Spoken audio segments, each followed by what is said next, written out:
the team. It's some more investigative reporting coming out. They're trying to play in our face like we don't know what we're talking about. Everybody know what we're talking about. But there's a couple things that most people don't even know. So, I'm Jay Lava. I scour the internet so that you don't have to. I was usually waiting for these little notifications to come on and kick in before we get started. But I'm going to just go ahead and kick it off real quick because we got to get into this. It's actually pretty heavy tonight. Go ahead, bust it down for him real quick, sis, because we got to get the updates. Breaking news.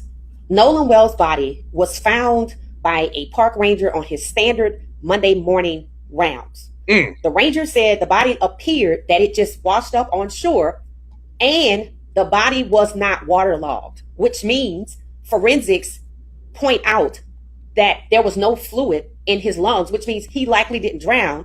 And it's indicative of his body being deceased before he was placed in the water. Uh-oh. Why is this not going viral? Because it explains why the friend group has lawyered up and made all of their accounts private. And even with this information, a sheriff insists that there's no foul play. It was a drowning accident. Right. However, he was deceased before his body was placed in the water, and there were already reports that Nolan Wells' body was beaten and bruised. It is also known and documented that there was an intense physical fight. Nolan's friend group was fighting him, and the fight moved from the beach to the boat, and the boat sped away. And this was all in the 4 to 5 o'clock time frame. And when the boat returned and docked and continued to party, and was seen partying at 7:30 with the same friend group minus Nolan, who was nowhere in sight, and they acted as if nothing happened. Nolan Wells was only identifiable via dental records and DNA, which meant his body, clearly his face, was so badly maligned that they didn't know it was him. You don't need dental records for somebody that supposedly drowned but was not waterlogged 24 to 36 hours ago. The cover-up seems to be in place. It's time for all of the videos from all of the people on the boats who watched Nolan be beaten. And there is one post on social media that says, "Nolan fought back. I promise you he did." This is awful. And it's eerily similar to what happened to Carmelo Anthony. And had he not been able to defend himself, he likely wouldn't have survived as well, because a mob attacked him while he was isolated. Let me know your thoughts. Thanks for watching What She Said Sports.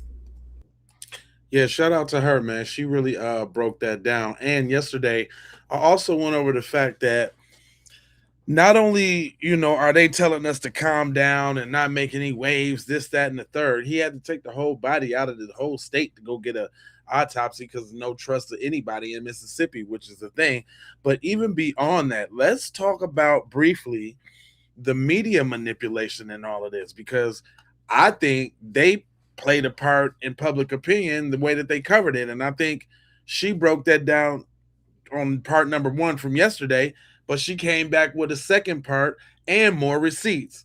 Go ahead and tell them, Ma.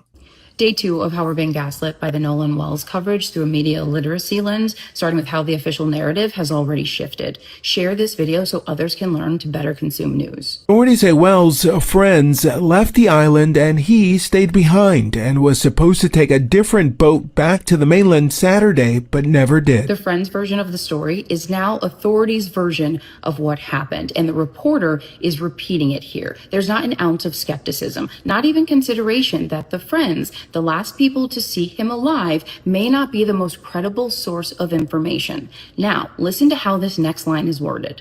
Investigators say they have no information at this time to indicate a crime was committed.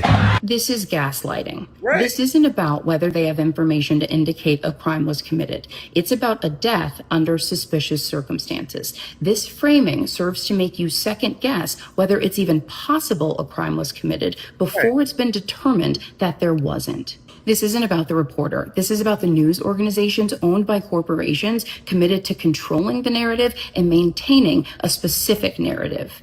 Tag your favorite information-based content creators and independent journalists. The more people talk about this and share, the more we understand how media can be used for manipulation and we can better consume the news. I'm Janae Norman. I used to do the news. Now I just report the facts and uncomfortable truths.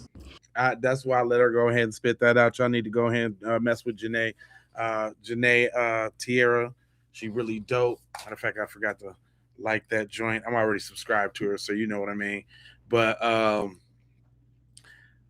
talking about, we got some intelligent folks asking some very intelligent questions, right? This one, I'm scouring and I'm getting the people in the case that's looking into the case in a different way. Check my man's out. Shout out to Lyric. Ashley Cole released a statement about the Nolan Wells situation, and how about we just go through it together, shall we? I'm going to go ahead and put this up on the screen, and then I'm just going to read through it because I think it's best for you all to see the exact words that Ashley used before I add my comments to it. Our family, along with the community, grieves the loss of Nolan Wells. Our thoughts and prayers are with Nolan's family. Our son, Warren, loved Nolan dearly. Unfortunately, I feel that it is appropriate for our family to dispel some rumors with facts based upon the social media attention that is being diverted away from the Wells family and their loss. Yes, I deactivated my Facebook given the very heightened emotional state of social media right now. I fear for the safety of my child and my children. My husband and I have 6 children and we covet their privacy. We do not believe it is appropriate for our minor children's photographs to be circulated through the internet, presenting potential threats to their safety. I graduated high school with Christine. We are from the same community. I have the utmost respect for her and all of the Wells family. We mourn the loss of Nolan with them. Our prayers have been and will continue to be with them. My husband and I were not at Horn Island at any point on the 4th of July. No one in our family is trying in any way to impede with the investigation by law enforcement or to otherwise hamper the family and law enforcement's quest for answers. Warren was interviewed by the Jackson County Sheriff's Department and cooperated fully. He saw Nolan last at around 3 p.m. on July 4th. They left around 4:30 p.m. when the boat was taking on water and they had an issue with the bilge pump. Nolan made a decision to stay on the island and return inland with another group of friends. Yes, I am a judge. I also value transparency. I apologize if anyone was offended that I deleted my social media. There were no nefarious motivations in my deleting my social media. Social media has a lot of positives, but a whole lot of negatives. We live in a world of clickbaiting, sad but true. My family is hopeful that this information will help to redirect the attention to the Wells family, their grief, and their need for our community support. So Ashley, you mean to tell me that you all love Nolan so much that during the 48-hour search window, your family, instead of amplifying the missing poster and doing everything you could as a connected local family to the situation, your documented act was to be silent, delete your profiles, reactivate your profiles to post a statement after your deactivation became public? That seems a little weird to me. You also mentioned that you and your husband were not at Horn Island on July 4th, and I would just be curious to know what mainstream reporting placed you there or even asked that question, because a denial of an allegation that nobody made begs the question that, did you anticipate someone saying that you all were there? And if so, what made you anticipate that? Right. You also mentioned that Warren was interviewed by the Jackson County Sheriff's Department, and if that is the case, there would be a logged entry, date and time of you all walking into the Jackson County Sheriff's Department to hold that interview. There would be an interview log, there would be an interview report, and there would be footage of you walking into the building to conduct that interview. So I think we're going to have to see that. Now, this next part feels like new information because I personally haven't seen it in any reporting, but you mentioned that the group leaves around 4:30 because the boat was taking on water, and you specifically mention a bilge pump. So that implies 2 problems. That implies that the boat was taking on water, which would be hull damage or bad fitting. And then that implies that the system that is designed to remove that water is also broken. So that is something that physically exists. So do you have pictures of the issue? Do you have pictures of the hull damage or the bilge pump being broken? Do you have a scheduled appointment with pictures of the things that are broken? Do you have a repair receipt for when the boat was fixed, if it has been fixed? Do you have a VHF assistance log or a tow dispatch call if you had to get the boat towed? Because see, the problem with a bilge pump issue is that that's mechanical. It's also visible. So you're going to have to produce a little bit more than that information. Exactly. You also claim that Nolan Wells made a decision to stay and that he would get a ride with another group of friends. So can you tell me why your assertion contradicts what Katie McCormick has told investigators, which is that Nolan returned to the boat with the people that he arrived with? And can you also explain to me why you decided to put that in a Facebook post, whereas Katie McCormick is in a situation where lying to an investigator is a crime? So there's a little bit of asymmetry there. Which one do you think holds more weight? Also, by the way, if he left with another group of friends, that implies that there is another boat. That implies that these people run in circles where Warren was probably familiar by name or by face with those other group of friends. So why didn't they turn up in the 48-hour search? Where's the boat? Where's the second group of friends, Ashley? And while we're on that timeline, let me walk you all through 3 potential doors of what this sentence means. Because see, Ashley said that Warren last saw Nolan at 3 o'clock. And then at 4:30 p.m., they left because of the whole bilge pump issue. Now, we've covered this, but I do have 3 doors that are the only options that this statement would imply. You see, door number 1 would be Nolan having told Warren that he was going to stay at or before 3 p.m. But see, I don't think that's what happened, because if Nolan told Warren he was going to stay at or before 3 p.m., then the sentence would have been Nolan told Warren he was staying. But instead, Ashley said Warren last saw Nolan at 3 p.m. So I don't think that's the right door. Right. Door number 2 would mean that Nolan told somebody else between 3 and 4:30 p.m. that he was going to stay and not return with the group he came with. But see, let me tell you something about black folks. If we arrived with you and you are our ride, we are making sure we are going back with you, or at the very least, you know that we got it taken care of. Right. So I don't necessarily think that that's the door. And if it is, that means that there is a person out here who is a material witness to a statement being made by Ashley, and that should be easily verifiable.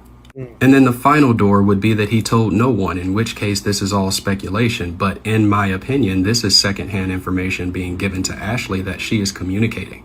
So it's already speculative in the first place. Right. And see, you focused in on that 3 to 4:30 time frame, but you conveniently left out everything that happened in the evening. And so another question I would have is, when exactly did Warren find out that Nolan never made it back?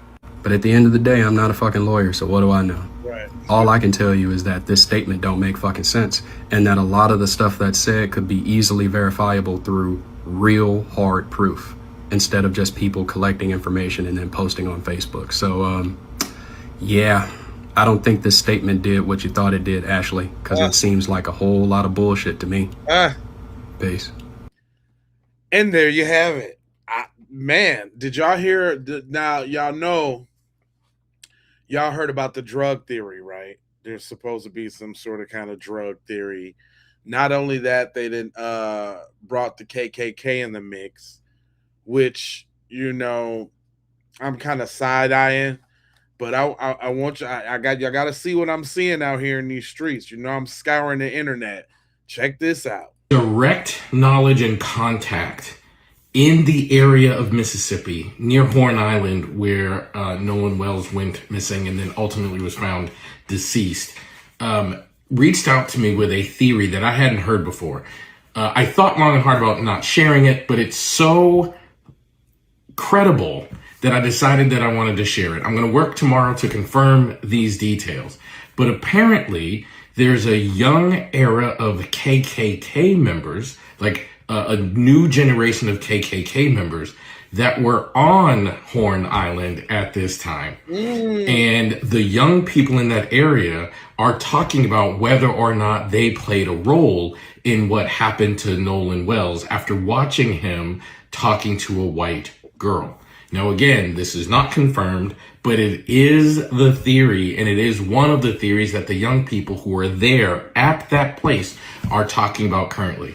The reason I decided to share it is I don't know whether or not that is true, but I do know what is true is the young people that are there in that area are absolutely talking about this, and there is some sort of a newer generation of KKK members that are active in the Mississippi area. Now, if you're black and have ever been to Mississippi, that part won't surprise you. Right. But there are these ideas that maybe there was another group there who witnessed this young African-American man, even though he has Asian grandparents, his grandmother's Asian, but this young African-American kid is talking to a white girl in this very kind of youthful celebratory event, and they may have played a role in what happened to him. I'm going to do a little digging tomorrow. It's late here tonight, but I'm going to do a little digging tomorrow and see what I can find related to this. Some people have been reaching out to me throughout this whole process, so I'm going to share what information I have. Of course, I found this very, very troubling, but at least I want to keep you guys updated. These are the things currently being talked about. Dang, I ain't know about about that little aspect, but let's get to that. Let's get to the tea on that judge though, because it's a little tea on the judge though. I don't know if y'all know yet. So we all know Ashley Cole, the judge, and the stepmom of one of the boys who killed Nolan Wells. Well, I got some tea on that host. Sit back. Okay, so boom, a few years ago, allegedly, Ashley Cole was over a huge suicide case that happened in Ocean Springs where a mother lost her child, and she told a grieving mother that she could not post nothing about her child on social media. Can't even post RIP, rest in power, nothing about her child on social media. Horrible fucking person.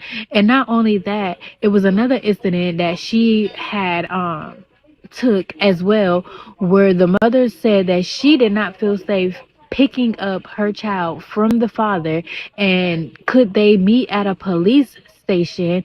And Ashley Cole told this person no, and guess what happened? The dad ended up shooting and unaliving the mother. And that's not it. Y'all know Nolan's friend Wyatt that was out there on that boat with him? Why his brother on Snapchat talking shit about black people? I'm gonna put the messages up here so y'all can pause, screenshot, or read yourself. Let me know what y'all think about this message in the comments. Let's talk about it. Yeah, this is getting a little suspicious.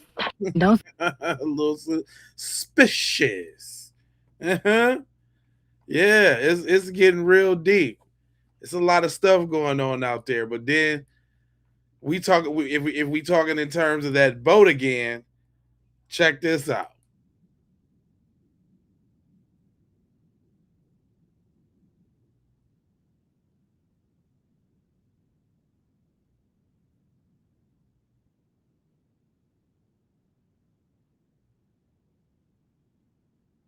Right.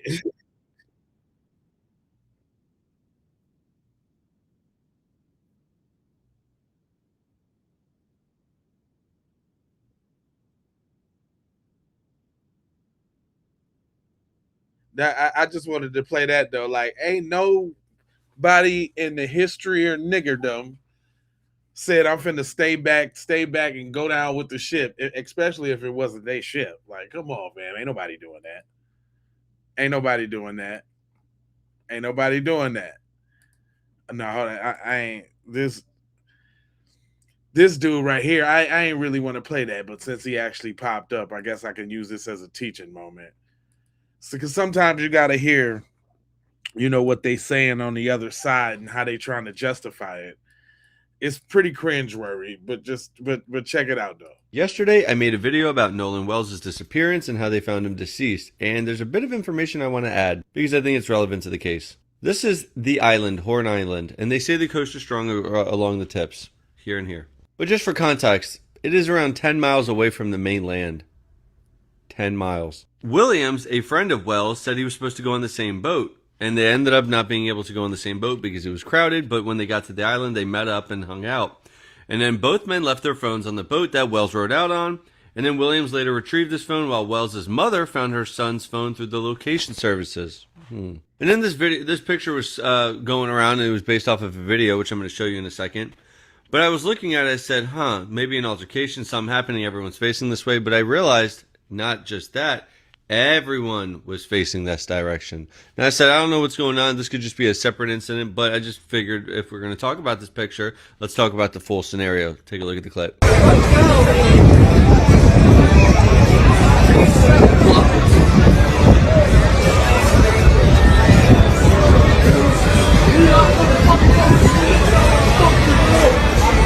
But then you're going to tell me that, so Nolan found no ride home, was left by everyone on the island without his phone, and they said, fuck you, we're going to leave without you. No ride, no nothing, no help. Call SOS, call God. And he said, no, you know what? I was on that boat for the 10-mile drive. You know what? I think I'm going to swim that shit back. And that's the story we're going with. Really? So I'm supposed to believe that Nolan asked his friend, say, hey, man, leave me behind. I'm going to go with somebody else, right? Williams takes another boat. No problem. That's how they got there. Didn't get a ride back home with Williams. No, not with his girlfriend, not with his friends, no nobody. Not even the last boat. He didn't say, hey man, I have nobody else. You're the last boat here. I need a ride home. No. And even so, the last boat didn't say, hey, is that guy by himself? Who the fuck is going to take him home? Nothing. You went to that island and all those people could not even help you and you had to swim back? Oh, but then you were on the boat and then maybe fell off, right? Let's say you did go on the boat and then you fell off. That close to that you were able to be brought right back to the shore? That fast the next day? So your friends must have seen you fall off the boat, or no, they didn't know and they just kept going and they said, fuck it, we're not going to search for you? So you were on the island left alone by yourself is the real story that we're going to go with, and you swam back. Ladies and gents, too many red flags. I don't think that's the case. I'm sorry. I really don't think that. Yesterday. Even my boy, like, he surprised me on that one, real talk. Like, I really couldn't argue with that. He had a point. I mean, tell me when he was lying. Was there some lies there? Man, y'all thinking we being harsh by saying what we saying. But look, let me show y'all something. It's not just us. Peep this mom right here. Now, obviously, she got some skin in the game, and she gonna tell you. But listen to what she got. Listen, just listen real hard. But this video is about an epidemic of a problem that is happening throughout the country right now. Multiple people have been found unalived by rope in trees. Carmelo Anthony and everything that happened with him defending himself, which he had every right to do. And now this situation that's happening with Nolan Wells. I am a mom of 2 black men, and I'm going to tell you something that I've had to know for a really long time. What's that? Number 1. Do not be the only black person in a room. Damn. Ever. If you are a parent, do not allow your babies to be around a bunch of people my color alone. Do not. Damn. At all. Damn. If they're going on a school trip, you either be a chaperone or make sure that other people of color are chaperones, and make sure it's the right kind of people of color. Damn. No tethers? Damn. She's spitting. Make sure they voted for her, if you get what I'm saying. That ma'am, don't. See, I'm gonna let her cook because I ain't gonna get her. Just go ahead. Do not let your children be alone with a whole bunch of people my color. Damn. Don't do it. What? I am speaking from personal experience. Damn. Okay? I promise when I tell you that they are unaliving our babies. Shit. They are. Damn. Okay? I am a white lady telling you this. Dude, she almost want to cry. Like, she don't even really want to just tell you. Look, that was like that. It was in the inside. That was like right there. They are. Okay? I am a white lady telling you this. They're not safe. Damn. They are not safe. Do you understand? They're not safe.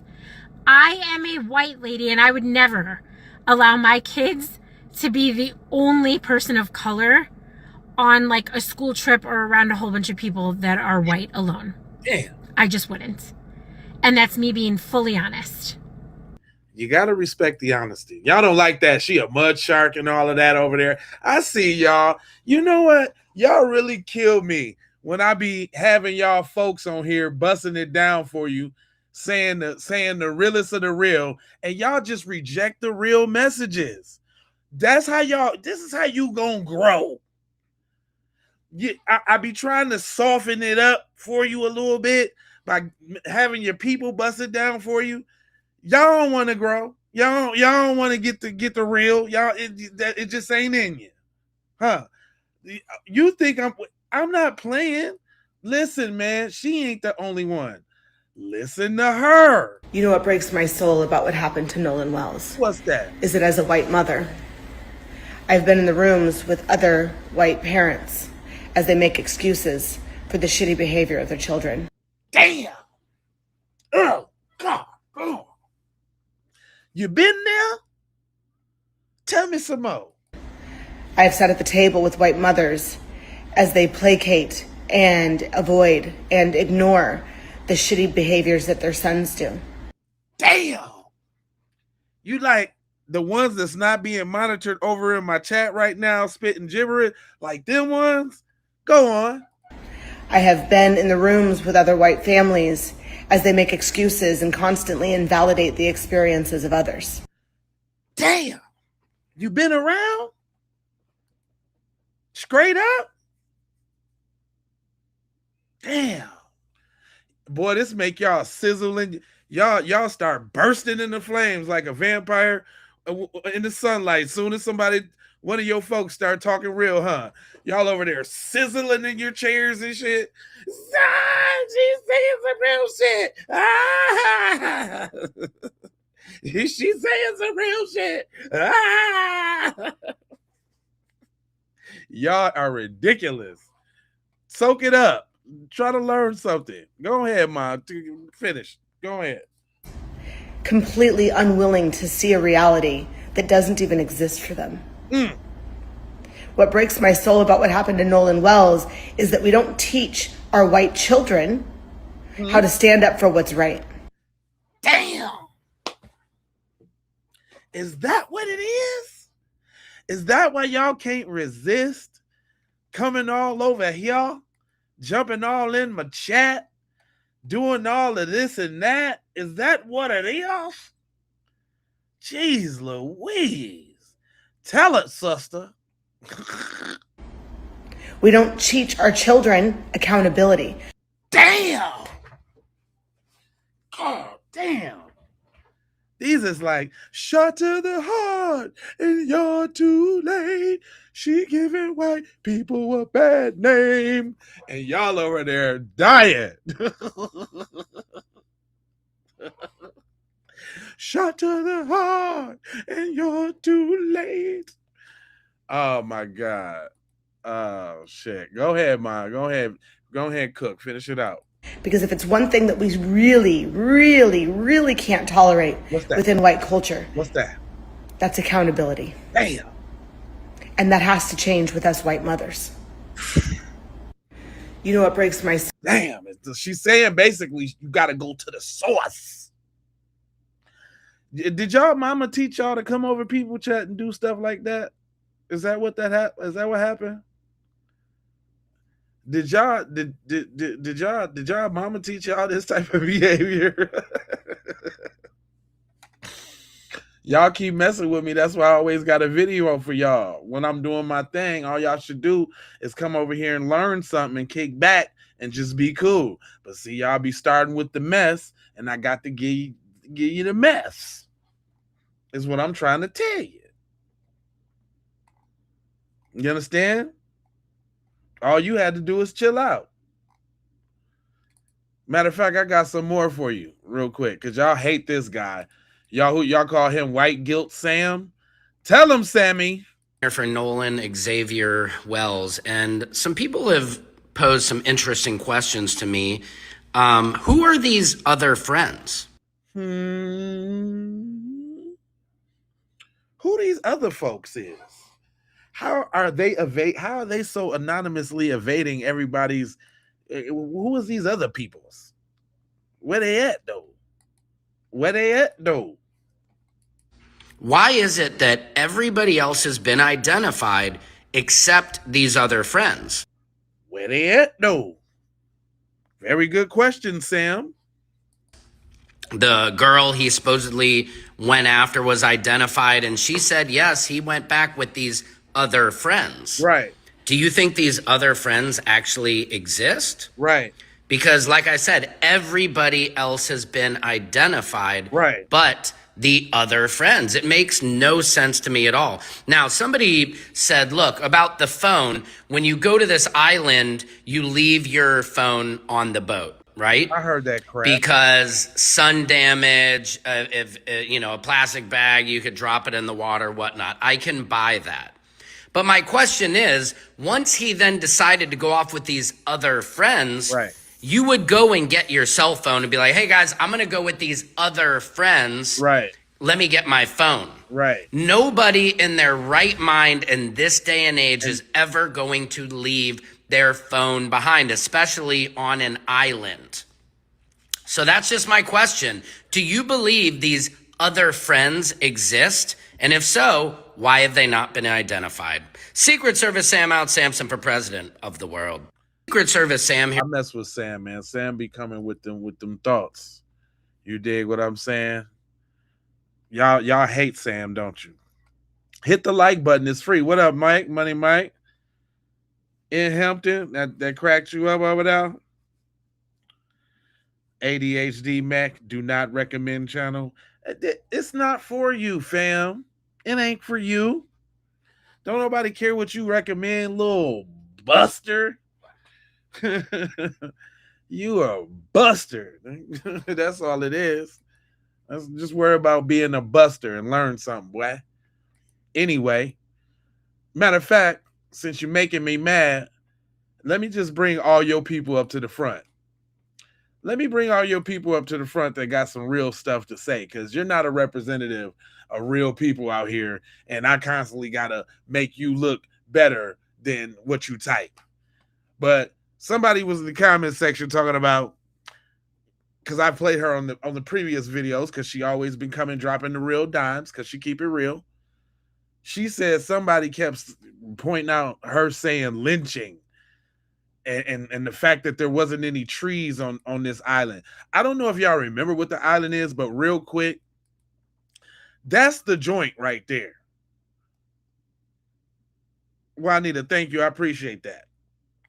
That's the island right there. They was all the way, just for a reference real quick, they was all the way over here on the far side, this little curved side right over here. He was found all the way over here on this side of the island by a service dude, no water in the lungs, but they couldn't identify him. Everybody talking about his mama seen the body and all that. Mama ain't seen nobody. He couldn't be identified because he was beat to a pulp. They couldn't even identify cuz. You understand? So we way beyond the speculation and all of that. This was a lynching. But go ahead, bust it down. Matter of fact, I didn't use her a couple times. I'm going to go ahead and give her a like and go ahead and hit that follow. Thank you, Total Hypocrisy. Go ahead and spit that. Reference to the Nolan Xavier Wells case out of Mississippi, the young man who turned up dead on Horn Island about 10 miles off the coast of Mississippi. His 3 white friends took him out on a boat and then returned with only his cell phone. I have been using the word lynched. I'll be honest with you. That's right. This bot or person, I don't really know and I don't care, says you say lynched when also you said there are no trees. Lynching is not exclusively a hanging. Let's, I don't know, use the internet and figure out what lynching is. Okay, this is from the NAACP. If you prefer to look it up at like Merriam-Webster.com, be my guest. But I think this is a really great source and they explain it in detail. See, you don't have to hang someone to kill them and have it be a lynching. You also don't have to torture them to death and then hang them up in a tree for all to see for it to be a lynching. Thank you. A lynching is simply a public killing of an individual who has not received any due process. Cyrus Carmack Belton and so many others. Modern day lynchings. I like the way she broke this down, like just so you can. It's modern day lynchings, fam, and y'all want to know why we so upset about it, why we so at arms, because we see modern day lynchings all the time. This is what it is. Why wouldn't we be upset about it? Why wouldn't we be up in arms about it? Why wouldn't we go hard about it? Because y'all sure would. I know y'all would. So stop with the hypocrisy. Killing of an individual who has not received any due process, meaning we don't know if they've committed a crime or not, and in most cases, they have not. They did. These executions were often carried out by lawless mobs, though police officers did participate under the pretext of justice. The only critique I have of this NAACP definition is that they put it in past tense. Right. Were often carried out? No, it's still happening. Thank you. Lynchings were violent public acts that white people used to terrorize and control black people in the 19th and 20th centuries. And it's still going on. Again, it's still happening. Right. Particularly in the South. Lynchings typically evoke, I don't know, like maybe like Mississippi? You got me on my you got me on my finesse 2 times. I don't know, like Mississippi? Straight up though.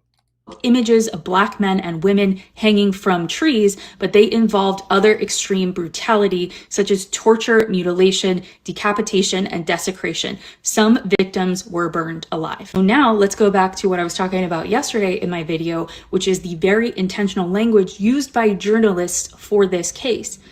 Is this a white lady saying the same thing the black lady was saying that y'all was dismissing earlier? Do tell. Go ahead. Tell me some more.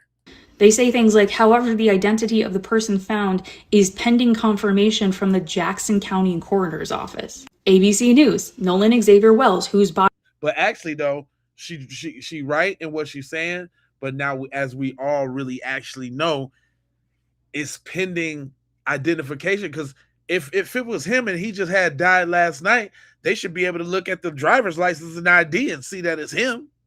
So what they're telling you is, it was all messed up. They had to get some DNA, or they had to get some dental records, or they had to get some something. They had to get something else because the license and the ID didn't work. And don't give me, he wasn't out in the water for that long, because they found him right away the next morning. Wasn't even barely daybreak, and they found him. Body was believed to be recovered after going missing over the weekend. This is telling us, without saying it blatantly, that they are needing to do either DNA testing, or they need to do some sort of, matching of dental records or something like that.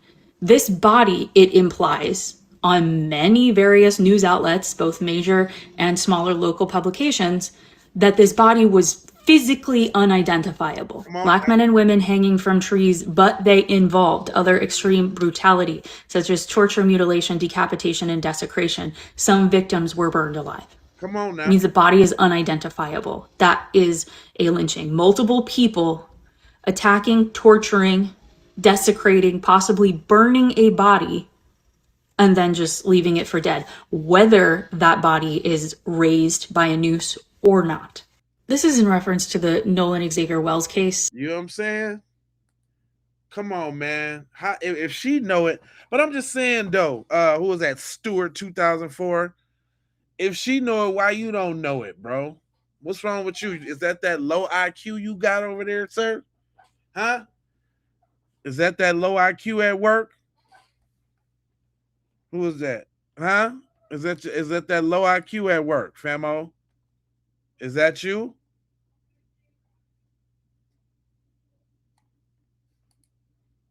Is it?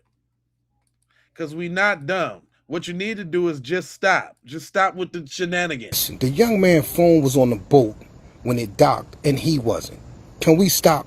Come on now. Can we stop with people saying, oh, y'all speculating?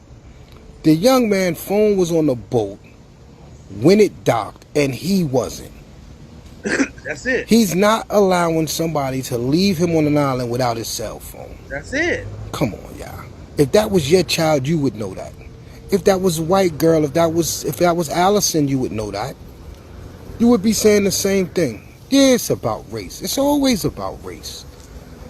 Because you have this thing where you believe that we are never supposed to not feel safe around white people. And you're offended by that. It's the reason why you say things like, oh, well, you're more likely to be killed by a black guy. That might be true. But you're likely to get killed by some white people, too, if you're not careful. Straight up, if you being the token all by yourself. You say you smarter than me in every way. Well, you know what doesn't look smarter than me in every way is the fact that I'm creating the space to speak to my people, and you over here spitting gibberish like anything that you say, anybody's going to take serious. You don't look too smart intervening in spaces that ain't got nothing to do with you. That's not smart, bud. Bucko. I know that's that low IQ kicking in. But my man say it's a plot. And you got to hear him out, though. You got to hear him out, though. He say it's a plot, though. I guarantee you that there is a white racist man behind the plot and scheme of the murder of Nolan Wells. Damn. What you say, bruh? You said what? I can guarantee you. You can guarantee? He ain't put the guarantee on there, did he? My man said he can guarantee that there is a white racist man behind the plot and scheme of the murder of Nolan Wells. Damn. Damn. God. Woo. He said he can guarantee it. Well, bust it down for me. Bust it down for me. I can almost guarantee it that he put the double guarantee on there. Somehow, all of those teens that was involved connected with someone who put the plan and the plot together. Someone was the brains behind that operation. Someone in Mississippi was the think tank that made it happen. Damn. I can guarantee you that's what's going on with this. See, some older person wanted to get back because they felt like that whole Carmelo Anthony case didn't finish the way they wanted it to finish, because ultimately they wanted him unalived as well. So this is their get back. Okay. Now we know white supremacy do not like taking L's. That's not far-fetched, you know. He didn't go too far out on a limb. Now, you know, I can hear. Listen, I'm gonna do something a little bit different, right?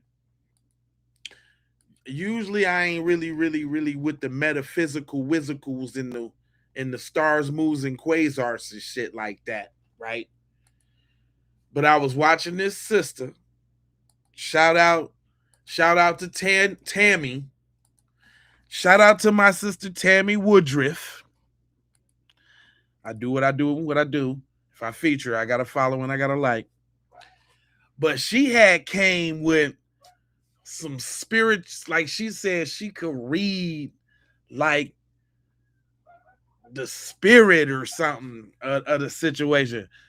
We gonna let it play a little bit, because I want to see where she was going with it. I want to give her a chance. Now we doing this together. This is something new for me. We doing this together.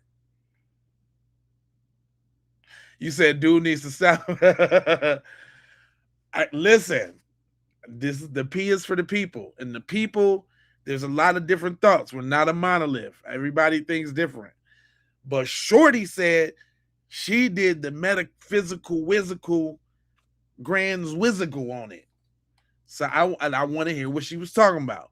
Go ahead, lace me with a little something, Tammy. Hey, my beautiful people. What's up? So today I want to give you information about Nolan Wells' killer. If you are not caught up, you do need to go watch my channeling that I posted yesterday, because in that channel, it's a channeling. So my bad. I didn't want to disrespect what she do.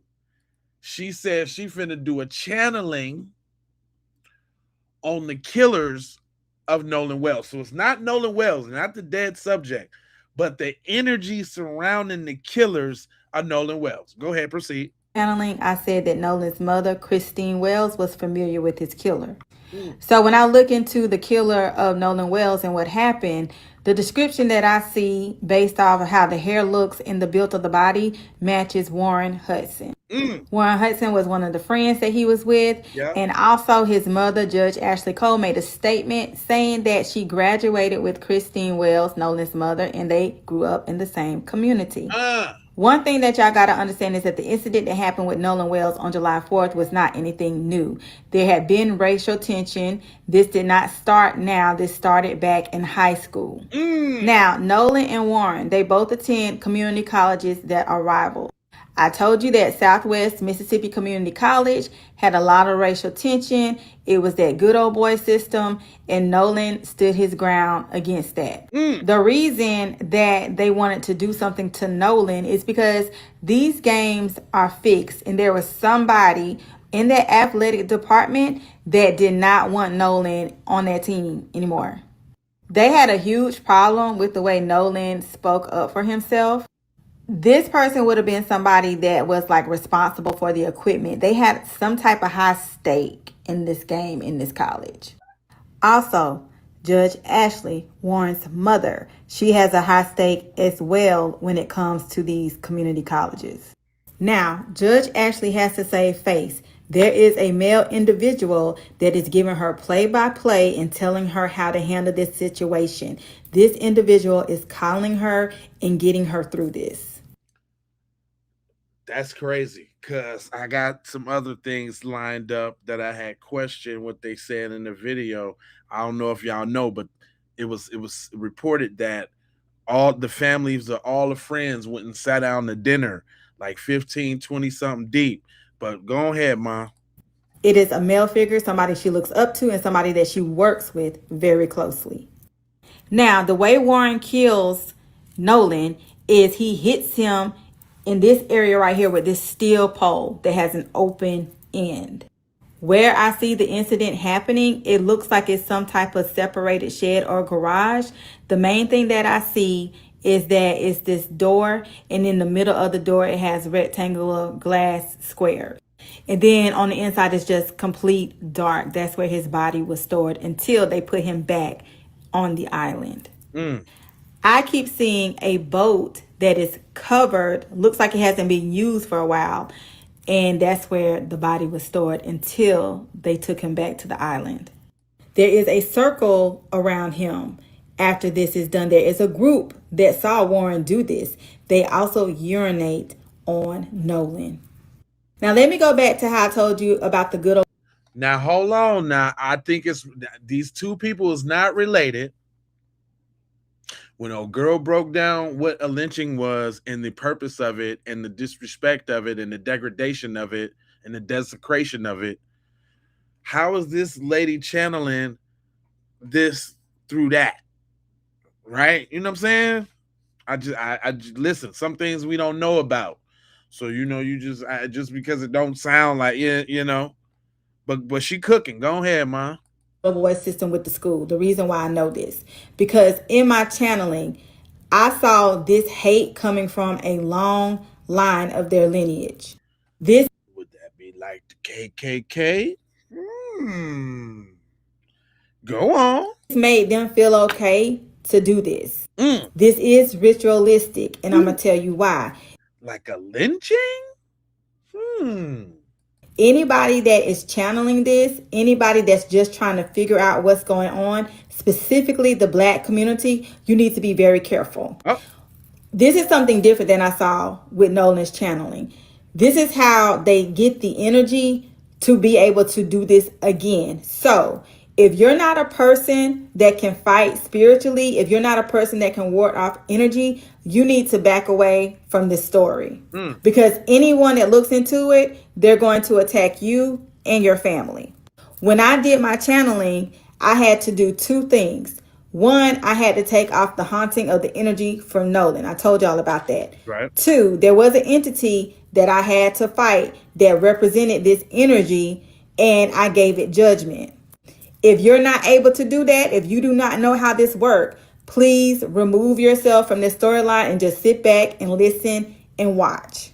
This is how they're getting in to continue this long line, this lineage of this ritualistic thing that they're doing to these Black men. So is that what y'all doing over there in my chat? Is y'all gearing up to go do something like this to some of y'all Black friends or something like this? This is y'all gearing up? That's what y'all doing? First it starts verbally, you know, like verbally amongst each other. Then you outwards, you go start jumping in chats. Then you're gonna like try it out in the street, or you gonna have like a potluck one day and invite the Black coworker and do them in? What are y'all doing? This is amazing. She's busting this down. But go ahead, Ma. Go ahead, Ma. I'm gonna let her go ahead and cook out because she cooking. These are the words that I specifically heard from the ancestor of this lineage, and it was a woman. She said, we're not going to keep letting these no good men come in here. This is not a game. This is nothing to take lightly. I bring truth. I see all, and I can tell you what's happening on the other side. Black people, stay away from this mess. Mississippi had the largest number of incidents when it came to Jim Crow.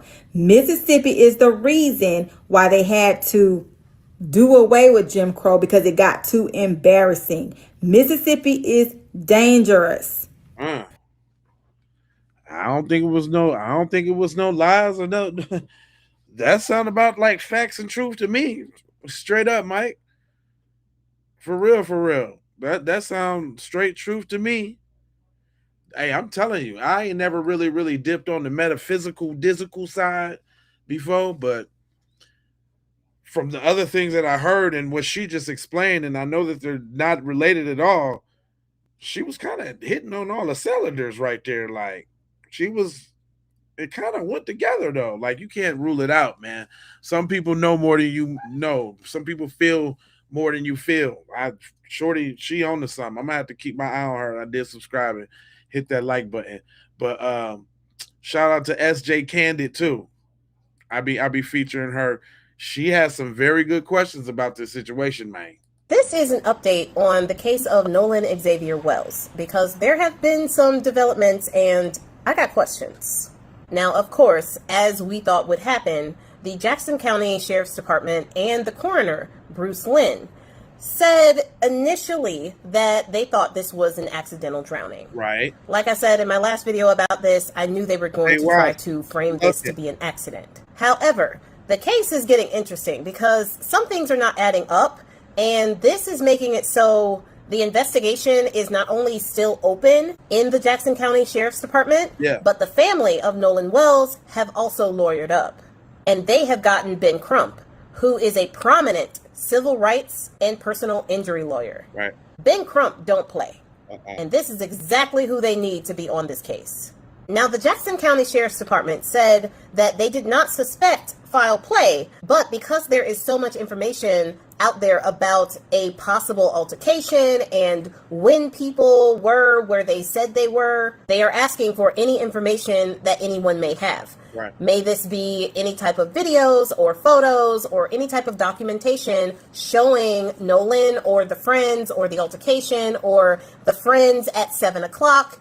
That's going to be important because I'll get there in a minute. But they want anything that anybody might have. Now, Ben Crump, by request of the family, is going to launch his own independent investigation because they want to investigate the exact circumstances of Nolan's death. Now, the judge, who has a son that was with Nolan on that trip, she made a statement. This is Chancery Judge Ashley Cole. Now, she had deactivated her Facebook account when all of this got started. Almost as soon as Nolan's body was discovered, she shut down her account. Now, she reactivated her account and made a statement. In the statement, she said she wanted to dispel some rumors with fact.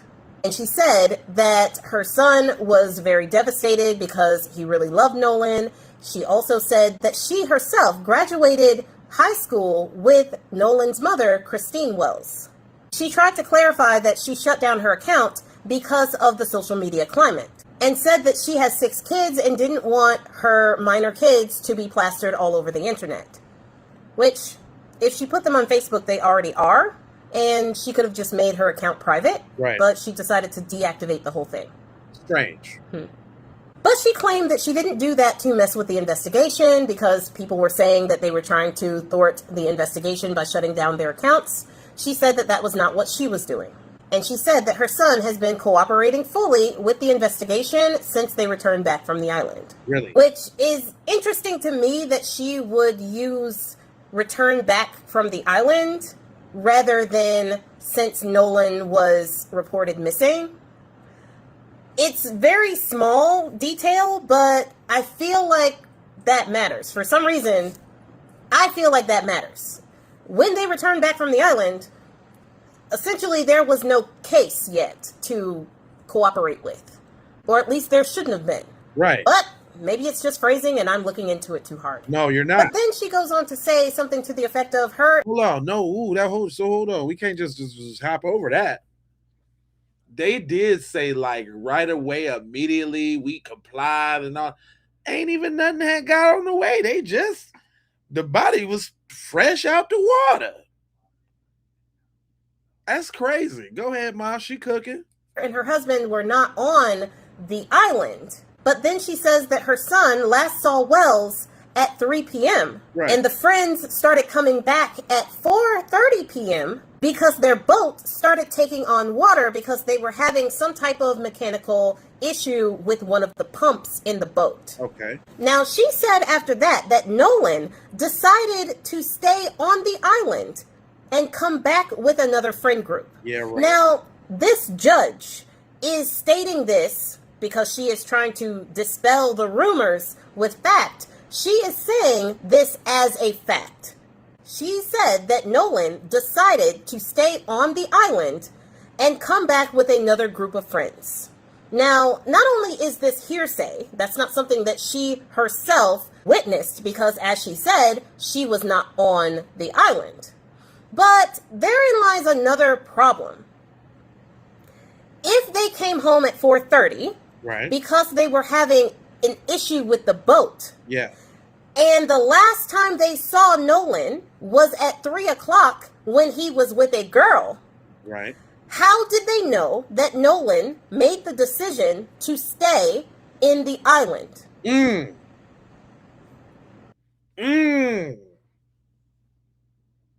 Because you can't have it both ways.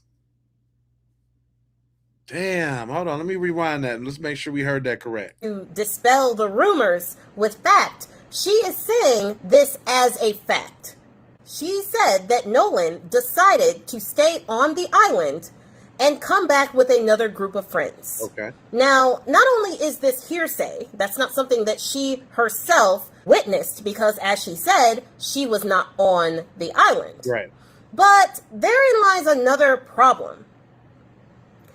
If they came home at 4:30, yeah, because they were having an issue with the boat, yeah, and the last time they saw Nolan was at 3 o'clock when he was with a girl, yeah, how did they know that Nolan made the decision to stay in the island? Right. So basically, like, okay. So they out there, they chilling, they taking on water. He supposedly left his phone on the boat to go chill with the girl. They had to go because the boat was taking on water, so they never even checked. If that's the case, y'all didn't check. And that don't make sense. That don't make sense. Y'all just took off with cuz phone. Yeah, man, the boat taking on water, man. Forget him, man. We got to go. Nah, fam. That don't make no sense. But go on. Did they speak to him as they were about to come home at 4:30? Right. Did they tell him that they were going to have to go home early because they were having a boat malfunction? If the last time they saw him was at 3 o'clock, I'm not sure that they would have had that conversation at 4:30. Right. Yet this judge is speaking this to try to dispel the rumors and replace them with facts. So she's saying this as a fact when that timeline does not work out. It don't. On top of that, she wasn't the only one who deleted her account. All of the other friends deleted theirs as well. Now, she said she did it because of her children. What was their excuse? Right. And almost all of them decided to go with the drastic measure of completely deactivating their account and not just setting it to private. Not only that, but they lawyered up before the body was found, which may or may not be standard practice for well-off families, especially a family that the parent is a judge. But that further goes into my suspicion with her saying that they were cooperating with authorities since they got back to the island. Not since Nolan was reported missing, which they got back to the island hours before Nolan was reported missing. Now, the girl that Nolan met with was named Katie McCormick. She too has lawyered up, but she is cooperating fully with the investigation. Now, Katie McCormick is the person who is considered to be the one who last saw him alive. But something bothers me a little bit about the whole Katie McCormick thing, because Katie McCormick said that they hung out for a period of time and then he went back to his friends. What bothers me about that is that nobody is reporting how much time they actually spent together. Not even her. At least not publicly. They have all of these other timestamps. They last saw him at 3 o'clock. Someone saw an altercation at 5. Someone saw the boys partying at 7. The mom is now saying that they came all the way back home at 4:30. But there is no set time as to when Nolan left Katie, because that would really help in knowing whether or not he was with Katie when he was supposed to have been in that altercation at 5 o'clock. If he left Katie before that, then the whole altercation thing could also be a little bit more plausible. Also interesting about that is that the altercation thing was supposed to be at 5 o'clock, and the mom conveniently has them leaving at 4:30. 30 minutes before the altercation was supposed to have taken place. Right. And hours before their 7 o'clock party appearance. Now, another thing that bothers me about this case is the phone. Now, one of the friends, Javon Williams, not sure which friend that was, but somebody named Javon Williams told authorities that he and Nolan had left their phone in the boat. They left their phone in the boat in order to go to the beach and have some fun. Now, if they knew that Nolan had left his phone in the boat with Javon Williams' phone, why didn't they go attempt to give him his phone back? Obviously, they knew it was in the boat. At least one of the friends knew that that phone was in the boat. Also, did he just run into Katie and decide to just hang out with her? How did they communicate? Right. How did he communicate with his friends that he was going to stay where he was if he didn't have a phone? Now, somebody that had said that they witnessed the altercation said that they heard Nolan demanding his phone. Now, none of that has been substantiated, but it would make sense if the phone was on the boat and Nolan wanted his phone back. But that would mean that both the boat, the kids, and Nolan were all together around 5 o'clock, which means that they didn't leave at 4:30. It is also not clear with all of these timestamps exactly when they made it back to the mainland from the island. It only takes about 30 to 45 minutes to go the 10 to 12 miles from Horn Island back to the Mississippi shoreline. So if the judge is correct and they left at 4:30, they would have been at home by about 5:15. Yet there are people saying that they saw them up until 7 o'clock that evening. Now, what is being reported is that whenever they did get back, it seemed as if they grabbed a bite to eat, and then they communicated with their own parents before giving Christine Nolan's phone. It is unclear whether they talked to Christine on Saturday at all, but we do know that around 12 o'clock in the morning, she filed a missing persons report. And we know that by Sunday, she announced on Facebook that she had his phone. Something does not sit right with this timeline. Something is missing. Somebody's lying. So this is an update on the case of Nolan Xavier Wells, because man, the cat's out the bag. The cat's out the bag. Everybody know what's up. But we got some very smart, intelligent black people that is putting this thing together. Man. So the water in the lungs thing, that's already known. Everybody on that. But what you say though, sis? Go ahead. Flew his body to be for the autopsy. And there's a Brian Thrasher, which you'll see back here, and he's saying that the body wasn't waterlogged.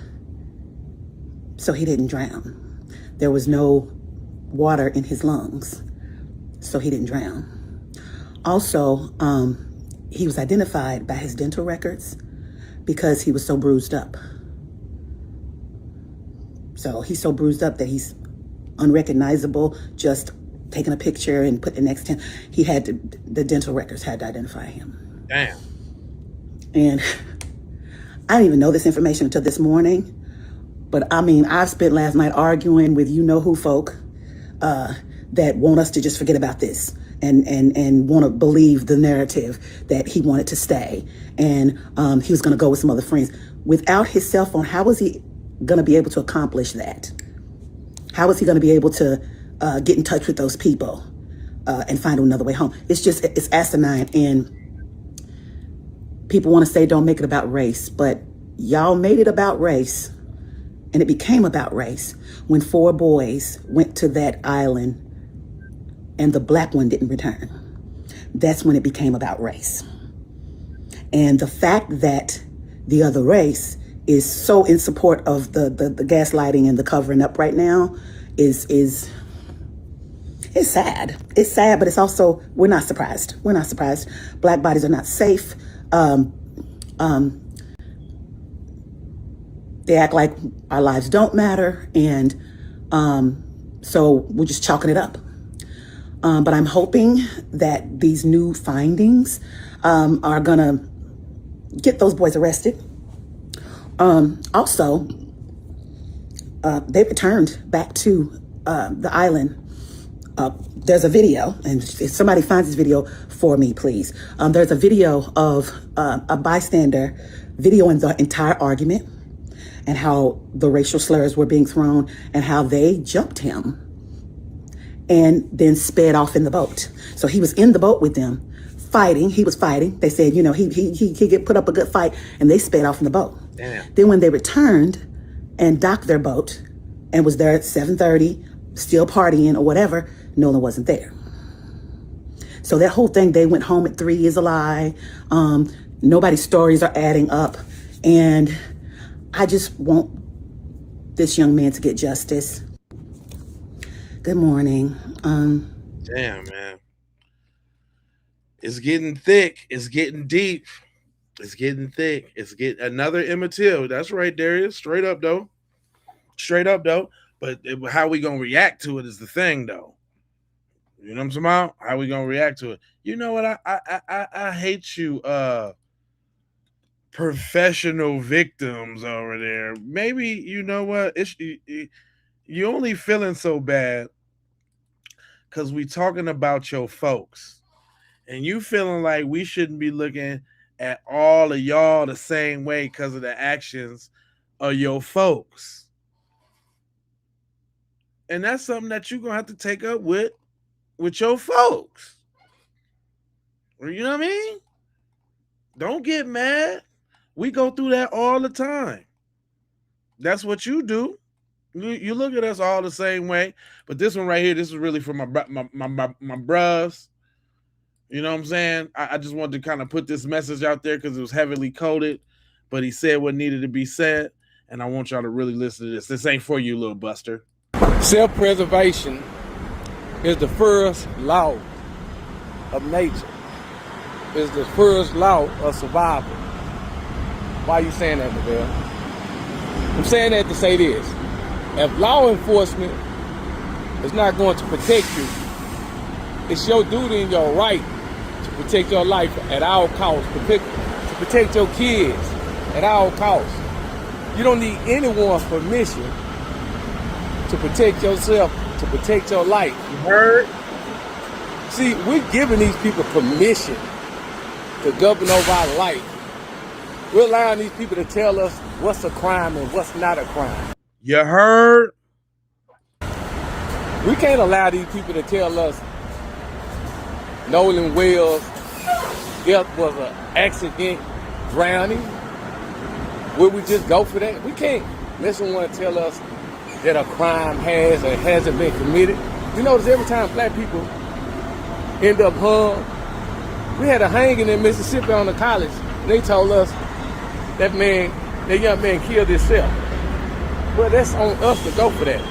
See, we have to start being our own investigators. Right. And after doing our investigation, if we find any foul play, we find anybody negligent, we have the right to render justice ourselves if the law enforcement and the DA isn't going to do it. Simple and plain. Simple and plain. What's already said ain't got to be. You heard what he said. You heard what he said. That's all I'm saying. You heard what he said. Hit that like button. Subscribe if you have not already. Because I'm cooking them over here. Now listen to this, though. Let's just get an update on some real facts. I like how he said we got to be investigators. Well, my man investigated the crap out of what he about to say right now. Mr. Wells and Wyatt been friends for a long time. They've been friends since grade school.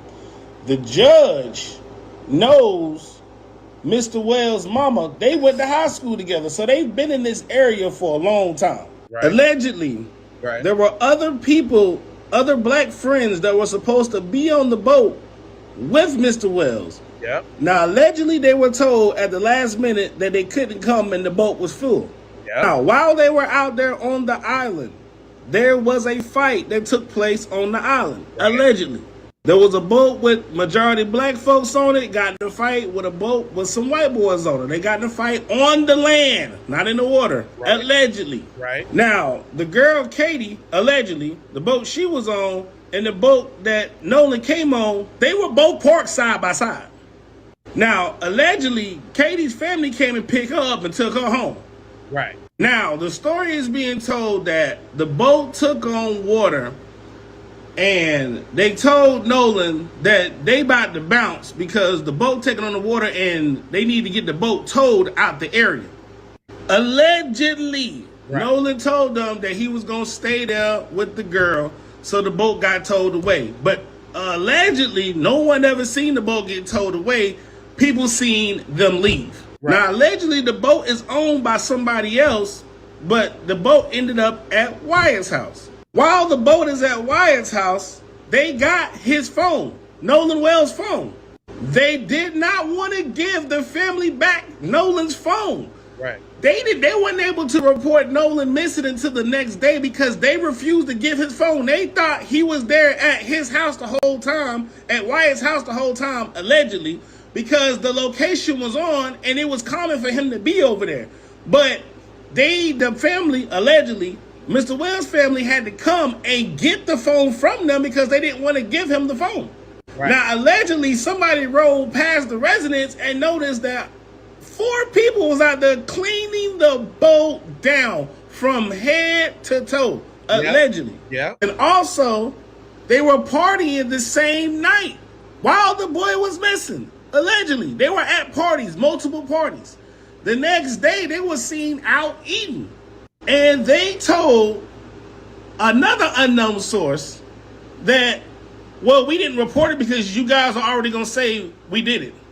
Allegedly. Now, the unknown source, a.k.a. the mole, also revealed to me that when they went out there to go look for the body, they found the body in the first place that they were looking for. Right. Allegedly. Also, I was told that they've been asked to do a polygraph, and all of them have declined and said no. Allegedly. Now, for all the boating experts out there that say the boat was taking on all this crazy amount of water because of the waves and the current and up, that wasn't happening out there. That was not happening out there on July 4th. The water was very, very calm, from what I was told. Now, that information is facts. That's not allegedly. The water was calm. That was factual information. Now, that was told to me. That you can stamp it. You can. I'll certify that the water was calm. So I don't know why all this swells and waves and all this current and all this stuff, y'all. None of that need. Mr. Wells and Wyatt been friends for a long time. They've been friends since grade school. The judge knows. That's all the facts that we know of so far. Whoo, my boy laid it down. That's all the facts. But my man said he got the young speculation. And from that reading that we got from Sis, who kind of broke down that reading, I'm not ruling nothing out. Because obviously, y'all know when y'all be watching them when y'all be watching them murder shows and all of that, you be already knowing what happened. And you be like, damn, how the damn detectives didn't know that? Like, we would be perfect investigators on any crime for sure, because we use common sense. That's first off. But hold on, my man's got a theory. I just want to hear the theory. He said what I think could have happened to Nolan. You know, I have a speculation regarding the Nolan Wells case. Okay. This is just my speculation. This is just things that I'm thinking of. This does not mean it is true. Yeah, I'm just thinking about this. That's right. Go ahead. What if they all went to that island? Yeah. Everything was cool. But what if that girl that Nolan left with, one of those boys actually had a crush on? Ooh. Or could be an ex or have done something with one of the boys. Right. Just saying. Okay. Not saying it's true, just saying. Okay, I'm with you. What if the argument was because Nolan wanted to go off with the girl, but the other guy was saying, dude, I dated her, dude, or something, whatever. Or he liked her himself, and he wasn't able to get her because, according to everyone, Nolan was the likable kid, the athlete, you know what I'm saying? The ladies' man. Did you see the shoulders on Nolan? You see what's them traps right there? Did you see Nolan's traps? Nolan had boulder shoulders. Did you see that boy got mega traps? Boy looked like a damn cobra. So let's not rule that out. Go ahead. Oh, I'm with you. So say he got jealous because of it. Alcohol is involved, and Nolan and the girl go off. Right. Well, the guy goes in a rage and he goes looking for him. Okay. Well, he finds them and they get to fighting. Yeah. Or Nolan gets on the boat and they get to fighting on the boat. Okay. Nolan falls off, or they're close enough to shallow land where they stand, and he chokes them and drowns them. And the girl doesn't want to come forward or don't want to say much, or she simply didn't see that part.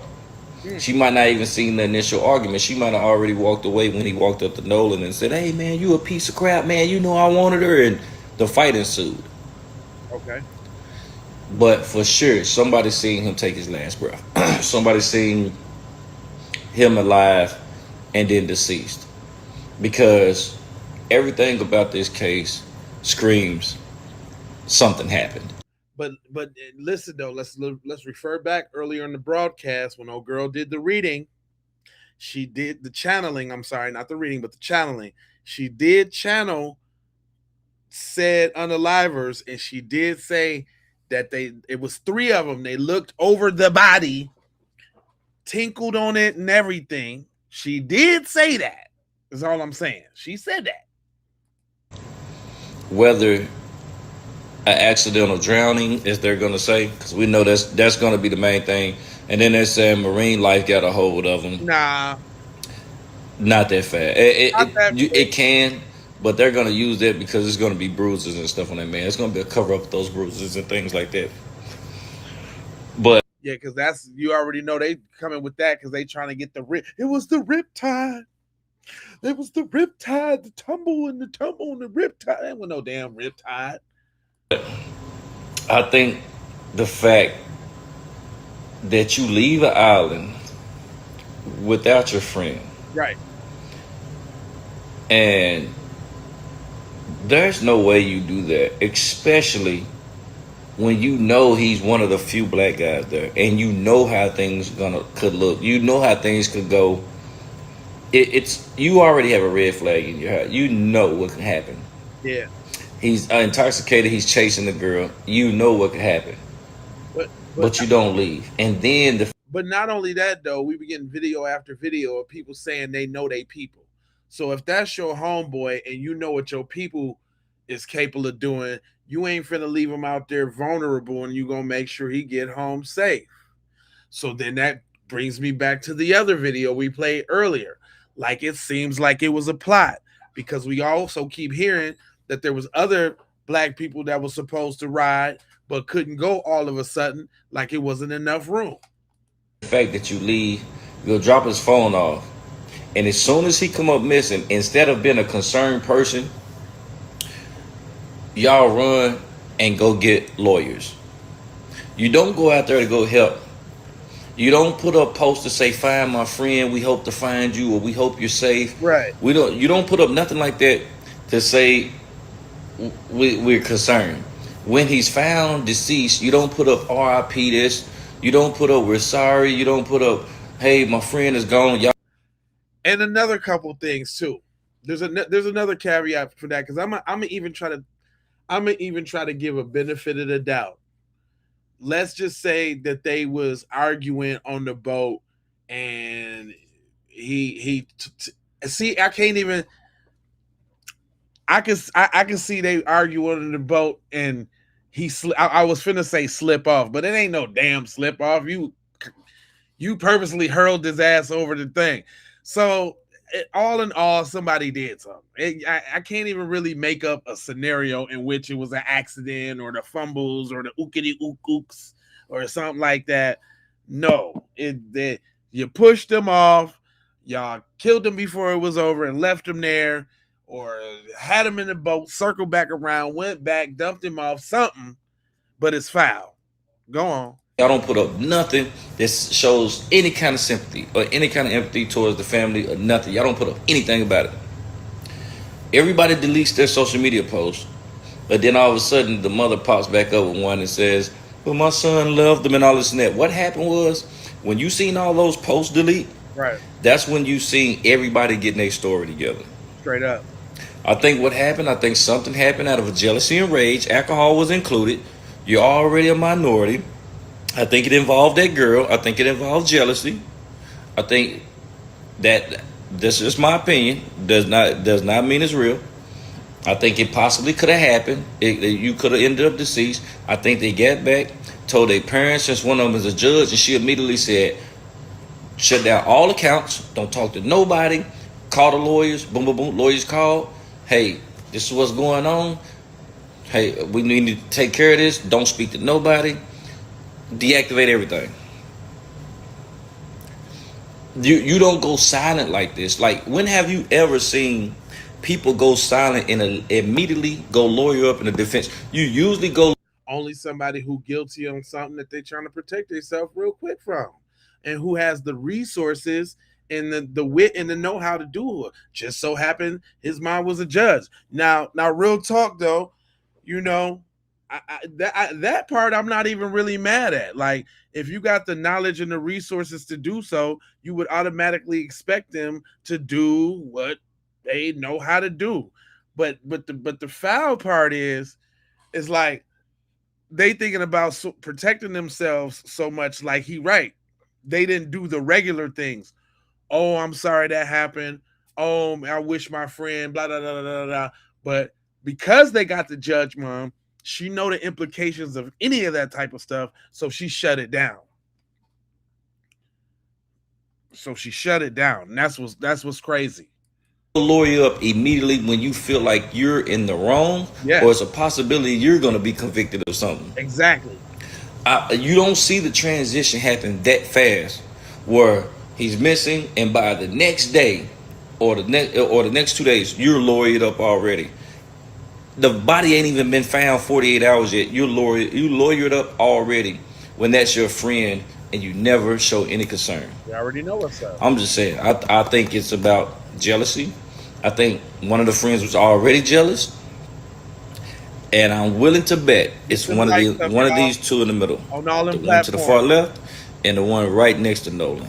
I guarantee it's one of those. I can see it a mile away. But anyway, this is just my speculation. It's all alleged. Nothing is real. I'm just putting it out there. I'm just trying to fish. But I think it definitely has some jealousy.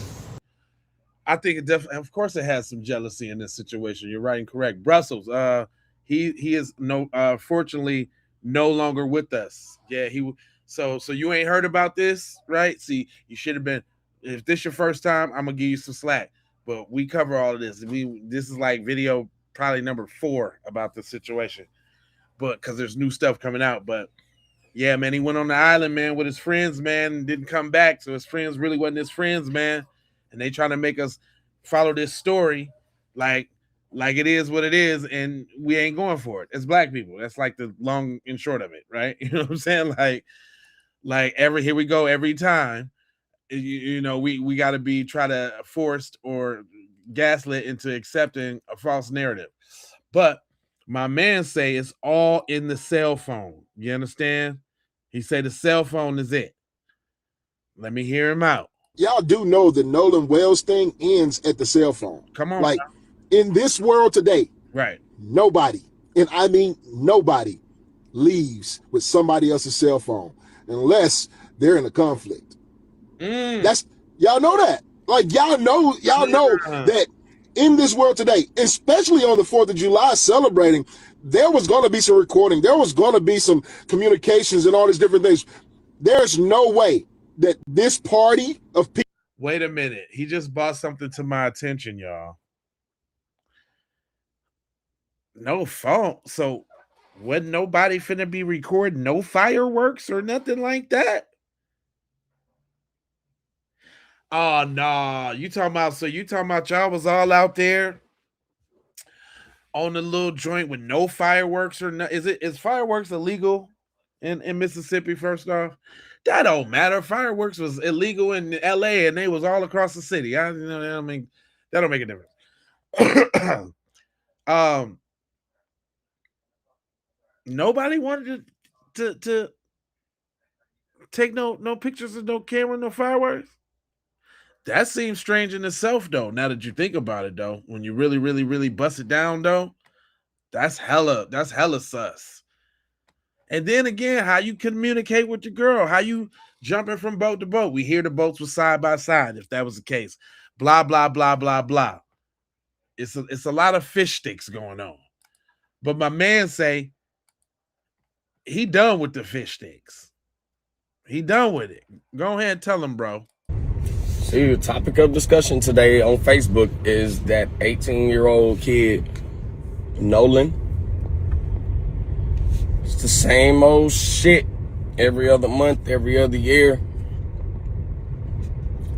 Everybody on their keyboard madness, they're mad. They want answers. Why don't society come together as a whole and actually start doing something this time instead of being keyboard warriors trying to figure out what happened? Let's go force accountability on people. How about that? That's how I see shit. Everybody got their opinions of what happened, what they think happened, and just blaring it all over online, but nobody's actually doing anything. Like, so what's the point? Man, that is all messages, man. If you can't listen, you can't hear. He said what he said, what he said, what he said, what he said. You understand what I'm saying? Sometimes it don't gotta be out forward. If you can't read between the lines, then I don't know what to tell you. But come on, man, cook it out about this cell phone thing, bro. People had this individual's phone and there was no conflict. There's no way. No way. And that tells you that at the very least, we got suspects. Y'all do know the Nolan Wells thing. I gotta agree with him there. At the very least, that's suspectual,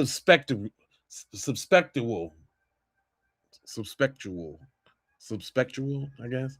I was trying to make up a word, but it just didn't come out right. Yeah, that is very suspectual. I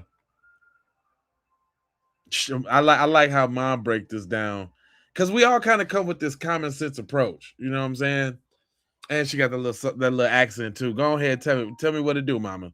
Shout out to Lisa. Hold on, let me make sure I get the follow and the like. Go ahead, Lisa. After red flag in this Nolan Xavier Wells case, their family's attorney has put out now that there was text messages actually being deleted from his phone. Yeah. Come on, sip a little tea with Auntie. Let's talk about it. They want to put it out there that there was no foul play.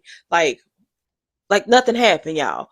But so many things are still just not adding up, and I'm so glad that this family has his attorney to look further into these details. First and foremost, y'all, a main thing that has came out, Nolan had some type of workout or something he was supposed to, a big workout that was supposed to happen on Monday. So he was told his family over and over again, along with some friends who heard, that he was not going to consume any type of alcohol, anything else, because of this big workout that he had planned, y'all. Not to mention, they said he left his phone and he went off with this girl. The girl saying that he left her and went on back to the boat. So hold on, but see, if y'all we can't let that skip over though.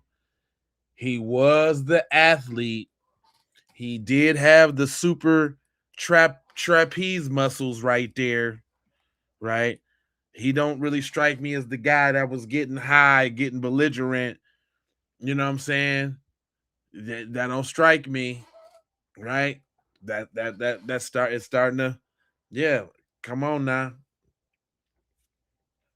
I ain't want to skip over that real quick because when we begin to hear a lot of things, you gotta snatch the jewels from out of where you can hear them. Ben Crump actually alluded to that about his collegiate prowess and what he was doing athletically, and yeah, she kind of hit that on the nail. not to mention, they said he left his phone and he went off with this girl. The girl saying that he left her and went on back to the boat. So which is it? Which person? The children on the boat, or was it the girl on the island? Who saw him last? Right. That's unclear. Not to mention, the phone that they took back to shore had text messages that had been deleted. What exactly did those text messages say? For one. For two, why did they delete them? Red flag after red flag. So second of all, hold on, y'all. This is another thing. How everybody got their little biometrics, whoop-de squab squam squingle, usually on, I guess, on iPhone. I'm assuming because had an iPhone, and he probably had the facial recognition. How you open the phone though if you ain't got the body? Either the fingerprint or the face.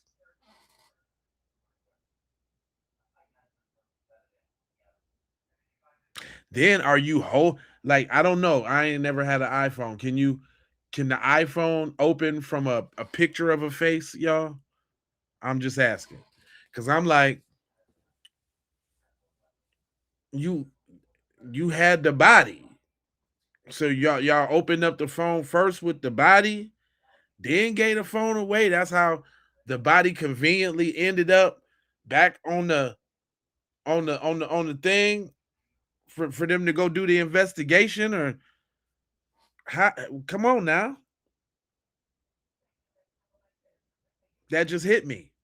Y'all, any of y'all get that? Mike, you got that? How y'all how they get text messages off these brand new cell phones? I know I got my fingerprint on my joint. My backup is my little pattern.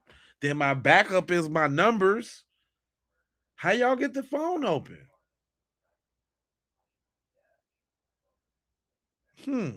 Okay. Go. I mean, these phones is super duper. These phones is Fort Knox. How? Y'all got the rich kid kit that we don't know about? Like, what y'all fix iPhones in your spare time? Like, what are we talking about?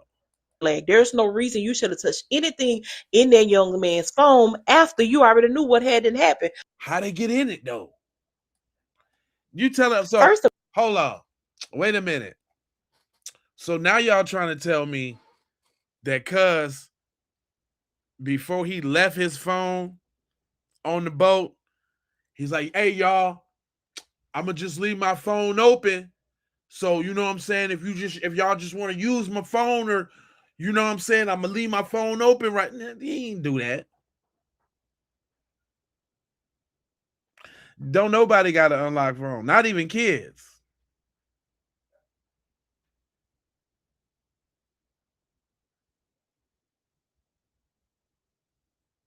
No, he ain't had a phone when he was with his girl. gonna be? Nah, because he left the phone on the boat. Remember, he supposed to have got off to go. It's customary to leave your phone on the boat to get off and go have fun and kick it on the lake. Yo, all right, cool, whatever. The phone was on there. You telling me he left his phone on the boat open? Because we still ain't talking about how these text messages is gone. Unless you got the body. That's all I can come up with. I might not be the sharpest knife in the joint, but I would think you got to have the body for that. Jeez Louise. Anyway, keep cooking. You should have touched anything in that young man's phone after you already knew what hadn't happened. First of all. Second of all, what 18-year-old you know is going to leave their phone with someone else while they on an island? Don't you want to be able to have access to your family or somebody to be able to tell them where you are to come and get you in the event that these children start acting crazy and leave you, or anything that goes to your mind, stealing out, strolling and taking pictures and everything else?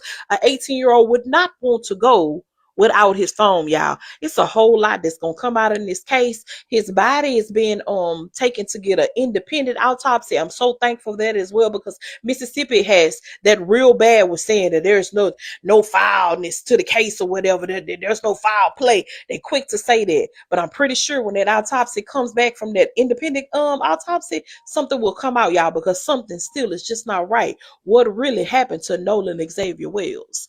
Thank y'all for sipping a little more tea with Auntie. Bye, y'all. Red flag. I ain't say. I like Auntie. I like how she busts that down. There is dangers of being that only one, and I thought this sister right here, she had a cautionary tale about being the only one, being the token black person, aka the token Negro. It's a cautionary tale, y'all. It's a cautionary tale. Very transparent. We're going to talk about being the token. And when I say the token, I'm talking about being the token black person in an all-white space. Okay. Now, how am I qualified to speak on this? Yeah. I'm qualified to speak on this because I have almost my entire life been the token black person in an all-white space, starting from the time, basically, that I was born. My parents were very affluent in the 1970s, which was unusual if you were not a celebrity or in sports. And so I grew up starting in Beverly Hills and went from there on into very affluent white spaces, prep schools, so on and so forth.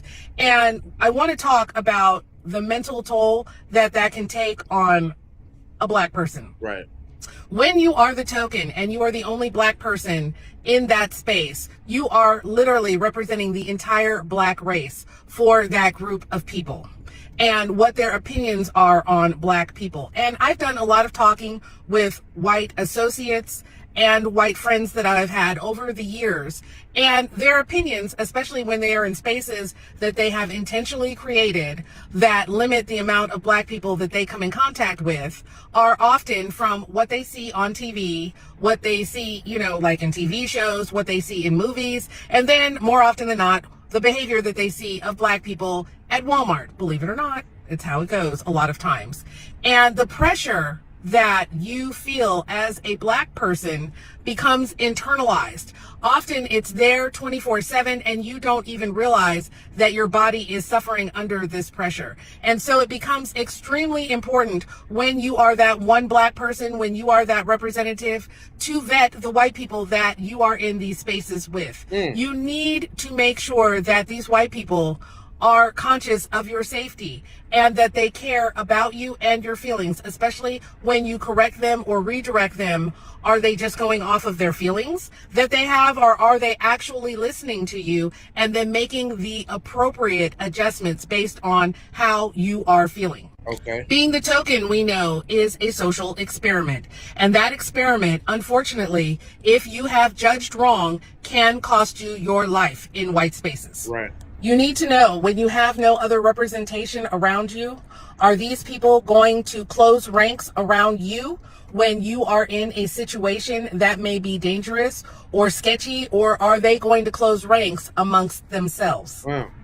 Oftentimes, being a token can mean in certain situations with certain black people, people see them as black on the outside, but white on the inside. Think Carlton in Fresh Prince of Bel-Air, and also think of our Supreme Court Justice, Clarence Thomas.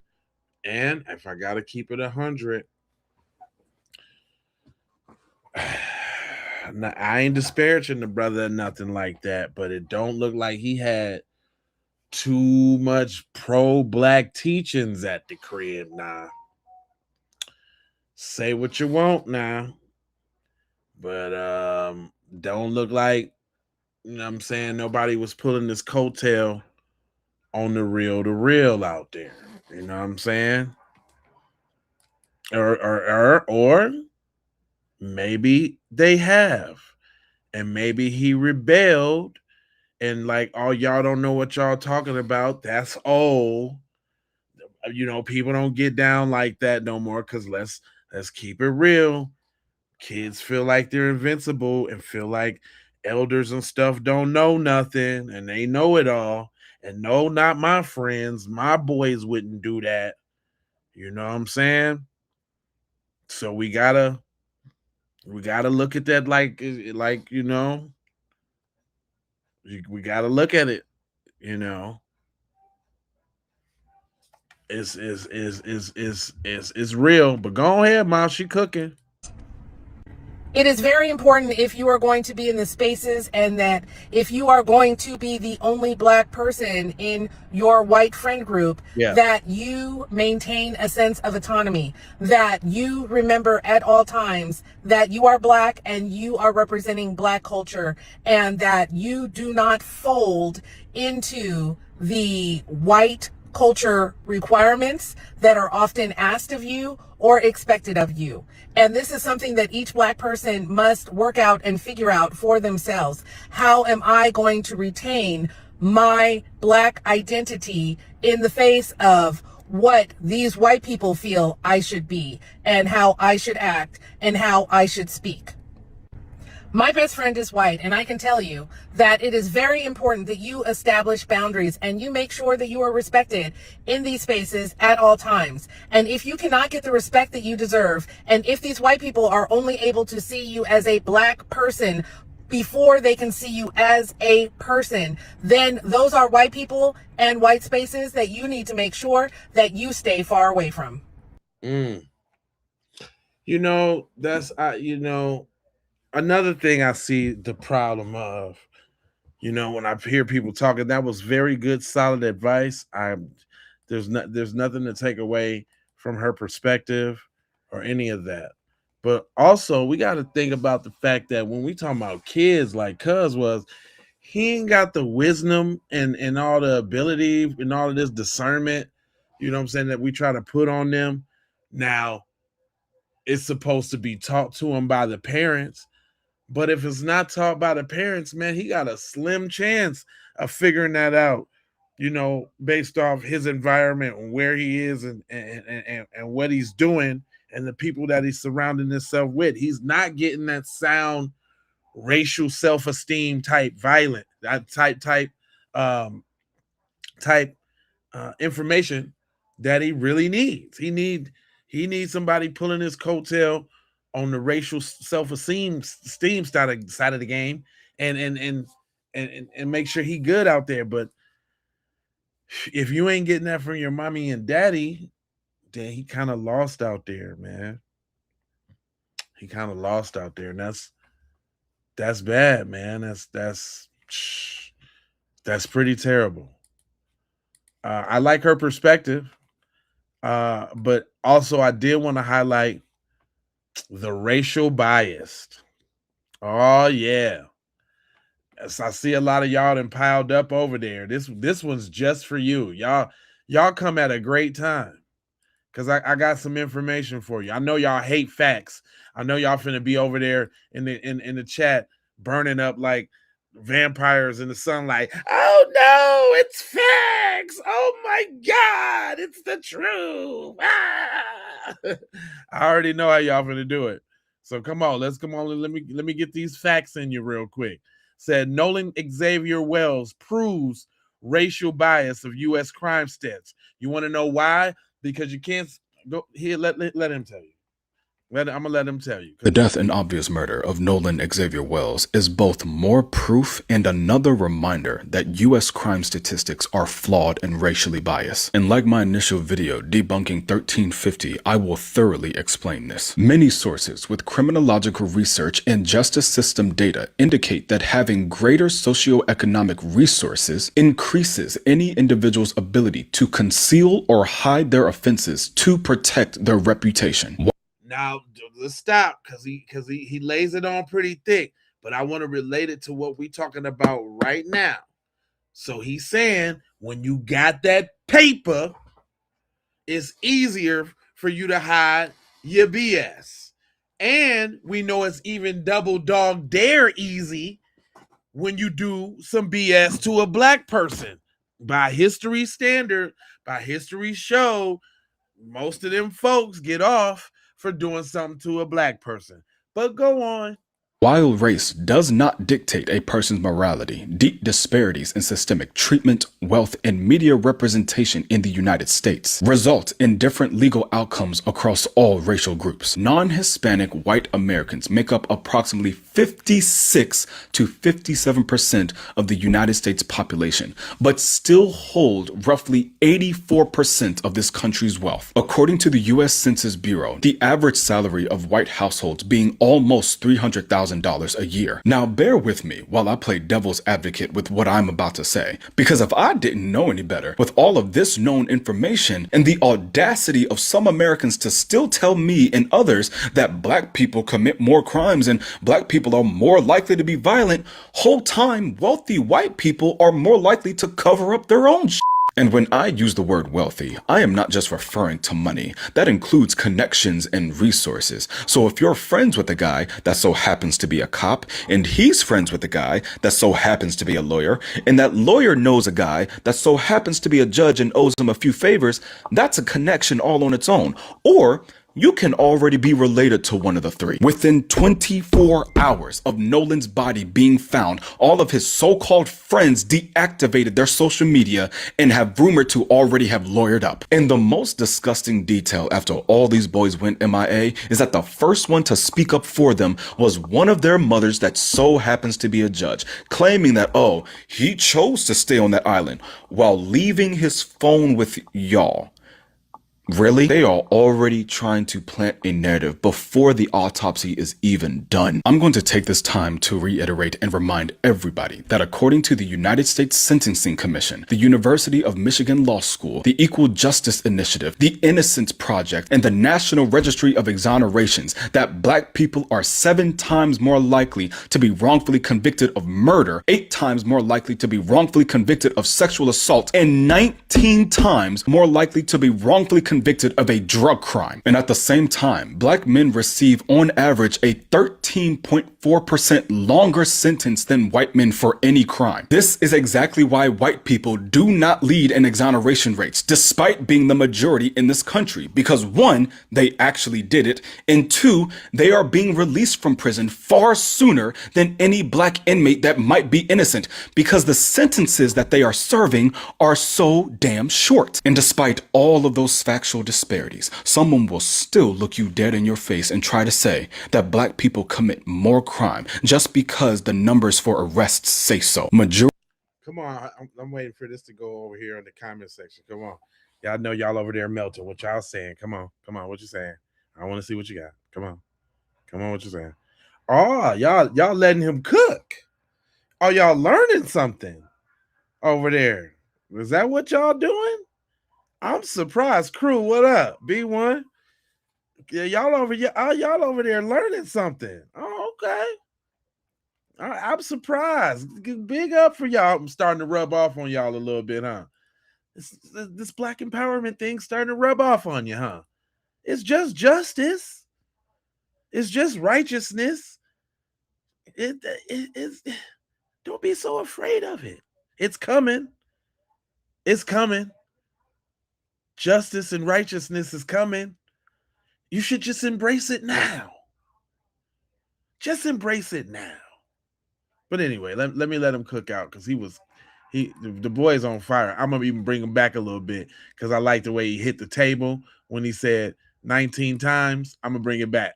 Be wrongfully convicted of murder, 8 times more likely to be wrongfully convicted of sexual assault, and 19 times more likely to be wrongfully convicted of a drug crime. And at the same time, black men receive on average a 13.4% longer sentence than white men for any crime. This is exactly why white people do not lead in exoneration rates, despite being the majority in this country. Because 1, they actually did it, and 2, they are being released from prison far sooner than any black inmate that might be innocent, because the sentences that they are serving are so damn short. And despite all of those factual disparities, someone will still look you dead in your face and try to say that black people commit more crime just because the numbers for arrests say so. Majority of black Americans do not have the connections or resources to even get a fair trial, whether they're innocent or guilty. Whereas white Americans throughout history have used their own connections, their resources, or wealth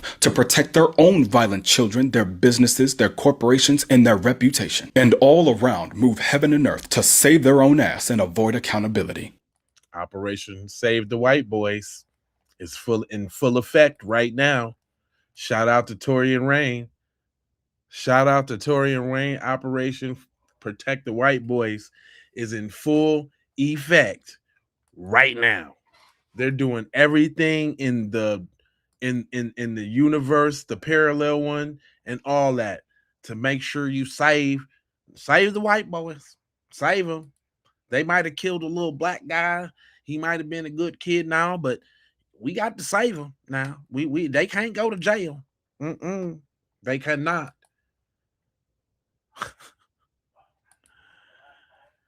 My boy, he kind of broke this down because everybody, you always hear that. What about black on black crime? What about y'all selective outrage? You hear that all the time. I had to play this one because I like the way that he broke this down. What about black on black crime? I'm glad you asked. Seemingly every time race gets brought up in scenarios surrounding situations where we are unalived by white people, y'all be in the comments throwing that phrase out or asking that question like it's supposed to just end the conversation. And it do not. It makes you look like exactly who we thought you were.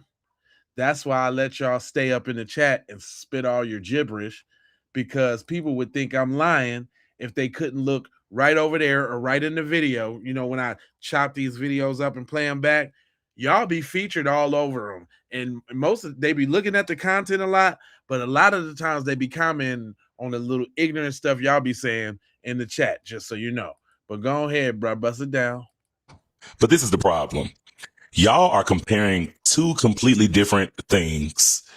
Black on black crime is simply violence happening in the same community because of proximity.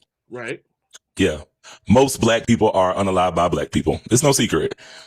Most whites are unalived by whites, Hispanics by Hispanics. And that's because people generally live around, work with, date, marry, and interact with people who look just like them. Right. The majority of homicides are intraracial. Yeah. Okay. But historically, white on black violence in America isn't just a crime. It is absolute terror.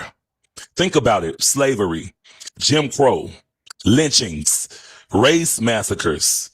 Black people have been targeted forever, and not because of a personal disagreement, but simply because we're black. Damn. When it all boils down. I mean, we know it's a little deeper than that. Us is a little bit more woke and wake. No, it's a little bit more than that. We know about y'all little weak little genetics.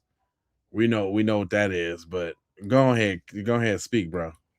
I know you hate to hear that, but sit with that for a second. It's their little genetics. We know what it is. You know what I'm saying? Needing fertility clinics. You know what I'm saying? Hopping over to Asians because your little Becky Wombs is decrepit and all of that. But I get it. But go on. Simply because we are black, y'all use violence as a tool to enforce segregation, to suppress voting rights. Well, but that's because they can't love one another. They can't be happy, kumbaya with everybody. Because if they do, then the big black scary black man with the big old phallus is gonna come knock all the white girls down and turn them into little mixed nigger babies. That's why it's really plain and simple when you really get down to it. It's really plain and simple. They want to keep the poor white man, and we can't love the niggers. If we get the niggers around, it's just I don't know, the niggers can't do the niggers. And I understand y'all, but like I say every episode, y'all think about this. This is for my viewers. This is a jewel I'm gonna drop on y'all. It's all about the yin and the yang of this, man. You know what I'm saying? Just as much as we speaking about love, truth, peace, freedom, and justice, they gonna be speaking about chaos, disorder, hate, evilness, and devilish stuff. That's it. That's it, man. Just y'all gotta chalk it up as the yin and the yang, fam. Just as much as we, trying to fight for love, life, loyalty, knowledge, wisdom, and understanding, they fighting for chaos, destruction. You know what I'm saying? All type of madness. You know what I'm talking about? It's the yin and the yang in that. Don't let that go. Don't let that go above y'all head too. If you know, you know. Shout out to my brothers on the 5 and the 6. If you know, you know.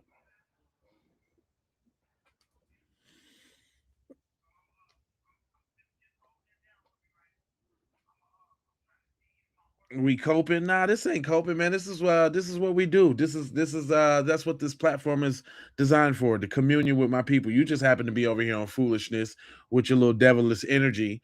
And we understand you. We know where you come from, fam. Little Daryl. We understand, fam. We know you're a little cornball dweeb with nothing else to do, and you want to flex your little digital nuts over here on the black chat. You know what I'm saying? Hoping you say something to get somebody to react. I get you. I get you. Because we obviously know you have nothing else better to do on a Thursday night than texter Dexter all in my chat. I get it, broski. It's all good, though. Family. And I ain't gonna hold y'all, but I'm let me see. I could keep it going. Y'all want me to keep it going? Because I'm running up on my little 2-hour mark, man. Give me 25 ones in the chat, and I'll keep it going, because I still got more people, more videos to go too. Plus, there was some breaking news and some stuff that happened right now while I was scouring on the internet, so I keep it going. Let me know. It's a bunch of y'all up in here. It's like all these. Shout out to all the channels. If you're watching on the J Lava channel, subscribe. If you're watching on Keep It P Podcast, subscribe. If you're watching on Keep It P Podcast Raw, subscribe. Make sure y'all hit them like buttons. I come on now. He said, okay, that's all right. Proud FBA. If my FBA brothers say keep it going, I'm gonna keep it going. My man, but let him rock out though, because I did cut his wisdom. Matter of fact, let me bring him back. I ain't want to cut his wisdom like that, because I went off on a tangent. My bad. Go ahead, brother. Chop it down. What about black on black crime? Right. I'm glad you asked. Seemingly every time race gets brought up in scenarios surrounding situations where we are unalived by white people, right? Y'all be in the comments throwing that phrase out or asking that question like it's supposed to just end the conversation. But this is the problem. Y'all are comparing two completely different things. Black on black crime is simply violence happening in the same community because of proximity. Right. Yeah. Most black people are unalived by black people. It's no secret. Most whites are unalived by whites, Hispanics by Hispanics. And that's because people generally live around, work with, date, marry, and interact with people who look just like them. I agree. The majority of homicides are intraracial. Yeah. Okay. But historically, white on black violence in America isn't just a crime.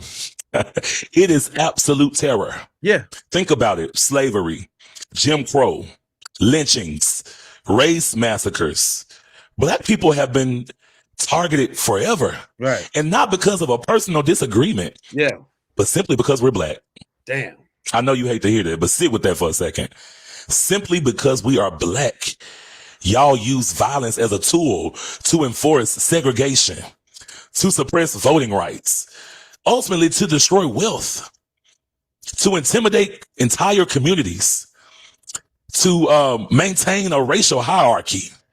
And that's fundamentally different from two people in the same neighborhood within proximity getting into a dispute and one person ends up unalived. Right. Even today, the FBI defines a hate crime as a crime motivated by bias against someone's race or another protected characteristic. So when people compare black on black crime to America's history of racially motivated violence against us black people, they are comparing ordinary criminal violence to violence committed because of race. Those are not the same conversations. Right. So if we are serious about reducing violence, let's reduce violence. But if we are talking about racism, keep the main thing, because motive and history both matters. So to the white folk and some of my skin folk in the comments trying to change the subject, stop it. Shut up. If the conversation is about homicide, let's talk about homicide. But if it's about racism, let's talk about racism because it's prevalent. And it's not going anywhere, apparently. What about... I totally agree. I totally agree. I love my chat, man. I love my chat when y'all be coming to get down on them folks over there and they be running and squiggling and hiding from questions. And then they want to N-I-G-G-E-R. What's your them? You little dweebs. Y'all some little dweeb busters. I'm gonna make some t-shirts that say busters for the busters in the chat. Y'all to get the t-shirts and get y'all buster t-shirts. I mean, y'all might as well put the jersey on. Would y'all get the buster t-shirts? I'm gonna make some buster t-shirts for y'all. Yeah, silence like a mug. Crickets. I see you over there giving them that work, proud FBA. I see it. Crickets. You ask them one question. Is get super Riri. Anyway, my man's like, man, can y'all at least give us a story that we believe? Like, geez. So Mississippi talking about stop spreading speculation of what we think happened to Nolan Wells. Well, autopsies don't take that long. Investigations don't take that long. You know if the body died from a drowning, if the body was already dead and then was brought to that location. You already know. You're trying to figure out how you're going to tell the public with the least amount of resistance. That's what you're trying to do. You're trying to figure out a story that black folk gonna believe. Come on now. So Mississippi talking about stop spreading speculation of what we think. Come on now. Now we heard in that one video that old girl was saying about the athlete thing, and I know when we hear things from ourselves as people, we don't believe it as much. But I wanted to go ahead and back it up because Ben Crump said it himself. I want y'all to go ahead and take a listen to this about the boy Nolan.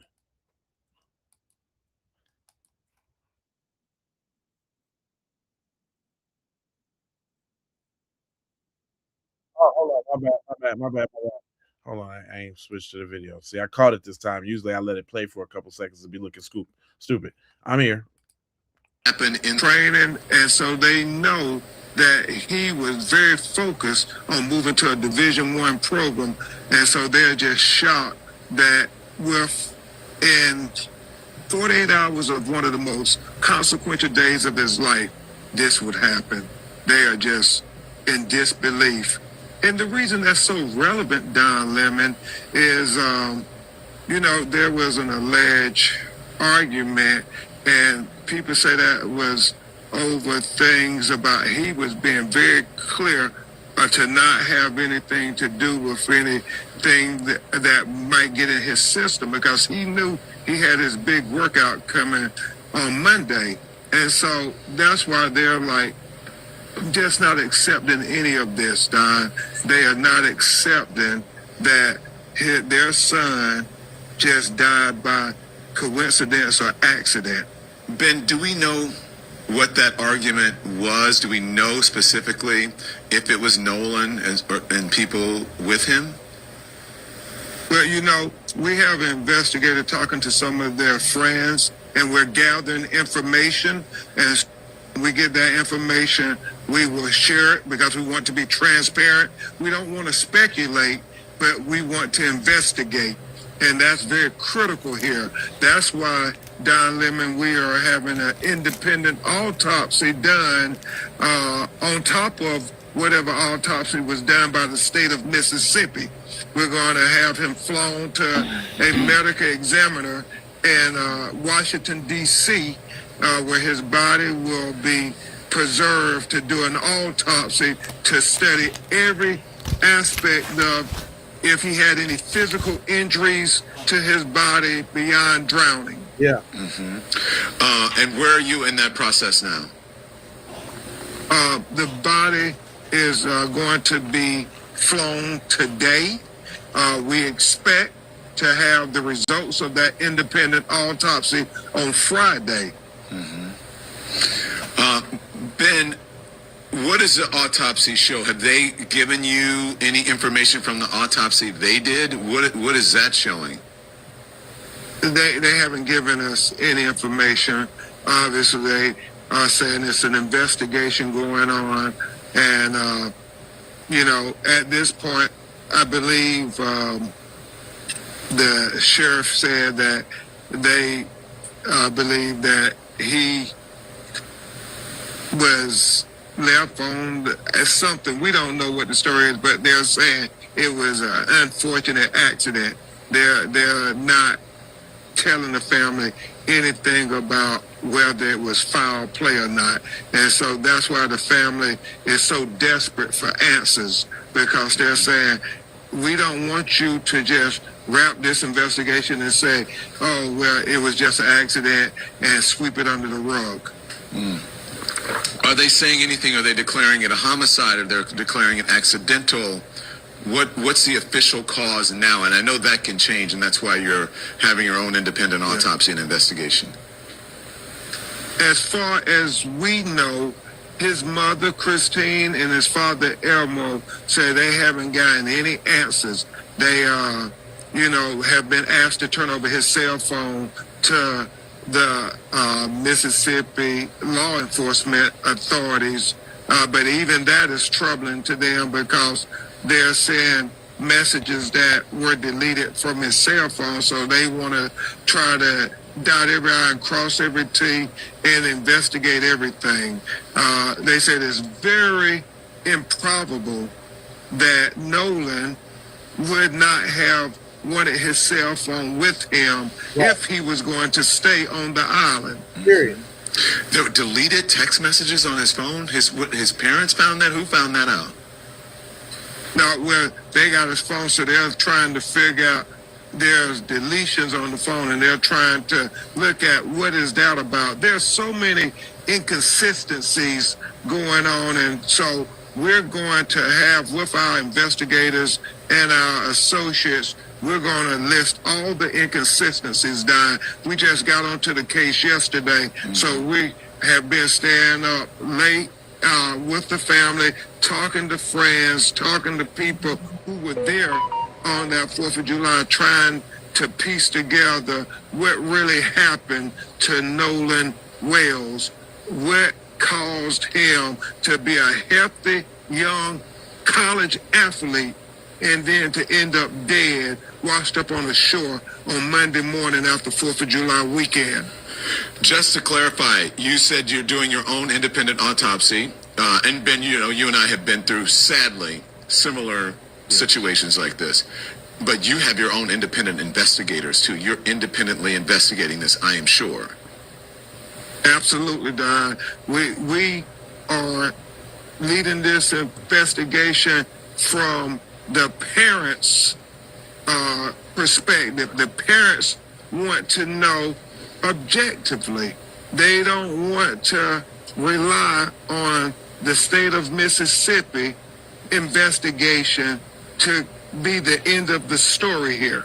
And so, as you reminisce, Don, there's so many cases that we worked on that it was our independent autopsies, our independent investigations that got us to where we were able to get some measure of justice, whether that was Breonna Taylor, whether that was Ahmaud Arbery, you know, whether that was George Floyd, and all these number of tragedies where young black lives were taken from this earth far too soon.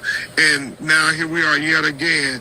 And I know it's challenging because when we look at the history of the state of Mississippi, it has not been what we call equal justice for black people in America. When you look at the history of Mississippi, you know, this is the state where Emmett Till was lynched.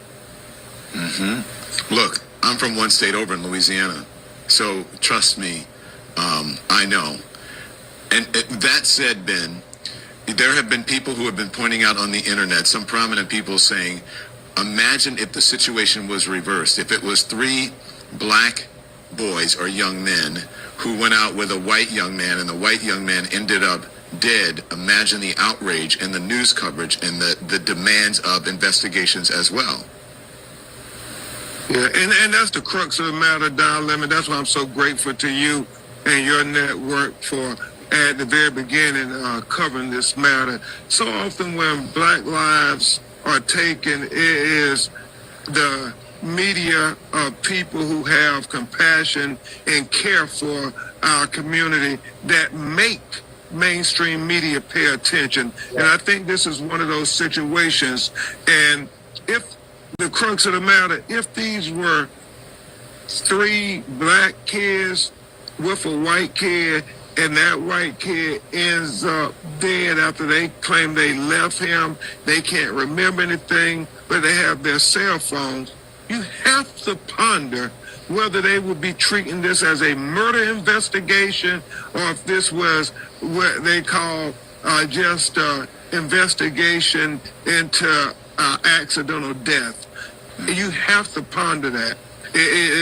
You can't be being honest with yourself if you say they would not have treated this investigation differently. Ben, was he a strong swimmer?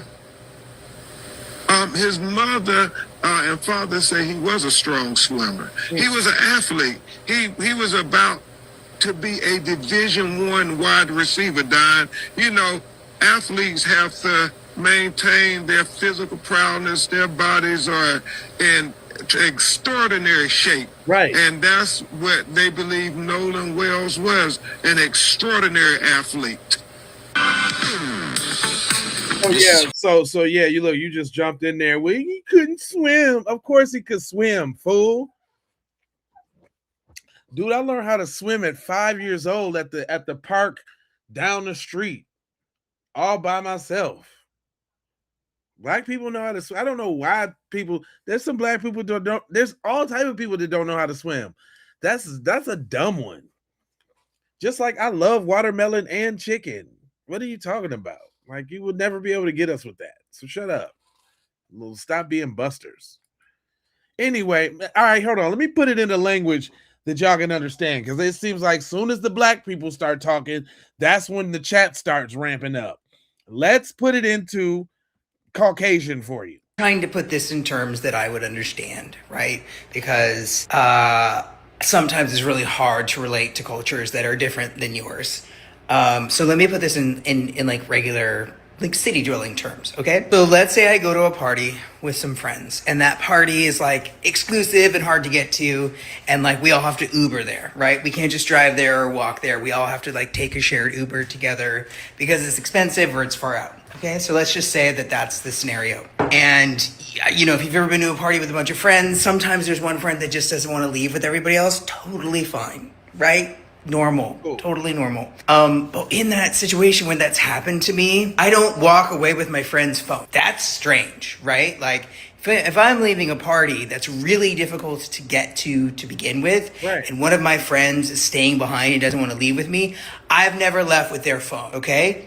Maybe that's unique to me. Maybe I hold on to my devices a little tighter than most people, I guess. So let's just put that aside, right? Well, after I leave my friend at the party, before I know whether or not that friend made it home, considering I have their phone, I wouldn't deactivate my social media account. Because if I wasn't sure if they got home, but I was concerned about it, I would for sure post it to social media and be like, yo, has anybody seen my friend? We went to this party together. We have all these pictures together, going to this party together, but I haven't heard from him. Like, is he okay? That's all we saying, man. That's all we saying. If you could just put it in these simple terms, like with these simple terms, you don't understand the simple terms. These are simple. Thanks, Casey. I appreciate this, bro. I wouldn't deactivate it. Also, it would be strange if I deactivated mine and on the same day, all of my friends who just so happened to be at the party with us, except for my friend whose phone I have also deactivated their social media accounts. Like, that's never happened to me. I've deactivated my social media account before. But all of my friends at the same time haven't also. So we go to an exclusive party, friends leave different times, cool. I very rarely have ever left with my friends' devices, leaving them no means of contacting anybody, cool. And then deleting and deactivating my social media before I know my friend is okay. Do you see what I'm saying? Also, my mother has never released a statement letting everybody know that she is a judge and that I've cooperated and given them every piece of information I know, except for why I left with my friend's phone, why I deactivated my social media account. Can someone please explain that to me? Because I cannot relate to it. Okay. Thank you over there, Proud FBA. I'm glad that you put demons don't use common sense. And I'd like to divert everybody's attention real quick while I got you here. I'm trying to run this Facebook up. So go on over there to Jay Lava's Facebook, and you won't be disappointed because I got him in a tizzy right now. Y'all know, you know the Judge Crump that he talking about? Boy, I just made her a devil, and this video is probably sitting at about 200,000 views right now. As y'all can see, hella comments. But this song, though, Devils, by me and TZ Von Savage, got them real tight right now. Let me play a little bit for you. You're some damn devils. It ain't no other way. FBA on code, and we're switching up the game. That's it. That's all I could do because I don't want them to give me the little striker shit. You know what I'm saying? But I'm turning them into devils. Nobody's getting spared. You understand what I'm saying? Look, the new devils for the day. Your boy done gave it to his wife and his daughter in the headpiece. Devil. You understand? Your boy, 70 counts of touchy-feely crimes. Devil. You understand what I'm saying? Rick Chow had to get him. Devil. You understand what I'm saying? Look, head devil in charge. Just paid that lady her money. Devil. Ain't nobody, everybody getting it. The Mississippi commissioner was talking about we need to stop speculating on the Nolan Wells case. Devil. So go subscribe to that J Lava and that Keep It P podcast channel on Facebook. You dig what I'm saying? And make sure that y'all use that song. Use that song in your reels and all, especially if you're talking about like a crime somebody did or something like that. This what the cover of the song looked like. It looked like this, y'all. Go use this, y'all. Look, it looked like this. Foundational Foolery, Volume 1. Go use that devil song, y'all. Is what I'm trying to tell. Yeah, man. I ain't playing with them. I don't just be, and that's my real profile with my real face on it, with all my real information, real G style, not like you little busters over there in the chat, all anonymous, all out, no picture in your profile. I only got one subscriber and one follower, and it's J Lava because I like gargling his balls.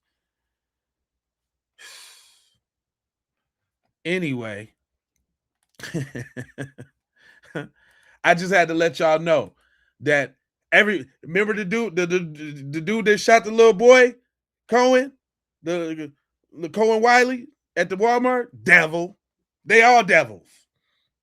Go use that song. I encourage y'all to do the same thing. Use the song fruitfully. Devil all over the place. Bang it in your whips. Pull up to a function, to a MAGA function. And y'all some damn devils. And ain't no other way. FBA on code. And we're switching up the game. Y'all some devils. Ooh, ooh. Just bust it out on them. Do that. They're gonna hate it. Y'all don't believe me? Hold on. Let me let y'all see some of these comments, fam. Oh my god, the comments, fam. Oh, the comments is a cesspool. Hold on, let me go back to some other popular devils. This devil right here, the judge in Carmelo's case. These comments over here, boy. I know y'all can't see them on the up and down side of the game. I wish you could. That's all up. So another way y'all can support the channel when y'all see the lives come on, watch the horizontal one, not the vertical, not the up and down. Watch the horizontal one, so then you can see like the full screen, right? Just a little tip for you. Watch the horizontal one, not the up and down. The up and down one is designed to get the people into the channel. The horizontal one is for the stomp downs. You know what I'm saying? Think about it. Anyway, they internally combust and turn into devils. Especially if you dealing with me, that's what you finna be. I ain't playing. Look, Metcalfs and all of that. They all, I don't care. I'm not holding no punches nowhere. Just so y'all know. I'm about it. I don't just be talking. We're putting them all the way out there. Diamond Sweet, I appreciate the love. Yes, sir. Yes, indeed. Yes, indeedy, speedy. Y'all hit that like button. Make sure y'all subscribe so y'all can catch me every time I go live. I go live just about every day, and sometimes twice, 3 times. Feeling home, how froggy I feel. I'm leaping. You understand? But yeah, I just wanted to make sure y'all knew. Go follow me on the mother joints. Look. Metcalfs. Look. You see? Victim, thug. Angel, devil. You see what I'm saying? I'm not playing with them. Somebody got to do it. If they getting petty with us, I'm going all the way down there. I'm going all the way in your throat box. Pause. And I'm not even a pause dude, but the way that sounded. The way that sounded, I had to put a pause on that. I don't know. That seemed plausible, I guess. I hate that too. I'm gonna let y'all. I'm not a pause dude. I hate because pause. Let me tell you about pause real quick before we go on. Pause. If you say pause, that means you already intentionally thinking about some fruity stuff. Because you always looking to pause something. You know what I'm saying? So shame on me for even saying that. I usually don't. I don't say pause, but you know what I mean. But yeah, man, I'm going super duper hard over there. I'm getting black people too with that digital bug dancing. The Carmelo Anthony is guilty crowd. I'm getting them too. You see my man cutting the jig. See, that's what y'all supposed to be. That's what you're supposed to be using. That's what you're supposed to be using AI for. You're supposed to be using AI to make a statement and say things. You know what I'm saying? That's what you're supposed to do. Look, remember the dude that shot up them families while they was just out there minding their business, and then there was an OG there that came through with the blop blop and gave him the business. Y'all know they just arrested him again today too, right? Y'all know they just arrested him today. This dude right here. I was ahead of the curve. I put this up weeks ago, but they just arrested Cuz right there, man. He a devil too. They all devil. Marlo. Yeah, okay, that's what I'm talking about. That's what I love. You know what I'm saying? This is what I do. I get on they neck bone, cuz I'm in there. I'm on it. I don't even care. And this is my real profile. I'm really on it like that. I ain't playing. Look, this is the example. See how I be cutting up? I be cutting up and these things, and they be more concerned about the stupid stuff y'all be saying in the chat. Y'all see that right there? This is gonna be a crazy cut up too, because now it's gonna be a cut up of a cut up. That's crazy. But anyway, y'all see that? Y'all see what they doing right there? That's y'all and me on another episode, and y'all. You know what I'm saying? Are we getting it in around here, baby boy? For sure. But Ricky Smiley, he actually has something. You know, I don't really be listening to fam because he really always be trying to push us to go vote for the Democratic Party and be on that political joint. But he did have something sensible to say about this Nolan thing, though, that I thought we should take notice to. So, dropping my kids off at summer camp, right, for the day. And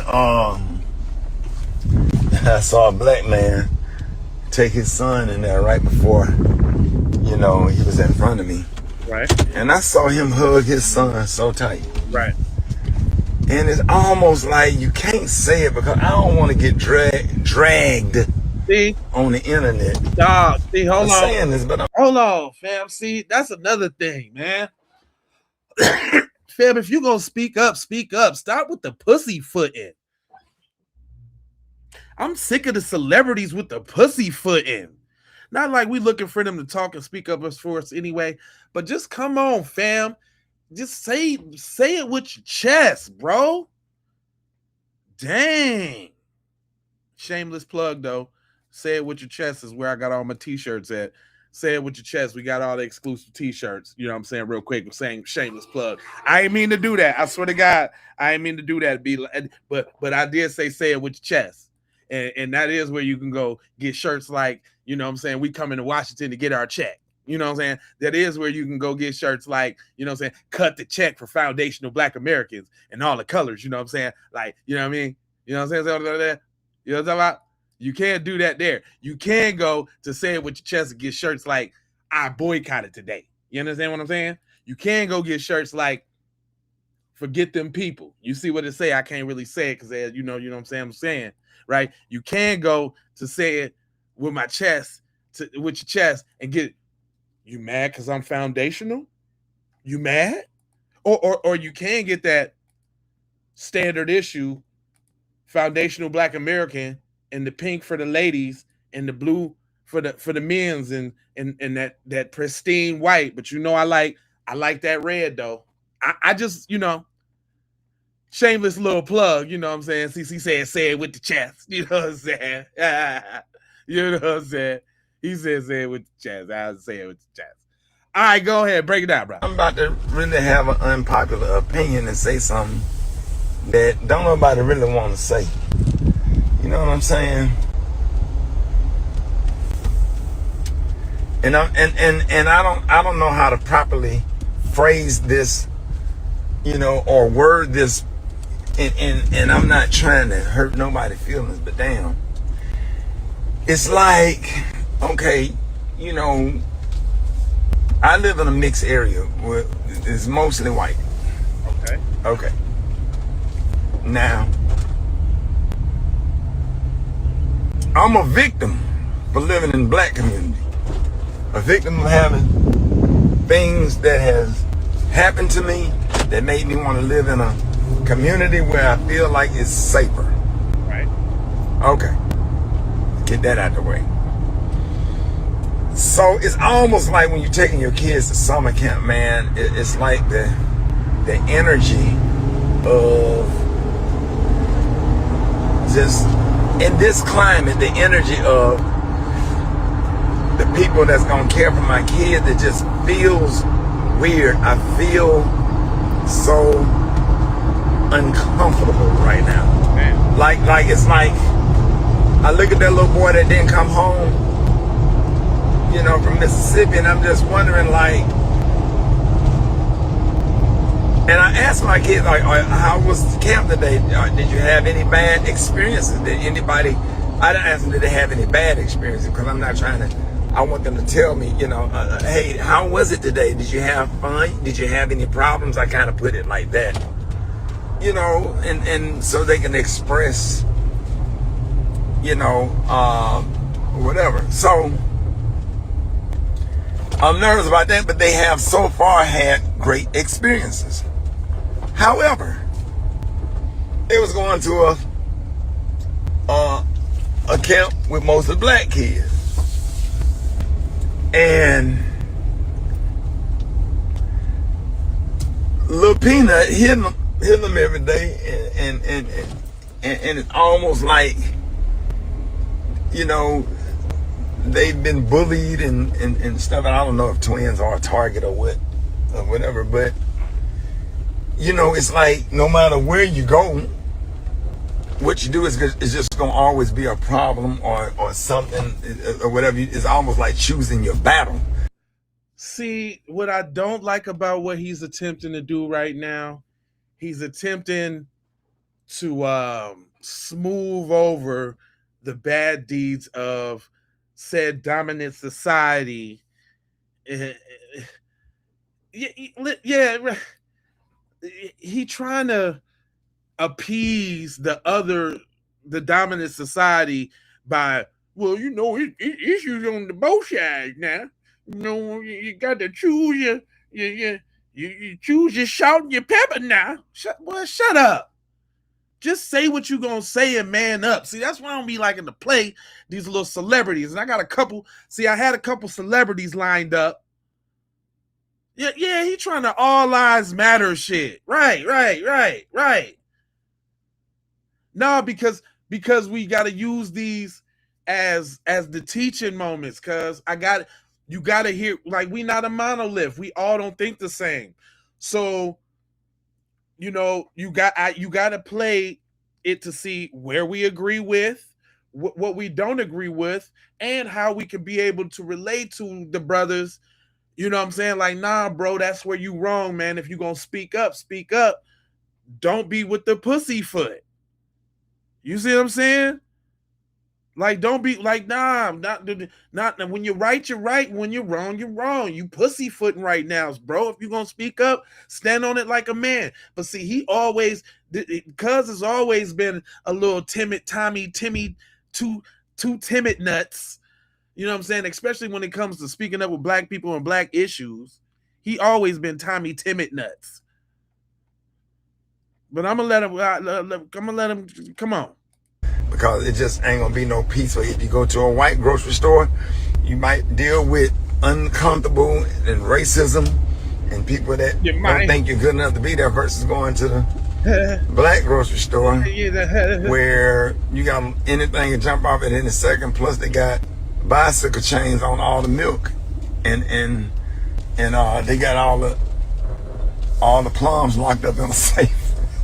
See, you trying to make jokes, comedian head ass nigga, and the security of the store doesn't have anything to do with the safety of the environment. What are you talking about, bro?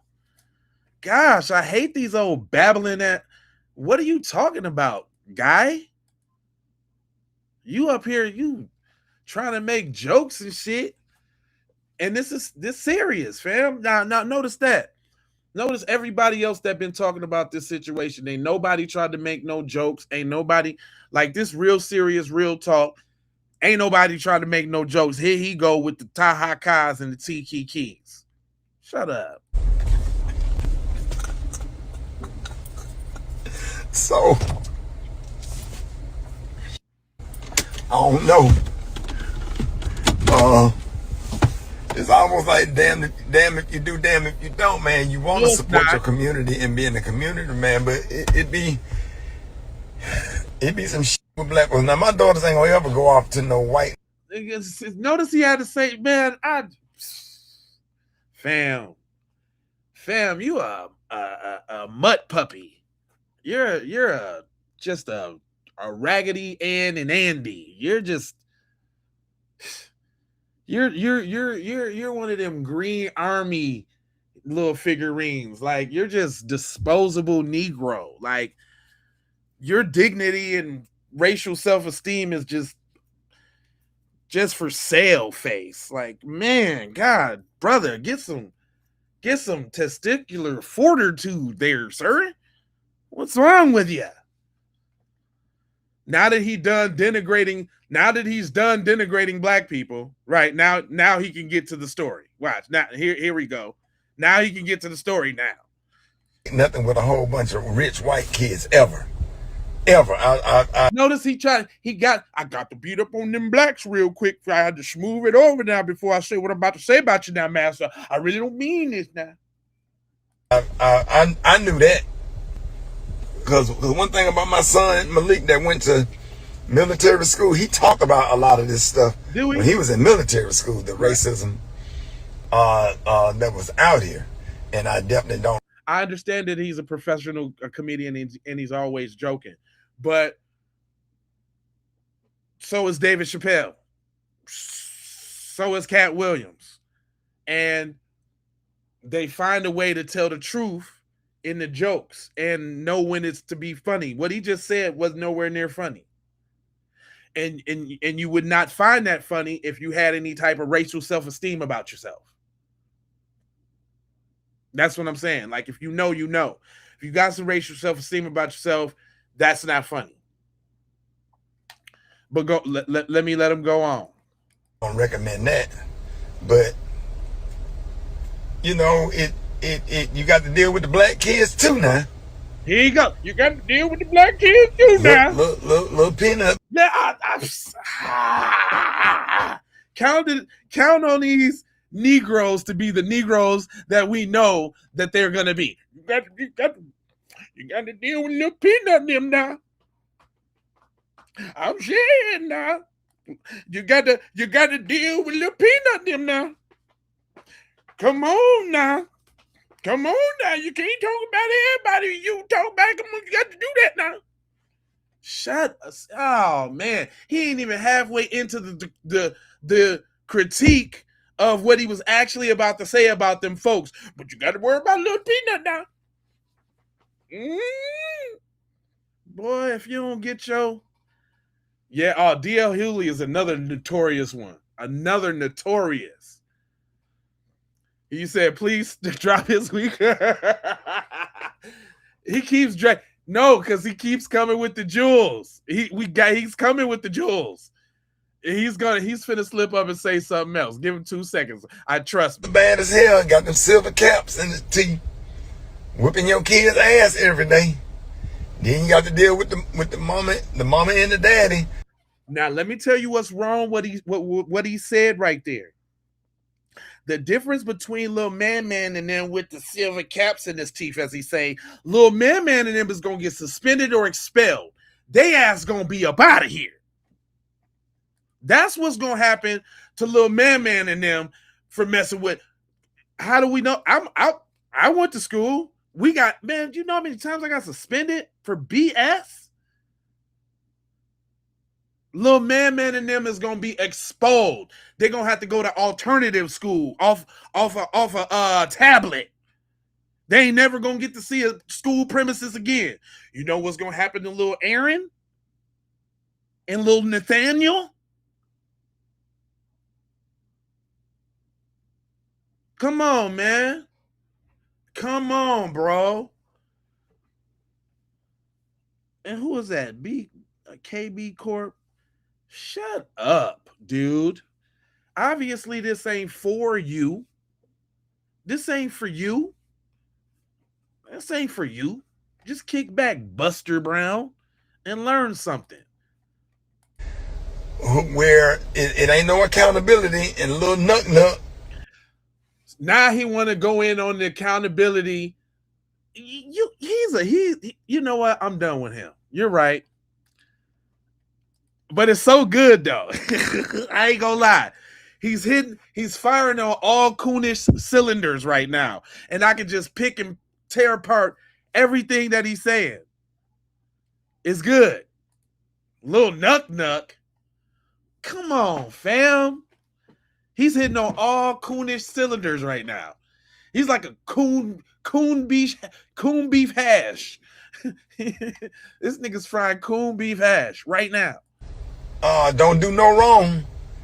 And then you got to deal with that grandmama coming in there with that little gray and black afro and is mashed down in the back because she been sitting in that chair watching the stories all day. And nigga, this is everybody's not a Tyler Perry film, fam. And shut up, dude. You're trying to be funny. He trying to joke off that black degradation he just did. That's what he doing. He trying to joke off them little low blows he just gave to the black community. He trying to get sitting on the back of the chair, the little gray afro. Shut this dude. And she can't believe that you up at the school complaining that her grandson with them silver caps and did something to your children, and then now you got to sit up in the office with their ass, and then you Ricky Smiley and you walking there, they really hate your ass. Man, I don't. What?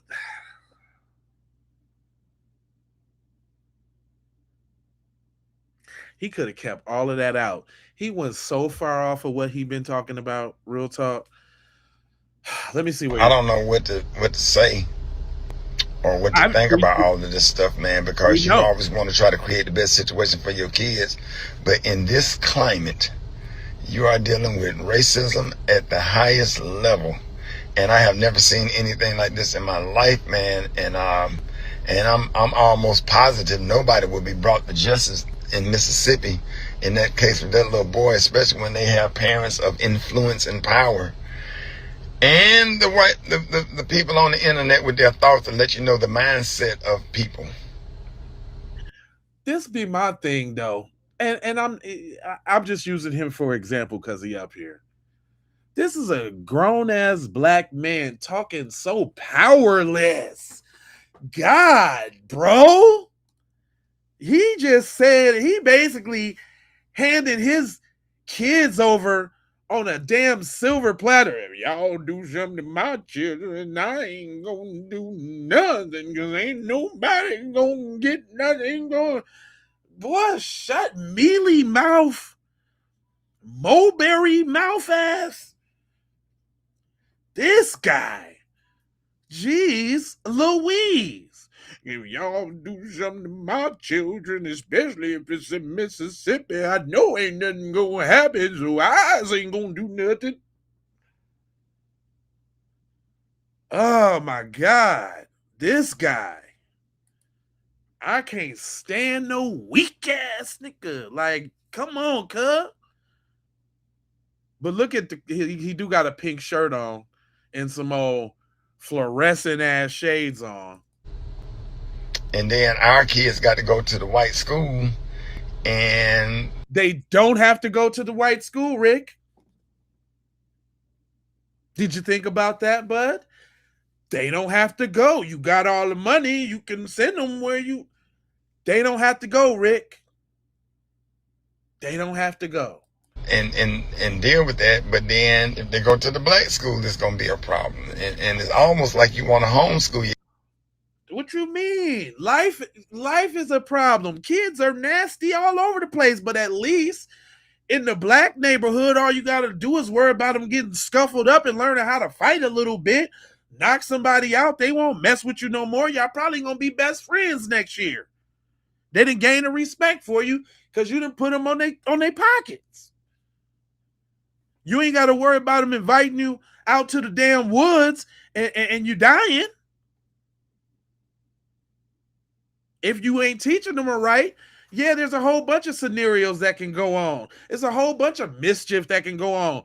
Let's not forget kids do be kids, but we're not talking about the dynamic between the same race. We're talking about the dynamic between different races, which is obviously different, which over the last even couple weeks, y'all just seen that video where the one little black kid was at like the little, I don't know, little camp or whatever, and they had him all in a headlock and everybody was jumping in and beating on him and everybody was laughing, wasn't nothing happening.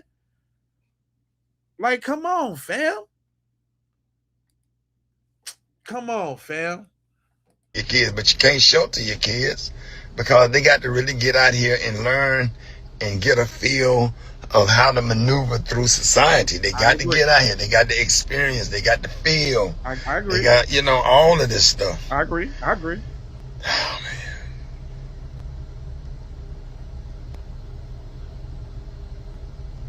I don't know. You don't know nothing. Now I'm done, Tom. Now I'm done listening to you because he tried to give y'all the dramatic pause like he was like really spitting something. Boy, you ain't said nothing. Yeah, you ain't said nothing. You said a whole bunch of jabber-jacking, jaw-jacking nonsense. You have said nothing at all. And but see, you got to use those as teaching moments, man. I tell y'all, when I be scouring the internet, there's a lot of videos that I hear that I be like, I'm not playing that crap on air. No matter how much I can dice and slice it up, those messages will not be disseminated here, buddy. He just happened to make the cut on some what. And let's talk about what's true about this situation. I don't think I ever thought for you busters. I don't think I ever thought in the I would say no because we all coming up with the same thing right now. Go ahead, sis. Shit like this, but listen to what these white people is saying. Yep. They said stop hanging with a group of white people. That's what they if said. You are the only black person. That's what they said. The amount of Caucasian people I have seen get on this app in the last 24 hours and say, black people, please stop hanging with groups of white people. Like, as an individual sole black person, you should not be the only black person in a group of white people. It has been astronomical. Like, I literally am scrolling in this one video after the other of Caucasian people telling us as African Americans, do not hang with a group of all Caucasian people if you are the only African American. This isn't about, oh, I trust my friends. This isn't about, oh, I've known them my entire, that's not what this is about. This is about history. This is about what we know, what we have seen, and what has been proven time and time and time again. I don't think I ever thought I would say no shit. Man, it is what it is. I know y'all don't really like that. I know y'all, I know it kind of stings a little bit. You know what I'm saying? It stings a little bit, I know. But look, these are the people that she talking about. You know when she said it's a whole bunch of YT people coming over here saying that? These are the people she's talking about. Mississippi, and on the 4th of July, my son's best friend came with us to my family's get together, and their friend is black, and he was the only black person. My son's friend was obviously going to be protected with us, as are all of our black friends, because I'm very aware of how racist people can be in Mississippi. Basically, translation says she ain't coming out saying it like the other one said it, but translation. I got some racist ass people that I be around, and I can't stop my friend's son from coming to kick it with us. So I'm gonna make damn sure he good while he is around us. I can't control the group, but I can at least protect the little boy. And if them dudes was friends on the boat with Nolan, they would have did the same. Come on, Ma. Tell us how it go. And I even told my kids before we left for my family's 4th of July thing, that if anyone said anything racist, that they knew that their mama was going to speak up, say something, because I don't care who you are. I don't care if you're my own family. I'm going to call you out on your racist BS, and that we would immediately leave, because I'm. Where's people like, why, none of his friends had this sentiment? None of his friends thought this way about him? They was all on the team together, this, that, and the third. This makes the jealousy claim. This makes the jealousy claim even more relevant. His friends wasn't thinking like this? Go on, Ma. I'm not going to tolerate that ever. So my kids know that about me, but I also want to make sure that they know that we have to speak out no matter who it is. I don't care if it's family. People come out and are saying, you need to warn your kids about being the only black person amongst a group of white people, especially in certain places around here. Very much so. I agree with it. I'm always telling my kids, if you are with your friends who aren't white and you're around any certain area and someone comes out saying racist stuff, you have to be the one that speaks up. You have to intervene. Yep. When my kids were little and they would go play basketball at another guy's house, his neighbor always hung a Confederate flag. And I would tell my boys, if y'all are set on playing basketball there at your friends, please know if that man ever comes outside of that house, you have to be the one to speak to him. Do not let your black friends try to say anything, because you never know what that man might do to them. So as a white parent who is very aware of the racism, I was about to say, shout out to her, man. She giving her kids game, man. This is a real one right here. This is a real one right here. Just even by the way she's speaking, because she's even able to, you know what I'm saying? Like, she even gaming her shorties up like, man, listen, man. I already know how to deal and how my people get down, man. If it go down, make sure y'all go approach the man. This is a real one right here. Listen to what they say and not what they do. Listen to what she's saying. It's a real one. Here and everywhere, in most places, unfortunately, it is my job to make sure I educate my children, simply not on being not racist, but I want to teach them, and I do teach them, how to be anti-racist and how to use the privilege that they have. I'm from Mississippi. To get that's how you be an ally. That's where it starts from. Twan, I appreciate that, man. Just over here doing what I do. Yeah, I appreciate that, man. You know, I understand that my comment section does not represent all people, and we don't speak in absolutes. You know what I'm saying? Matter of fact, I had he finna trip off this. I chopped it up, smoked a joint with my white friend last night, and he talking about he wanted to do a segment called Ask a White Guy. You know what I'm saying? Like, about some of these issues. And I had to ponder on that, because, you know, like, Nick a real one. Like, he gonna bust it down, you know what I'm saying? But he also able to think from that side, because he on that side. It might be real interesting. It was something I was thinking about. But man, that's a real one, man. When you can game up your kids, you know what I'm saying? Game your kids up on how to deal with their black homeboys. That's real right there. My baby said it's facts over fiction, though. Okay, I want to point out something, because I can tell people are missing what's actually being said. Right. Now, with the coverage about Nolan, people are still stuck on Katie and he was left behind and they didn't know he was missing. I want you to think about something. Nolan went missing January 4th around 4:30 p.m. He was seen at 4:01. So somewhere between 4:02 and 4:30, he went missing. We know that the altercation turned into an intense physical fight, which means that there are bruises on people's bodies. That fight was on land, and witnesses who were out there said the fight moved onto the boat. Right. Continued on the boat, and the boat, along with 2 other boats, 3 boats in total, sped off. This was a big commotion. Okay, there were 5 people on the boat, including Nolan, on that particular boat. And it was stated by people who were there that that particular group was fighting within the group, which meant Nolan was being fought. Okay, now understand this. That's about 4:30 on Saturday, right? Sunday, they go looking for him. They don't find him. Monday, he just magically washes up, but he wasn't waterlogged, which means he wasn't in the waterlogged. So it's like his body was put there. Okay? So understand this. When they went to identify the body that had just been deceased, not 24 hours to 36 hours at the most, I would say 24 to 30 hours, the body is deceased. It takes weeks for bodies to decompose.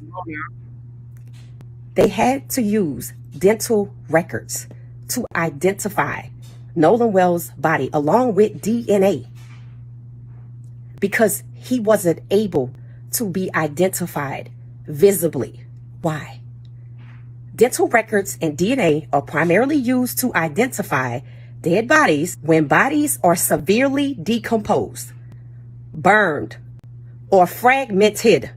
Visual identification and fingerprints often fail, making these scientific methods essential. He just died 24 to 30 hours ago. Right. He wasn't badly decomposed. No. Was he burned? Huh. Fragmented? What prevented a visual identification? Come on now. Didn't they say it was an intense physical fight? So he was bruised and battered and beaten.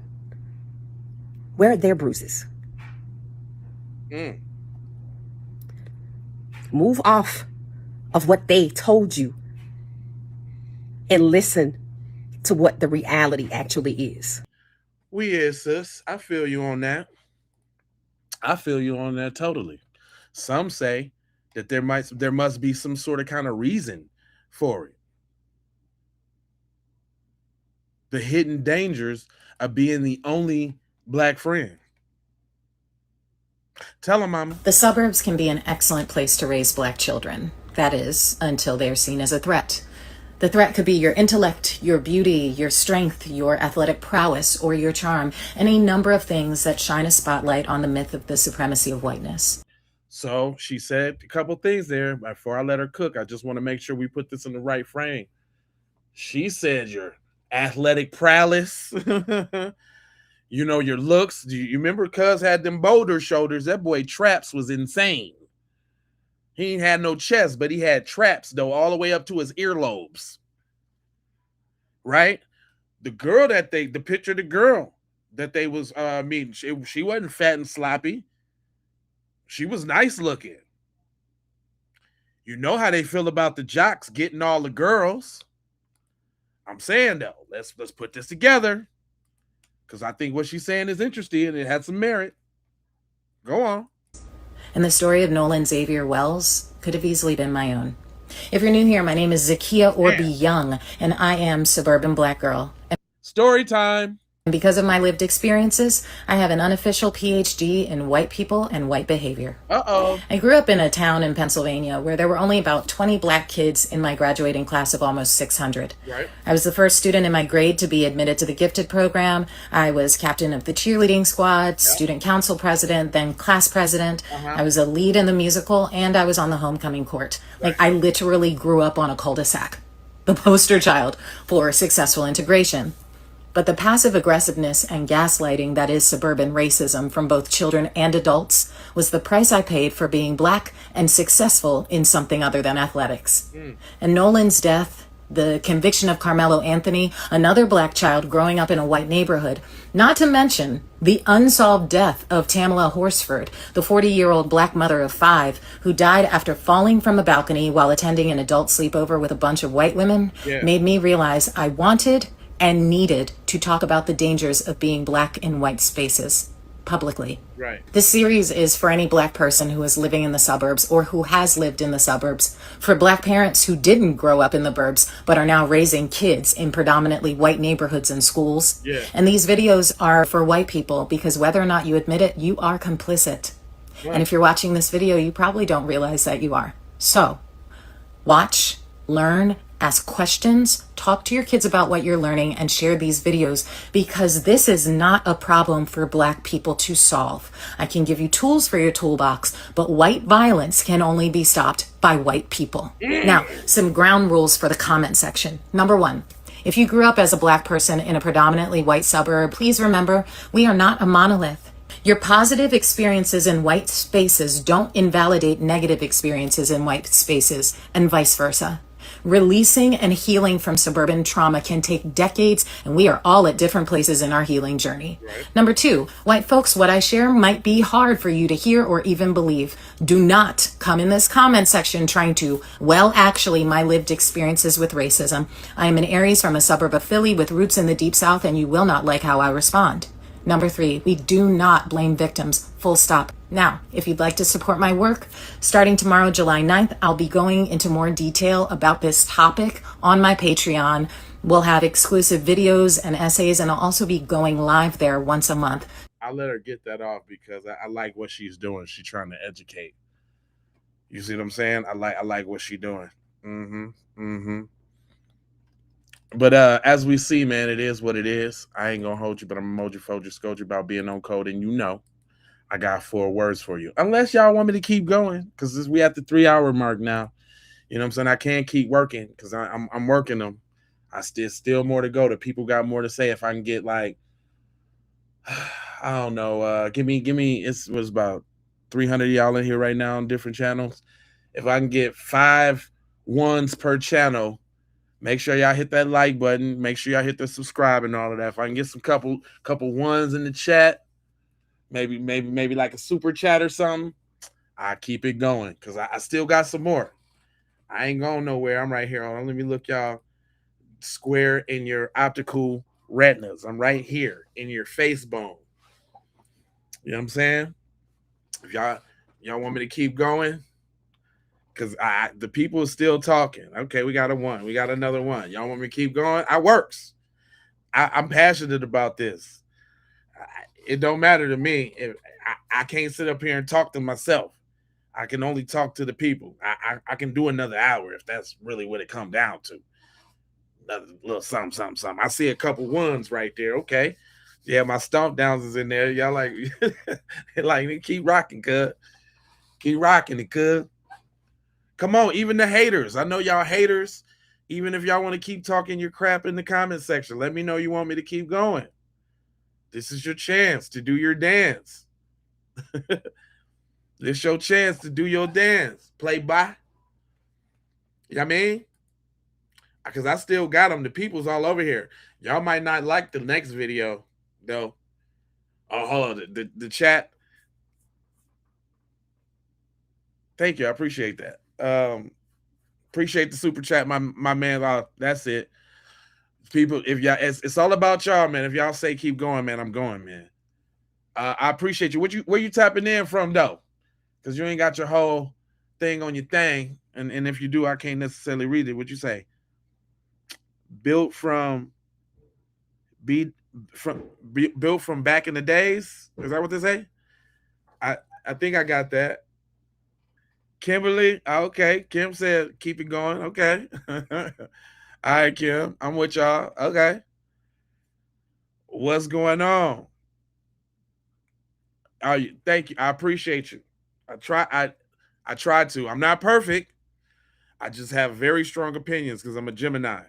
And I'm scatterbrained too. So don't make me get on my what's his name?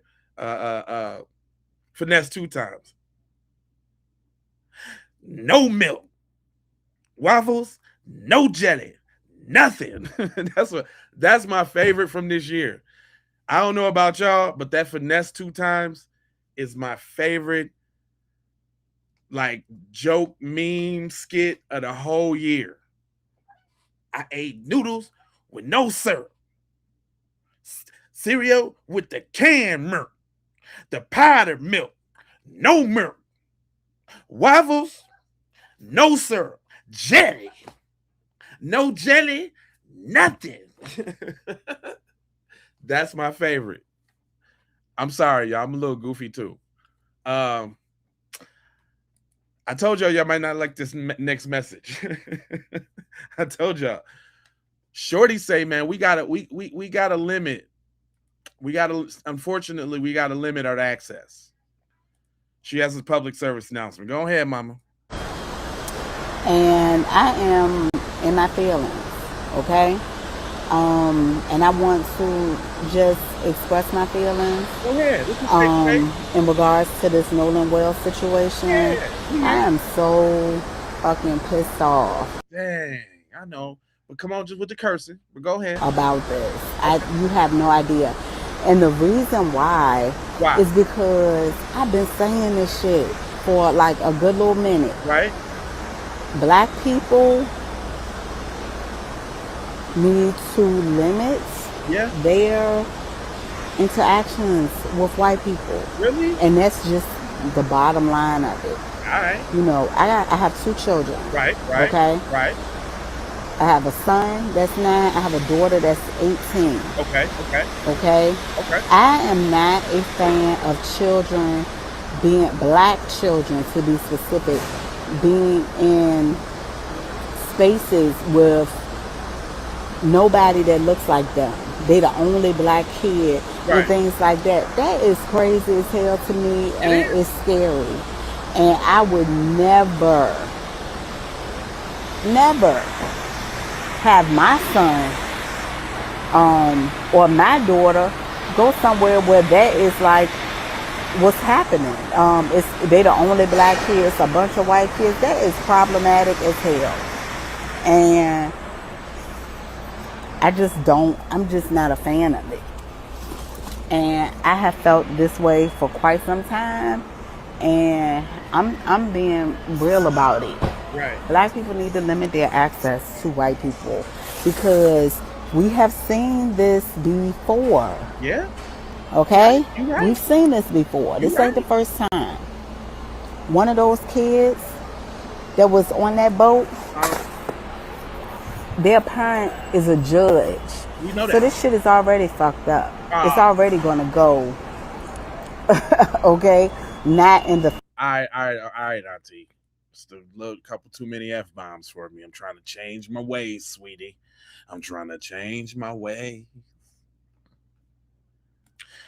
But this, I'm telling you, I had a whole bunch of videos lined up. I definitely, when I do this, I plan for hours of study, because you never know like how y'all gonna be rolling with me and how many people gonna be in here. Yeah, this is B1. Matter of fact, this is for the haters real quick.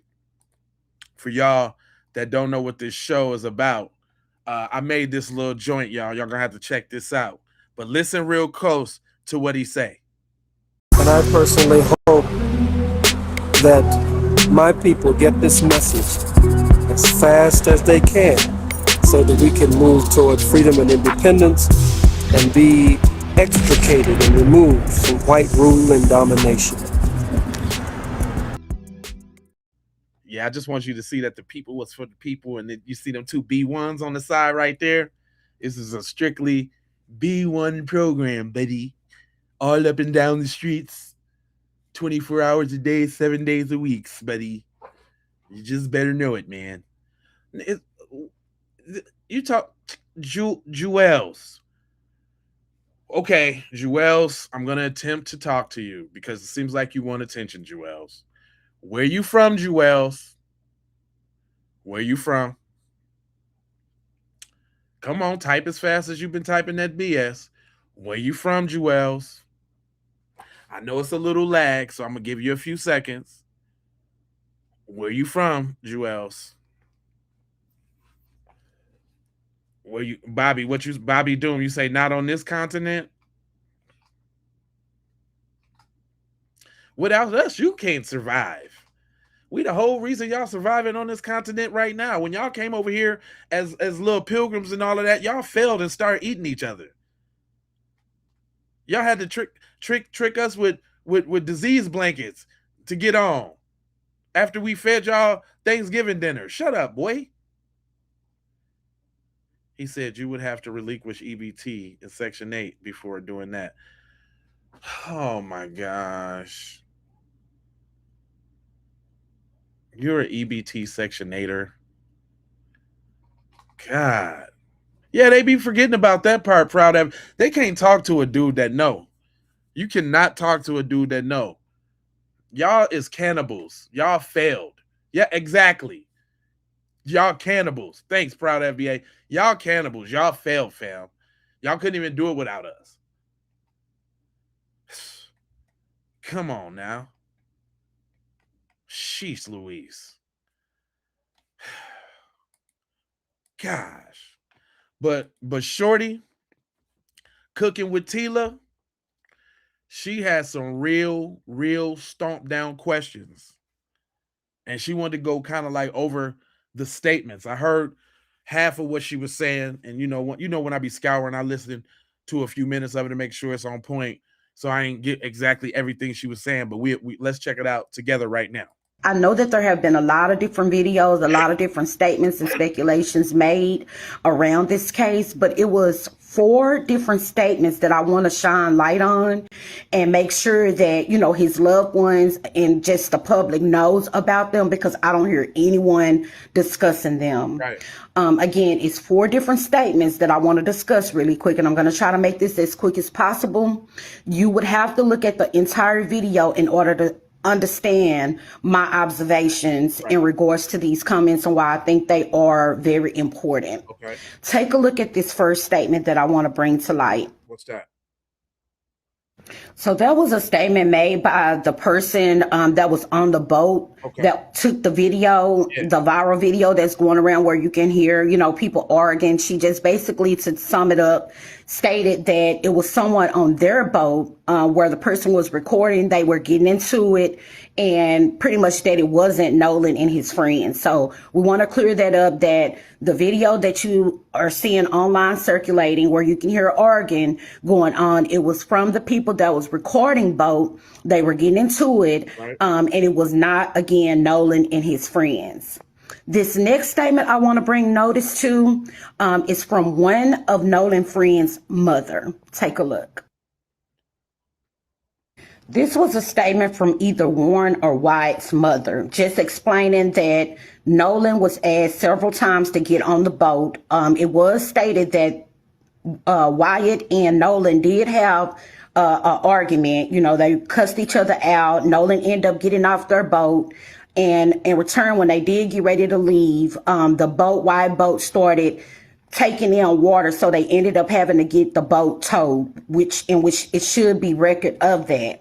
But it's the very top part of this message of this statement that I need you to pay very close attention to. Right. She indicated that Nolan wanted to stay and indicated that he wanted to stay with the girl, and that the girl that he stayed with, boat was parked on the next to Warren and Wyatt's boat. Okay. The girl that they keep referring to is Katie.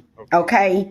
Katie is the person that he ended up wanting to stay there with, in which there was a boat already there, in which I'm assuming Nolan felt as if he would have had a way home. Okay. Now, I want y'all to keep that statement in mind. Katie was the girl, and it was a boat there, in which Katie and Nolan was on.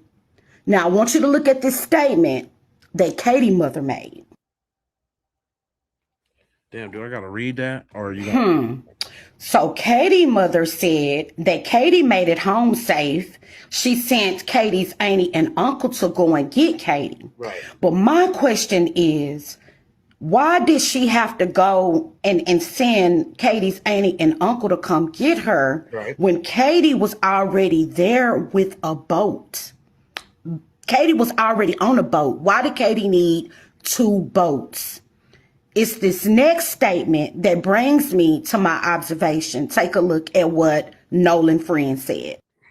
He said the last time I spoke to him was when he said I have to leave, and it was probably 2 to 2:30, but there was a huge group of people that several boats around for all I can remember. I last saw him get on a white boat with a center console before he left. So that's all the information I can provide. So Lucas said that he seen Nolan around 2:30, and Nolan told him that he had to go. He even described the boat in which Nolan got on, which was not Wyatt and the boat that Wyatt and Warren them got on. Okay. Right. Now it was also stated that Wyatt and Warren and the crew end up leaving around about 4. Right. But don't forget, Lucas said that Nolan told him that he had to go and that he ended up getting on another boat, which was the boat Katie was on that was parked next to Warren and Wyatt's boat. Right. The picture that I just showed you is a picture of Nolan and also Katie. My observations is basically questioning why in the world did Katie, Uncle, and Annie need to come and get her when there was a boat already there for Katie? Who is these people in which Nolan got on their boat with Katie? Right. What is their relationship to Katie? Right. And where did they have to go? Where did they leave and go to? We know that they stayed there because Warren and Wyatt and them didn't leave until about 4 something, okay? And in which Nolan's phone was still on their boat. Yeah. So my thing is if Nolan, didn't want to get back on the boat with Wyatt and Warren them, he knew that he had a ride back to the dock with Katie. He wanted to stay back with Katie. Right. And Katie and them already had a boat there in which Nolan said that they was going to leave. Where did they go? Right. They need to find out where that boat went and where's the GPS and who is the people that own that boat and what relationship they have with that Katie girl. Oh. I'm pretty sure they'll find out their answers because what nobody is talking about is the fact that Katie had 2 boats there for her. I truly feel that they are going to find their answers to their questions if they take a deep dive into Katie. Who was the relationship or the people that was on the other boats? Right. With Katie? Yeah. Why couldn't they take her to the dock? Why her auntie and uncle had to get her and why she didn't feel safe to ride back on the boat that was out there with her initially? Exactly. We need answers in regards to that. I'm pretty sure they will find their answers because it was never stated that it was 2 boats out there for Katie. And why is it that Katie is saying that she thought that Nolan was going to get back on the boats with his friend when they was obviously parked next to each other and she seen when they left? Did they leave Nolan out on the island by himself and he didn't have a phone? Or did Nolan get on that boat that was already there, leave and go somewhere and something happened to where Katie had to call her aunt, her mom, and have her auntie and uncle to come pick her up? All this is, my observation. Yeah. Nothing is set in stone. This is what I was able to retrieve from all of the statements that were made online. Everything is alleged. No, I'm with you. No, you ain't crazy now. Hold on. Matter of fact, we go ahead and follow and hit that like button because she cooking. And then her cooking with Tila. Go ahead, Tila, cook now. But I'm pretty sure if they take a deep dive into this Katie girl, they're going to find their answers. Something is going on. Everybody is looking at the friends. Right. And I know that was a distraction because that's who he left with and they came back without him. Right. But now that I look at a lot of different statements that are made online, it's going in the direction of this Katie girl. And let's not act like back doors and all of that ain't popular. Let's not act like the female don't be the center point of the back door. Like they don't use the female to get at the prize that they want. Let's not act like that. Again, why was it 2 boats there for Katie? And why couldn't she take the initial boat that was out on the lake with them? Why did her auntie and uncle need to come and get her? Right.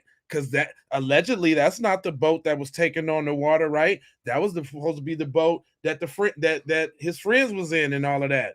Why did she need a second boat to get from out of there? Good question.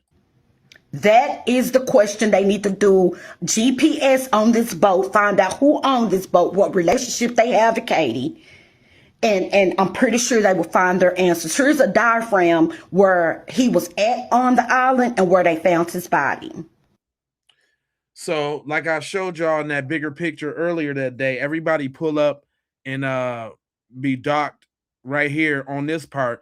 But he was found on the whole other part of the island over here. How he get over there? Ain't no trees on this island too, y'all. And it ain't nothing but a sliver big. Hold on. Let me make sure y'all show y'all real quick because I think that those little pictures don't do it any justice. Hold on. Let me show y'all the picture that I had up here that kind of gives you a pretty good depiction of how big the actual island is. Look, y'all, that ain't nothing but a little sliver of an island. That's a sliver von diver of an island. That's it. Ain't no trees, ain't no way for nobody to get misconstrued about where somebody at. They was parked down here on this end of the island. They found him down here on this end of the island towards the left side. They down there on the right side. How he get down there? And he wasn't no water logged, so it ain't like he floated in the water, because he would have had good water in his lungs.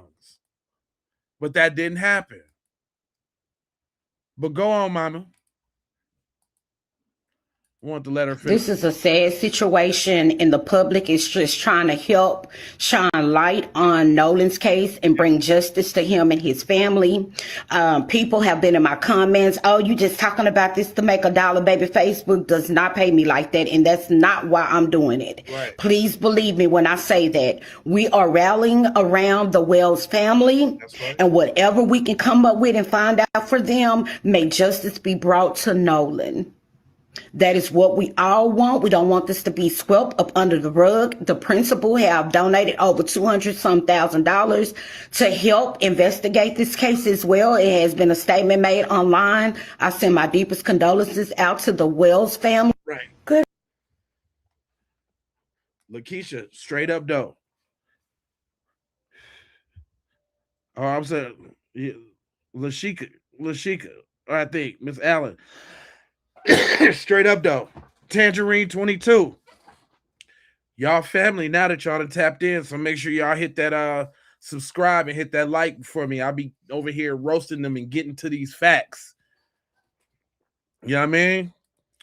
I like what this brother said, because he kind of brought up the facts, and yeah, we still got Carmelo's back too, but he hit on a very hard nail with this one for sure. The hit dog is gonna bark on this one. Yeah. The Nolan Wells incident is a clear indication of why Carmelo Anthony stood his ground and felt it proper to defend himself the way he defended himself. I could think I'm just going to swim and have fun with some friends and lose my life. Or I could think I'm just going to a track meet and talk with a friend and get attacked. This needs to be a wake-up call to Black America. Look, you can't be that token black friend. You're the individual they're talking about whenever they do some racist crap and say, no, I got a black friend. You have been the scapegoat for white America for decades. What's so crazy? It doesn't matter what situation or circumstance a black person is in, you all will never receive the facts as they lie. Then start painting a crazy picture about the individual who's actually the victim. I get attacked, I protect myself, it's my fault. I go out swimming with some friends,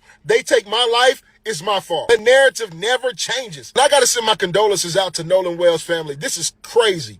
This is a ridiculous situation, and it should have never happened. It is clear that these individuals are bred to be horrible human beings. The idea that the whole group is complicit is ridiculous. Social media pages, not just the kids, but also the adults, the judge, the doctors, the parents, all those people deleting their profiles. It's crazy to me that somebody you called friend, somebody you said that was part of your community goes missing. Not only goes missing, end up losing his life, and you guys go lawyer up. Oh, it wasn't me. It wasn't me. If that ain't if I'm telling you, if that's not a calling card, if that's not an admission of guilt, and one of y'all gonna say, hey, look, this is what happened, the truth is gonna come out. It's too much pressure. It's gonna be too much pressure, and somebody's gonna literally burst. The pipe is gonna burst. Yep, I believe so too. And you know, that's another testament to that there's actually some good people out there. And again, the people in my chat don't represent everybody, but obviously the whole group is what they are, and I'm sure that there's going to be one person in that group that it eats them up that they didn't intervene or say or do what they think they needed to do. And you know what I'm saying? Like, it's going to come out. It's just going to come out. We already know it is. Right? Sis, she broke this down so crucial though, after the body was found, obviously. My condolences to the family of this young man, but y'all mad about how Carmelo Anthony moved. That's exactly why he moved the way he moved that day, because they can't be trusted. And that's all I'm gonna say. I ain't trying to condone violence and none of that, but I got black boys And I definitely will be teaching them not to be the only black friend in the friend group, ever. My condolences to the family. I just wanted y'all to know that the message was cohesive. Like, we moving on the same accord with the thoughts, you know, in the community, right? Oh, I appreciate that, Tangerine 22, man. I'm building a community. Well, I've been building this community for quite some time, man. Keep It P podcast has been around. This is our 5th year, actually. If y'all look back on these channels, man, it's 4,800 episodes of this goodness. I mean, I'm talking about standing on straight business. I ain't folded, and I ain't never. It's all about B1, black first. That's what we do here. And then, yeah, if y'all look in the comment section, we got people like Randy over there. You know what I'm saying? It's kind of like Beirut, but y'all free to get them, because we got some intelligent people that watch this joint. People like Jewels over there. Get them. Just get them. Just get them. Y'all can get them. Y'all got my permissions. But let me let her cook out, though. Of this young man, but y'all mad about how Carmelo Anthony moved. That's exactly why he moved the way he moved that day. Exactly why he moved. I want to make sure she said that again. You know what? I know y'all be getting the whining and all of that, because it be a lot of black people saying a lot of truths and all. But you know what I got for you, don't you? You know what I got for you. Y'all get them likes up. Make sure y'all subscribe if y'all just coming to this channel, because the heat keep coming. We on the 3rd hour of me beating them up real bad, and I got nothing but stamina. But I'm gonna bring Cheryl. Miss Cheryl wanted to make a logical plea to y'all, man. And I want your people to talk to you, man, so you don't think it's just us. Go ahead, bust it down, Cheryl. So I want to read a comment that I left on a white creator's fairly large platform today, and she blocked me, which was kind of on brand just in general. You know what I'm saying? But I want to read it because if you are a white person following the disappearance and unaliving of Nolan Wells, and using your unearned advantages to amplify this story. Yep. And also the GoFundMe link for his family is in my bio. I want to read you the comment that got me blocked, because it just distills everything about this moment. I started off, thank you for using your voice and platform. I can be polite at times. While we may never know what actually happened and speculation is unhelpful, there is an important lesson to learn from the rage coming your and others' ways, in parentheses, as a repeat death threat recipient myself, because she alluded to how people don't even want her to be talking about it. It is incumbent upon us as white people to understand the roots of the emotional aspects of this case, regardless of the outcome. Right. Nolan's body was discovered in Mississippi, the state with the highest recorded number of lynchings. Nolan's body was discovered on July 6th, the 10th and 2nd year anniversaries, respectively, of the police murders of Philando Castile and Sonia Massey. Wait a minute. Wait a minute.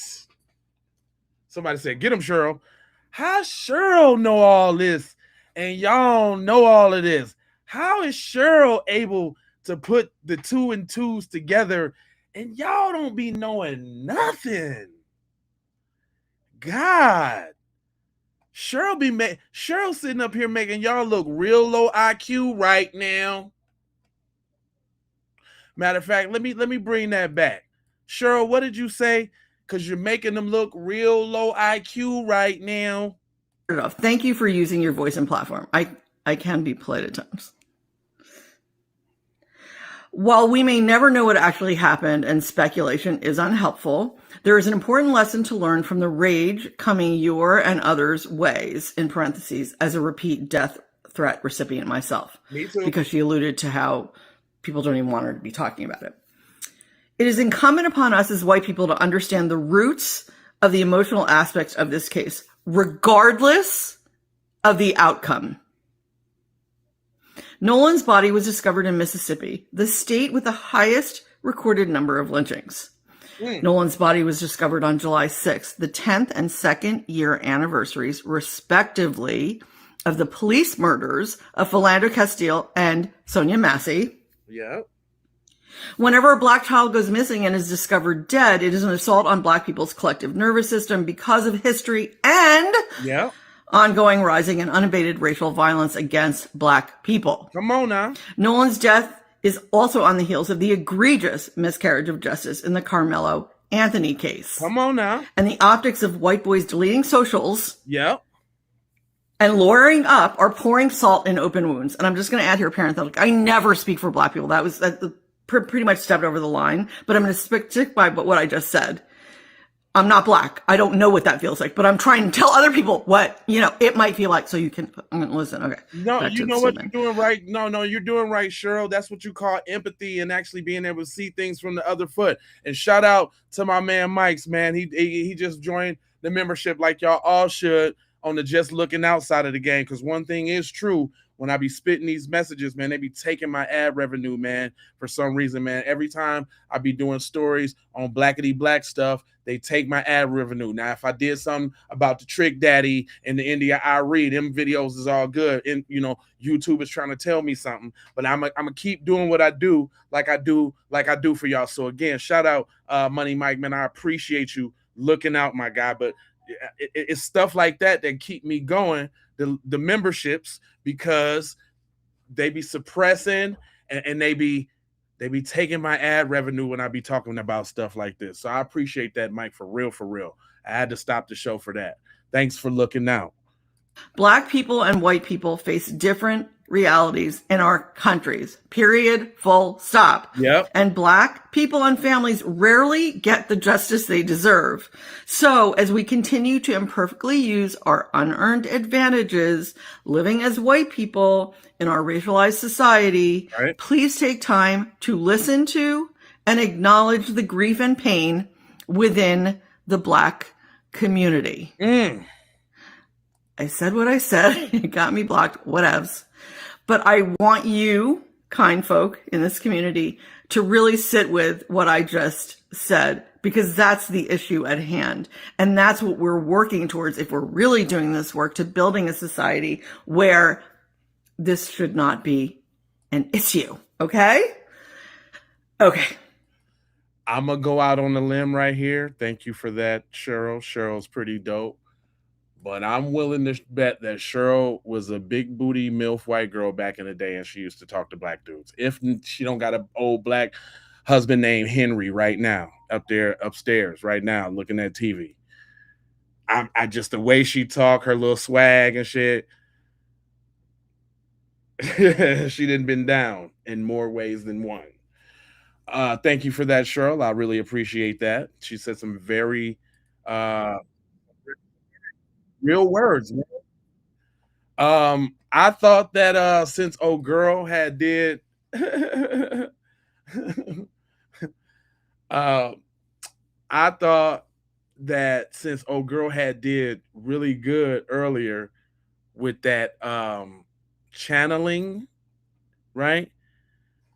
She did a channeling on Nolan's girlfriend, which I'm looking at right now. And she said it leads to the judge. Listen, I'm open to the channeling because there are things out there, metaphysical, wizzical, that we don't know nothing about, right? But let me hear what she got to talk about. We discovering this together because I didn't vet this video, so I gotta put that caveat out there. We scouring the internet together right now, me and you. People. All right, so y'all been asking about the girl that was last seen with Nolan. Okay. I believe y'all saying her name is Katie. Yeah. Now, I'm not going to lie. Whenever I heard about this, to me, it just seemed kind of empty. Like she really didn't have anything to do with it. Right. I really didn't feel like it was worth channeling her, but I did anyway. Okay. So when I channeled her spirit had to show me the truth. Right. And this tells me that Katie is just a smokescreen. Uh-oh. The person that is calling the shots in this whole situation, that's giving the orders, is Warren Hudson's mother, Judge Ashley Cole. She despised Nolan and anybody who looks like Nolan. it was her anger that really tipped the scale for Warren Hudson to do what he did to Nolan. There was a conversation recorded that picked up on Nolan's phone and on one of their phones. She was the one that was in charge of erasing that recording. She is the one that deleted the text messages. I've seen this clear as day in my channeling. What was deleted was the conversation of how they were going to transport Nolan's body, how they were going to get from point A to point B. She's pretty cocky right now. She really think that she did a good job in covering things up. And you know they got that good old boy system. So, you know, she has a lot of people on her side. And remember, I told you there's a male figure that's leading her. But they're not going to get away with this. I do see in my channeling that their system is about to crack. Remember that I told y'all guys in my channeling yesterday that there is an entity behind this energy that they have. Right. And I told you that I had no choice but to fight it. And I told people to stay away if you couldn't. Right. When I did that, it had no choice but to be judged and get put down. So things are cracking for them right now because they don't have that energy anymore. They're honestly looking for an escape route right now because they can feel the pressure. They are basically running around like chickens with their head cut off. Her spirit is literally at the defense table at this point. She just don't know it yet. She can feel it, but she think she got it under lock. She don't. Justice is going to be served for Nolan Wells. So also in my channeling, I saw that there was a mess and I went to clean up the mess. The mess was some liquid. And by me cleaning it up, that means that it's going to be exposed. The liquid is Nolan's blood that they tried to cover up. The liquid also confirms that they staged the drowning, his body being found on the shore. Is that why they was all at the house cleaning up the boat, though? You know? Was that why they was all at the house cleaning up the boat, though?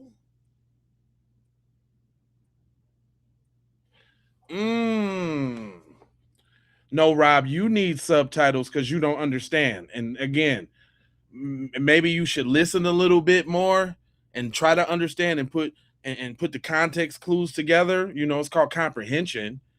That's that low IQ kicking in again.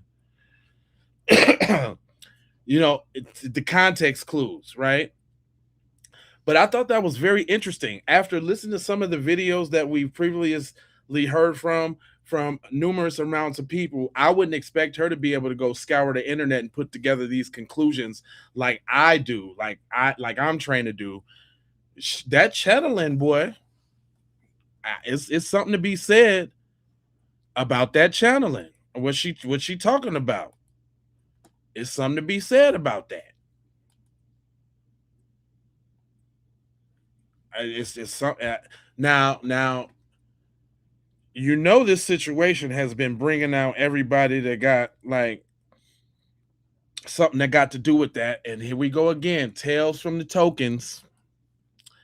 We just discovering this one together because I seen the title and all that. She say token friend, the betrayal, Nolan Wells, and being the token friend. It's heartbreaking to know what it is like to be the token friend, trusting white friends until things go wrong. Go ahead, Mom. Her complete. This is a safe space. You can share. Go ahead. Completely breaks because I know that so many of my pictures from high school look exactly like his. Okay. I know what it's like to be the token black person in a group of predominantly white people. Okay. And for you to genuinely probably think that those are your friends. And for 95% of your interactions with these people to be friendly to the point where you do believe that they're your friends. And probably for them as well to believe that they're your friends until shit hits the fan. I know exactly what that's like. I don't know what conversations that Nolan and his family ever had about race or about himself being the only person of color in his group of friends. I don't know. I have no idea. Regardless, it doesn't matter what conversations they ever had. I don't accept that these kids don't know what happened to him. Even if By the grace of white Jesus himself, these kids did nothing to harm him. If he genuinely had an accident, hit his head and drowned, whatever it was, even drank too much and drowned, whatever it was, if they had nothing to do with it, they still left him. So they still know what happened. Saying that they don't know is absolutely ridiculous. Absolutely ridiculous. And I think that the thing that's most heartbreaking to me, I mean, so much of it is, but the thing that's most heartbreaking to me as someone who grew up surrounded by white people, thinking that those were my friends for the most part, is the betrayal. Because every black person has their black moment. Every single one. I think that there's a crazy version of it when you are a black student in a predominantly white school, private school or public school, that happens where all of a sudden, whether it's a microaggression or a macroaggression, but you have the moment where you realize like, oh, so we're not friends. And I know that he had that moment, unfortunately, right before he lost his life. And that to me is heartbreaking. It is. For him to have had that moment of being like, either they did something to me and they're not my friends, or watching that boat drive away and being like, they're leaving me, they're not my friends. That to me, burn it all down. Exactly. And like I tell my kids, like I say, we live in an affluent neighborhood right now. Okay. Oh, hold up. Damn, I was trying to hold on. My bad, y'all. Okay, I want to point out something because okay, I want to point out something because I can tell. Oh man, I cut my man's wisdom. I didn't mean to do that. Because I was trying to make sure I subscribe and like this joint. He was finna cook out too. I felt where he was going off that. Now, something listen, y'all, I think I'm channeling, y'all. I think I got the ability to channel. You want to know why, y'all? Eric Baker, thanks. I appreciate that. Where you tapping in from? Because you family. Thanks for the jewels. I appreciate that. Where you tapping in from? Listen, y'all. I think I'm channeling too, y'all. I think I'm channeling. And this is why. Hold on, wait a minute. Y'all know the girl we just played that channeled the girlfriend, right? Well, she's back and she's channeling Judge Ashley Cole Ben Evil, right? Now, I just think it's a coinky dink, shameless plug, but y'all should go follow me over there on J Live on Facebook, because just today, y'all, or no, just yesterday, I put up in something I felt in my bones is that I needed to turn Judge Ashley Cole into a devil and use my song The Devil to describe her. And that's exactly what I did. Is me and old girl challenging the same spirits? This is what I did, y'all, for y'all just coming in. You're some damn devils. It ain't no other way. I can't play it all because they be doing like the copyrights. But I straight up turned that lady into a devil. And she over here talking about she been evil. Is that a coincidence? Or what? See, that makes me want to hear what she had to say about this lady. This the lady she talking about, y'all. Judge Ashley Cole releases statement on son's time with Nolan Wells, claims he chose to stay behind after the boat had mechanical issues, calls for focus to shift away from her family. That's what she said. That's what I put up. That's why y'all need to go follow me over there, because not only do I be giving them the business on here, I'm giving them the wheeze wax over there. And no, it's my profile picture. I ain't hiding nothing. I'm not cowardly like those that we don't speak of in my chat. Right? But back to this. She said something about Ashley Lee. She been firing on all cylinders so far. So what I'm saying is I'm trying to listen to what she say to see if that meshes with or coincides with any of the details that we have amassed so far. Let me hear what she got to say. She was the judge that was over the Aubrey Wyatt case. Remember the little girl that committed suicide because she was getting bullied? She is the one who sealed all court documents from the public and protected the bullies and the bullies' parents. The mother of Aubrey Wyatt eventually had to shut down her social media, court ordered. So she's good at concealing things. Also, I got a verifiable confirmation about Southwest Mississippi Community College, the college that Nolan Wells went to and was playing football. Remember, I told you that the school is responsible. I got confirmation that there has been some physical abuse to the players, and nobody stands up to it. And this abuse is coming from the head coach. The head coach is Les George. I told you guys that there was racial severe tension there. Also got confirmation that it's run by an old bunch of white men, hence that good old boy system. It's one of those situations where you are to be seen, not heard, do what you're told, or suffer the consequences. And a lot of them probably do it because football is their ticket out, their way out, and it's sad. I told you in my channeling with Nolan, there was somebody that they dare not stand up to at that school. Right. But Nolan stood his ground. At some point, he was not following the directions. He was not taking that abuse. Justice will be served for Nolan Wells. Hey, all I'm saying is she ain't off. Oh, thanks for the floating heart. I appreciate that, Miss James.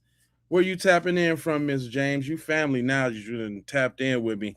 Y'all get them likes up and make sure you subscribe. If you have not subscribed already, I get a ton of people watching these videos and they don't be subscribed. If you love it, please just do that for me, because YouTube be, one, suppressing this type of content, two, they be snatching the heck out my ad revenue when I talk about these type of subjects. So I really appreciate when people do like that. And then shout out again to Money Mike, who subscribed today and on the lookout side of the game. If you know, you know. I appreciate you, bro, again.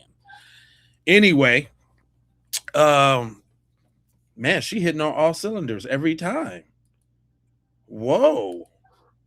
I mean, I'm inclined to almost like listen to everything she say on the medical, physical, wizzical side of the game. I don't know what y'all say. The people, Ohio, I love Ohio girls. I love Columbus and Cleveland. I know girls from both, man. Y'all so sweet. Hold on real quick. You say my man say, now I think young Chris is from down there and he had an update on like what the coroners was talking about. This is one that I had vetted earlier. So we're gonna get into this one. Hold on. Good examiner is saying they had to identify this young man through dental and DNA. After 24 to 36 hours in the water, and he didn't have no fluid in his lungs like 100% of drowning victims have. And y'all want us to sit here and believe that that kid just drowned? No, we ain't going for that. I'm saying this ain't just something I'm spewing. The medical examiner in Mississippi that did the first autopsy, that was his findings. But he called it accidental. But ain't nothing about it say accidental. Like for real, you didn't find no fluids in his lungs. You didn't find none of that to make it. He didn't even drown. He was gone before he hit the water. If he ain't had no fluid in his lung, man, this is crazy, man. Why are these people playing in our face like this? I can't take it no more. I'm sick of it. Right. I'm sick of these people getting their way, having their way with us, doing whatever they want to do, and then getting out the way and being cool, and their kids get to live a full life, have children, have grandchildren. That boy never live another day on this earth. He'll never be able to procreate. He'll never be able to do none of that. His mama ain't going to be able to see her grandkids running around from him, none of that. And these people out here talking crazy like that. What the fuck wrong with people? What the fuck wrong with people? Siobhan, appreciate it. Thank you. Like, for real, what the fuck wrong with these people? And if you don't like cussing, you don't like somebody being passionate, bro, go ahead and scroll past me, report me. I don't give a fuck. Look, that's why I try to cut the cursing out sometimes. Sometimes a lot of people be having something to say and they be very passionate about it, but YouTube again be trying to cut the like take the ad revenue because it's cursing in there, but they don't take the ad revenue from none of these little garbage ass rap videos. Like, it's, man, me and Teasy gonna write a book on what it's like to be a black creator, man. And I think it's definitely something that I know about, because my J Lava channel is 17 years old. 17 years I've been on YouTube in one capacity or another. When I picked it up as just a hobby and just something to do, all the way up until I accidentally went viral, to then I'd start taking it serious and try different niches and all. I could write a book on this. Right now, somebody had asked me, why am I going live on so many different channels at one time? This is what I had to do just to break through the algorithm, because they don't push this type of content. And if y'all think I'm lying, we did a test just the other day on this very channel, like 2 or 3 videos back, where we went live on all 3 channels, just 1, 2, 3, no none of that extra, and the joint barely got 100, 200 views. Same content. It was that content bad? I think not.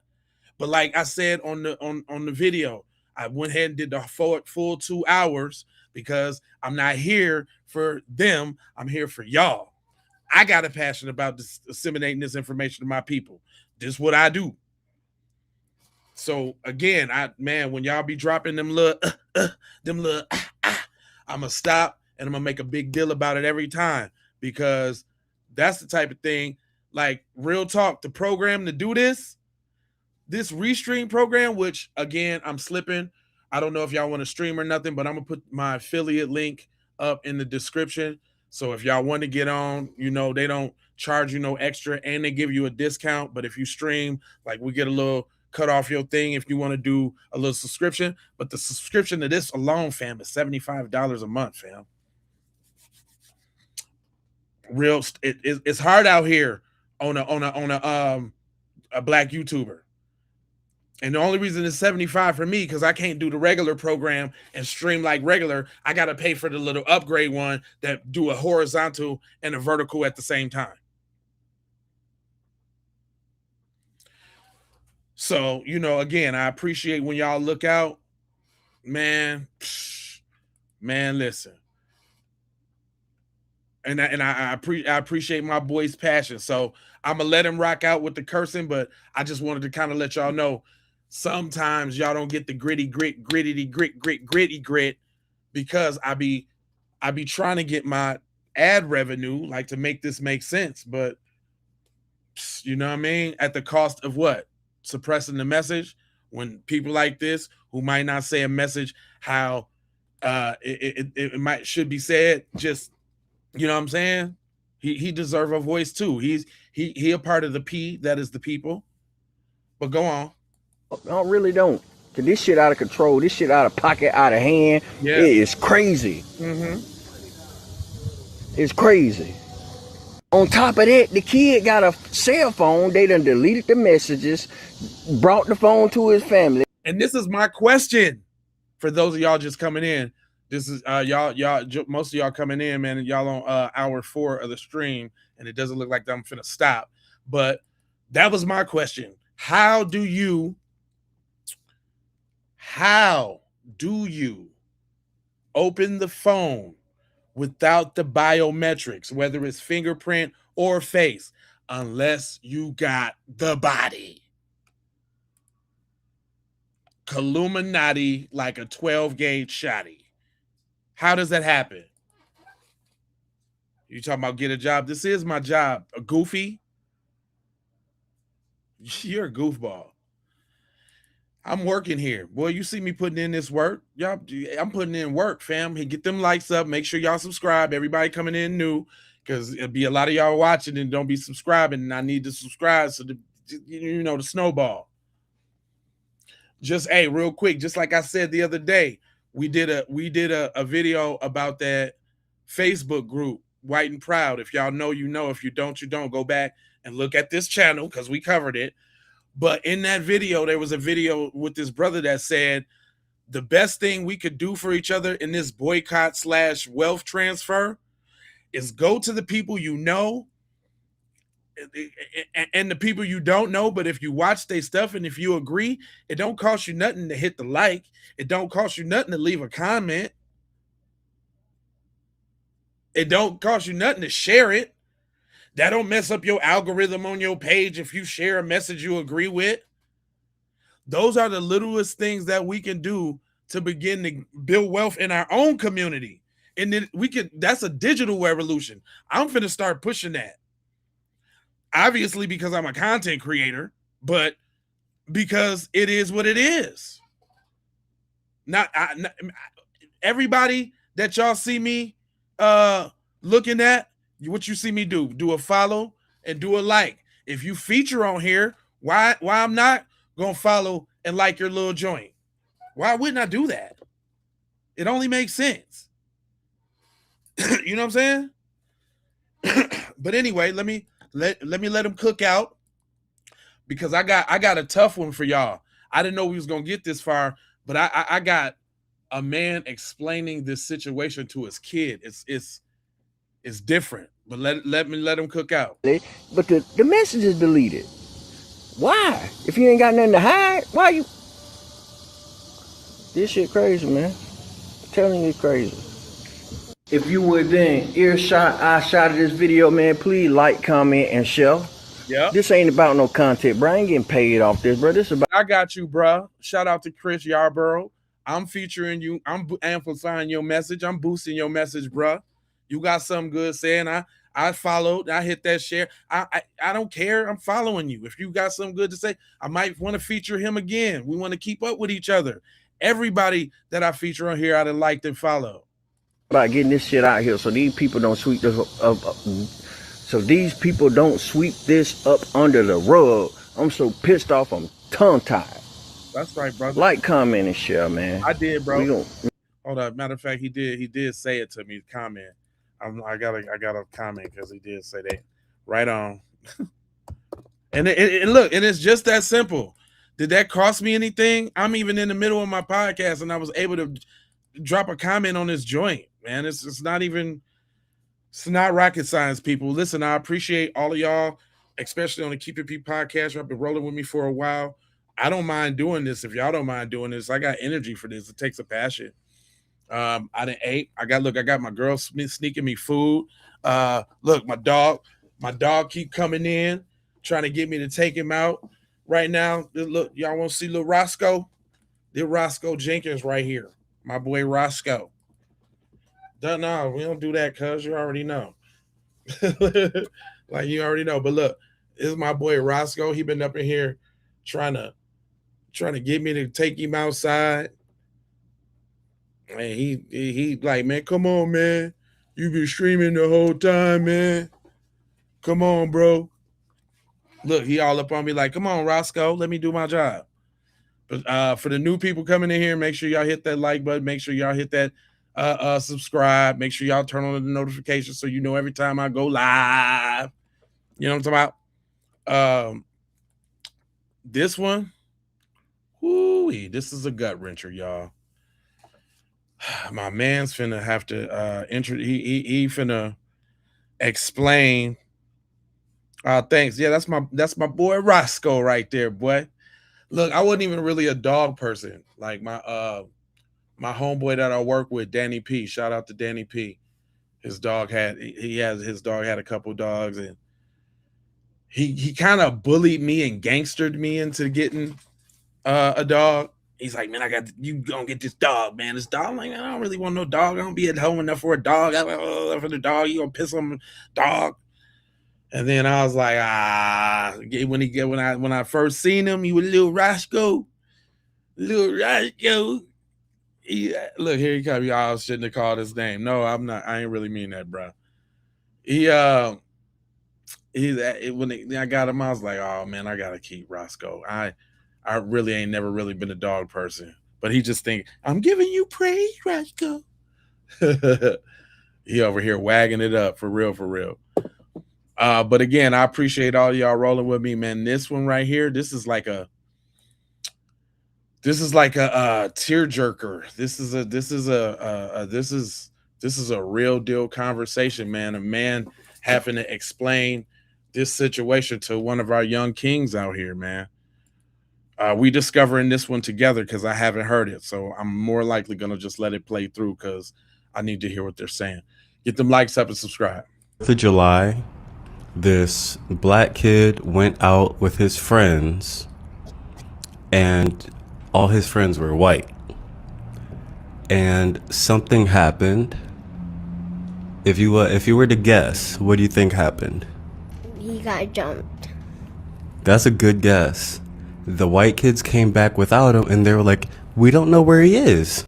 Real quick, I know how y'all feel about animals. I know y'all over there hating on black people, but y'all like, don't make them wait, don't make them. Y'all see that too? Y'all see the dichotomy of that? They don't give a they over here talking all the bullshit about black people. They talk about dead black people and all that, but my dog, there's somebody to go take him out. There's somebody to do that. Okay, he's gonna get taken out. I'm just not doing it. He just want my attention right now. Y'all over there, look at that. They jumped right on my case about what I'm doing to the dog, but these black people is victims and they're making excuses. But let the dog not be able to go out to pee and y'all finna have a conniption. Shut up. On the 4th of July, this black kid went out with his friends, and all his friends were white. And something happened. If you were to guess, what do you think happened? He got jumped. That's a good guess. Damn. The white kids came back without. Oh no, man. There's some heavy implications to what he just said. I can't skip over that. Dang, the first thing he said out his mouth. The think about he's unfortunately he's reaching from experience, guys. He automatically think they gonna get jumped. Wow. And this is in Minneapolis, Minnesota. Shout out to Minneafrica. The red, black, and green Pan-African thing. Okay, whatever. I'm gonna let that slide for right now because it's all about the message. But shout out to Minneapolis, Minnesota, my hometown. Man, that little boy said automatically assumed that he'd get jumped. That's wild. This black kid went out with his friends, and all his friends were white. And something happened. If you were to guess, what do you think happened? He got jumped. Man. That's a good guess. Dang. The white kids came back without him, and they were like, "We don't know where he is." And then they found him in the water. What do you think happened? Someone put him in the water. The white kids killed him. Mm. So it's important to, they haven't admitted it. They're all saying, "Oh, we don't know what happened." But he's gone now. So it's important that you remember not to be alone with white people. That's very important. Okay? Okay. Because if you're alone with white people and you're the only black kid, something bad can happen. You know? They could just, let's cut some cake. And then they actually just stab you. And dang. Shorty drawing these kind of conclusions. This is heavy. This is heavy and deep. Oh yeah, Miss Tangerine. This is heavy. This is deep. Oh man, that's heavy. That's deep, fam. That's dang, man. Yeah, I know this don't feel good to y'all, man. But think about that the fact that he's exposed to mass media like everybody else, man. And he's able to draw conclusions even at his young age about what he sees and how he's being treated as a young black man in this country. And there you go being dismissive again. There y'all go. Mm. Whoo, that's heavy. They would be like, we were trying to cut the cake and he got in the way. That's it. They're like, they protect each other before they protect black people. And it's been that way for a long time. There's been a lot of instances where black people think, my white friends are different. My white friends won't hurt me. My white friends won't do anything bad to me. And then when they're alone with white people, the white people do something bad and then they get away with it. And that's why it keeps going. When white people don't get in trouble when they hurt black people. Because America is crazy like that. And that's why I really like living in Africa. Because in Africa, there's not a lot of white people, you know? Right? There we only saw a bunch, but there's way more black people, right? There was another time, just a few weeks ago, where this black kid was at school, and then a bunch of white kids surrounded him, and he had something sharp. The black kid had something sharp. He said, don't touch me. He told the white kids, don't touch me, because they were acting like they were going to beat him up. And then they tried to, and he poked one of them, and that kid died. The white bully died. And guess who got in trouble, though? The black kid got in trouble. Look how the little boy knew who got in trouble.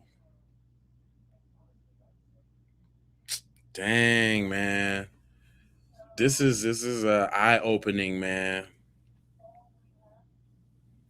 Yeah, it's really sad to be having to be taught this at a young age period, man. When you're supposed to be innocent, man. When you're supposed to just be free to just live and experience and dream and imagine and stuff. You got to calculate and strategize. You know, survival tactics, survival 101. Like, this is crazy.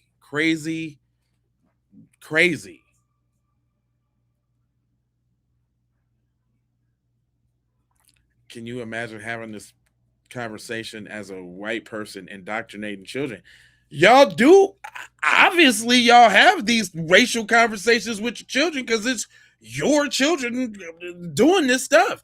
They don't just be born doing the stuff, it's taught. Where does it come from? Where does it come from, sir? Come on, man. Don't be so obtuse, as they say. It's taught, bro. Maybe you just coming in on the stream, but we done had 11 white women saying that they need to do better on not breeding that type of thing into they cheering.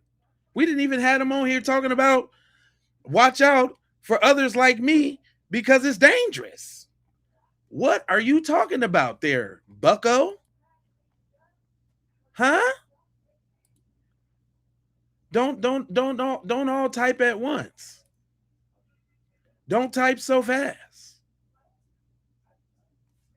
Huh?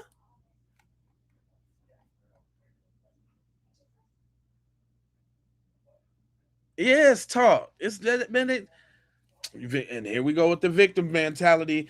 I know that's a coping mechanism because you don't like to hear that it is your group of people that terrorizes and is responsible for such things that got people looking at you with the side eye.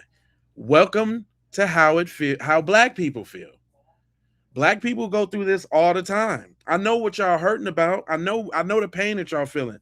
Unlike y'all, I'm able to see things from the other side. And y'all getting a good, healthy taste of people judging y'all based off what other people do. And you don't like it. And you don't like it. Don't blame me for what my people do, because I'm not like that. Da da da. That's what you saying? That's what you saying? That's your other coping mechanism because he's racist. Oh no, I don't know who was saying that. I'm sorry. That wasn't you, Mom. I'm sorry. You feel bad for Nolan and his family? Who doesn't want justice served? That's right. That's a noble cause. That's how it should be. You know that I didn't get around to this one because the program gets to moving and grooving. You know what I'm saying, how it goes. But y'all know they had some quote unquote his friend come out the box and throw some little there was like insinuate that there was some sort of kind of drug use, right? And we know that myth has been dispelled because we heard from Benjamin Crump himself about his athletic fortitude and how he was steering clear of substances because he had like a big thing to do on the following Monday, right? But this is what they tried to throw out there in the ethers to try to get, you know what I'm saying, stuff going a different way. And I'm inclined to think that this is indeed the same scenario of all of them kids that tried to gang up on Carmelo Anthony after the fact and get on code with each other to paint the narrative. But here you go. English boys, kind of rich folks, kind of who I wasn't always around. But I know that friend group that he was with is known for, I don't know if I can say this substance, but they're known for doing a certain substance. And, some of us who have spoke to Nolan prior to the island date, we know that they were known for doing that substance. Another thing that we believe is what if they peer pressured him into doing something, and again, with a mixture of alcohol. And this is allegedly, y'all. This is allegedly. And Jesus just giving us his synopsis of what he feels. So allegedly, Jesus, you got to remember when you're getting on these panels, you got to say allegedly because somebody will try to wrap you up. Allegedly coming from his friend group that knows him very well. I'm talking about teammates that played with him, went to school with him, and folks that see him every weekend. Right. Allegedly, we believe that maybe something just didn't go the way they wanted it to. Maybe they were trying to have a little bit too much fun, and it was just a mistake that they covered up. But I know for a fact that friend group that they were with is known for a certain substance. So it does not surprise me whatsoever. And I'm almost certainly confident, allegedly, that there was that substance on that boat. I know we won't know till the body gets tested and all that, but, it's what makes sense to me. I don't believe he tried to swim back to the island or anything like that. There's just a lot of things that doesn't make sense. Why did they leave him in the first place? Come on, fam. And y'all know he sound what could perceive to be black. I'm not gonna call him black, but it's sort of giving me them Eddie vibes. You the one you thought was your black homeboy that was down, that flipped on you in the end type vibes. Because we want to know where they they automatically trying to set up the narrative that there was some substances. Come on, fam. Wasn't no substances, fam bam. Was it none? Nope, we ain't gonna let y'all do that. We ain't gonna let you do it. Yeah, the truth hurts. Yeah, of course we're gonna call out racists where you see it. Who that? Pepsi Gold for sure. He fight fire with fire when you see it for sure. Ramboni, Stromboni. Hold on. There was a little bit more on that. This dude looked like Dress from Black Sheep. But he had a little notion about the thing too. But go ahead, brother. Rest in peace, Nolan Wells. Yeah. Now I got a few words. Go ahead. For the black people, for the black families. Go ahead. Who don't have a problem with their kids being the only black existing in white spaces that's comfortable with sending they black kids to these white establishments and letting them get all these white friends, and now they the only black person in a crowd full of white people and think they safe and feel like that they friends. In this climate today, I would not want to be the only black around a bunch of white people. I wouldn't even feel safe. But for some reason, these middle class black kids, middle class parents that want to be around in these white communities, and I'm not getting it. at all. And then when something like this happens, because this ain't the first time something like this done happened. You know, black people disappearing when they with a bunch of white folks, and now don't nobody know what happened, don't nobody know where they at, don't nobody know nothing. Everybody got lawyers.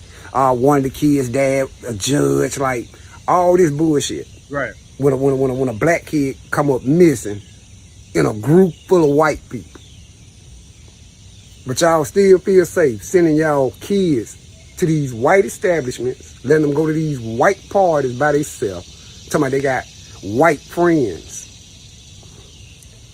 That shit, it ain't safe. It ain't safe, man. Rest in peace, Nolan Wells, man, and let's not let these folks get away with this shit, because we done seen it how many times? Right. How many times? Y'all better stop sending your kid, your black child, into these white spaces where they are the only black. It's not safe. It's not. It's not. Amen to that. Y'all know the celebrities are speaking out, and just like what Ricky Smiley we had on there. I can't stand DL Hughley. But I want to. My thing is this: I want to see, is he gonna talk like a stand-up black man, or is he gonna be pussyfooting? I know we don't be liking to hear these messages sometimes, and I'm just discovering this one. But let me hear what he got to say. So this Nolan Wells thing, the young kid who was in Mississippi, who went on a trip, an excursion with classmates, and they happened to be white classmates, and he comes up and missing, which is a very unfortunate thing. But I think that where it draws suspicion is all of them have cut off their social media. Yeah. All of them have decided to be silent. Yeah. And the one thing I know, a lot of white people ain't got a lot of black friends. You know the ones you have. How the fuck you lose the black dude, the one black dude that came with you? Like, how don't you know where he is? There seems to be a lack of alacrity or urgency when something happens to black children.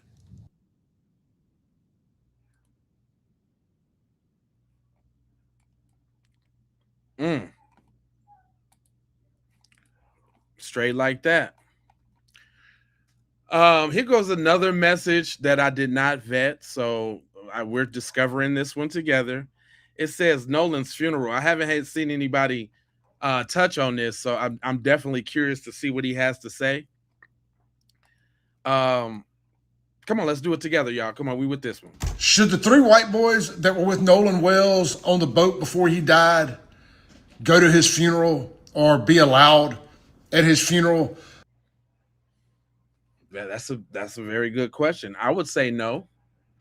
If y'all want to know where I stand, I'm saying nah, because y'all done already closed y'allself off. Like, even down to the point of, if you thought your homeboy was missing, why wouldn't you use your social media up so you can stay in contact with all the people that was there, so you can find out if he got back okay or not? You see what I'm saying? I ain't heard nobody say that. Why wouldn't you leave up your social media so that you could be online checking to see if your homeboy got back okay or not?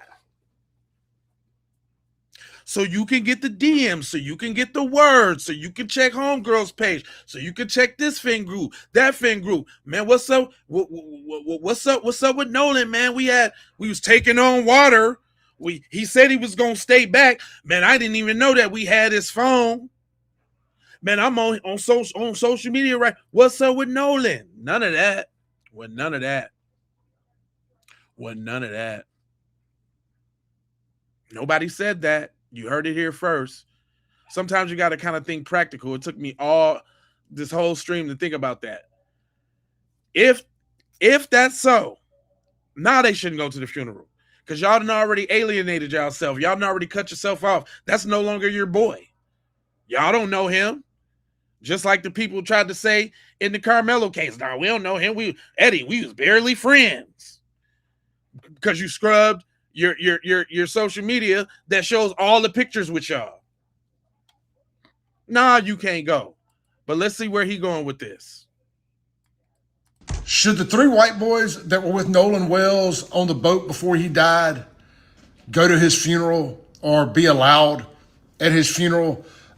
One of my good black friends reached out to me today and asked me that very question. And it was funny that he did, because I meant to get to it this morning on my radio show and just kept jumping down rabbit holes and forgot to come back to that question. So I'll ask you guys here on the internet, what do you think?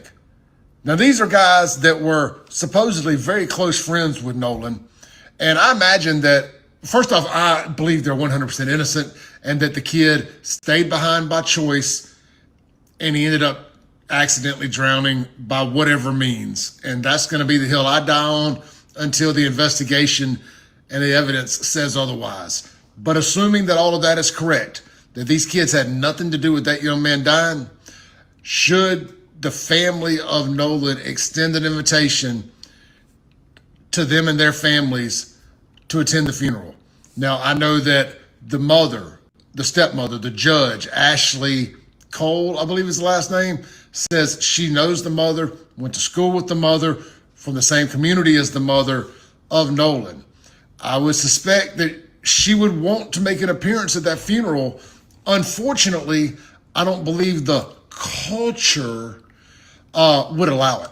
I believe it would become an untenable situation because all of the Black for a Living folks who have decided that this is the end all be all, this is the sequel to Mississippi Burning, are not going to handle it well. And they're going to get absolutely triggered if the judge was to show up, if any of the three white boys and their family members were to show up. Oh, so. And they're in a lose-lose situation, right? If they show up, it's going to be an absolute shit show. If they don't show up, it's going to be, oh, look at them. They didn't even have enough respect to show up. Well, hell, if they do show up, they're liable to be putting their physical... Oh, here we go with the black people are violent trope. He just couldn't help himself.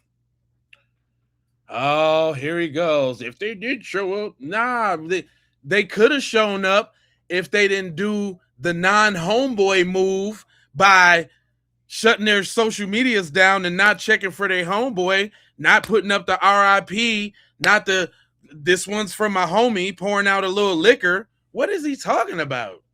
They could have shown up if they would have did that. But they chose to do otherwise. Of course, when you alienate, see, this is like throwing the rock and hiding your hand. They didn't already drew the line in the sand. They didn't already drew the line in the sand. No, don't show up.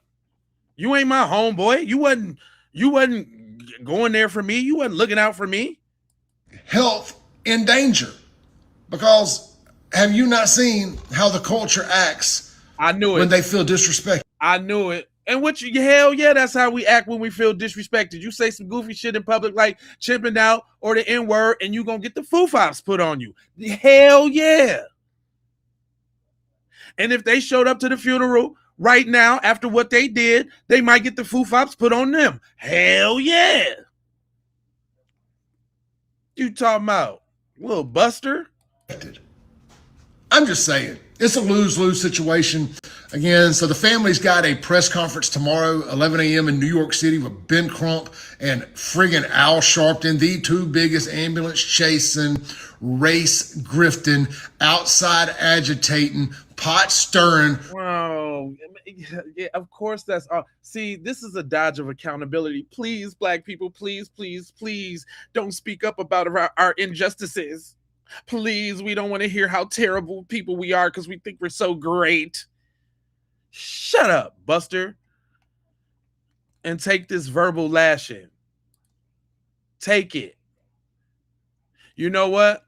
Since y'all rocking with me, there's some messages that I didn't play because of how they were speaking, but let it rip. Go ahead, sis. Go ahead. As it pertains to Nolan, my opinion is that them crackers killed him. Right. And everybody keeps trying to tell us that we shouldn't jump to conclusions. Right. So fine, I won't jump to conclusions. I'm just going to ask the questions that still haven't been answered. Because an 18-year-old black boy went to an island with his friends and they came back and he didn't. That's the beginning of a story that we've heard far too many times. And since then, we've watched social medias disappear. We've watched attorneys appear out of thin air. We've watched statements carefully crafted. We've watched people explain why he was left behind. But here's what nobody has explained to any of of us. If Nolan was trying to stay behind to talk to a girl, then where the fuck is she? If he was staying behind to get another ride, then who was supposed to be the ride? And if he needed his phone to make either one of those plans happen, how did somebody else end up returning that to his family? And if these were really his friends, why was his mother the one reporting him missing instead of the people who he went with that supposedly cared about him? Those are not conspiracy theories. Those are basic ass questions that anybody who's not guilty should be able to answer.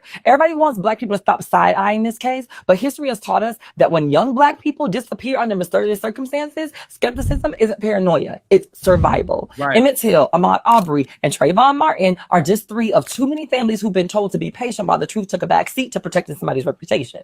And before anybody says that we're making this shit about race, understand this. Race entered the conversation the moment that a black teenager didn't come home while the people who did go with him were able to keep living their lives. Right. The public noticed because of the circumstances not sitting right, not because black folks just woke up looking for a conspiracy to follow. And I'm not asking you to convict anybody on social media. I'm asking for the same thing that the family is asking for. Every witness interviewed, every timeline verified, every piece of digital evidence preserved, every inconsistency investigated, and complete transparency to the family. They retained Benjamin Crump, shouts out to him. And while the official autopsy are still pending, the authorities say that they're investigating to continue to seek photos and videos and witness accounts from that day. Because if nothing happened and a thorough investigation clears the people, cool. But if something did happen, Nolan deserves justice. And until every question has a real answer, then don't ask us to stop asking them. And until y'all understand why, I'll wait. As it pertains to Damn, broke that down. Talking really fast too. If you listen too slow, catch up. Because I heard all of that good informationes. It was all said like it was supposed to be said. If you can't really hear like that, then I think that's your problem. But I think that was well said, broken all the way down to the last compoundeth. You dig what I'm saying? Y'all hit that like button and subscribe for the new people coming in here, because YouTube don't push these kind of messages when I'm talking that blackity black stuff. So I appreciate y'all tapping in with me. Fam, the sisters is cooking out right now. So Juanita say, Miss Williams, she said there's something about a black person in a sea of whites. Some black people understand and know what I'm saying. Take a listen. Young man Nolan Wells, the teen from Mississippi, the only black teen who was with a group of white kids going on a boat trip off the coast of Mississippi, his body being discovered. You know, I believe a lot of black people have probably a story or two about being in an environment where you are the only one. Right. I recall when I worked in television news, I worked in Knoxville, Tennessee, and there was a coworker who was getting married, and we were all caravanning to her wedding, reception, etc. Remember, as we were driving, we kept getting more and more rural, and my cell phone service was spotty. And I remember in the car saying, y'all got me out here, and I'm the only one. If something go down, my people know where I'm at. And although I was laughing and I said it in a comical tone, trust and believe, I meant every word I said. I also knew if push came to shove, if I needed to get active, I was going to get active. I felt 95% comfortable that I was fine. I was safe. After all of us worked on television, some, not all, but there is something that resides in our DNA that immediately knows danger or to be hyper vigilant when you are in an environment where you are the only one. Right. It is not something that we actively try to be. No. We just are aware based on our history and our lineage, because for our white counterparts, there is something in their DNA and lineage that makes us feel, some, not all, uncomfortable, and know that we should be, there are things that are going off that say be aware, possible danger, watch your back, let somebody know where you are, and or don't be the only one. Thank you, Chuck. It makes me sad that this is the world that we have always lived in. This is the world that we live in. And it also makes me sad to know that those feelings that I felt and this young man dying under suspicious circumstances are the very reasons why we feel the way we do. Because we are acutely aware and we know that bad things can happen. Don't get me wrong. I know bad things can happen anywhere with any group of people. But I am also aware that history has shown being in an environment where you are the only one constitutes danger. And don't be trying to argue with me in my comment section. I said what I said, I meant what I said, and I stand on what I said, and my feelings are valid. Don't come in my comments trying to argue with me about how I feel in my body about my personal experience. If you don't share it, fine, great, wonderful, that works for you. But don't come in my comments with no flippant, crazy, trying to be antagonistic about how I feel because I feel how I feel. Go argue with somebody else, okay? All right, thank you. Straight up. I see y'all. You know, we always get this little wave of little suspected white supremacists over there in the chat. And sometimes I gotta talk to y'all because y'all want daddy to give y'all a little attention, don't you? Well, I know y'all hate when black people be saying it, so I'm gonna let one of your homeboys tell you what happened. IQ can take this because we know y'all scared. So let's break down intellectually this fear that y'all have. Why is the right so afraid of everything? There's a psychological reason for that. Neuroscientists ran multiple peer-reviewed studies, and they scanned the brains of thousands of people to see if there was a correlation between the brain scans and political affiliation. And what they found was wild. Conservatives have a larger, more reactive amygdala. That's the fear center of your brain. It's in charge of processing things like anxiety, fear, and rage. All the things that are exemplified in my chat. Go on. Liberals show more activity in the anterior cingulate cortex, the part of the brain that handles complexity and critical thinking. Go figure. This was so accurate the scientists were able to guess a person's political affiliation 82% of the time.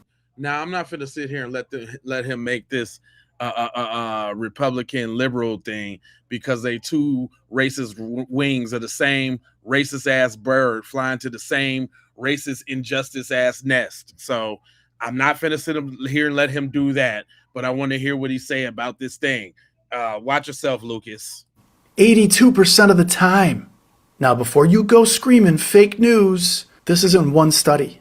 It's multiple independent studies across different countries, published in journals like Nature, Neuroscience, and Current Biology.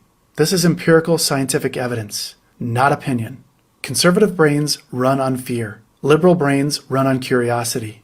The amygdala's job is simple: detect threats and freak the f*** out. When the amygdala is oversensitive, everything new feels dangerous. Brown people moving into your neighborhood? Threat. One of the world's best soccer referees coming to America for World Cup, but he's from Somalia? Threat. Being chill and not rage-watching Newsmax all day? Threat. Not because it is a threat, but because the amygdala manufactures a threat. This is why facts don't work on conservatives. You're not debating ideas. You're debating their terrified lizard brains. You present data, they feel attacked. You offer logic, their nervous system screams, danger! Every racist policy, every immigrant-based rant, every culture war panic, it all traces back to the same thing: a hyperactive fear response. Y'all scared? Is that what y'all is over there? Y'all scared? Y'all scared? Yeah, we ain't nobody over here political. We don't do politicals. It's F the Republicans and the Republicans and reps the Democrats. It's F both of them. The Democrats and the Republicans. F them both. So it's not about that over here. But he did have something really interesting to say about the way that y'all little brain works. We know that anger and all of that is a stem of fear. We know. Intelligent people know already. Right? Intelligent people know already. My boy Flacco, I'm surprised Flacco said it like this. But Flacco came right on out and said it. Even though he talks slick about FBA and all of that, he did come out and say what needed to be said. And shout out to him for exposing Godfrey too. That's the episode I'm about to do here shortly.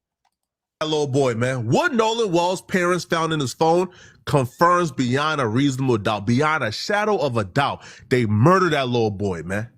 They murder him, and the police the law enforcement agencies, the judges, coroners, everybody in that city responsible for this investigation is working in cahoots to make sure they get away with it. That little boy was murdered by some powerful people in that city, and they making sure them powerful people don't get held accountable. Nolan Wells' family has retained the services of Benjamin Crump to ensure Nolan gets justice, however that may be. They brought Benjamin Crump in to launch a private investigation into the death of Nolan, because whatever they have seen up until this point, they've seen enough to know they can't trust the local police department. And as far as I'm concerned, that's the only option they had if you take the circumstance into consideration. If this does end up being a murder investigation, if Nolan was murdered, one of the suspects, Warren Mama, is a sitting judge in the city. It's a small town. They all grew up together. The police department, the sheriffs, the detectives, people who are investigating this probably is coming in with biases. Oh, nah, Warren wouldn't do no such. Nah, not Ashley's boy. Ashley's boy will do no such thing. Right. What? Wyatt, Eric? Nah, those are good boys. So they're already coming in with a biased eyes and a biased lens. They're going into this assuming these people did nothing wrong and Nolan just got drunk and drowned.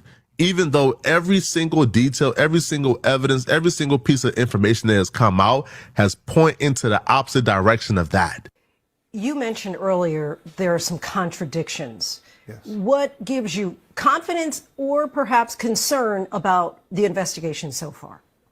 Well, the fact that they continue to tell the family that we don't see any evidence of any foul play, even though you have students who recorded an altercation while they were on the boats of argument where you had Nolan and somebody yelling at one another on the boat. So that's the issue. And then you have the young lady make a statement and she says, well, Nolan and I finished talking and Nolan said he was going back to the boat. And then the boys on the boat said, no, Nolan told them he was going to stay with her.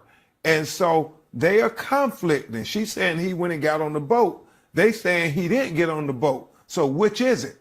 And all we know is Nolan is dead. I've never seen a police department in such a hurry to close out an investigation. They have refused to take any of the new evidence into consideration. And let's slow it down for a second. The story they're giving us doesn't make sense. The story that Nolan friends are giving us doesn't make sense. And it shouldn't make sense to a trained police officer. Nolan came to Horn Island with Wyatt, Warren, and Eric. They were on the boat with Nolan. Wyatt, Warren, and Eric claim they left the island without Nolan. They have no idea where he was, even though they came together. Their excuse is Nolan told us he wasn't going to come with because he was busy talking to this chick called Katie that he liked and he hit it off with while he was on the island. Then Katie said, hell nah, he wasn't going home with me. We actually cut our conversation short because he told me he had to go back to the boat with his friends. So which one is it? Who do we believe? Katie or Warren, Wyatt, and Eric? The reason why I tend to believe Katie's account of things is because Ashley Cole, Warren's mama, told on themselves. Look, they murdered that little boy, man. What Nolan Wells' parents found in his phone confirms beyond a reasonable doubt, beyond a shadow of a doubt, they murdered that little boy, man. They murder him, and the police, the law enforcement agencies, the judges, coroners, everybody in that city responsible for this investigation is working in cahoots to make sure they get away with it. Boom. Come on now. I'm just saying I don't rock with cuz like that, but when you're telling the truth, you telling the truth though, right? And you know, while we sitting up here, you know, talking about what we teaching our kids and this, that, and the third, right? What y'all teaching y'all kids, right? She said, attention parents of white children. All right, I want to just have a quick check-in with all the white parents. Right. White parents, how are we talking to our children? What you doing? Who have black friends? Because the black community is talking to their children about if they can trust their white friends. So how are we as white parents talking to our white children about how they are to show up for their black friends. I had a conversation with our white son, and we also have to have conversations with our black children about potentially not trusting people who look like their parents. That those people who look just like the parents who surround them and love them might not be the safest people for them to be with. They might not be the people who are going to have their backs. Damn. So white parents with white children, are you having those conversations about how your white children are going to show up and bring home their black friends? Now, what's wrong with that message, y'all? She was real. That's a real one. She trying to put in her kids, hey, yo, you gonna be kicking it with your black friends, man. Make sure they feel safe. Let's come up with a plan to make sure they come home. She's saying that because she know how her folks is and how y'all can get when they get around. What was wrong with that? What was wrong with that message? It's not only him. Even one of the dudes, you know, they had the Cajun Navy looking for him. Even him, man, he had to bust it down and keep it real. This is a clip that I skipped, but even him, he had to bust it down and keep it real. Like, yo. Yeah, I was told that there was a boat he thought he was going to get on that was leaving and that he might have been trying to swim to it. The only problem I have with that story is that if the people in the boat knew he was trying to swim to it and they saw him getting carried off with the current, they would have known about it. They would have been able to react to it. Not only that, even if that wasn't the case, if he went into the water at all and became distressed, it was so crowded that day that it seems hard to believe that nobody would have noticed a distressed swimmer in the water. So again, it's a story I was told. There's a lot of reasons why I question it. What I do know is that he went out there with a number of boys that has been his regular friend group since he was young. They were ready to leave at about 3:00. They told him it's time to go. I was told he had started talking to a young lady and he wanted to hang back and keep talking to her, and that he would believe that he could get another ride. Now, some people have been criticizing, saying, "No, you never leave your friend." Well, technically, they didn't leave him. He requested to stay behind. And if you know anything about how, you know, these barrier islands are and how they're used recreationally, you know, people go out there on one boat, they might come back on another boat. Like it's almost like a community ferry system, because not everybody has a boat, and you might jump on with another group of friends, whatnot. What we have to find out is, after his friends left, who was Nolan in contact with? Who did he believe he was supposed to get a ride back with? Did that boat give him a ride? Did he get on any boat? How did he end up in the water? Did he wade into the water on his own? Did he get on a boat and fall off? Right. That's what we have to find out. On those particular islands, you're not allowed to like camp out or be there after dark. And so the rangers, as it gets to be sunset, they start running around looking for, you know, if there's still any boaters or people out there saying, "Hey guys, it's time to go home." So I would not think that Nolan was just wandering around the island when it got dark. My instinct tells me that he got off the island, either tried to swim off or got off on a boat and somehow ended up in the water. But because of the Rangers' presence, I don't think it's likely that he just like spent the night on the island or was there after dark. Yeah, I was told that there was a boat he thought he was going to get on. Yeah, like, I mean, even just a sensible person. You see what I'm saying? Even like a sensible person just got to admit the facts on how it just does not add up, right? But I want y'all to see something. It's interesting. Y'all know we the blueprint on justice, and this is something I have not seen. Not the Asian people speaking up. What? Not the model minority putting their 2 cents in there. We're discovering this one together, y'all. I didn't vet this video, so you know I might have to stop it if she says some BS, but the model minority got something to say. Here we go. A lot of people are making posts about Nolan Wells lately, and one thing sticks out to me.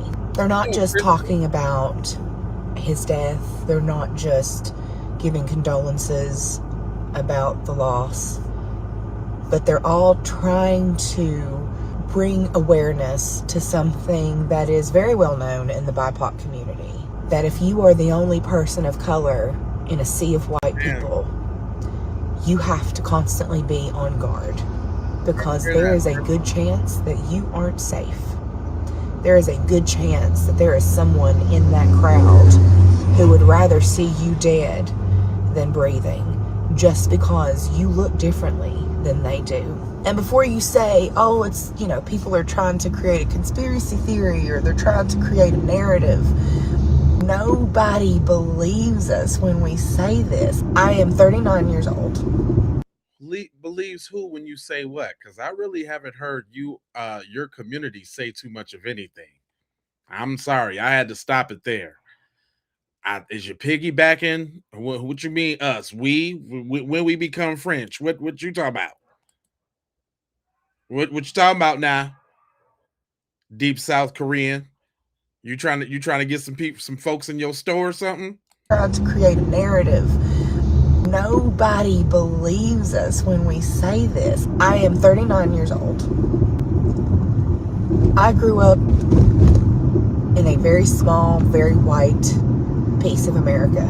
Okay. I have not seen this kind of presence of white supremacy in this country since the Civil Rights Act. I think a lot of people got quiet. You are lying, ma'am. You're lying. You're lying. You hear it all. They say it around you. All the white dudes is trying to date you. What are you talking about? You're lying. You are lying. Now, come on now. Be genuine with your message now. If you're going to speak up, speak up. See, this is what we be talking about, model minorities. This is what we be talking about with this half-ass pussyfooting. You're pussyfooting, ma'am. I think they learned how to go undercover and rebuild, because did you see the amount of people who were involved in those marches? Well, they call themselves the Patriot Boys or some stupid shit. Yep, we covered that on this channel too a couple lives ago. And maybe it's the accessibility to the news, but I don't remember a time ever in my life where I have heard about so many black men committing suicide by hanging themselves. Girl, please, that's been, girl. Oh my gosh. Come on, Sue, Lee, and Lucy. Come on now. You're not telling the truth, boo. I'm not even finna follow or like this post because you're pussyfooting. I don't know if you guys know this, but black people don't hang themselves. You don't have an entire history of your ancestors being murdered, being lynched by hangings, only to choose that as your personal way out. You just don't do it. Y'all ain't. She done cross-reference stories. She was talking about Nolan Wells, then she got on a hanging. Girl, you all over the place, boo. I'm trying to figure out, like what are you talking about, ma'am? If you're gonna speak up, speak up. All right, so now since we listen to that minority, let's listen to the Hispanic community, because you know they all trying to cozy up since the delineation movement. They all trying to cozy up. Where y'all at with ICE and all of that, and you know why y'all ain't shopping at our stores. So you know they trying to jump on the bandwagon too. Let's listen to Wanda Figueroa.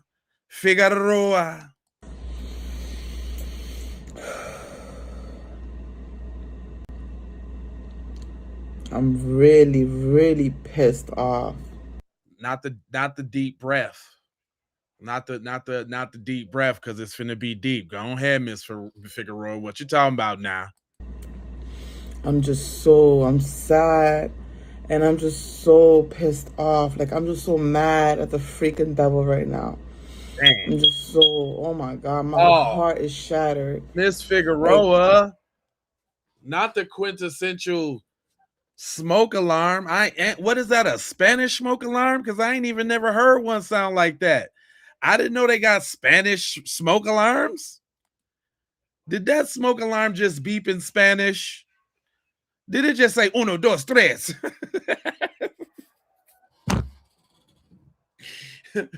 Hit that like button and subscribe, man, for all the new people coming in, man. Because a lot of non-subscribers be watching, but y'all be subscribing. Did that battery just beep in Spanish? I just want to know. We're going to hear it again. But geez Louise. Nolan. Oh my goodness, I'm telling you, vengeance is God. He's not going to have his hands crossed forever. I'm telling you, repent. You criminals, y'all criminals. Hold on. I know where she kind of going with that. Ways of the Warrior TV. What's up, man? Thanks for tapping in, man. You ain't have to. But you said you was a young black man in a situation, man. Tell us about it. Put it in the chat and I'll read it off for you. Matter of fact, hit me with a super chat too so everybody can see it. Nah, that smoke alarm that's a Mexican smoke alarm. It said uno, dos, tres. I smoke. I alarm. I smoke. Who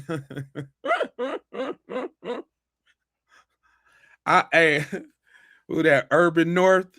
Man, listen. Man, I know that joint loud. Like she ain't got no furniture in her crib. I ain't bouncing off nothing. Sound like echolocation. The hell? Oh man. Let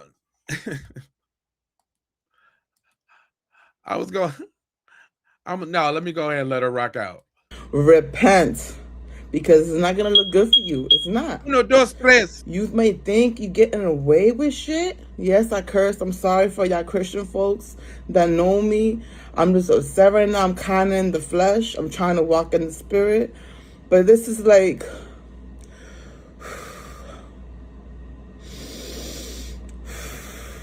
I have a 19-year-old son and a 14-year-old son. That could have been one of my boys. Okay, so she getting that. My 14-year-old son goes to an all-white school.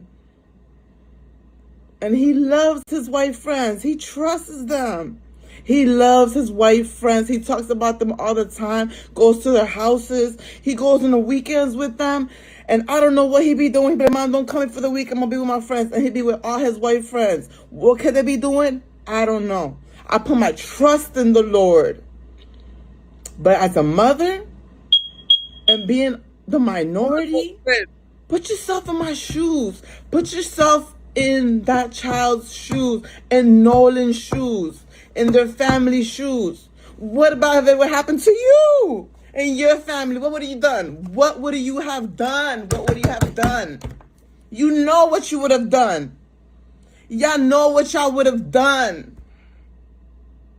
It's grimy what is happening. It's grimy. But guess what? God is watching. He's not going to be with his hands crossed forever. The devil could do all his schemes and do all that he's doing, but God will not have his hands crossed.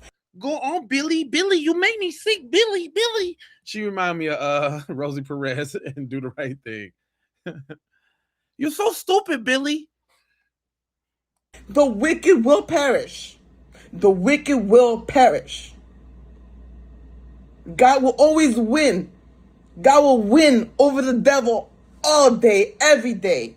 Well, it's not winning over the devil in the chat because Love Forever 444 has a name like Love Forever, and he talking about he got drunk and drowned. You don't really believe that, do you?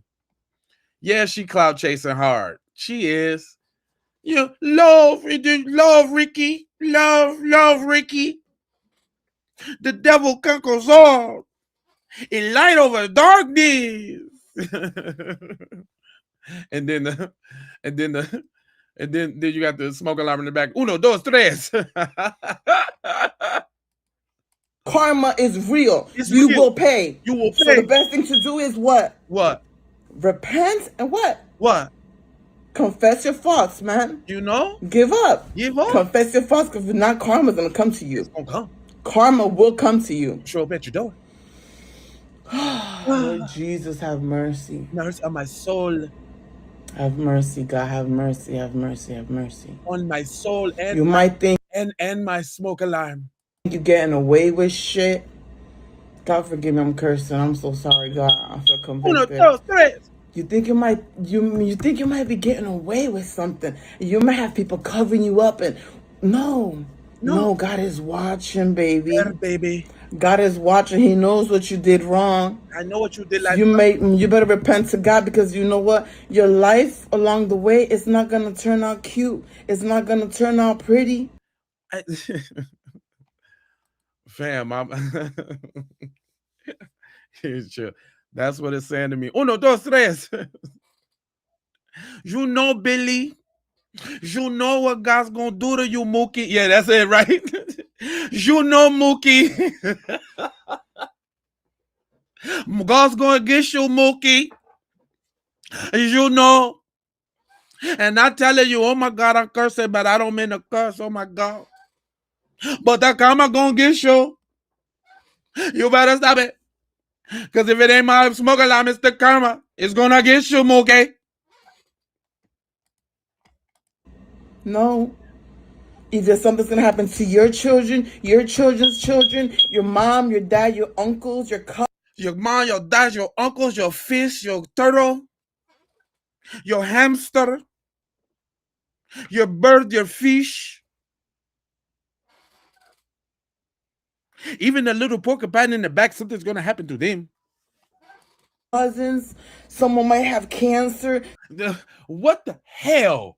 What the hell, Ma? Someone might get the cancer, Lou Gehrig's disease, fibromyalgia. They might get it. And you're gonna be sad. Something will happen to your family, your kids, to you. It will come to you. Sickness will come upon you. It is real. It is real. So why don't you have a clean slate? Confess your faults. A clean slate. Because you know the slate is not really that clean. You gotta have a clean slate. And come to God. Come for real. For real. Come forth with the truth. Yeah. That's the best way to cover your ass. You want to cover your ass from all the evilness coming towards you, coming to you, and wickedness coming to you, and for the wicked will perish. You don't want to be in the lake of fire. I'm trying to see if she's gonna tie it back around to Nolan, but somehow it just feels like we ain't gonna never get there. Thank you, thank you, Satoya. Come on, man. Y'all can't fault me for trying to laugh. This is a long ass stream. We going on 5 hours right now, man. I'm putting in work. Hit the like button to subscribe, man. God, jeez. I'm trying to have fun. When I get a little tired, I get a little goofy. Cause something gonna happen. You know? You might get fibromyalgia, mesothelioma. It could happen to you. Because if you take the medicine, you will have to deal with the side effects. Yeah. The side effects could be diarrhea, nausea, even sometimes death.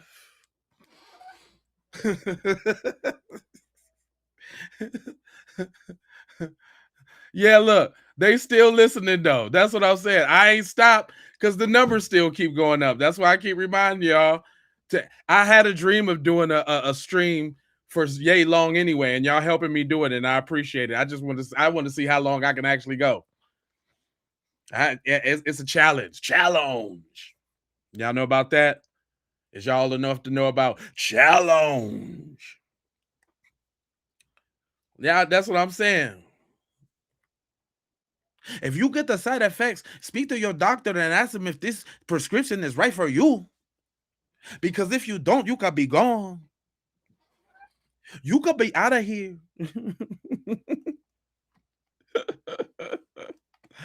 Oh my God. Judgment will come upon you. It will. Just repent. Repent and come clean to God. That's the best thing to do. Come clean, man. Plead guilty. Confess your faults. Be for real, man. Be for real. Come to your faults, man. Oh no. Don't say what you did wrong. What you said. Come clean. Come clean, man. Wouldn't you? That would happen to one of your brothers, your cousins. You would want someone to come clean, man. She is, boy.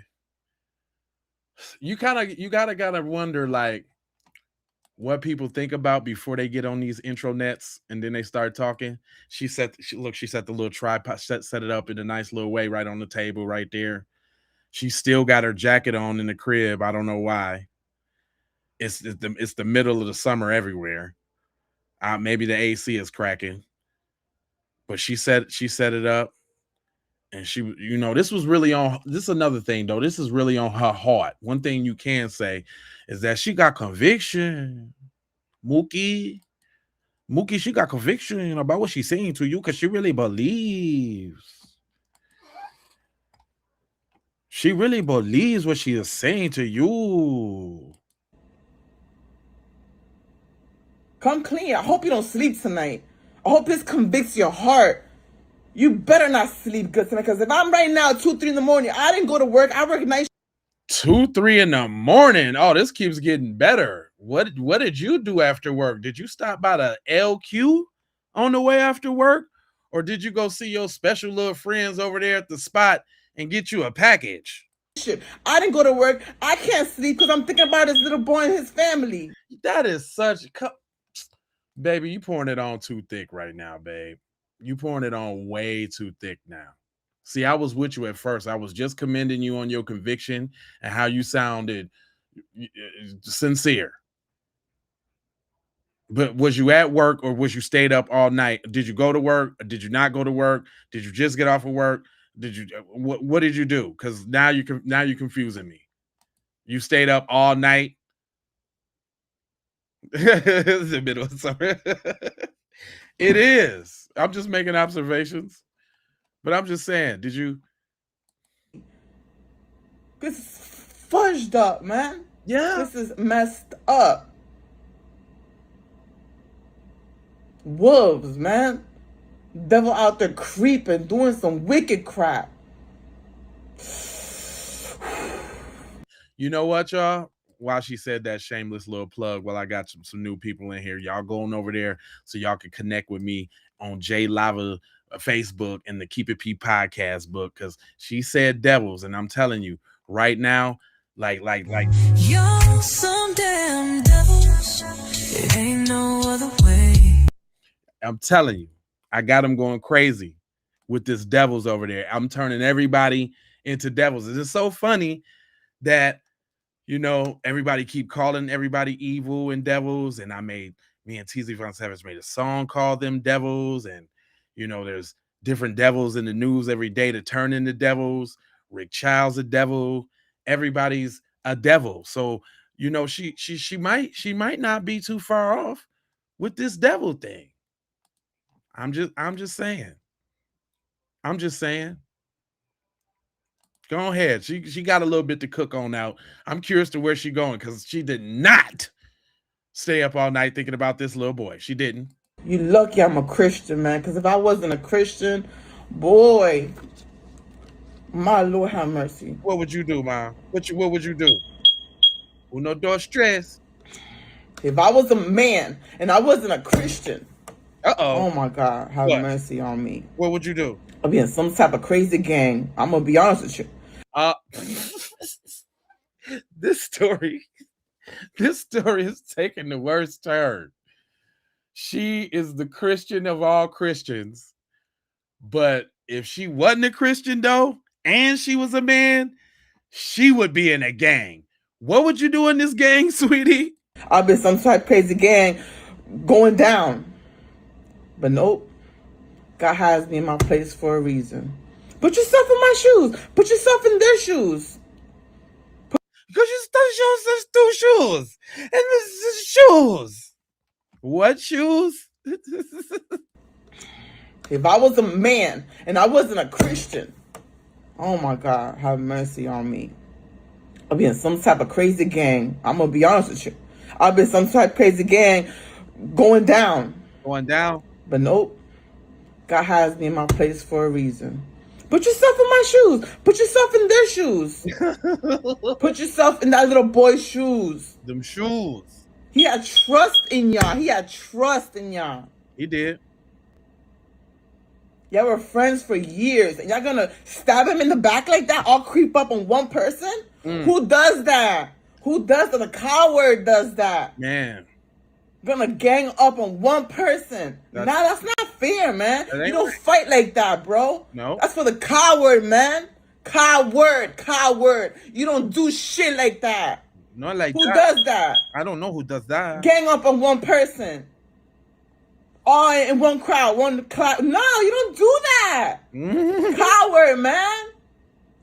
What the hell? What the hell's wrong with y'all? No, y'all need help, man. That's wicked. That's either you serve God or you serve the devil. Repent, man. You want to go to hell? You want to burn forever? You want to be in the losing team? You want to be in the devil's side? Do the devil's work? Man, you can't play games with God. No. You can't do that. You can't.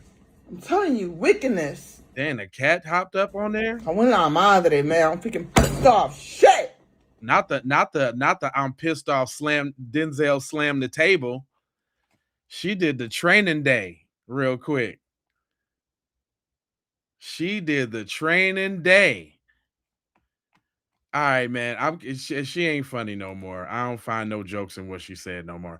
Matter of fact, this is something I never do, but since we're dealing with so much trauma, my man got some good positive messages right quick. Let's reset the cache real quick. I wanted to do a little different video today. Really easy to get caught up and focused in the negativity that's happening in the world. Right. So today's video is just going to be a little bit different. I hope everybody has the day they deserve. Yeah. Make sure you're eating your breakfast, you're drinking your water. Yeah. Eat y'all lots of fruits and vegetables. Go out and have some fun. I know everything is expensive. Do something for cheap or free. Go take a walk in the park. Go paint a picture, draw a picture, play tennis. Play some basketball. I don't know. Do something. Get active. We always get lost on social media and get caught up in social media. We forget that the real world exists. Like I record my videos and I go out for the day. I enjoy life because life is short. Check up on your family. Check up on your friends. Finish your college essay. Finish that degree. Y'all got this. Get the sun. Touch some grass. If you're dealing with any racist stuff, any idiots out there in the world, send them my way. Anyway, y'all have a great day. I hope y'all have a beautiful day. It is a beautiful day today. I already know what to do. Let's keep running it up. Let's go. I like positive messages sometimes. You know, when I'm scouring the internet, I do take the time out to listen to positive messages because I deal with so many injustices and so much drama, you know, that it could get a little overbearing and overwhelming. Dang, I dropped a lot of people because I went positive real quick, but it's got to be all drama. Damn. See, that show you where some people minds is at, you know what I'm saying? Man, everybody got questions. And every detail seems to lead to other details. My boy NV Media, I think he in Nevada. I think that means Nevada Media. But he just put this up like 20 minutes ago because I was doing a little scouring while I was on the joint with y'all. But he got questions too. Check him out. Why? Why didn't anybody return his phone? Why did they take the phone? Nobody thought that him going, y'all close or a close friend, going with a bunch of people that y'all may not know, or him going with a girl that y'all may not know, that he would need his phone? Let's listen to that other friend again, though. But in the videos that you can see, obviously the fight was loud enough and big enough to cause all the other surrounding boats to pay attention and that be the main focus of what everybody was seeing at the time. And Alexis, I do want to ask you something else. How long were they friends? They've been friends for a minute. I mean, these people have gone to school together since elementary school. Yes, and I want to ask another question from the chat. I'm sorry. Dark Chocolate said, my thing is, why did the boat really have to get towed back, and was his BODY on it?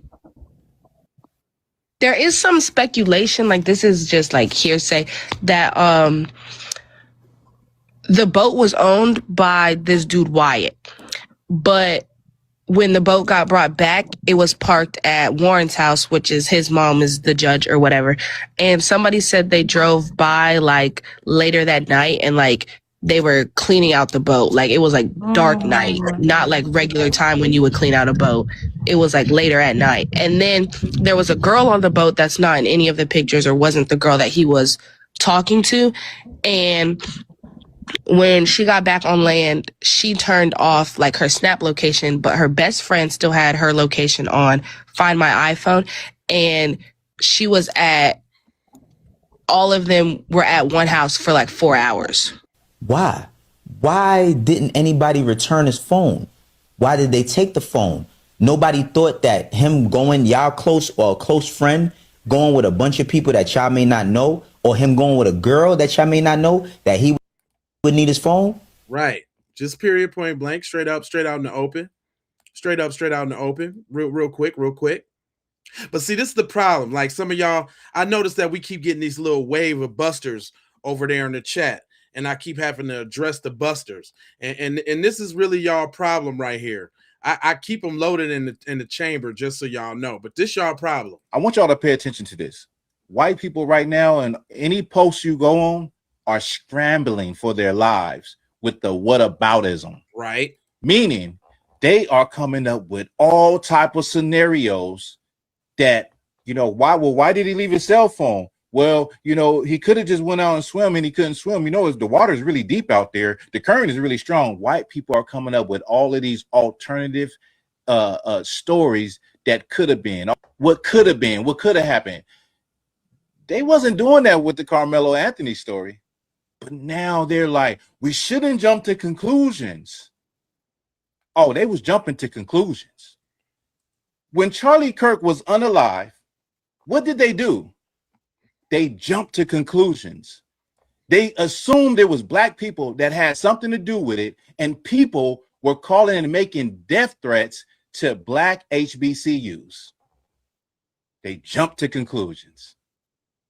When black people don't even have a history of assassinating political figures in public. White people have that history of assassinating their own presidents in public. Black people don't have that history, but they still jump to conclusions. Now we're jumping to conclusions with Nolan Xavier Wells. All of a sudden, we're not jumping to conclusions. Right. The history tells us what it is. Right. When black people seen that picture and they heard that story, immediately most black people knew exactly what it could actually be. I want y'all to pay attention to this. White people right now, and any post you go on, are scrambling. Straight up. I thought it was interesting that that Godfrey chimed in on it. We ain't really twisting with Godfrey right now. But I did want to hear what he said, because he trying to get in on our good side. He just said that sideways stuff to that foundational Black American sister that called and checked him on that podcast about him siding with David Oyoyo, talking about Black American vernacular came from Ghanaian, slowed down with some subservience and slavery. So we ain't really rocking with Godfrey, but I did want to hear what he had to say about it. Just to see, though, y'all.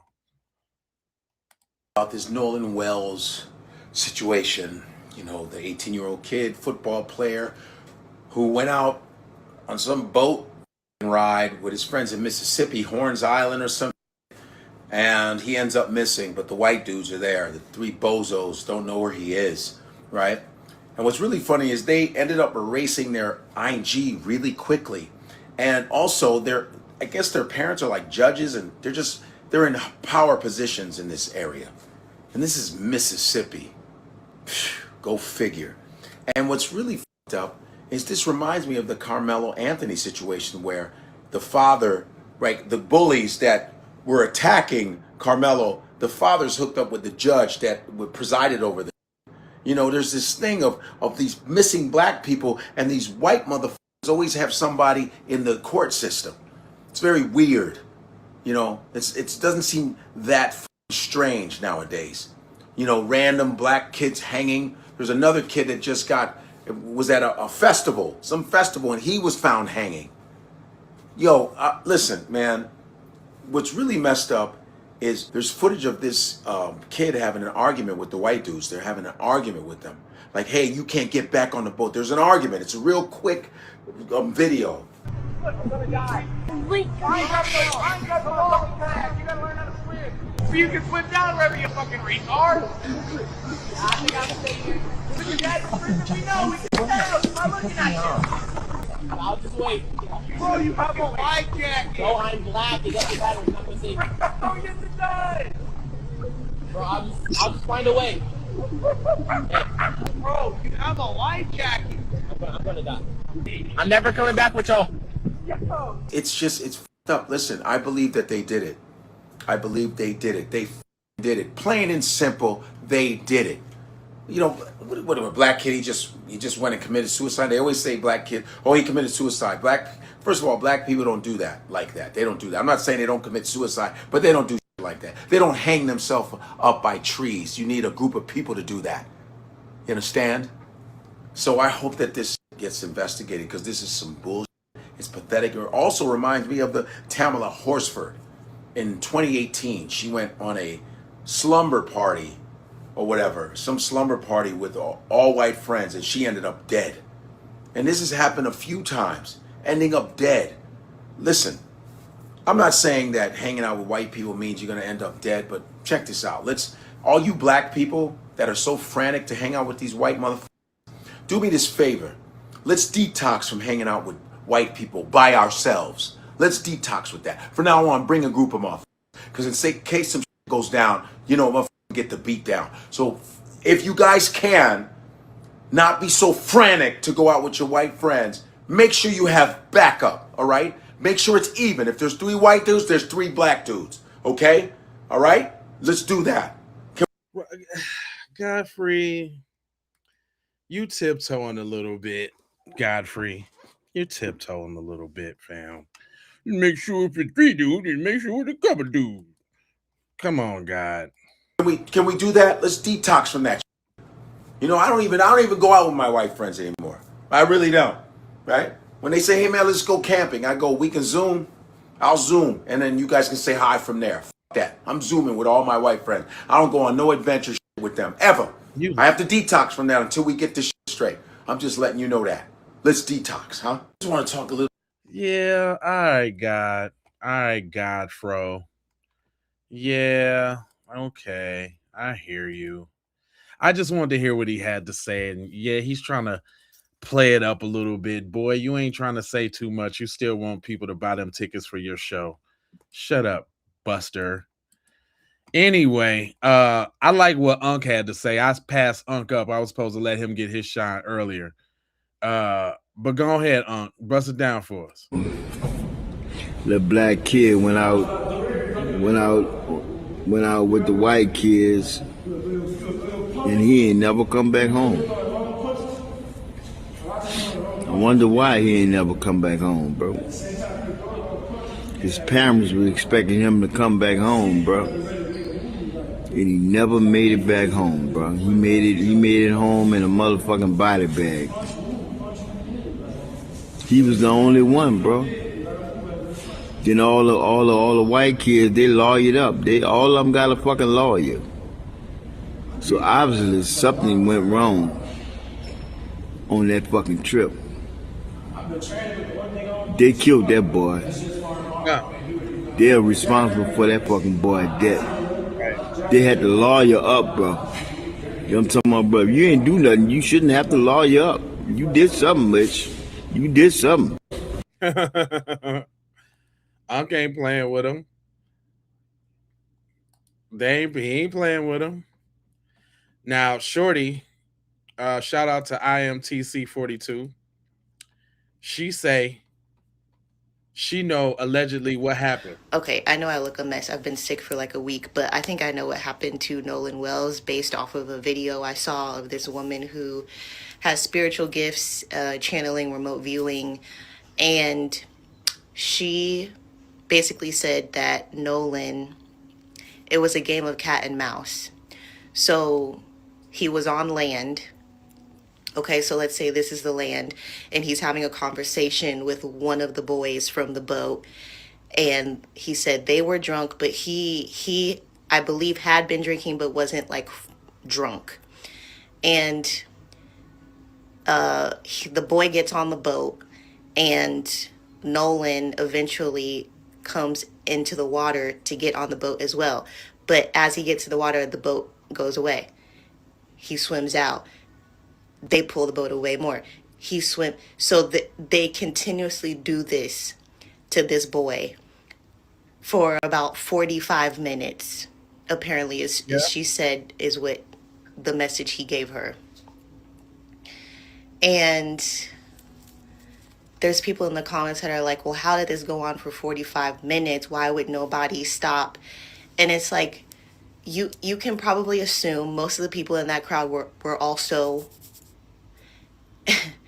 and everybody's drunk, nobody's paying attention. And he said the boys on the boat were literally like laughing at him because there's currents, there's waves. He's treading for 45 minutes. He can't keep up. It gets to a point where his body is so weak that he cannot swim against, the waves that the boat is making, the currents themselves. And allegedly, that is what she believes happens. And I can honestly see, I can see that. I can see that. With the amount of evil, I mean, we truly can't even wrap our minds around the things that have happened to Black boys in this country, the things that have happened to Black people. We truly, we can't even begin to wrap our minds around what has happened to Black bodies in this country. So a group of white boys drunk on a boat playing cat and mouse with a Black boy, thinking it's funny, ha ha ha. Yeah, I keep pulling the boat. He can't swim. He can't catch up. I can definitely see that shit happening. Easy. Yeah. And I can also see there being other boats of people laughing, probably seeing them. They're probably all laughing at him.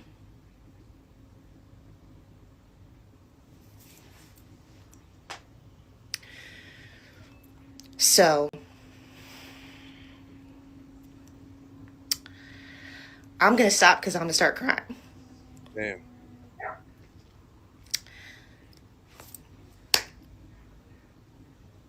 So I just had to share that. Thank you for sharing, sis. Okay, I know I look. Thanks for man. That was man. Listen, man.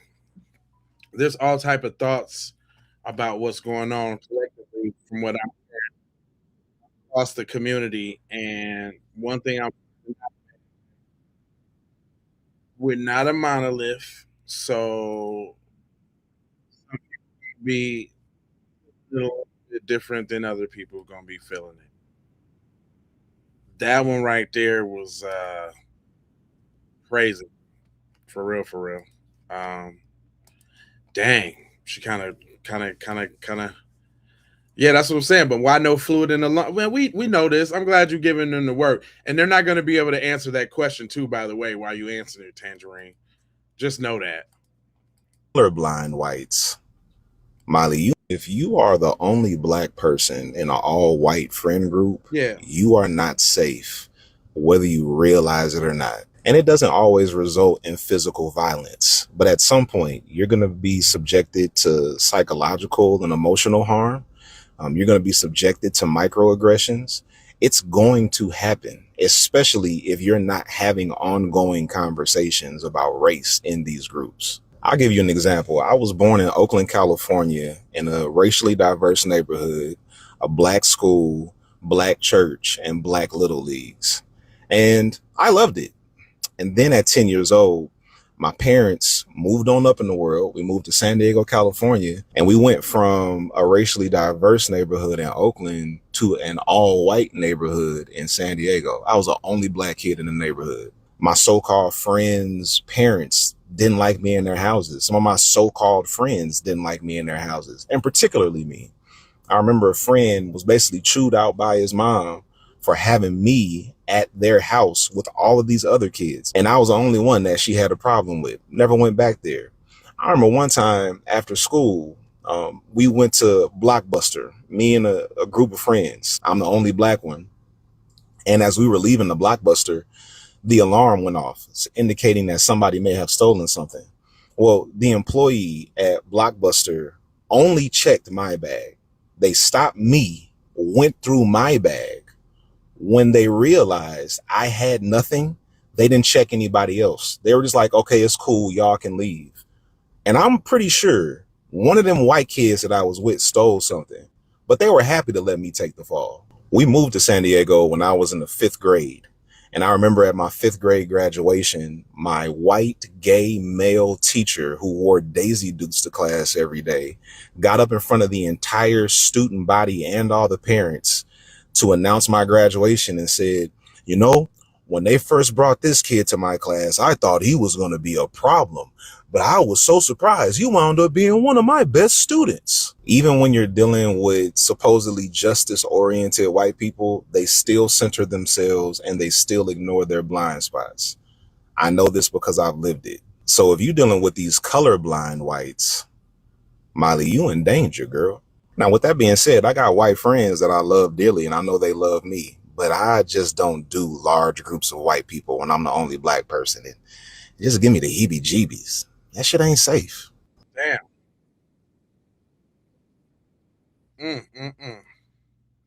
These stories is coming out. He said the heebie-jeebies. You know, cuz was scared. He said the heebie-jeebies.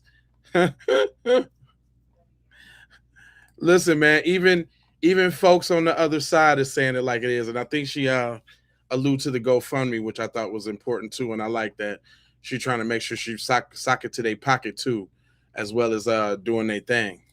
If 3 black people took a white man on a boat expedition and didn't return with him, the president would be making a speech right now. There is a double standard of justice and coverage. But here's why Kevin discusses in a great post about the national news's silence on Nolan Wells. If you Google Nolan Wells New York Times, there is no article. Nolan Wells MSNBC, nope, they haven't written one. Try CNN, all that they have is a TikTok-style video, no written article. And the Washington Post finally has an article only after his body was found. Here's why Kevin references a study that found while black people make up roughly 35% of missing persons cases in the FBI database at the time of the study, they received only 7 to 11% of media coverage. This is why local news outlets like the Mississippi Free Press that's been reporting on this are so important, and why it's so dangerous that news has been consolidating into these big billionaire-owned corporations, forcing lots of local outlets recently to keep shutting down. You can find the GoFundMe of Nolan's family at the Schmink and My Schmile. And one of the most important things is that families will tell you what they need. Sometimes that's privacy, spreading the word, financial support. We don't want to assume, we want to let them tell us how to help. His mother's request a couple days ago was if you have any pictures or videos that were taken on the northwest tip of Horn Island on July 4th to reach out to her. This is her Threads account,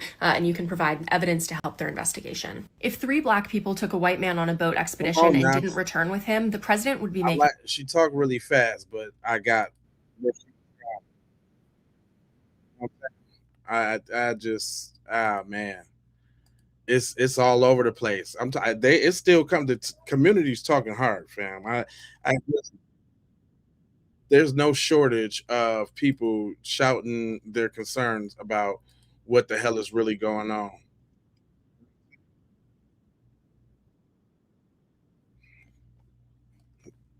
What you say there? SLP needs to keep y'all scared. SLPC needs to keep y'all scared. What's that? You feel uncomfortable? Well, this might not be the space for you. We talking about blackety black shit over here. Yeah. This might not be the space for you, hun bun. It's nonstop black empowerment. We going on 5.5 hours of this young stream right here. Y'all go ahead and hit that like button and subscribe while I'm working out here. You know, don't be afraid to send a boy a super chat or something like that, because they definitely, I already know right now, they definitely gonna suppress this one because a lot of people have been dropping the N-bomb in their little speeches, and anytime I'm pushing messages like this about something that happened to black people, they're gonna take my monetization, saying that advertisers don't want to advertise on this type of content. But let me do some celebrity gossip or something like that. And them videos, they done already told me pretty much what they really want, because That's why I did that video the other day about Trick Daddy and India Irie, just to see how that would go in the algorithm. And sure enough, they definitely boosted up the CPM on that joint to tell me, hey, you need to make some more of this kind of content. We need you to talk about some celebrity gossip. We don't want you talking about this black stuff. We don't want you talking about this here. But I keep doing it for the people. I think I'm gonna go ahead and run up on 6 hours, so we got like 30 more minutes left. I still got a bunch more people to play as far as what they had to say about this situation. So let's keep it rolling, because she had a question about this friend that talked up. Heard about, which is Jay. Oh, Nolan has a friend that I just now heard about, which is Javion Williams. I do hope I'm saying the young man's name correctly. He is 17 years old, and he considered him to be a very good friend. Now, he actually says that he saw him last at 4 p.m. and that when they were coming over to Horn Island, that they were supposed to be riding on the same boat together, but something happened where they were not able to ride on the same boat together. So if that's the second boat, where's those people? Was he supposed to be getting back on the boat with y'all? Like, where's this information coming from? Why am I just now saying that there was another friend that is specifically saying, number one, that they saw him last at 4 p.m. and then that they had plans to come over on the same boat, but that is not how things worked out, and they ended up on 2 different boats. So was there an offer for him to ride back on that boat? Like, I don't understand. I really don't, okay? Really irks my nerves. And then the friends talking about that on the boat that he did come over, talking about they didn't leave until 4:30. So what happened in that 30-minute window at the minimum? Because they talking about 3 p.m. He says now 4 p.m. And I think that Katie Girl said a different time frame as well. So what can we get a real solid timeline? Really needs to be mapped out. And skipping over, we don't think nothing was foul play. The time frame's not lining up is foul play. Point blank in the period. Like, there's no way to jump over that. That is considered foul play. That timelines are not lining up and timelines keep changing. Now, Nolan's body was flown to Washington, D.C. I do believe it was flown there today, so it should have already been there, landed for a independent autopsy. So that is in the works. And then Ben Crump and Al Sharpton have announced that they will be doing a press conference tomorrow. Originally, I believe it was just going to be Ben, but Reverend Al Sharpton did agree to speak as well. So they are doing that tomorrow. I believe 11 a.m. Central Standard Time is going to be that press conference, because of course they are wanting the transparency and a thorough, real thorough investigation into things, because just saying no foul play suspected is not going to work when we have foul play through and through on a lot of different things that have been said and done throughout this time frame. He also did mention in an interview that the parents believe that some messages were deleted off of Nolan's phones before they got possession of it. So that definitely sounds like some conversations are not lining up, and you can tell that the conversations are not lining up in the messages. And so I do believe they are working on making sure that that phone is completely downloaded before they let anybody else look at it, so that no iffy stuff, oh, this happened to the phone after the fact. So I think they're trying to make sure they are able to get a complete capture of the phone before they, let anybody else look at the phone, because again, saying no foul play and stuff that don't add up, if the math ain't math, then that's foul play. All right, it really, really is. It's really that simple. It's not complicated. That's how quickly we get to foul play. So that is the update right now.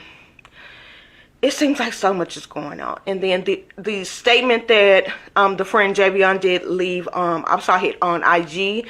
It was a very beautiful statement, and that is something that shows care and impact on your life, that when somebody that has impacted is no longer here and you really do consider them a friend, that is the type of message that you put out into the universe to say, this is this person's character, whether you knew them or not. This is how I knew them, and this is how I'm going to capture them in time. And that speaks volumes to me personally. I like that. Even this is one I didn't play earlier too when I was letting the folks talk about, you know what I'm saying, what's going on in their community. I didn't play this one earlier, but this one was it starts out one way, but it ends a different way. Nolan Wells drowned. Why are people so quick to blame his friends? His white friends left him alone on an island 12 miles off the coast without his phone. The sheriff said he chose to stay. It's a tragedy, not a crime. They left and went back without Nolan. From what we understand, he chose to stay there. Yeah, that's called shifting blame onto the victim. Come on, the sheriff investigated. Before the autopsy results came back, and there's a viral video of a heated argument on the island that day that authorities are now actively investigating. People argue at parties all the time. Listen, if 3 black boys left a white boy alone on an island without his phone and he turned up dead, would the sheriff be going on Good Morning America blaming the victim? That's... Black people make up 35% of missing persons cases in the FBI database and receive only 7 to 11% of media coverage. This story only went national because the internet demanded it. So the system isn't just failing Nolan. It's working exactly as designed. Say his name. Nolan Xavier Wells. Nolan Xavier Wells. Nolan Wells drowned. Now, this one I was previewing, and I don't necessarily know where he's going with this, but because he is a white guy with an opinion on it, I definitely want to see what he got to say. But they just broke that down. I like how they started off with the misconceptions and then it broke into what it was. That was pretty dope how they broke that down. This dude right here, though, he got an opinion, so I want to hear what he got to say, because I'm looking over here and I see Thaddeus Jones. He say, "Stop it." He said, "I agree with everything you're saying, but there's a boy dead, and I want to know what happened. So does everybody else." He said a 19-year-old white lady was missing out of the lake 2 weeks ago, not even half the coverage. I agree with your take. It's the U.S. against them, media and government. Okay, so I don't know if this is avoidance. We'll see. Come on, let's let me hear what he got to say. Oh, let's talk about this Nolan Wells kid, because hell, everybody else is talking about it. I thought I'd chime in too, because I actually looked at that picture and I was like, hell, I played football with some black kids coming up. Not many of them, but I think we had maybe 3 or 4 in the team that were starting with us, and it was all white boys. But we never treated those black boys any different than we treated the white boys. Not even a bit. But that's not what I'm coming on here to tell you. I think there's a lot of bullshit out there. I think, man, we all being played. Okay. All of us, whites, blacks, everybody. Okay. If you really dig deep and you see who's fomenting all this bullshit, who's getting people to fight, who just stirs that pot all the time, it's the media. I can agree with that, but I'm not going to let you circumvent that the media or these algorithms, as you're trying to say, wouldn't be able to push this if this type of stuff wasn't out there. Because it's not me pushing hate. We responding to the hate and that kind of thing. It ain't me doing it. So if it wasn't around, the media wouldn't have, and the media is complicit in it. So okay, come on, let me hear where you going. It's the media, folks. If you look deeper into who owns the media, then you can find out who actually. Here go the classic. It's the jewelry people. It's not us poor little white people. Oh, we're being beat up by the jewelry people. We're not in control. It's not us. They got us fighting against each other, man. It's the Jewish people, man. Shut up. Owns and controls your mind. Because people don't hate each other that much. They just don't. Now, I don't know what happened exactly. Those white kids could very well be guilty of something criminal, or maybe. You said people don't hate people that much. Where have you been living? See, I hate these old dismissive, non-accountability taking arguments where you're just gonna try to put it on some red herring or some straw man argument, like we don't really know what the deal is. But go on. It wasn't even an accident that turned sideways, or who knows, right? Or The Nolan guy maybe had an accident, got drunk, drowned. We don't know yet. But the simple fact that there's so many people jumping to conclusions without any. Wait. We know that didn't happen, bro. Yeah, I know you would like that to be the scapegoat, because you just can't imagine little Timmy and them doing that. But then again, you know little Timmy and them is doing that, so you helping and aiding and abetting and excusing their terroristic behavior. Stop it, dude. But go on. Hard facts or evidence, and we don't even know what's going on, is just disgusting.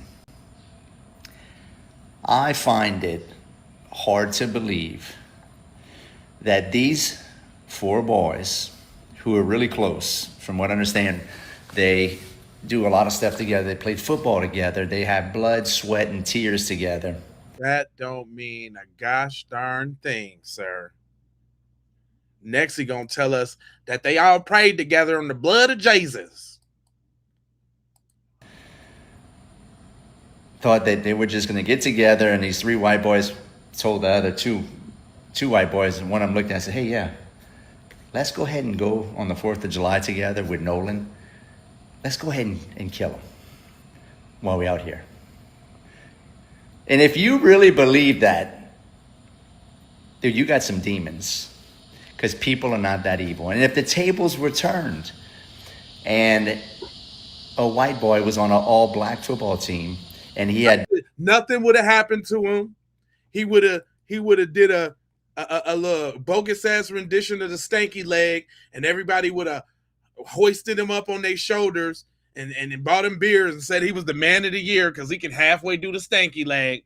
That would not happen in the other way. So don't even go there. Blood, sweat, and tears with all them black boys, and he was the only white boy in the group. I would feel the same way, because those black boys didn't get together and hung out, played ball together, and invited him to go boating that afternoon to say, hey, let's go ahead and trick him. Let's trickle Frankie right here to come ride with us for the 4th of July, and let's kill him. You know why we know that's it? Because a person who don't think that way couldn't have made up that scenario like you did. And you splaining. You straight splaining, fam. That's how y'all think. So we know you're basically saying you know what happened, and you want to try to make excuses for them because you don't want your black friends to be looking at you sideways, because that's how your people get down. Just say that. And we'll just act like nothing happened. I wouldn't believe that either. But you know who does have y'all believing that? The media. No. The media is... No, that's gaslighting right there, bro. It's not the media that has us doing that. It's not. No, it's not. You know what it is? It's this happened. It's done happened before. Look, this recently just happened, y'all. Real quick, this break. Check this out. Just check this out. Nolan Wells' case brings new attention to Marquise River video. What about this? After Nolan Wells' death, a video of a black boy named Marquez has gone viral again, and people are realizing this kind of situation is not an isolated case. In the video, Marquez is near a river while other white kids pressure him to swim across. He clearly says he does not want to do it. He says he cannot swim well and is afraid he will drown. Even though he has a life jacket, the woman who later helped him said it looked too small. The other white kids can be heard mocking him and calling him scared. Some viewers said the clip felt even more disturbing after Nolan Wells was found dead following a trip with friends to Horn Island. A family passing by on paddleboards heard the voices first, then got closer and realized the situation was serious. The woman said the river had current and wind that day, and water can turn dangerous very quickly. She decided not to leave Marquez to cross alone. He held onto the back of their paddleboard, and they brought him safely across the river. Later, the woman said Marquez made it home safely and was okay. But the video started a bigger conversation online. Many people said this shows how peer pressure around water can become deadly. Others pointed out that the issue is not only race, but also knowing which friends are safe to be around. What do you think? Come on now. So I'm not finna sit here and let this dude talk about it's the media. It's not the media, fam. It's happening all the time. But go on, Buster. That y'all played. Learn who runs the media. Learn who runs your thought process and your mind. Dude, get out of here with it's the jewelry people. Get out of here with it's the jewelry people. Get out of here with it's the jewelry people. Stop it. People just ain't that evil, folks. Yes, they They just want you to think that. Yes, they is. Yes, they are, sir. Are you talking about the same people that used to hang people and make postcards and send them all across the country? Are you talking about the same people that used to bury black babies and kick their heads off? Are you talking about these same people that used to use those same black babies for alligator bait? Are you talking about the same people that got mason jars with nigger knuckles in them right now to this day that they holding from them picnics? You talking about them? Are you talking about them? Come on, bro. It's time out for the gaslighting. Whites are bad or blacks are bad. Yeah, we all got criminals in society, every color, race, creed, and religion. That's true. But they really only make up probably, I mean, anti-socially, you might only have 20% of the population that's complete assholes. That's true. And out of the, maybe 2% of the population are true criminals. Nah, he trying to say that for his group. Nah, the way it looked from the comments and the chats and all of that, it's a bunch of you slow, low IQ people. Maybe 1.5. But the rest of the 80% of the population on this planet are good people. And that goes for every race, creed, and religion. Okay. So I just don't believe the bullshit that every week every other week it's a new thing that comes out. Because every other week, y'all don't know how to mind y'all business and y'all forever doing shit. How about that? The media wouldn't have to cover it if y'all wasn't doing shit all the time. There's a new concept for you there, Timmy. God. Don't be so obtuse, my guy. And you know what? There's a lot of people that die every single day all over America, and it doesn't get covered because death and most crime is in proximity, and it happens every day. I'll tell you what don't get covered: all that YT on YT crime. They'll never be covering worldwide. There was just a dude just yesterday that I had to put up and make him a devil because he took out his wife and his daughter. You don't hear that all across the board. That's what you don't hear.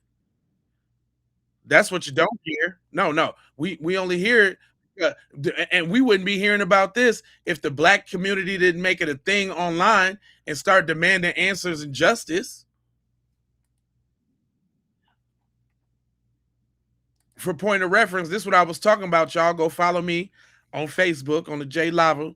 But this dude right here, rage-filled Georgia Trump supporter in custody after he unalived his wife and his daughter by pew-pewing them in the head. That's what this about. And guess what? I called him. This is what I called him. This is what I said. Y'all some damn devils. It ain't no other way. It ain't no other way. Y'all some damn devils. It ain't no other way. Y'all go stream that song, man. On the pettiest album in life, that foundational Foolery Volume 1, streaming on all platforms, or y'all can buy it directly from me from the link in the description. That foundational Foolery. It's got other good songs on there, but The Devils is the one that's hot right now because that's what we calling them folks that be doing stuff like this. And the folks that be some damn devils. The ones that be doing stuff like this. This dude is a cop. Got 70 counts of touchy-feely crimes against cheering. Look at him. Devils. Look, Rick Child had to get him. You know he a devil. You know old boy's mom that just left that statement. Ain't no other way. She a damn devil. But let me let this little buster cook out, because he's trying to convince us oh so heavily and so hard that there's no way that those white guys could have did that. You guys are tripping, man. Why? It doesn't fit a narrative that foments and stirs up racial hate between all the different races in America by design. If it doesn't fit a narrative, they don't talk about it. The narrative is black people bad, white people good. So they're never going to show the statistic of 30 and 91. Do y'all know the statistic of 30 and 91? Why they always why this little buster in my little chat just said, what about black on black crime? It happens all the time. You know what 3091 is, Chris? Huh? Put a 1 in the chat if y'all know what 3091 is. Put a 2 in the chat if you do not. Put a 1 in the chat if you know what 3091 is. Put it in there. Huh, Chris? Do you know what 3091 is, Chris? Huh? I'll give you a hint. The 30 is loosely the 26% that represents white males in the country's population.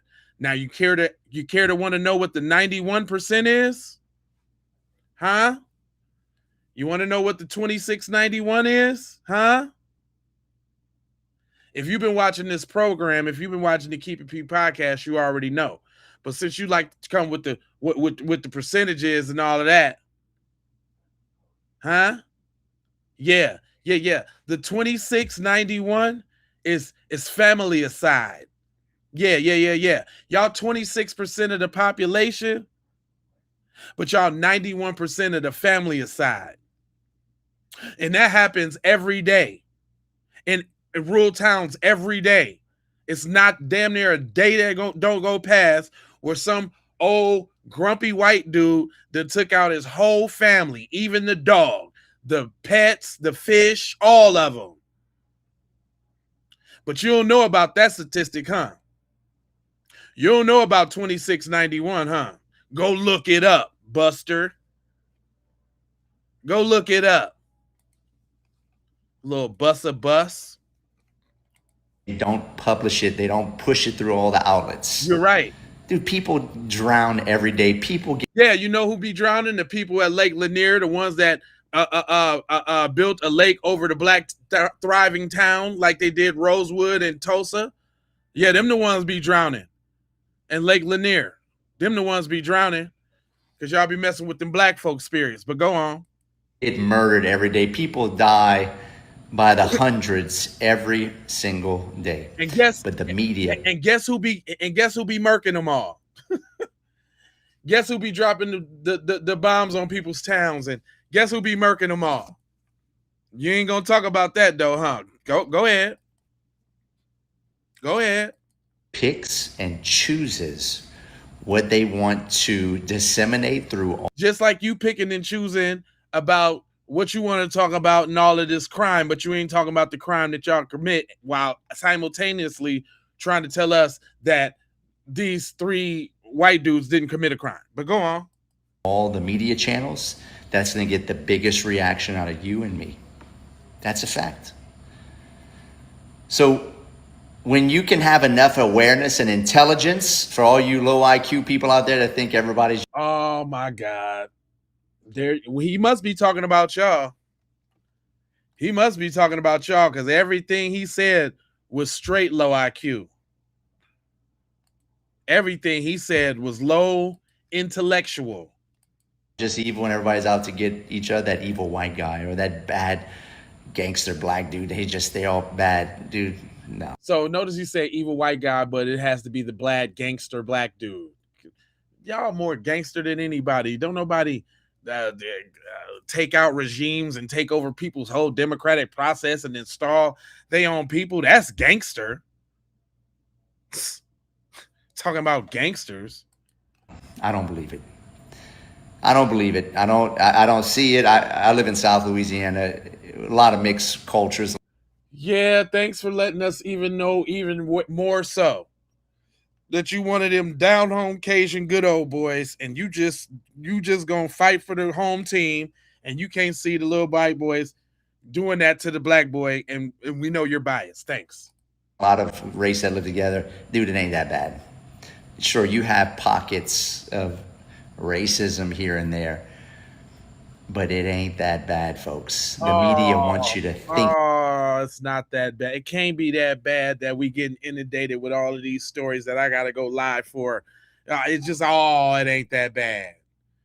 Oh, he ain't reading the temperature in the room. It ain't that bad. This dude is tripping.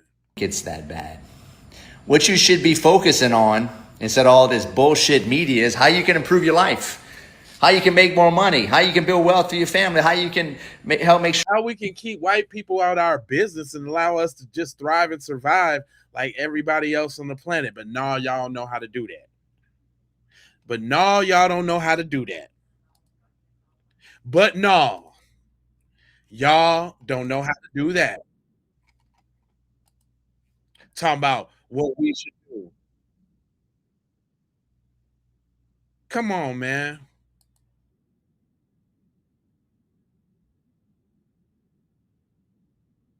Man,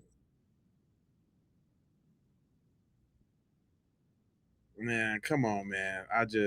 This guy, he almost done with this nonsense.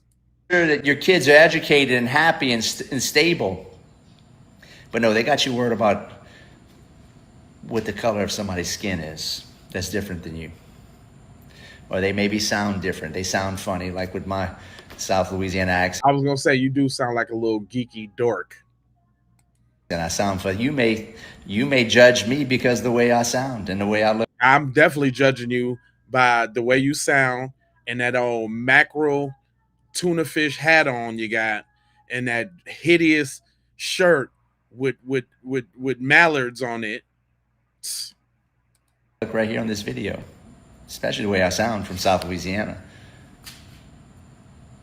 And that's what they're going to use to get you to hate people, by the way they look, by the way they talk. By the things y'all do. It's y'all. See, here we go trying to scapegoat that accountability. He don't want to be judged by what his people been doing. So he finna convince us that we tripping because we think your people be on some foul stuff.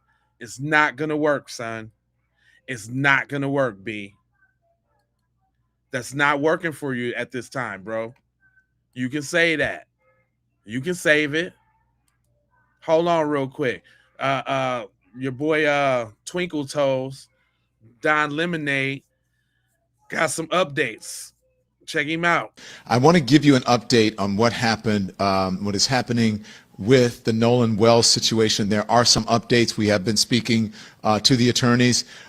First of all, you guys know he is the 18-year-old freshman, athlete who was on a trip in Florida. This is him in a picture with his family right now that we're going to put up. And he sadly, mysteriously died. And people don't know what happened. His family is demanding answers. So here's what we know. Obviously, we told you, if you've been following this story on our platform on this channel, there's going to be a press conference. The press conference is going to, sorry, no, you don't know about the press conference. There's an independent autopsy. His body is being flown or has been flown to Washington, D.C. Right. They expect to have some type of results pretty soon. Maybe tomorrow. Ben Crump said he would come on. The family would come on as well. Okay, so that's the update. Plus, another update. There's going to be a press conference tomorrow. This is from the Crump website as well. Attorney Ben Crump, the family, Nolan Xavier Wells, and Reverend Sharpton demand full, transparent investigation into his death. Right. Al Sharpton has joined the fight for information into this situation. And so they're going to have this press conference. It's going to be at the National Action Network headquarters. Wait. That don't sit right with me, too. We do not need Al Sharpton nowhere near it. It's funny how these little busters try to come on. What's up from California? Hey, what's going on? Blue Plum, what's going down? You tapped in, you family now. Thanks for letting me know where you're tapping in from, because Keep It P Podcast is a global show. Don't try to jump on the bandwagon now, little Al Sharpton face, after the ball's already been moving and everybody's already on it when they own it. I don't really like that, but go on. In Harlem, does it give a time? Scroll. I think it's in the morning. It's at noon. at noon tomorrow. Okay, so don't worry, we're going to continue to follow this story. The family, the mom says they want some transparency. We are going to continue to talk about this story. So for all of you people out there who care, regardless of your ethnicity, especially the black folks, thank you for keeping us streaming, because otherwise these stories may not have been told. I did not see this story getting this much attention until you will ask Daniel, you can ask the interns, you can ask others, the part of our team, until we started doing these stories on this channel, and especially our interview with Ben Crump yesterday. And we would have gotten a response from someone earlier, but we got a response as soon as we found out that Ben Crump was going to represent the family. Ben, come on. Yes, Donald, come on. I need you early in the morning. I got you. The internet is bad. Fine, we'll just run a picture of you. Whatever way we could. So we're continuing to follow this story. As Ben Crump told you yesterday, there is an independent autopsy, obviously an independent investigation, but there's an independent autopsy going on. Get me a Chiron up, please, guys, to let folks know what we're talking about. And we're talking about Nolan Xavier Wells, 18 years old. So I want to talk about this in a way that is productive. And so our show yesterday was extremely productive, but as soon as we found out who was representing the family, Ben came on, we had internet issues, whatever, didn't matter, we were getting it on. And so the autopsy, the independent autopsy, they're flying his body, Ben told us, to Washington, D.C., and then there's an independent autopsy that's happening. And Ben said they should, not 100%, but they should have autopsy results by tomorrow. And of course, we're going to bring that to you. But there were some things that were concerning to us that Ben said, and I want to play them, and then we're going to bring in our Washington, D.C. correspondent, Daniel Grimes, to discuss. He's been talking to people about this. But here is Ben Crump from our interview just yesterday with some new information. Are they saying anything? Are they declaring it a homicide? Or they're declaring it accidental? What's the official cause now? And I know that can change, and that's why you're having your own independent autopsy and investigation. As far as we know, his mother, Christine, and his father, Elmo, say they haven't gotten any answers. They, have been asked to turn over his cell phone to the Mississippi law enforcement authorities. But even that is troubling to them, because they're saying messages that were deleted from his cell phone. So they want to try to dot every I and cross every T and investigate everything. They said it's very improbable that Nolan would not have wanted his cell phone with him if he was going to stay on the island. Mm-hmm. The deleted text messages on his phone? His parents found that? Who found that out? No, well, they got his phone, so they're trying to figure out. There's deletions on the phone, and they're trying to look at what is that about. There's so many inconsistencies going on, and so we're going to have, with our investigators and our associates, we're going to list all the inconsistencies down. We just got onto the case yesterday, so we have been staying up late with the family, talking to friends, talking to people who were there on that 4th of July, trying to piece together what really happened to Nolan Wells, what caused him to be a healthy, young college athlete and then to end up dead, washed up on the shore on Monday morning after 4th of July weekend. Don't make no sense. So there you go. And when Ben Crump is on it, you know that they're going to get to the bottom of it. So Ms. Wellesley, you are in good hands if you're watching this morning. I know that we've been texting, but you're in good hands, and our thoughts and prayers are going out to you. We're not going to let this go until they get answers, no matter what it is, whether it's accidental, whether something nefarious went on, whatever it is, we want answers, and we want the media to cover it. Yes, we need answers. Straight up, though. But I'm about to take y'all deep, though. Since y'all rocking with me this long, man, make sure I hit the like button. Make sure all the new people that's just coming in subscribe. This is how I do what I do.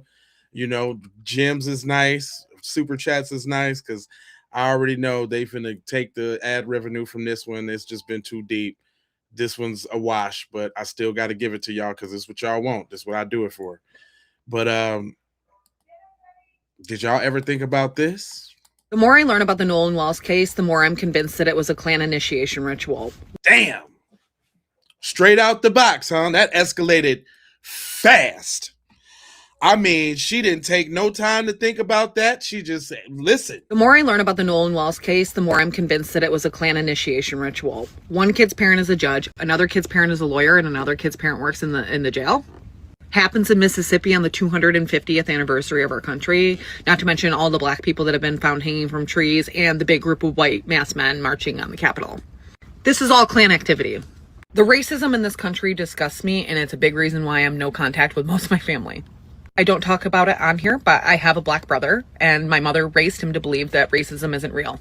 I pretty much started fighting with my family and going no contact with them when Kyle Kaepernick took a knee, because that's when all of them started feeling comfortable in their racist skin. I haven't really had a relationship with my brother since he was 12 years old because my mother cut me out of his life because I took him camping and to a dinosaur museum when I found out that she told him he's not allowed to be a paleontologist because dinosaurs aren't real. And he was like autistic level genius about dinosaurs. And instead of being a paleontologist, she forced him to go to Bible college. And now he's got a bunch of white Christian friends. The more I learn about the Nolan Wells case, the more I'm convinced that it was a Klan initiation ritual. One kid's parent is a judge, another kid's parent is a lawyer, and another kid's parent works in the jail. Happens in Mississippi on the 250th anniversary of our country, not to mention all the black people that have been found hanging from trees and the big group of white masked men marching on the Capitol. This is all Klan activity. The racism in this country disgusts me, and it's a big reason why I'm no contact with most of my family. Damn. I don't talk about it on here, but I have a black brother, and my mother raised him to believe that racism isn't real. I pretty much started fighting with my family and going no contact with them when Kyle Kaepernick took a knee because that's when all of them started feeling comfortable in their racist skin. Right. I haven't really had a relationship with my brother since he was 12 years old because my mother cut me out of his life because I took him camping and to a dinosaur museum when I found out that she told him he's not allowed to be a paleontologist because dinosaurs aren't real. And he was like autistic level genius about dinosaurs. And instead of being a paleontologist, she forced him to go to Bible college. And now he's got a bunch of white Christian friends. Damn. You know, it's sad that, you know, just for them to speak up, they ostracize against their own community. Yeah, you know, like we get on our coons and all of that, but it's curtains for you if you're a white person speaking up against the group. Like they go super duper hard on the N-word lovers. They go hard on you. But you know, for those over there in my chat, we know how y'all get down. And she's saying exactly what I've been saying about how y'all feeling about this. Go ahead and tell them, sis. The Nolan Wells case is a case to you because white people are implicated. Uh-oh. Hi, I think it's important for me to give a little bit of context. Uh-oh. Say that one more time, though. The Nolan Wells case is a case to you because white people are implicated. Hi, I think it's important for me to give a little bit of context. Wasn't expecting to be on camera today, but I think that it's actually important in this situation. I want to say a little something about why I make the kind of content that I make and respond to what is happening in the discourse right now. For creators like the one that I responded to, who initially all I said to her was that she shouldn't downplay the importance of those boys deleting their social media because that points to conspiracy. They all had to do it together. It was a coordinated act. And so it is a piece of evidence. You don't discard it. And she pointed to it being about her experience of getting threats online. I get that. But she made it about herself. And I thought that that was inappropriate. And instead of taking the feedback, she went to my page and decided to call me out on what I'm not doing on the case, that I hadn't posted anything about the case yet. And honestly, I think that that's what set me off, because if you are a performative ally, this is just a case. The Nolan Wells case is a case to you because white people are implicated. Right. when there's no white people implicated, when we don't see the photos of 4 white boys, it's not an issue for them. Their community's not involved. It's an issue for us. So for me, every lynching feels the same. Every one that I've read about in the past couple of weeks, okay? Woo. I want to say first, my social media career began out of the George Floyd lynching. I wrote some poems, and it was very difficult to do, and it caused a lot of difficult conversations with the white people in my life who potentially and actually could have and didn't protect me in many situations. You see, I grew up being the kid, the one black kid in the AP classes, the one black person in my graduate school class, I should say the one black girl in my graduate school class. One of the only black people at the first college that I went to. I have had the experience of being scared and recognizing I'm the only one and there's nobody here to save me. So Nolan Wells is not a case to me. It is the reality of being a black person. And I could not continue to do what I do, which is to teach people how to read the dangerous precursors that lead to things like lynchings, deaths, murders, things that are not safe for people to be in, women, black people. That is why I do what I do. And I try to keep it light for my own spirit, for my own health. So to have somebody say that I haven't talked about this case and that I'm not doing enough, I'm living it. And I still get threats. When I talk about that man, when I talk about misogyny, when I talk about race, I could say one thing and you better believe I'm getting a threat. You better believe I'm getting multiple threats. You better believe that my DMs are full. So yeah, there are certain things I don't talk about because I let everybody play their role. You do what you do. And when there's some good footage and I can analyze it and I can teach you something about how to protect yourself from these people, that is what I will do. But allies, you have to stop. If you think you're helping by making clickbait or giving updates because it's a news story, that's not what I'm doing. The Nolan Wells case is a case to you because white people are implicated. I like that, man. She broke that down. She broke that all the way down. That's the only reason y'all over there in the comments mad. That's the only reason y'all over there in the comments at all anyway, because all of this stuff coming out is negative publicity for the group and y'all trying to fight against it. But we've been getting negative propaganda our whole lives, and y'all just experiencing it now. It don't feel good. It don't feel good, do it, huh? It don't feel good to y'all. I mean, rightfully so, though. Rightfully so. Because when y'all speak up, this will happen to y'all, right? I feature one of her videos on there. She talk about folks trying to kill her for speaking out and whistleblowing. Listen, y'all, this is my people. It's serious on their side to actually speak up and tell the truth. This is how serious it is. I just don't want people to ever forget that my mom's boyfriend literally told me, he said, these people have killed people. He keeps trying to warn me. He says, stop whistleblowing. And then somebody else that I knew in the past wrote to me and said, stop whistleblowing before it's too late. She said, you have your whole life ahead of you. Stop whistleblowing before it's too late. Like, the people who are involved in this organized crime know that these people are dangerous. My mom's boyfriend almost seems afraid of them. Like, he's one of their little puppets. They have him by the balls somehow. They have him doing this shit somehow, but he's like afraid of them, like almost like he can't say no, and he's trying to warn me. But I don't want people to forget that he told me these people have killed people. Because they're hitting me very, very heavily with directed energy weapons in Ireland. This is like the worst I've ever been hit. And it's making me very sick. It's making me have shortness of breath. Damn. It's making me dizzy. I have a lot of pressure on my head and like behind my nose. I feel like I'm gonna get a nosebleed again.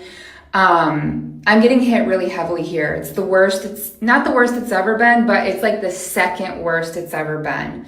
And so I feel very unsafe here.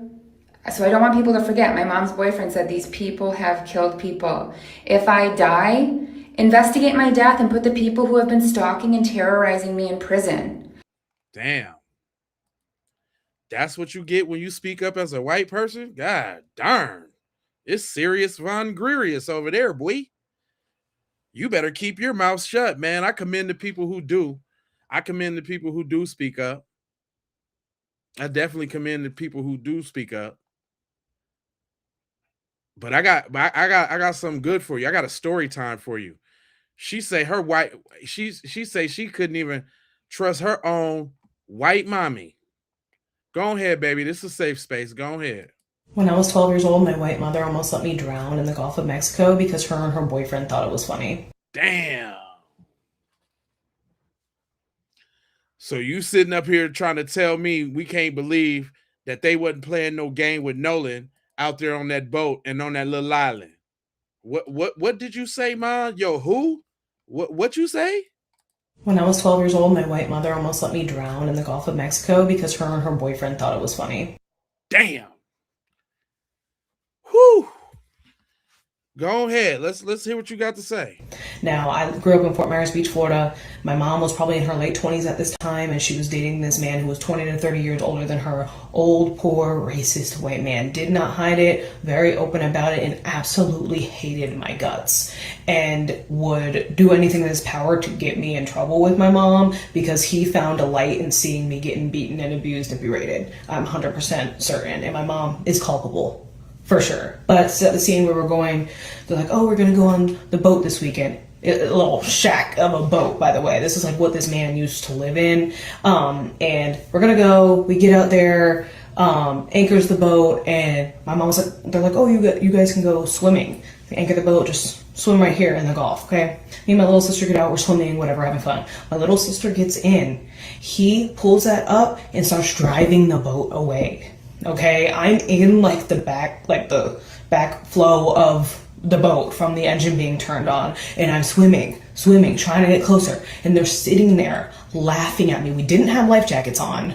I think my sister might have, I don't remember, because all I remember is the struggle. Afterwards, I know I didn't, but I was a proficient swimmer. But it's extremely difficult when you're a 12-year-old child and you're going against the current, as well as this flow of water coming back to you from the engine, and they're getting further away. I'm swimming to exhaustion. I was starting to visibly struggle. I was in fear and I'm screaming, like, I can't go anymore. I would like try to stop to catch my breath for a second because I could feel myself getting exhausted. I would like go into floater mode and like try to keep swimming in. And I remember so vividly him just sitting there, just drinking the fucking little natty ices or whatever, sitting there watching me. But what's even worse is my mother, my own biological mother, sitting there laughing, almost making fun of me struggling, was telling me, come on, you know you can swim, get up here. Like it was my fault that I hadn't made it up there yet. Finally, I ended up getting back to the boat. I think she made him, I don't even know, made him stop eventually, so I had time to catch up. And I remember just flopping like onto the boat. Like I was so exhausted after that. So seeing what's going on with Nolan Wells, the black teenage boy who went missing and his body has now been found after being out with a group of white friends for a boating trip thing on the 4th of July, they definitely had something to do with it. I survived so much racially motivated abuse by the hands of my mother, all the while she was my mother, my blood mother, who would also sprinkle in moments of love and affection. That is very confusing for a child, but the point is if a mother can do that to a child, him being with his so-called friends doesn't mean anything to me. We need a full, unbiased, thorough investigation and justice now. When I was 12 years old, my white mother almost let me drown in the... Damn. Come on, y'all. Y'all got an answer for that? Do y'all got an answer for that? If she'd do that to her own daughter,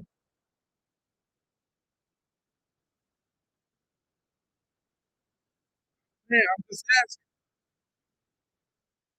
Do y'all got any answer for that? I'm trying to give y'all a couple seconds here. Y'all got all the y'all got all the texters, Dexters. You know what I'm saying? Y'all got all the Texas. Y'all got anything to combat that? Hmm?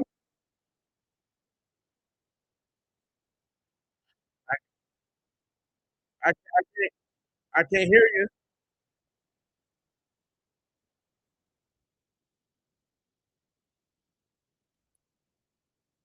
I can't hear y'all. Y'all did all that typing. Y'all was over there typing all that BS. Ain't nobody got nothing to say about this now? Y'all some busters, man. Y'all can't really have no real deal intelligent conversations. Y'all I done made it so much that I got bots now that just come on and y'all just come on here and say all type of BS.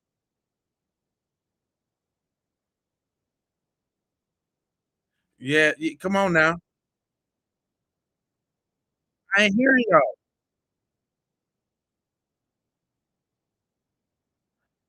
I don't hear nothing. Y'all is quiet as the choke mouth.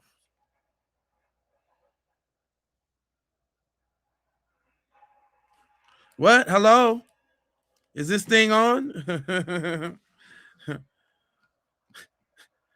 That's exactly what I thought. Y'all all busters. Y'all ain't got nothing to say about that. Y'all ain't got nothing to say about that. And I knew it too. I knew it.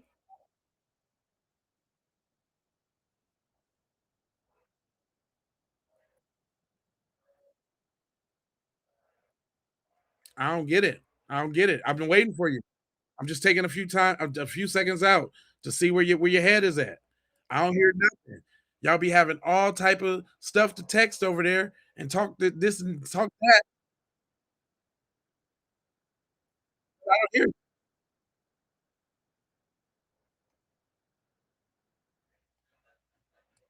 You know what it is? You know what it is? It's something I need you to understand. I ain't gonna say it. I'm gonna let your boy say it for you.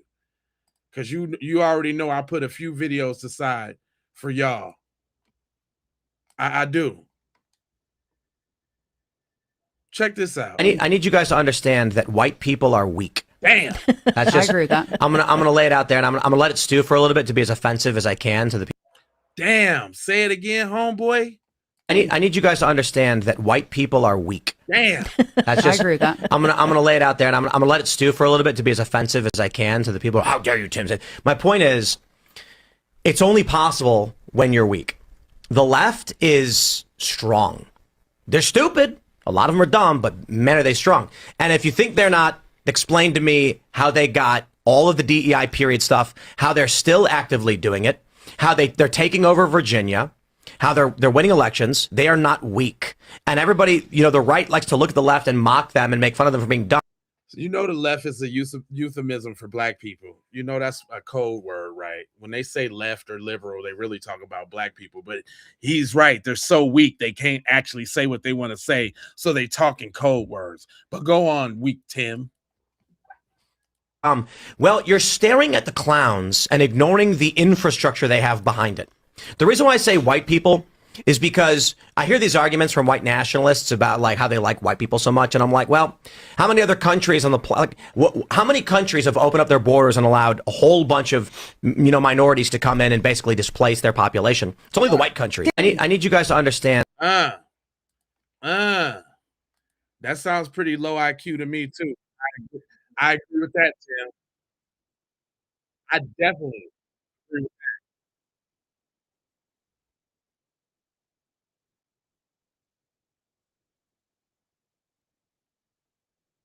I agree with that. Why would y'all do such a thing?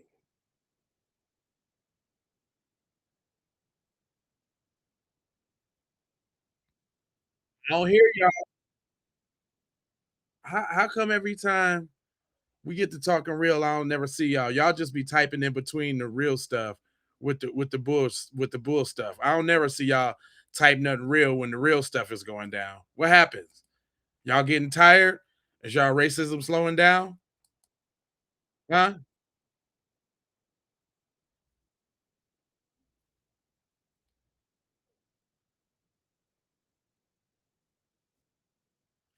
Man, this stuff is happening everywhere. There's cases upon cases. Why we just ain't safe around y'all? Have you asked yourself that? Why we ain't safe around y'all? Why we got to come up dead when we come around y'all? Have you asked yourself that? No, because then that would be looking at your people funny, and that's what y'all over here railing about. Because y'all don't want to be profiled. Too late for that. Too late for the profile. But mommy say this why her rules is so strict. I decided to.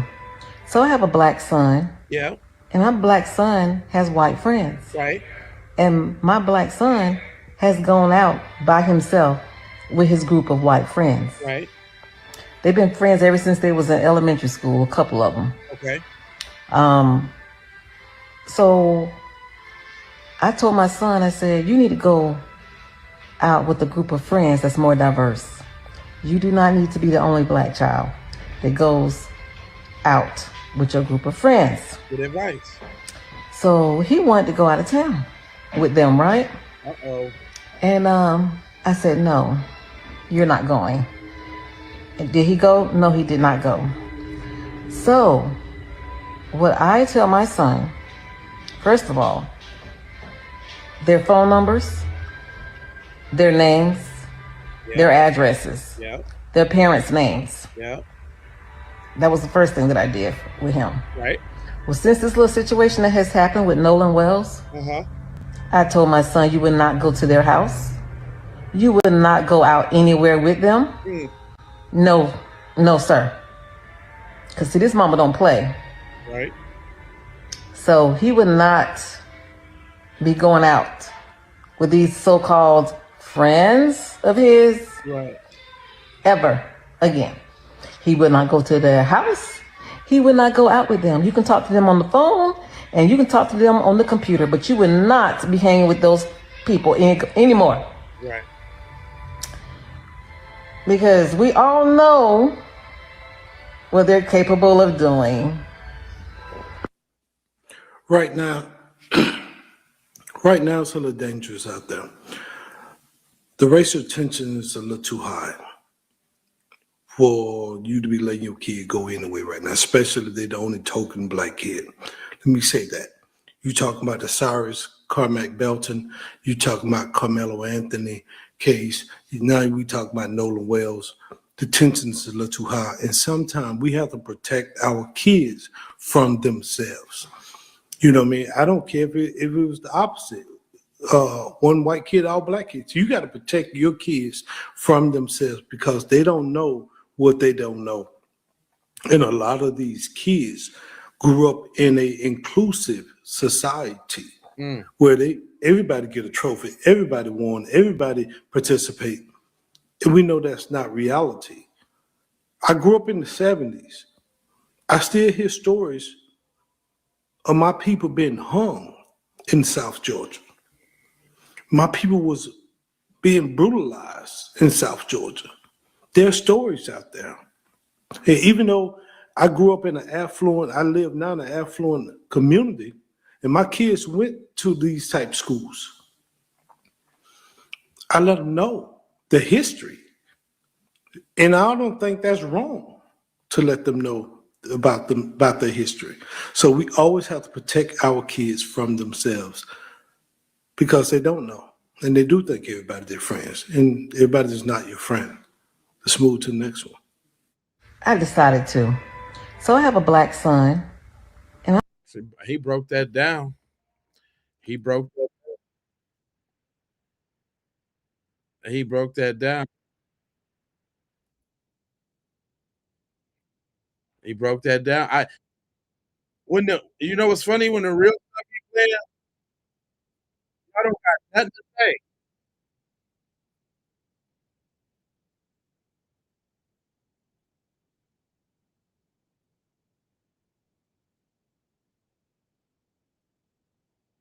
I don't hear it.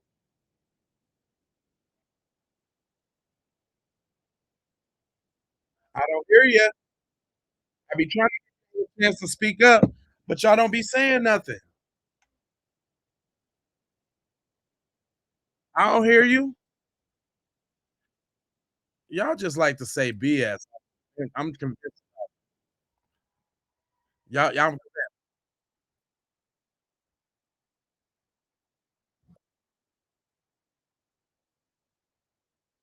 Man, I don't hear y'all.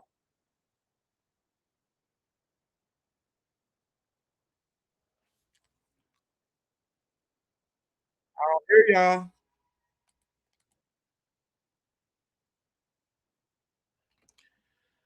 I don't hear y'all. I'm just waiting. Where's the floods at? Damn, I'll be giving y'all a little second, but y'all don't be saying nothing. But y'all steady want to type the BS though. The BS is all y'all know, huh?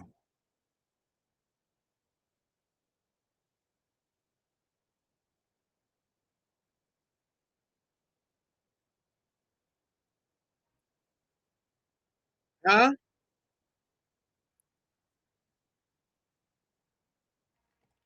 I don't hear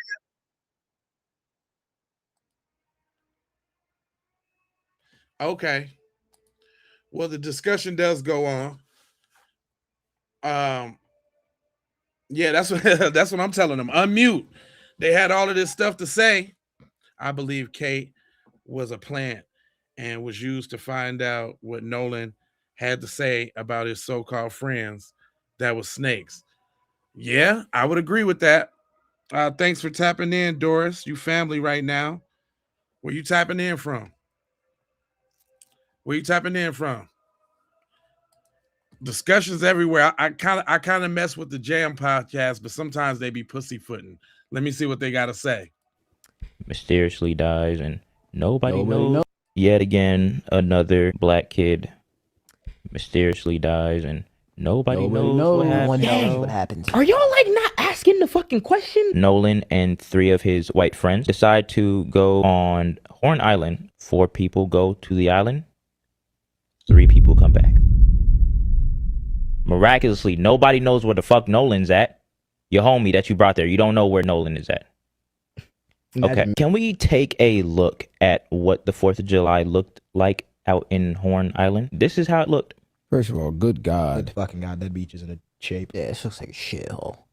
It's just a long strip of an island. It's not ours. Not really too much big trees, like flat land. July 4th, he goes missing. July 5th, his mom gets on Facebook and is like, yo, and this is at like 12 in the morning. She's like, yo, my son hasn't been home.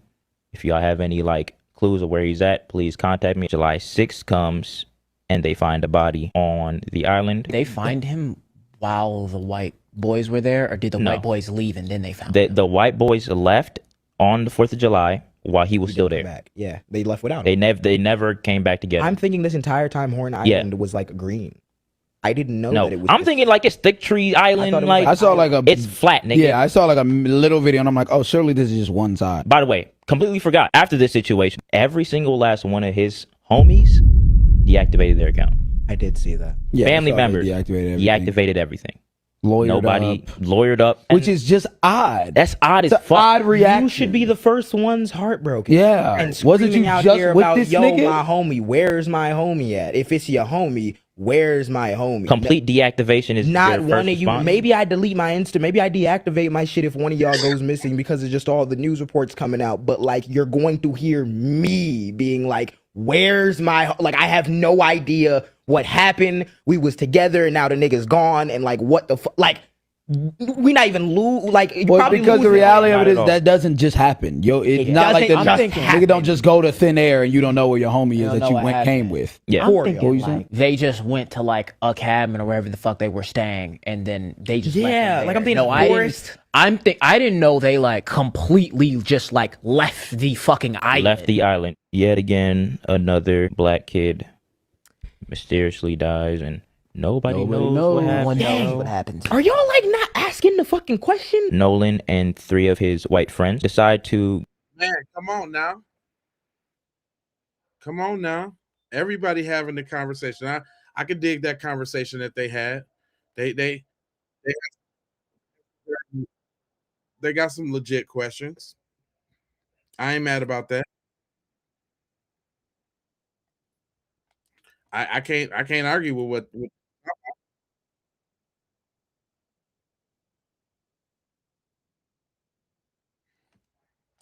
Come on now. I'm waiting to hear what y'all got to say. I don't hear y'all saying nothing. What did Dr. Umar Johnson have to say about Nolan Wells? That's a good question. I like Dr. Umar when he be talking. Oh, let me see. Nolan Wells, Dr. Umar. What did he have to say? Thanks for mentioning that. I do want to hear what he had to say about it.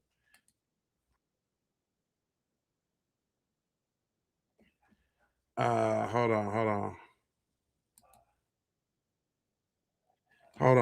Let me see what he got to say. I'm gonna find it. You know, I'm a scour. Oh, let me find it real quick. I know it's around here.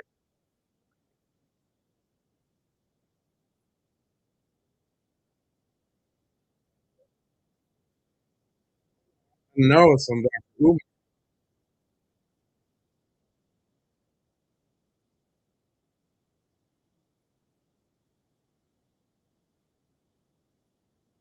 Oh, yeah.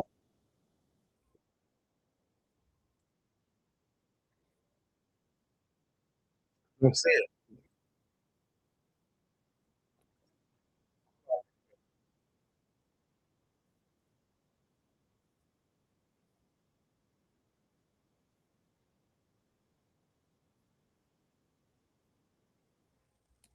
Hold on, real quick. I definitely want to see what Dr. Umar.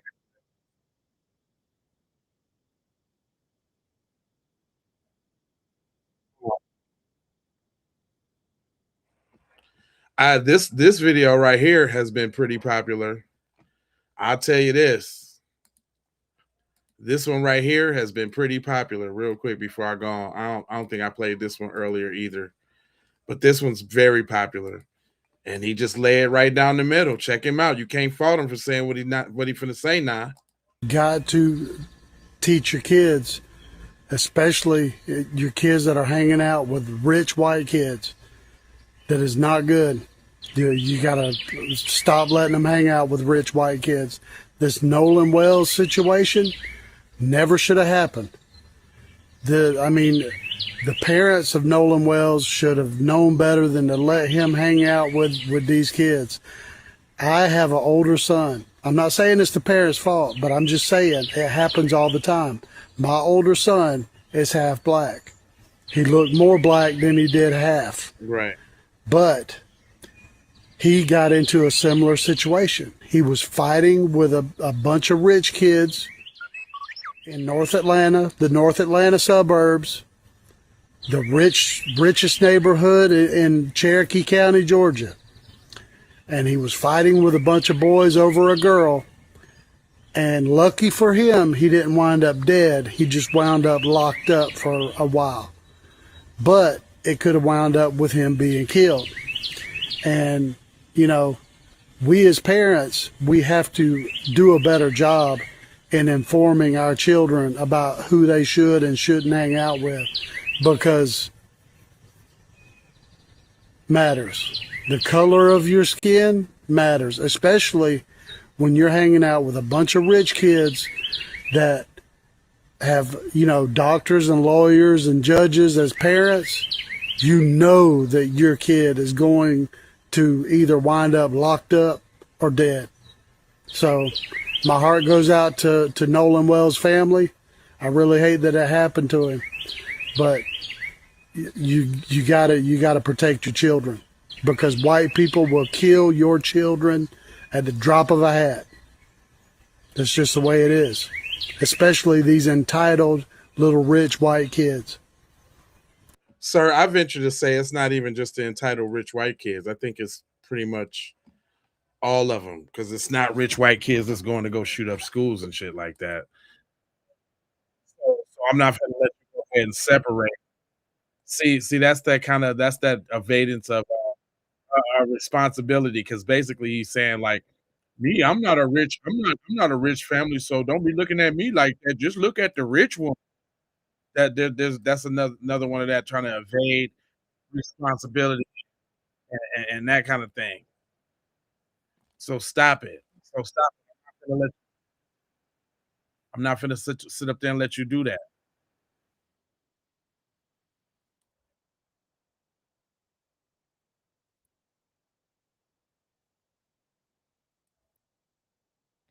Yeah, I'm not hearing that, broski. I hear where you're going with that, but that sounds like a lot of evasion persuasion right there, buddy. Somebody said, let's talk about these text messages. That was a really, really, really big thing. My thing is how they even get into text messages without the body for the forensics, like the facial recognition or the fingerprint. Y'all, they done found out that them boys was deleting text messages. Ain't no way they gonna be able to close down Nolan's case and say it was an accident. Not with all of these discrepancies going on. So what I'm thinking about now is the messages that have been deleted from the phone, they should have backed up to, like if he has an iPad, they should have backed up to that device. So hopefully the parents can just get the iPad and see exactly what was deleted. And I don't care what nobody say. If you got to delete text messages, something is going on. Yeah. So let's think about it. Y'all all go out there. Nolan goes missing. First y'all said, oh, he went off with Katie. Come to find out, he didn't go off with Katie. He spent about 5 or 10 minutes talking to Katie, and then he left. And Katie said that she saw him going back to his boat. So therefore, the whole thing with them saying that he left with Katie, that's not true. It can't be true because she only spent a few minutes with him. Right. And I get it. We weren't all raised the same. We don't all think the same. But I know most of us who were raised right, we're not going to leave our friends. I don't care. Especially if we've been friends for 15 years. You think I'm finna leave my friend on an island that we had to drive a boat to? Right. It's not like I'm leaving you at the club that's at the corner of our house and you just walk around the block and come home. It's not like I'm leaving you at a restaurant up the street where you can just call an Uber. He's in the middle of nowhere. And you telling me that he just decided to stay behind. Never. And not only that, the whole thing with the phone. Why wouldn't he take the phone with him? If he decided to stay behind, it only makes sense to take the phone with you. Yeah. Because think about it. Okay, yeah, he was in the water. He was in the boat. Yeah, but if he's staying behind, okay, once we ride the boat back to shore, I got to get home. Which means I'm going to have to call somebody to come pick me up. Or if Katie was supposed to take him home or whatever the case might be, which was the lie that they told the first time, that doesn't make sense either. Because, like I said, they only spent a few minutes together. You telling me from them few minutes that he was able to decide that, oh, I'm just going to go home with her. Hell, Katie didn't even have a ride. She didn't even have a ride. Her aunt and uncle or whatever came and picked her up. So y'all left him there. Hold up. And then if her aunt and uncle came and picked her up, did nobody see nothing? Did nobody see the lonely black dude on the island by himself wandering around, so-called drunk or high or whatever? Nobody seen nothing floating in the water? Nobody seen nothing? Is that what you telling me? On the darn island, right? Okay. Y'all get back home. And instead of you taking the phone to his mother had to GPS ping the phone. And that is how she found out that the phone was at the friend's house. What did she do? She went to the boy's house and got the phone. Why? Y'all came back the night before. Why didn't you go tell his mama that he was missing? Right. And y'all don't find that suspect. Y'all just like, oh, but he probably still drowned. And yes, it was good for them to lawyer up. It was smart and all of that, whatever. But it still shows that they were guilty. Because, I mean, yeah, you want to get a lawyer. But in this situation, you better get a lawyer. Because every single bit of the evidence is pointing to you. And it's foul play. It's looking like foul play. Because there's way too much lying going on. Now, y'all around here deleting text messages. Come on now. What's going to be next? I can't wait until we get the autopsy results back. They should be back on tomorrow. I can't wait. And yes, I know Ben Crump is Ben Crump. But at the end of the day, he's doing some work right about now. He's getting answers now. Because he done found out that they did get into an argument out there on the water. So yeah, I can't wait to see what happened. Stay posted. Me neither, man. I feel you on that.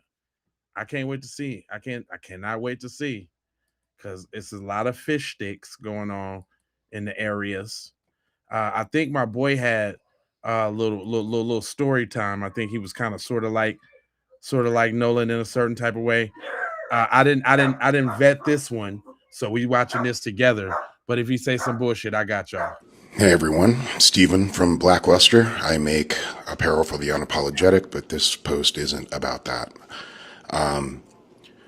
I grew up in a small town, predominantly white spaces. I was the only black friend in my friend group because there were really no other black people to hang out with. Definitely no black boys to hang out with. And I grew up next to this very, very big lake, Lake Powell. There were some high cliffs that we would jump off of.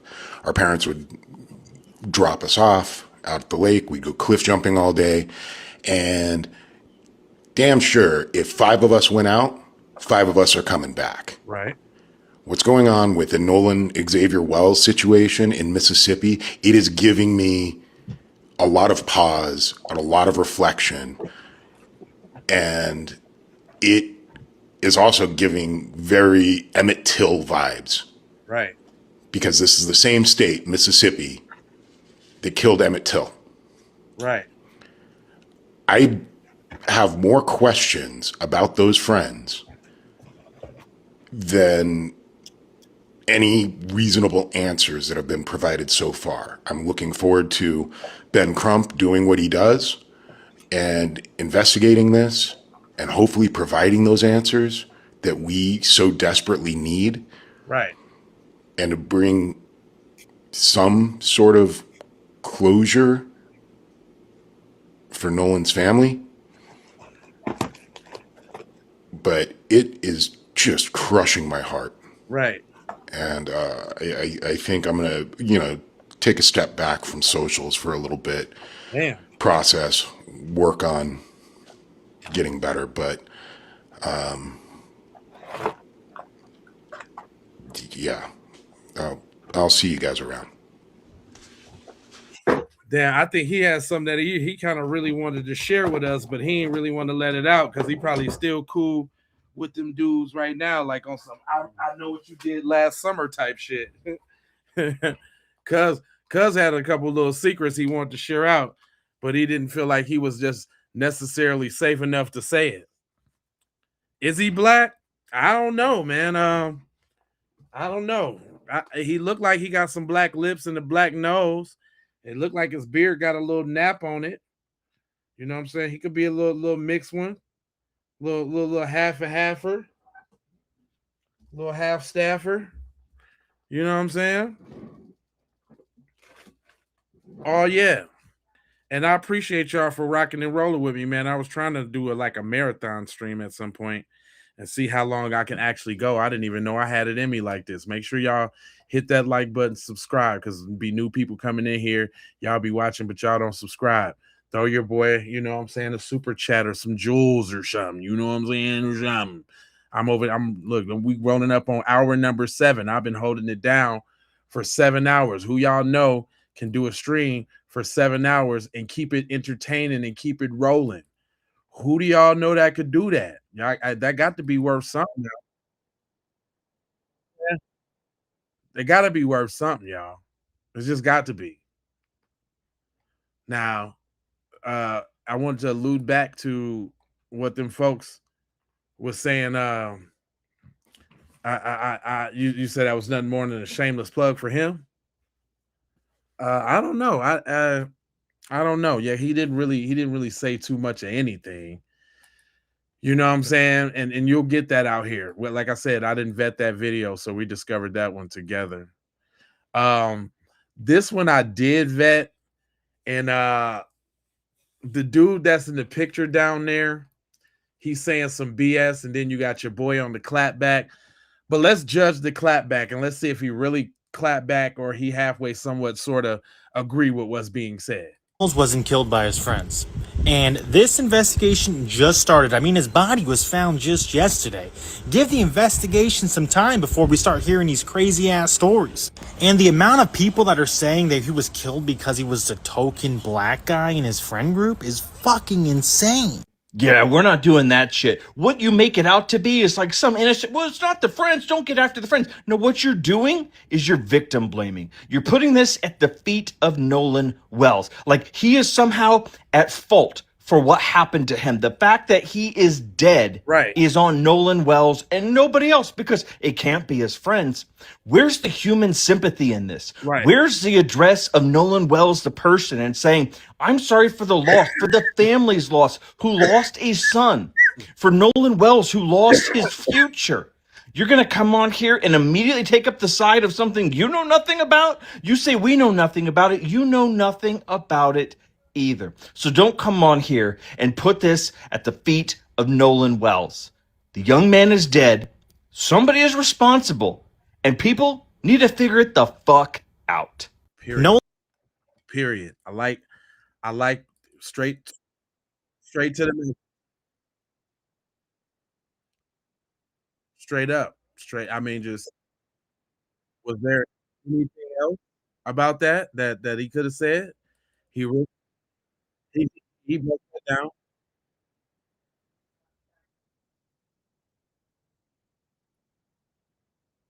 Man, look, we even got we even got white dudes busting coons down, which something I don't necessarily agree with. But let me see how he do it, because coons got to get ostracized too. But let me see how he do this. I read that he was missing. I didn't think anything other than this was probably an accidental. He cut that off real quick.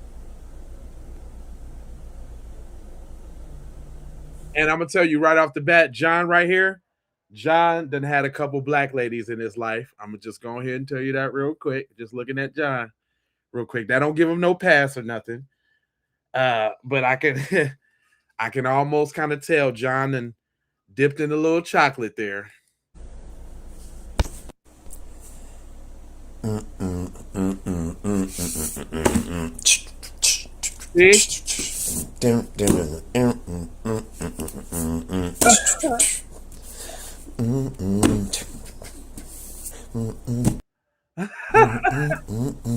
Oh, you just keep on using me. See, he's beginning to, he's telling you, look, man, I didn't read all the books, man. I didn't done the work. Shout out to John, man. Don showing that he did the work and he trying to qualify himself for speaking about the people. So I'm gonna go ahead and give him a chance. Go ahead, John. Tell us what you know. What have you discovered, John? Until you use me up. Until you use me up.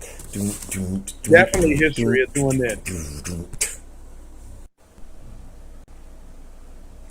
Okay, so I'm going to speak to you as. Hey, if that's so, who that just chimed in? Because I always, I definitely want to be on code, and we definitely would stop all of this.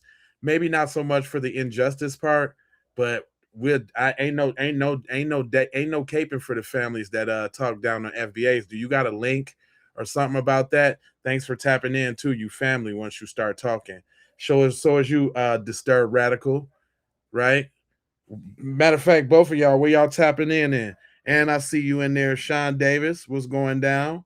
Mr. Lake Show been in there, kicking it in. People don't know anything using this case to project. Nah, I wouldn't say it's projection at all. I think pattern recognition is more like it.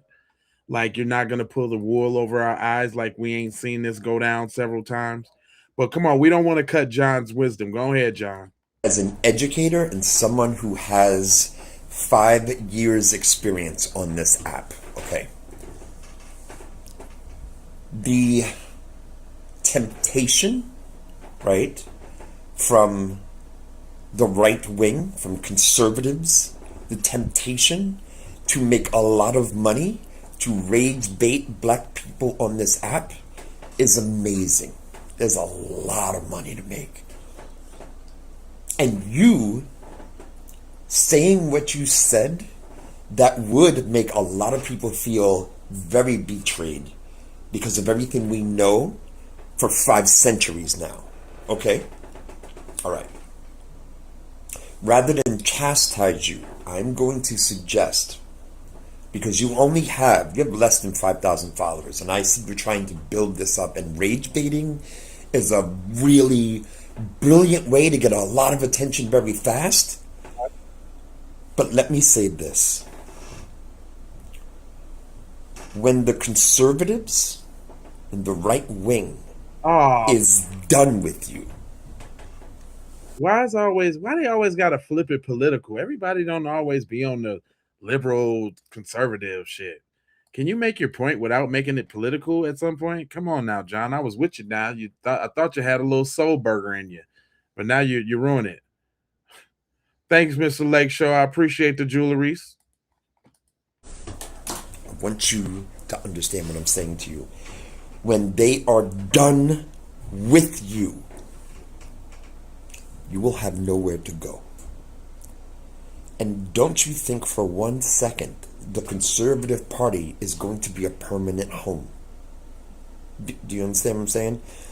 This approach, this perspective about a place that I can tell you've never been. You have never been that far south. You have no idea what you're talking about. I could tell by the tone, the arrogance, the hubris in your voice, that you won the geography lottery. You live in a very convenient place to say such a thing. Because let me tell you something. When you are that far down, places like Magnolia, Arkansas, Lawton, Oklahoma, you feel what I'm saying? Nah. You know. Trying to. Gainesfield, you know, Lynchburg, Texas, Jasper, Texas. Okay. Sundown town. As a young black man, you are on your own. Okay. Do this nigga got a kufi on? Is he black? Is he black, y'all? Is he mixed or something? Because I just noticed Cuz got a kufi on.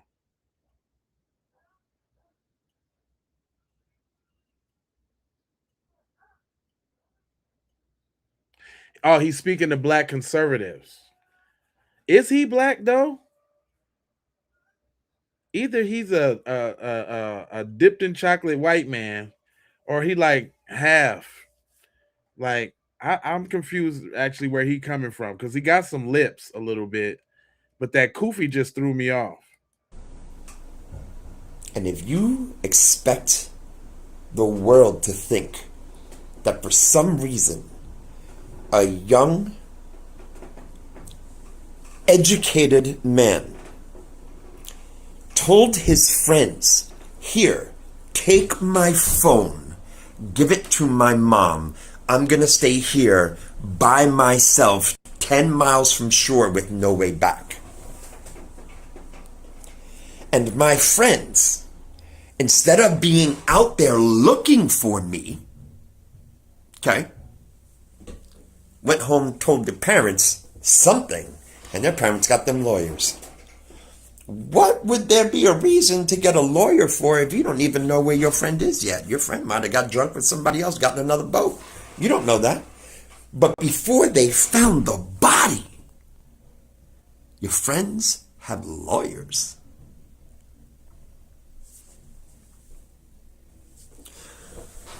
I'm going to suggest you read all the books I left out for you. And DM me when you're done. I could kind of respect that a little bit, you know, trying to check the little nuts of the black conservatives. Yeah, I ain't think he was black too. You think he black? Diamond Sweet, you think he is? I don't know. Yeah, I heard of a white Muslim before. I mean, that's definitely the kufi. We know that, but he kind of giving me mixed Negro vibes. Like, I don't know. But if he check taking this. It is what it is. I mean, every message ain't for us. You know, he talked about who he was talking about. Because I didn't even catch that part. I didn't even catch the part and all of that. But whatever. This right here goes to the dichotomy of that friend group that we was around. I appreciate her. Shout out to my man's right here for putting this video. But she said some of the quiet stuff out loud, and he's a biracial Muslim. I know, right? Yeah, they lawyered up. We know that, fam. You going? This is hour 7 officially. Hour 7 and 2 minutes of the stream.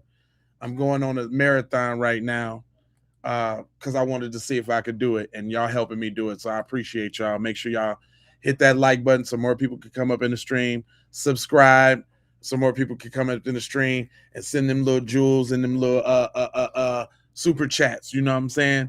Because that'll bring more people up in the stream. Here we go. What my man talking about?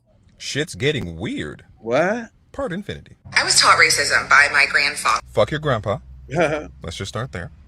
Okay, continue. I didn't realize I was being taught racism and to be a racist person until after he was gone, until I sat down and reflected and did the responsible thing for a white person to do and educate myself. And I learned very quickly, that everything I had been taught was a lie. I'm going to tell you what my grandfather told me. He said it with the most love I think he possibly could. I think we also have to take into consideration that this man was born and raised he was born on a farm in Alabama. He was very educated. Educated? I don't know. That's hard for me to put educated and racist in the same sentence. That's very tough. Yes, you know A squared plus B squared equals C squared, but you don't know how to treat your own fellow human being? I don't know if you're educated. But also I think growing up in that world, I hate making excuses for people. I'm not making excuses for him. Don't make excuses for him. Just don't do that, you know? If he lived a racist and died a racist, fuck him. He's your grandpa, not mine. He's your grandpa, so I'm sure he treated you well. But he wouldn't have treated me well.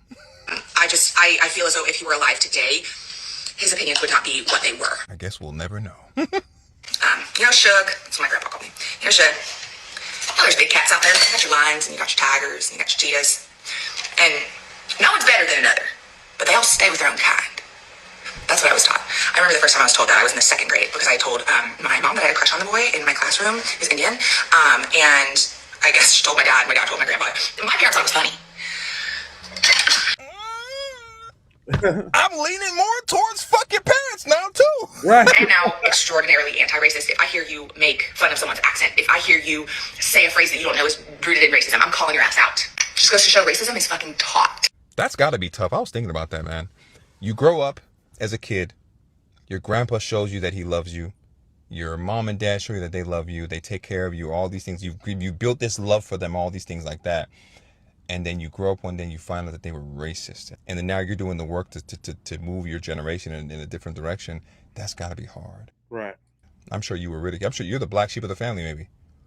Probably. That's got to be tough. But I saw this video and I was like, man, I'm proud of people that do the work. Because it's not easy. Especially when you're in that inner circle of racist motherfuckers. It can't be easy. So, we're proud of you. If they don't tell you they're proud of you, we're proud of you. And I hope you're proud of yourself for moving your generation in a different direction. Oh, and before I go, another question. Where's Granny at? Where's your grandma? Is she racist? Because I'm just saying, these are important questions. Because you can't be like, oh, I wasn't racist, but you were gobbling down racist D. That's not how it works. You're racist by association. If she's racist, fuck her. If she's not, hey, my bad, disregard. Shit's getting weird. You know, I don't really beat people up like telling the truth behind the wall type shit. I mean, I don't disagree with anything you said about the grandparents. I don't disagree with any of that. So I like how he spit that though. He said, "White supremacy hide in plain sight." Hell yeah, they do. They was them dudes that was marching up and down Washington the other day. It would be black cuz if he's Syria Lincoln. What it do, bro? What's going on, Vince Jackson? How you feeling, fam? You done tapped in, so you family right now. You know what I'm saying? Where you tapping in from, broski? America is racist, electing a black man as president. Maybe you should get over it and get on with your life. Oh, we elected a tether as president. Barack Obama wasn't black, fam. Matter of fact, Barack Obama, we can thank for the crediting of waking up our people because we put some trust in what we thought was a black man, and he turned out to be a Kenyan man raised by his white grandmother and didn't do nothing. So yeah, nobody's rocking with Obama, but he was an intricate part of the wake up because he was like, oh no, it's tethers in the mix. Where your people from? He said, Keep It P podcast. What is the proof that these boys are lawyered up? Is that just a rumor? No, that's not a rumor. Ben Crump said that himself, actually. Like I said, we on hour 7 of the stream. We done went through most of that. It's actually funny that you said that because the next video I had was kind of talking about that. Here, this is for you. Earlier, there are some contradictions. Yes. What gives you confidence or perhaps concern about the investigation so far?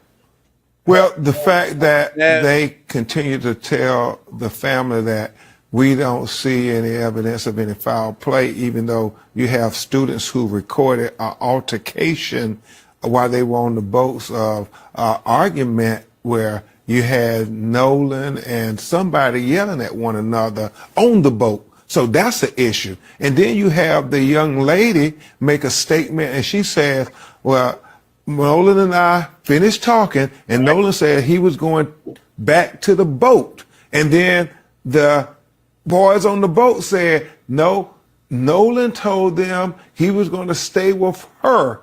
And so they are conflicting. She's saying he went and got on the boat. They saying he didn't get on the boat. So which is it? Right. And all we know is Nolan is dead. They do not want it to come out. In this day and age, right, that white people are still lynching and murdering black people. Straight up. So they are going to do whatever they can do to make this story, to spin this story in a way where it was Nolan's fault that he is no longer here. Even though the evidence is starting to show the contradictions of everybody involved. Even the official statement from the sheriff, where they say it's no signs of foul play. Meanwhile, other people, like the attorney, are talking to witnesses and nothing is adding up. People are saying different things. Earlier, there are some contradictions. Yes. What gives you confidence or perhaps concern? Man, come on now. We all there. We all there with what's popping off.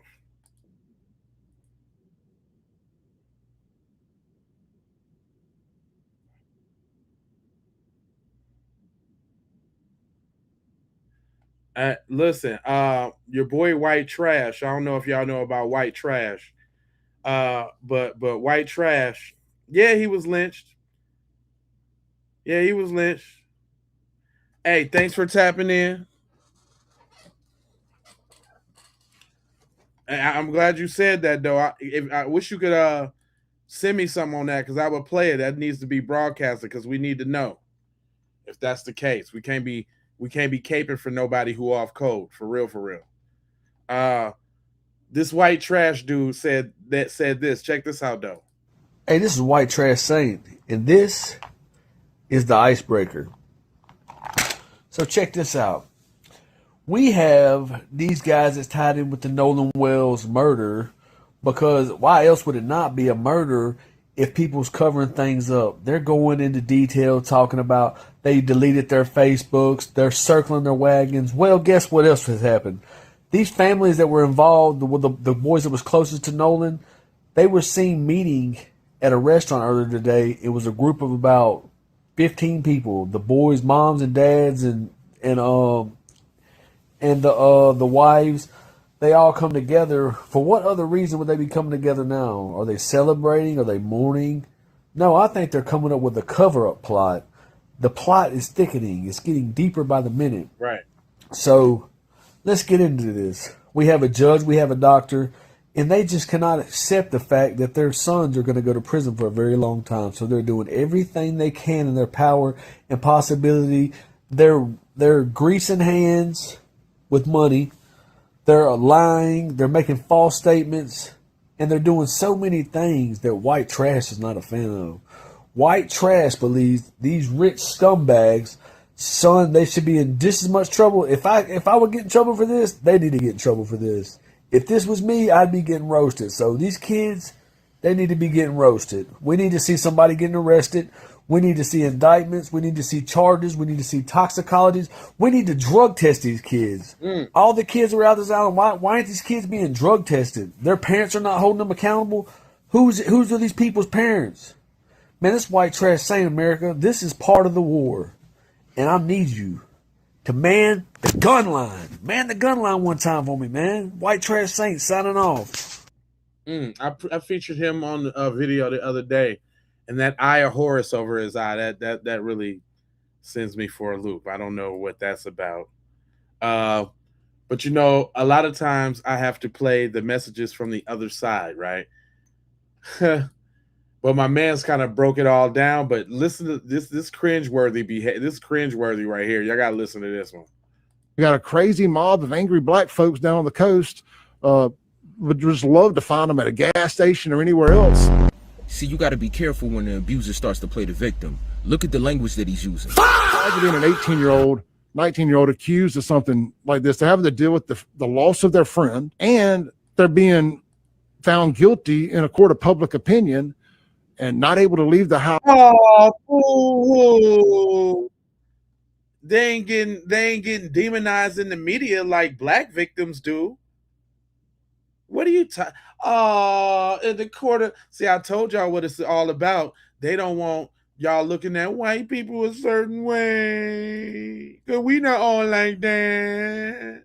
But you all like that in these certain situations. Every time it's a black person alone by itself, y'all prove to all be like that. So suck it up, Buttercup.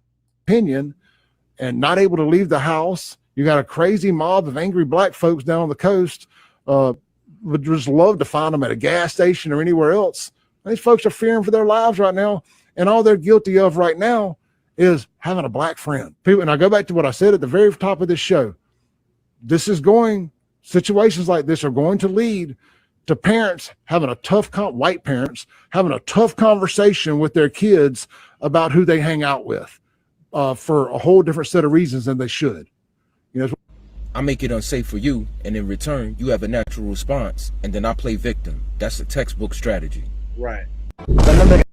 Straight up. All day long. All day long. But see, what y'all gonna have to do is read the signs. He said both their parents were pro-white. I'm sure they was, because they let him go over there. That's one thing I've been saying from the beginning. We kind of already know why this happened. If you look at his mom, who's Korean, his grandma is full-blown Korean. So I'm almost thinking that his mom is like Korean and white, or Korean and half, or something like. The other parent definitely ain't black, and his dad looked like he's Jamaican or African, Caribbean for sure. So we already know that somehow the teachings didn't get passed down like they were supposed to. OG Kicks, what's going on?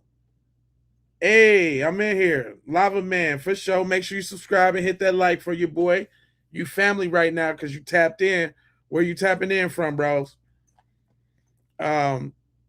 Yeah, so come on now.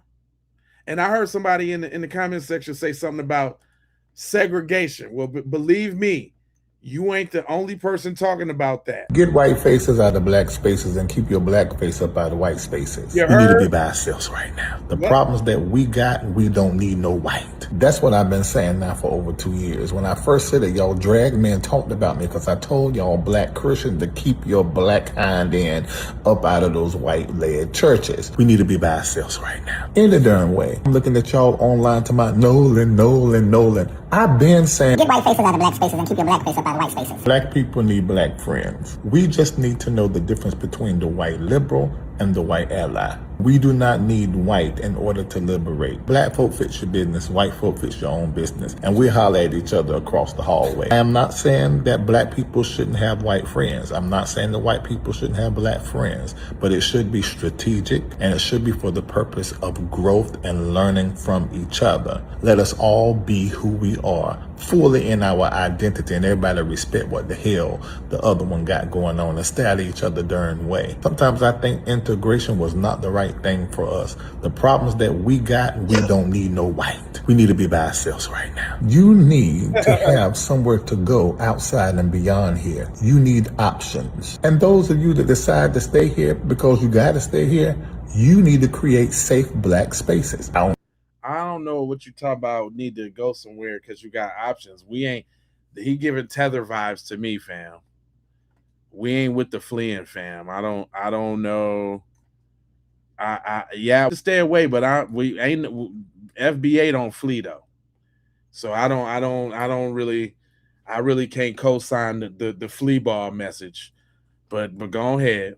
I've been saying that for years too. This ain't about me getting my props. This is about you getting proper, safe, prospering the best way possible in this place and abroad. You need to be thinking about what you're going to be doing because it's only going to get worse. I don't care how much blue take over in the midterms. We still got to deal with this. I hate these dudes, man, that's always trying to tie something to voting. Fam, that's where you lose me at, man. Like, none of these situations can be solved or happen because the lack thereof or the over participation in voting. So, dude, miss me with that trying to see. That's that Democrat shillery that I can't stand. Like, come on, fam, with the shillery, okay? With the Chuck Willery shillery. You see what I'm saying?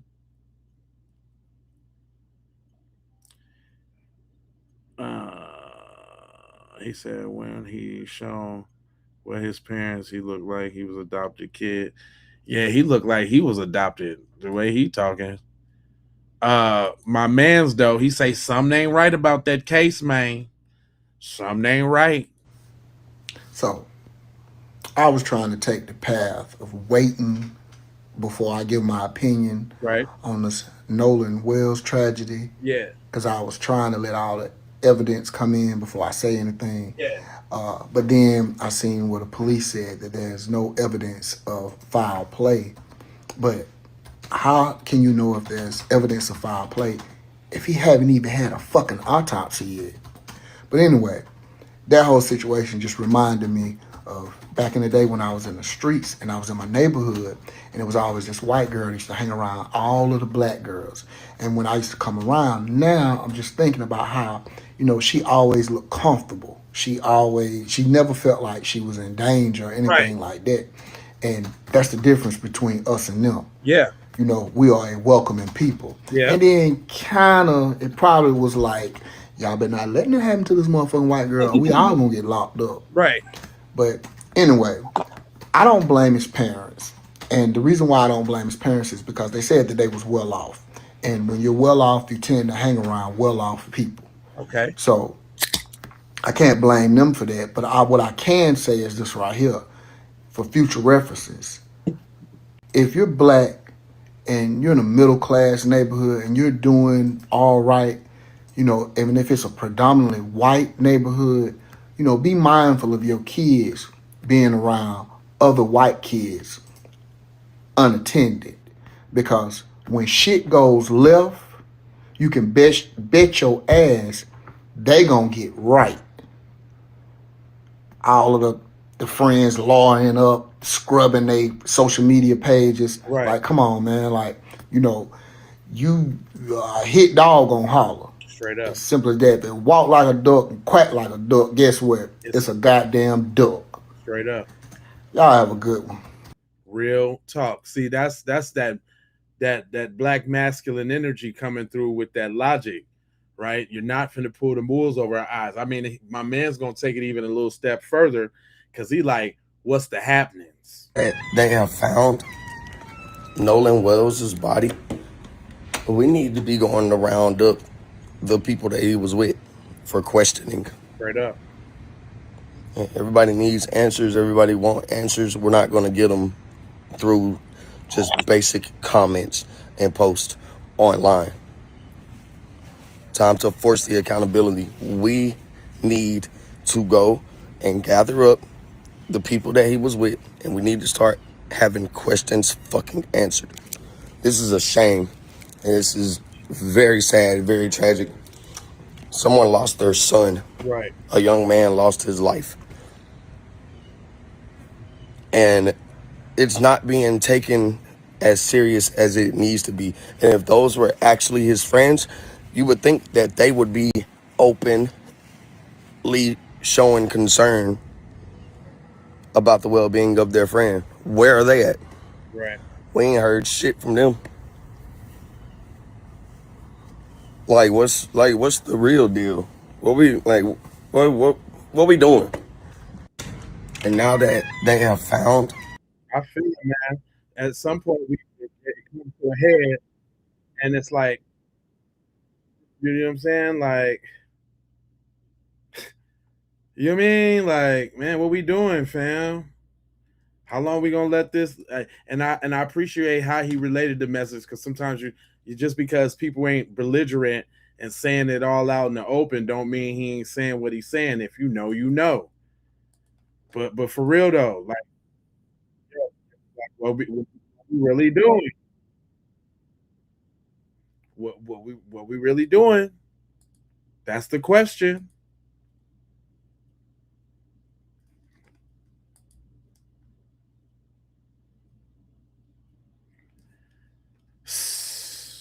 So there's a that and that promotes a question twofold. Hey man, give it up for me, man. We had 7.5 hours on the stream side of the game. I'm like baby Kai Sinet or something like that. Hit them like buttons. Make sure y'all share the program so other people could jump in the stream and we can have it lit. You know what I'm saying? I'm trying to go on the marathon. I'm trying to see how long I can go. We're gonna go till the people can't talk no more, or till the damn till I see it's 0 people in the chat. And if YouTube people keep sending them to me, we gonna go on a marathon. But send your boy some jewels. You know, give me a super chat or something, because I'm working here.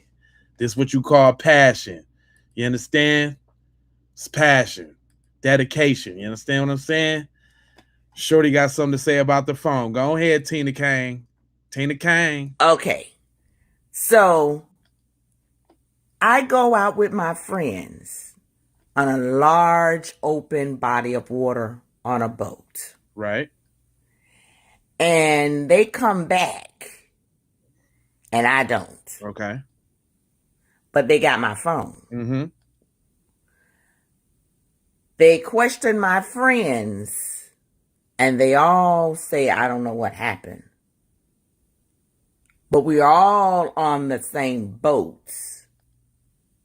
Nobody knows what happened, but they got my phone in their hand. They all got the same story. Everybody clueless, but they got my phone in their hand. Nobody knows what happened to me, and we were all on the same boat. They can't even tell the people if a mermaid came up or if a shark came up, but they got my phone in their hands.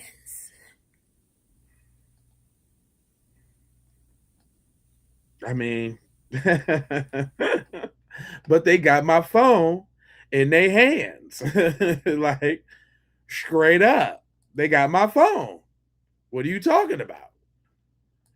Which we already know ain't flying with nobody at no time. Never in niggerdom does anybody leave their phone. You don't go, you peeing with the phone, you pooping with the phone, you damn near in the shower with your phone, you're washing dishes with your phone, you washing your car with the phone, you doing laundry with your phone, you on the phone while the TV's on. I be on YouTube and on the TV and on my phone. So stop playing.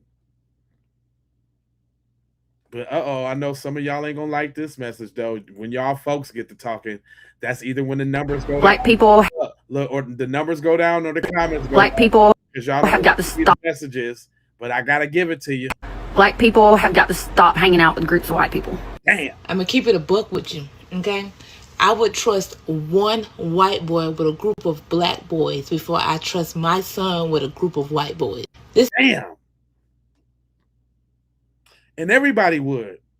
I keep telling y'all, all the white boy got to do is come around in the group and halfway learn how to do the jerk or the stanky leg, or what's that? Or dab. Nah, if he dab, he'd be looked at real cornily. Yeah, he got to. All he had to do is do the percolator or do the wop or something real quick, and halfway be on beat, and they gonna hoist cuz up on the shoulders. Well, not none of my friends. I'm just saying in general, like he's gonna be good.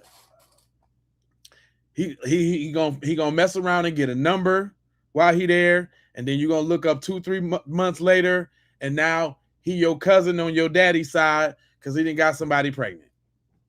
That's what's gonna happen.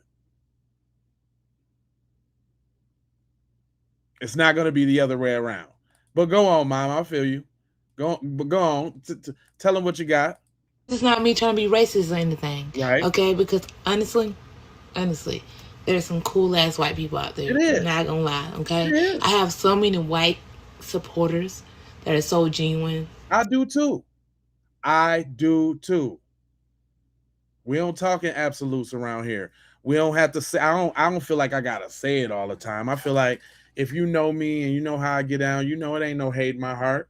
You know what I'm saying? Like, and if you real in this world and you moving and shaking and doing things, you're gonna have to form alliances with all type of people to move and shake and make out in this world. For the person who closed-minded and ain't on that, you ain't trying to succeed or be successful. So no, of course initially it ain't no hate, no heart. Is there caution? Heavy on the caution side? Hell yeah. And you'll be fooling you, and you could lose your life without the heavy on the caution side. Let's keep that 100. But go ahead, Mom. So caring, so loving, so optimistic, so full of just purr, you know. They just you could tell they have, like I said, pure intention. But you never know how a person is raised. Yeah. I try to preach. Racism is taught. Yeah. You aren't born to be racist. Yeah. And 9 times out of 10, they don't believe that black people should be successful.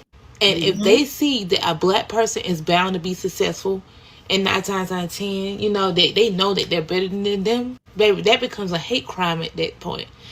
Now let's talk about Nolan, the football star that was what? He was finna get the scholarship and all of that, finna go on. You seen the boys' traps. If y'all don't know what traps is this part of your shoulder. That boy had cobra traps. I don't know what he was doing. He wasn't working out nothing else on his body but his traps. That boy looked like a bunny rabbit by the traps. That boy looked like a camel by the neck. He had 2 humps on his joint so big. So and he was getting up with the cute white girl too. You know they don't care if the white girl is ugly, but she was kind of cute. You know they ain't like that. Which and I feel like she might have was his downfall too on the setup side of the game. But go ahead, cook it out, Mom. Right? And the way this world is set up right now, I also wanted to add, it doesn't even have to be the fact that you are, you know, like money-wise. It could be the fact that you got a loving family, a loving mother, a 2-parent household. It could or be the fact that black people experience joy and happiness despite all the injustices and the terrorism and the targeting that we receive. I think that's the bigger part about it. Let's, like, as black people, we kind of forget that, you know, other than the genetic annihilation, if you know, you know, another part is, you know, the dominant society's barometer on how good they're doing is how much we're suffering. So y'all can see, you know, even with whatever micro come up, whatever advancement, whatever we do in the right direction, they're hyper ultra sensitive to that. Y'all can see what happened soon as they got the ability to redraw districts and take political power away from black people. Not on no voting shit, but we just talking about what can happen. Soon as they had the ability to do that, they did it. Wasn't no question. They did it on the weekend. They came in on the Saturday. They draw that shit up quick.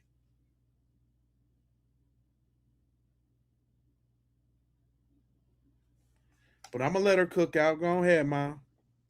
Something as envious as that. And you know, the typical stereotype, oh, a black person not supposed to have both parents in their lives. Like, you gotta think about stuff like that. It's not meant for black people. I don't know how many times I've stated this. It's not meant for black people. We already gotta fight our way through this fucking shit, okay? But to actually allow your child to hang out with a group of white people, white boys at that, no. I will teach my son, do not be the oddball of the bunch. Right. And I don't care how nobody takes it. Right. But as a black mother, I'm here to protect my son. Okay? It's okay to have a group of white friends, but make sure it's, you know, other black boys, other black kids. It's a whole bunch of y'all. You know, we got a whole different race of them. Right. We all together. And a lot of people in her comments mad at her talking about something. I don't need you to tell me that. Clearly you do, because y'all clearly ain't seen these other cases of these other people dying. These other black people dying. I remember this one black girl. No. I love doing this because she just be setting it up. Y'all talking about these other cases. Allow me Exhibit A. Hey, good morning. A moment in white history. Not only did they lynch children, but they also lynched pregnant women. This is the story of Mary Turner.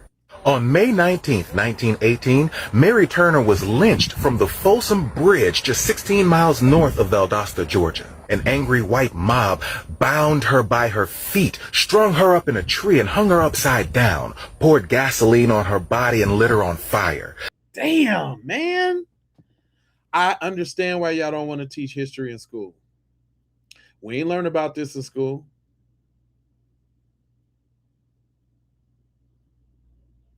I understand where y'all coming from. The actions of others fall on you and it don't feel good. But these your folks, let me bring that again because that was heavy. Listen. Turner was lynched from the Folsom Bridge just 16 miles north of Valdosta, Georgia. An angry white mob bound her by her feet, strung her up in a tree and hung her upside down, poured gasoline on her body and lit her on fire. They burned all the clothes and hair from her body, but Mary Turner was still alive. Damn. Enraged at her inability to die, somebody... Hold on, man. Shout out. They say the sisters ain't strong. Oh, man. Oh, strongest in the strongest way possible. They tried to take her smooth out. Man, that had some impact. Let's hear again what they did to her, and she still made it. Ooh. Talk about resilience. Man, that's why I can't nobody ever make me feel bad about slavery or none of that.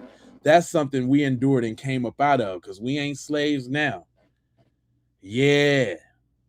Y'all ain't doing this to nobody now, which is sadly what most of y'all want to be able to do. Y'all want to make America great again and go back to being able to do this stuff. Y'all feel like y'all missing out on something because y'all can't do the devilish deeds that y'all forefathers did, which is crazy. Instead of taking the time to be so far removed from it and going on to actually be good people, also repairing the damage that y'all messed up with reparations. No, y'all want to dip back and try to go relive the glory days. And these are glory days to y'all. What kind of effed up mind is that this is glory days? This what y'all aspire to? Y'all want to go back to doing this? Of Valdosta, Georgia. An angry white mob bound her by her feet, strung her up in a tree and hung her upside down, poured gasoline on her body and lit her on fire. They burned all the clothes and hair from her body, but Mary Turner was still alive. Enraged at her inability to die, somebody from the angry white mob showed up with a massive butcher knife and stabbed her in the abdomen. Damn. And I know where this story is going, but I don't want to spoil it for those that don't know. I know where this story is going because I've covered this story actually in this song in a separate broadcast. But wait till y'all hear the rest. Still alive, her baby fell out, and when it hit the ground, somebody else came up and stomped the baby's head in, killing it instantly. Mary Turner was still alive, so the whole mob grabbed their guns and filled her body full of bullets. Why? Because she spoke out about them lynching her husband the day before. Damn.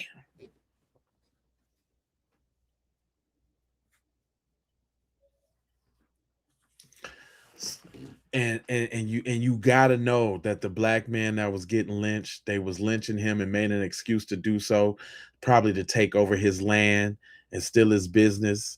And then his strong black queen try to stand up in his defense, and they take out the whole lineage. Ain't no more of them because of what they did. Think about that for a second, y'all. Ain't no more of that lineage. They took the man, they took the woman, and the unborn child. And not only did they take the unborn child, they took them in the worst way.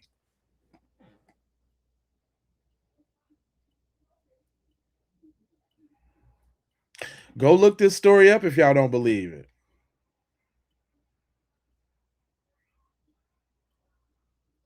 Mary Turner was 8 months pregnant.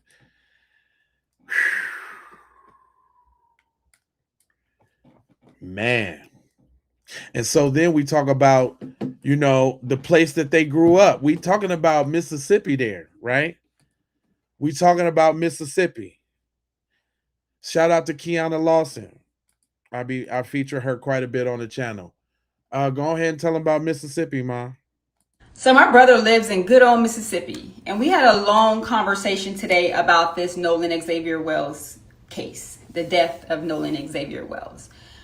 As I'm talking with him about it, he knew nothing about the case. He's not on social media. He doesn't really watch TV like that, so he was oblivious to this story. So I got him up to speed on the story, and as I'm telling him the story, before I could even get to the point that Nolan never made it back, he stopped me in my tracks. He was like, well, let me guess.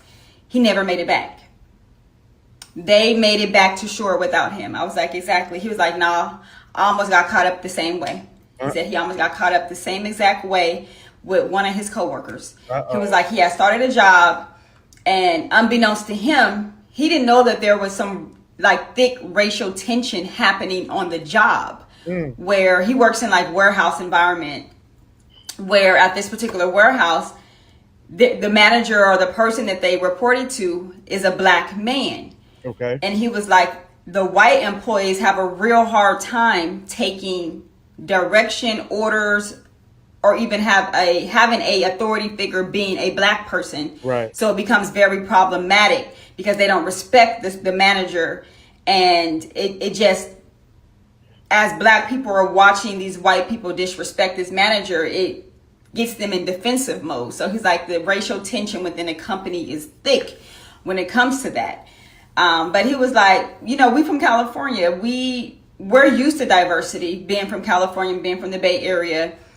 We are used to being around all types of people. We were raised like that. We had neighbors to the left, they were Asian. We had neighbors to the right, they were black. Neighbors directly across the street from us, they were white. Our schools were very diverse, at least back during our, school years. It was very diverse in the Bay Area in terms of who we interacted with on a daily basis. But of course, when you come to the South, that dynamic shifts significantly. What people don't realize is in the South, the self-segregation alone within the South is insane. It's a lot of times in the deeper South, not only are you self-segregating, but you actually see racism. You encounter it on a daily basis in a lot of these deep South places. And my brother, he's in the Hattiesburg, Mississippi area. So he was saying that he was cool with everybody. He understood at some point that there was some racial tension, but at this point he had kind of was befriending, various groups of people within this warehouse. Okay. And he was like, I guess the white people took a liking to him, and they invited him out to go fishing. Uh-oh. And he said he had to, respectfully decline declined the offer to go fishing because he was like, what they not finna do, they're not finna set me up and get me out there and I don't make it back. Right. Like, it ain't going down like that. Right. Whether that was their intention or not. Yeah. I'm not a fool. I understand what's going on within this warehouse. Right. Y'all can't even respect the black manager. You can't respect a black authority figure. Right. I'm not finna be the casualty because y'all trying to prove a point for somebody on his job. He told me a story about a little boy from their neighborhood that came up dead. Little boy, a teenage boy, got into it with another little boy, a white boy. They were friends. They got, kids get into arguments, disagreements. The disagreements spilled over to the parents, and the parents got into it. Ultimately, the kids got over their issue and started back being friends, but the parents never really got over it, got over their thing. They were still bickering back and forth, but the kids out playing. Some time passed, he said, and the black boy went fishing with the white boys and a group of other white children, and he never made it back home. He never made it back home from them going on this water excursion fishing. I can't remember what he said they were going to the water for, but nonetheless, he never made it back home. They found his body days later, washed up in another body of water in Mississippi, because where they went, he said it has like a strong kind of current and it just pushed him downstream, and they found his body, and they ultimately ruled his death an accidental drowning. But he was like, we know it wasn't no accidental drowning. We don't believe that's what it was. We understood that there was tension between that boy's family and that the white family that he went fishing with. Right. And they're patient. They probably can't get you when they want to get you. Right. But as soon as you let your guard down, that's when it's going to go down. He said he don't trust none of them there when it comes to it. Right. It's the Deep South, and a lot of people forget you are in the Deep South. Right. Ain't nothing changed. They just do it in a different way. And they got people, family, friends, etc. in high places that can get them out of anything. Emma, that's right. Sundown Town. That can get them out of anything. I'm like, wow, I didn't realize that it was that thick and it was that deep in terms of just what you experience on a daily basis, just on a work site when it comes to racism. And he was like, oh no, it ain't no game. Right. He was like, it ain't no game down here in Mississippi. You got to be very vigilant. You got to be very cautious, have your eyes open, head on swivel. Look at things from a different lens. You cannot, you have to dissect everything he said. Because what you don't think is something that you should be worried about is the exact thing you should indeed be worried about. So that's why you just got to keep your distance from them, because it can consume you. Because now you think everybody out to get you. Right. But yeah, that's some of the stuff that he shared with me. I told him he needs to go ahead and create a TikTok page and start telling his stories. He's been there pretty much all his life, well, at least all of his adult life, for sure. And I'm like, you need to get on here and tell these stories, because these are interesting stories that he was telling me. He told me so much more that I just don't have time in this video to kind of go through it. Right. But it was very eye-opening. I'm like, you need to get up out of there. You need to leave there. Because that's alarming if this is what you guys have to go through on a daily basis, especially when you're at the workplace, on job sites and stuff. But yeah, if you're in Mississippi, or if you've got stories, or you have family, drop in the comments and tell me what y'all experience has been, just being a black person in the Deep South. Have your experiences been similar to my brother's? Have you had more positive experiences? And how do you navigate it? What does that look like for you? Let's talk about it. So my brother, I just want to say, I want to dip over here to her comment section real quick just to see what I see.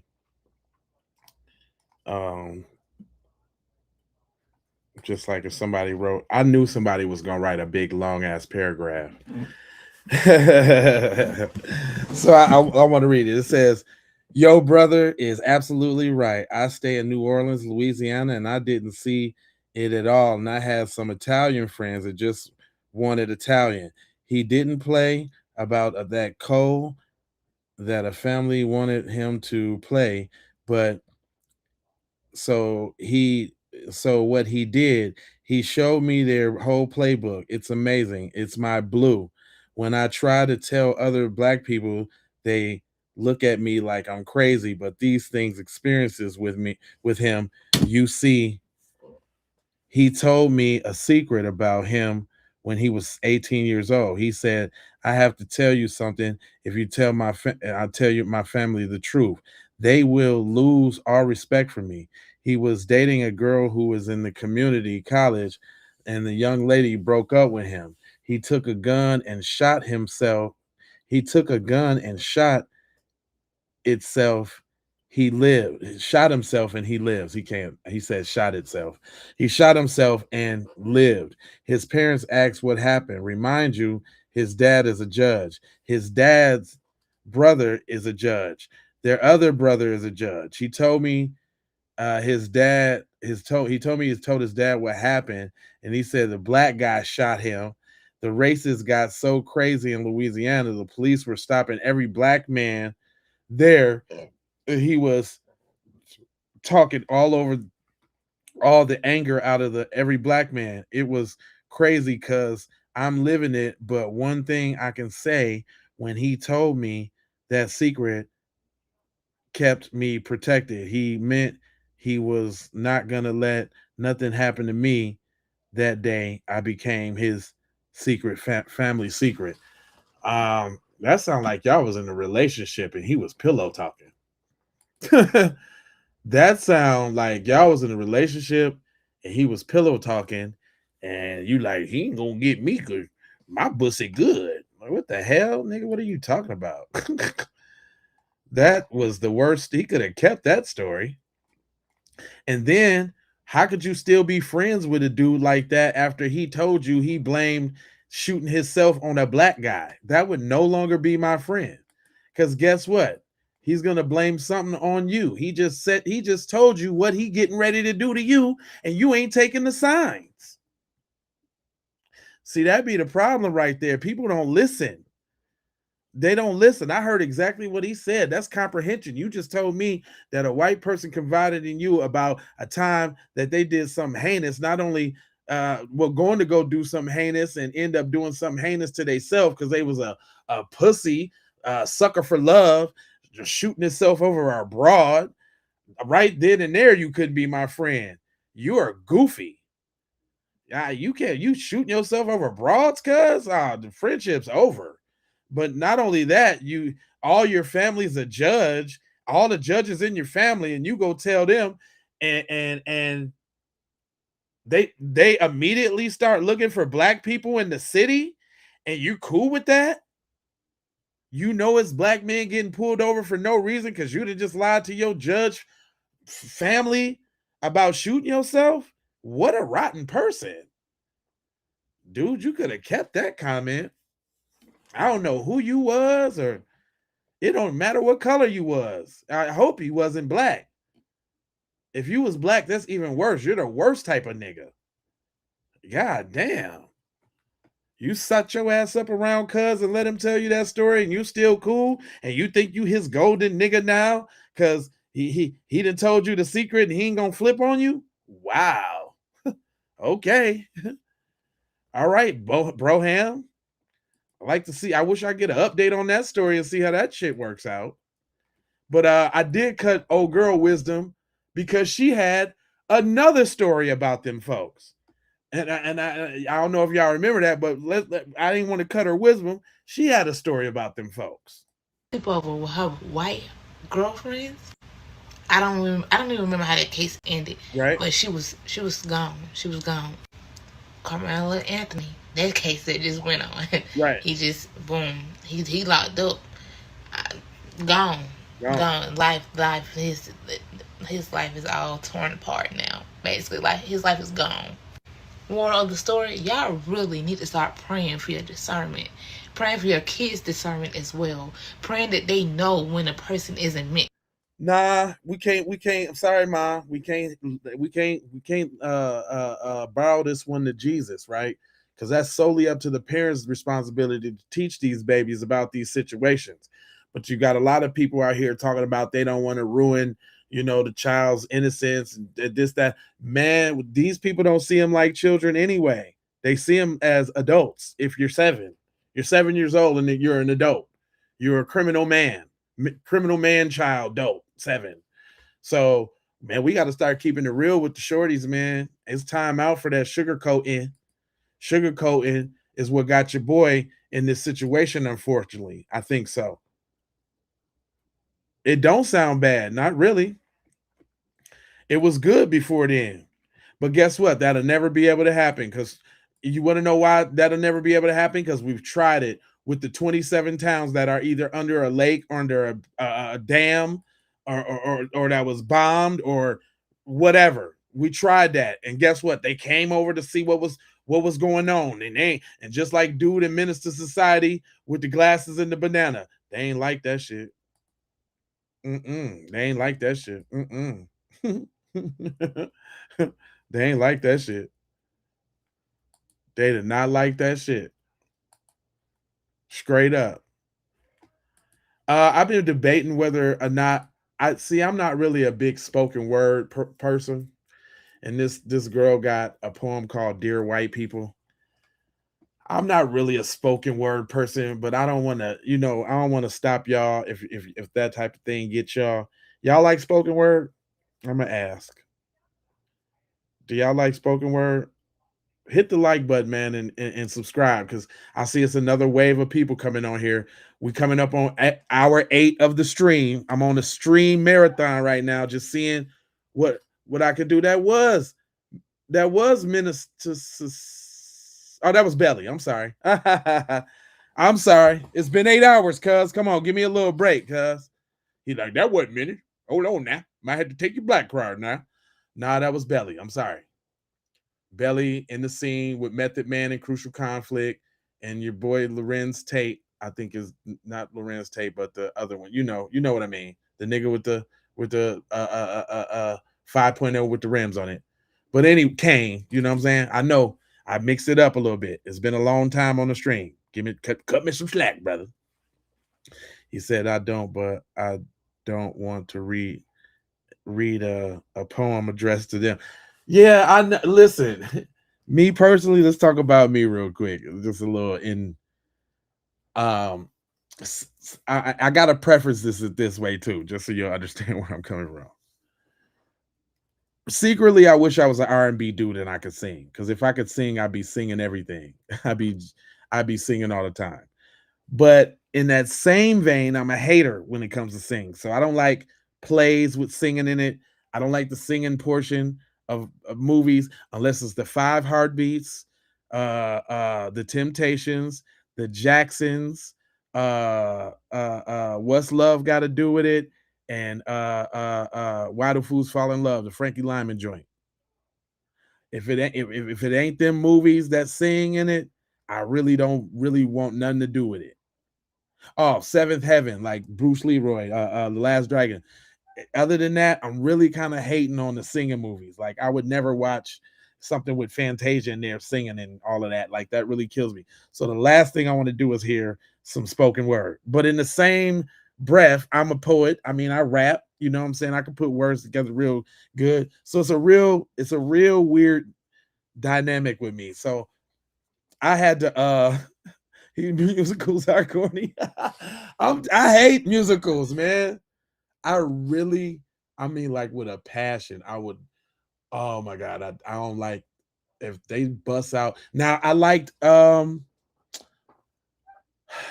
did kind of cringe a little bit. I ain't even gonna lie, on Sinners, on that long musical part, especially when they started mixing the different genres with the African and all. Come on, man. I like that. Like, I was almost ready to give up on Sinners because of that one. Like, I was almost ready, fam. Sinners was almost a Dun Diggleberry just because of that. But I gotta say though, like, when they was in the car and they start singing, and like when he was just singing the soul, I could get with that. I could get with the soul part. No, the Wiz was pretty dope. Nope. The Wiz was dope. Not the Wizard of Oz, but the Wiz. Now, I didn't say the Wizard of Oz. I said the Wiz. The Wiz was dope. Yeah, man. I can't really do the singity dingity ding dings. But secretly, y'all, my R&B name is Levave. And you know who gave me the name Levave? My white homeboy, Nick. That nigga called me Levave. So secretly, you know what I'm saying? My name is Levave, and I am gonna drop an R&B album on y'all. So I guess I didn't just gave away my alias. I was trying to be, you know what I'm saying? The Blues Brother. You coming with all the good ones, fam. You my guy right there. The Blues Brothers? Yes, I love the hidey, hidey, hidey. I love the Blues Brothers. That was one of my joints. That dates us a little bit there, sir. It's not a lot of people that really. The Willy Wonka? Yeah, I ain't really mad at the Willy Wonka. I'm not really mad at the Willy Wonka. You coming with the good ones, fam. Do we low? I guess we just selective. We selective on the on the musicals. Cause Willy Wonka, I can't. You know, funny story about Willy Wonka. Back in my sales days, I'm so intimately connected to that movie because I used to work for DirecTV. I used to do the DirecTV and Sam's Club back in the day, where you know what I'm saying, get people to your table and bust down the bill and write them up. And right next to us was the TV display. And boy, they played Willy Wonka and the Chocolate Factory for about 3 months, fam. Like I know I know every word, every twitch, every pitch of that darn movie. It brings back bad memories, actually. Like I'm intimately involved with Willy Wonka and the Chocolate. You know the other movie too, while we off subject, is Wreck-It Ralph. They played that for about 4 or 5 months, dude. Like I know every part of Wreck-It Ralph too. Every part of it, which is actually a pretty good movie.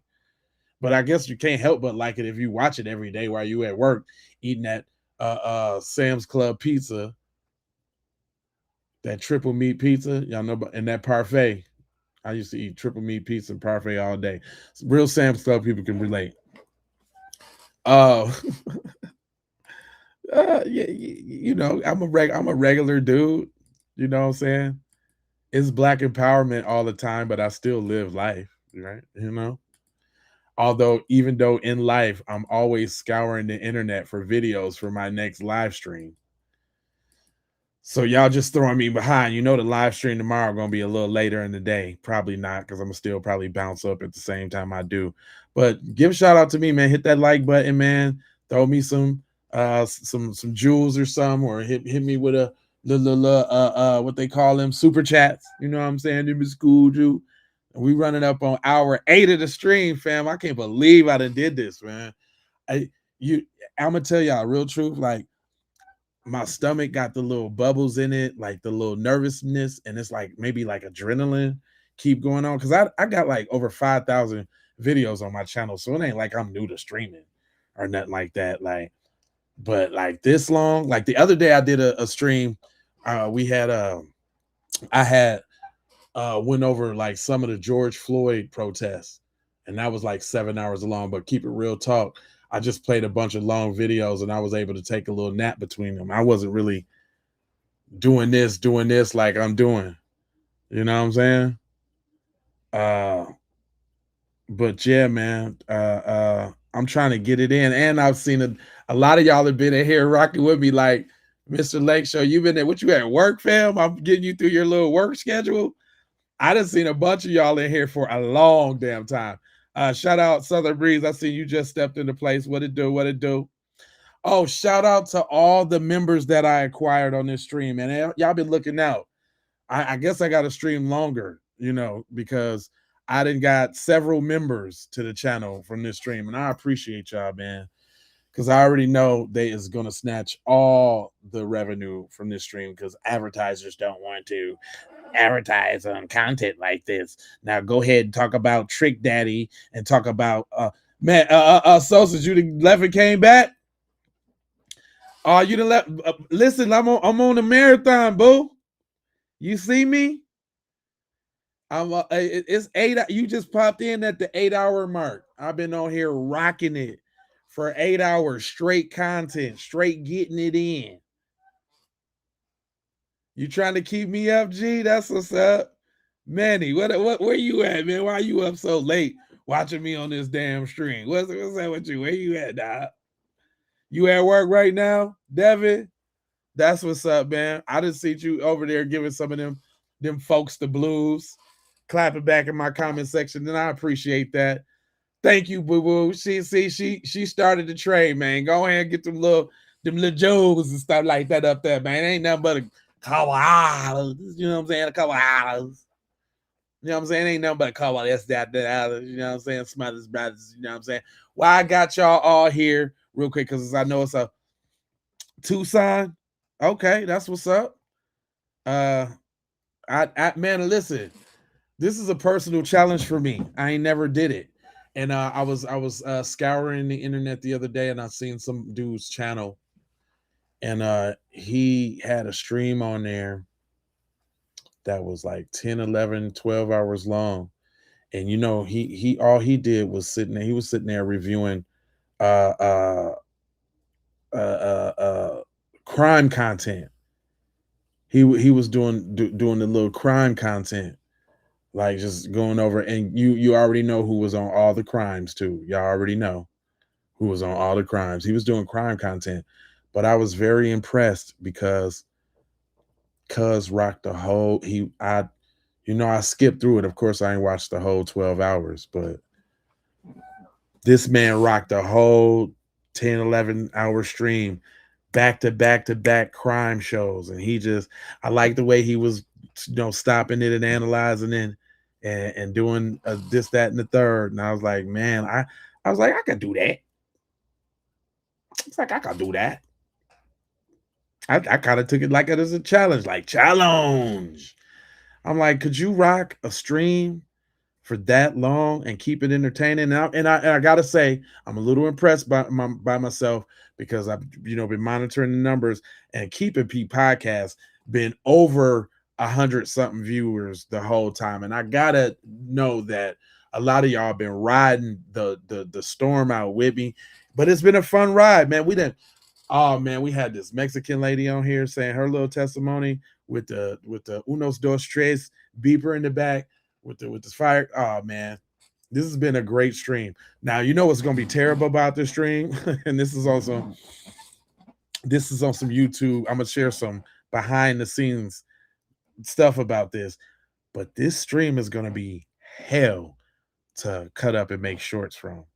However, if I find out and manage to do it, I'm going to have shorts for like a month.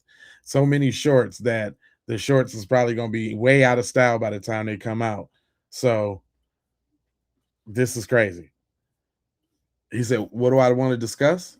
He said, I'd be interested in watching a series or similar case like Noah. There's been a pattern. Well, for tomorrow, unfortunately, there's some new cases that came out that I got privy and got wind to that I want to touch on because I like to be, you checked in on the crime show too? Okay. Mr. Lake, you know what I'm talking about then, right? I caught him live the other day too. I watched for a little bit. I'm a consumer of people's content too. You know what I'm saying? Yeah, but cuz he amazed me, man, by going that long. Even me, I didn't got up, I didn't got food, I didn't got drink. I'm sipping Pepsi. That's a little caffeine for me. I really don't drink a lot of pop. So I got me a little Pepsi, you know what I'm saying, blowing. You know what I'm saying? I ain't perfect. It is what it is. You might forgive me. I know this is late night. We shouldn't have no kids on here. But yeah, I'm sitting back, maxing, relaxing with the I got a Rumble channel, and I do got a Rumble, and I've been trying to go live on there too. I got this set up.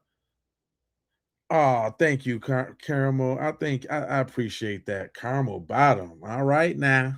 Okay, now. Little sweet cheeks, literally. All right now. on the late night type tip now. Where you tapping in from? Caramel Bottom. That's a hell of a name there, shorty. AKA Little Sweet Cheeks. Where you tapping in? But yeah, I got a Rumble Solstice, and I've been trying to stream on there. Sometimes, like when I set it up, it gets a little funny because of the name and the description and da, da, da, da, da, da, da. But yeah, I did a couple of the broadcasters already to Rumble. It's already some over there. I've been trying to branch out. This one right here is supposed to be we on this particular broadcast right now is on if you go past 12 hours you can't go on Rumble. Okay, that's good to know. Phoenix, Arizona. All right, now I'm in Vegas now. Don't be playing with yourself now. This stream particularly is on the J Lava channel, the Keep It P podcast channel, the Keep It P Raw channel. It's on the Facebook group, and it's on TikTok right now. The only thing I hate about TikTok is I know that I'm live over there, but I don't be seeing like none of the reactions or the talk from the people. I don't know if this program I got set up that I pay $75+ for a month gives me the ability to see the TikTok people on here. So, and when you go like to your profile and you go back, you can't even really see the lives like that. They suppress the lives. TikTok is real funny like that. Look, this is my TikTok over here. If y'all see it, I didn't even know I had it on there. I just started going to there. I don't even know if I messed up that video, but my look, and this is all my lives. I tell you, I've been chopping up them lives and putting them up there, man, trying to get my TikTok cracking. So again, I might have to chop up this live. And y'all could even go back. Y'all will see some of yourselves in these lives, or you'll hear me talking to y'all in the lives, all type of stuff. But I've been trying to get the TikTok cracking. Matter of fact, y'all go follow me on TikTok, man, so I can get past 1,000 followers, man, so I can get monetized over there. I just need 1,000. I know I'm gonna be good after that. I'm FBAJ Lava over there. My little handle is Keep It P Podcast. And with that being said, y'all gotta go get me y'all gotta go get me over here on the Book of Faces. Y'all gotta go get me over here on the Book of Faces too, because my reels, man, I just stepped off in the reels. Y'all over here on Facebook, I like really kind of got serious with it because they trying to get me monetized, right? Look at this. I put this reel up a day or two ago. That joint at 100. That like they is so mad. I called this lady a devil. It ain't no other way. It ain't no other way. They is so mad that I'm over here on this thing calling these folks devils. Thank you. I appreciate you saying that this is lit. You like staying at the Circle Resort? Oh yeah, that's right. That's what's up. I was just there a couple weeks. Celebrate your birthday. You ain't no Gemini, because my birthday is June 19th. I'm my June 9th. My birthday is the day. It's just so. Look, she like, let's go back. Also, y'all gonna go back and come meet up with me. And then I'll stream it too. I love to stream something from the fans. Like, yo, these people came get up with me, and you know what I'm saying, in the Woot Wham Wingle. You know what I'm saying? You said Keep It P meets Caramel Bottoms. I'd watch. Y'all, I forgot we is on the late night. We all adults though. It's all in fun though. He said, drop the channels in the chats. Thank you. Thank you so much. That's the stuff that I don't be thinking about. Okay. Boom. Here go to J Live. Boom. 23rd. Yeah, you right there on the you kind of cancerous. You're like a cancerous Gemini is what you are. That's my Facebooky book. And then hold on, y'all. Good, thank you. I appreciate you. With the whoop whoops. And then this is my TikTok. Boom. Is that the TikTok? Yeah, see if them links work. I think so. You know, I don't want y'all to leave the broadcast, save them or copy them to your phone or something like that or whatever, you know. But yeah, I'm trying to get on over there. Everybody's a devil. I put up a let me see what happened to the devils I put up today. What's the new devil popping off? This is the new devil on the rise. I just put him up today and he's already at like 10K. This devil, it says rage-filled Georgia Trump supporter in custody after he pops his wife and daughter in the head, murking them. And this is a news story that's out right now. I literally just scrolled left on my Google thing, and this is a story. And so I'll be on it, and I woo woo woo wop wop wop wing wing wing wing wing wing, and put it together, turn him to a devil. You know what I'm saying? Put it together, turn him to a devil. But yeah, my joints over there be lit too. I'm lit on all these platforms. Yeah, I done been all over the place. I done been all over this joint. I done touched down in pretty much every major city there is except for Houston and Louisiana, unfortunately. My brother's down there right now. Shout out Ace. I don't know if you're watching, cuz, but my brother's down in Louisiana right now. But yeah, I done pretty much been everywhere. Also, Seattle. I want to go to Seattle and Oregon. Seattle, Washington, and I want to go to Portland, Oregon. I ain't been to San Diego yet either. I ain't been to San Francisco yet. I done been through LA a couple wupple times. You know what I'm saying? I done been down there to Zona a couple times. You know, that's where TZ at. TZ Von Savage. He down in Arizona. I'm from Minneapolis, Minnesota. I was born in Chicago. I used to go spend summers in Gary, Indiana. I lived in Memphis, Tennessee for a couple years, in Orange Mound, right in the heart of that. I didn't been to St. Louis. I had got a gold tooth in East St. Louis and Washington Park when I was young. Nah, I can't. Nope, ain't been to Louisville. Ain't been to Louisville. Nope. Thank you. I appreciate you, Solstice. Yeah, you know, and y'all can tap in with me. Y'all can send me stories. You know what I mean? We can keep the ecosystem going. Also, that Hot Lava, the Keep It P podcast group is private too. So we can post amongst ourselves. And I gotta make sure I go in there tomorrow and make sure the vet process is good, because I ain't really got no questions up there to ask. You from Indiana? That's what's up. I spent a lot of summers in Gary, Indiana, right there in Glen Park on the east side, on the same block as that IGA, right there on 46 in Georgia. You in Knoxville, Louisville. I know you got to say it a certain way. You can't say Louisville. Y'all be looking at people funny like that. You got to say Louisville. I know. I got a homegirl and a homeboy down there in Louisville right now. Shout out to them. I got some homies down there. But yeah, man, I'm over here doing the marathon stream, feeling pretty good. Showing y'all how I get out, turning everybody into the demonist heathens that they are. Rick Child, demonist heathen. I just put these up today. I'm gonna see what the numbers is gonna be on these a couple days. Seems like the algorithm ain't catch those, and I don't think it like this one that I did with Trump. I turned Trump into a demonist heathen too, because just like if y'all, we got to keep that same energy.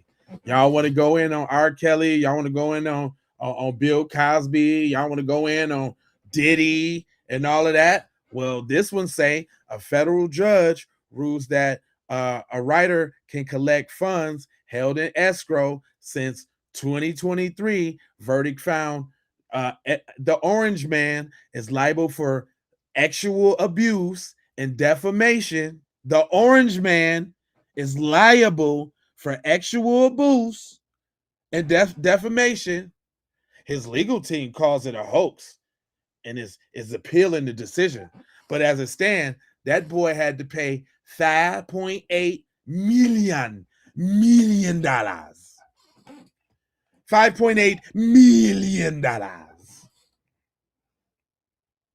Okay, yeah, drop that link for the Keep It P podcast joint. Yeah. Yeah, your boy had to pay $5.8 million in a settlement for being a little touchy feely with the private parts when he wasn't supposed to. This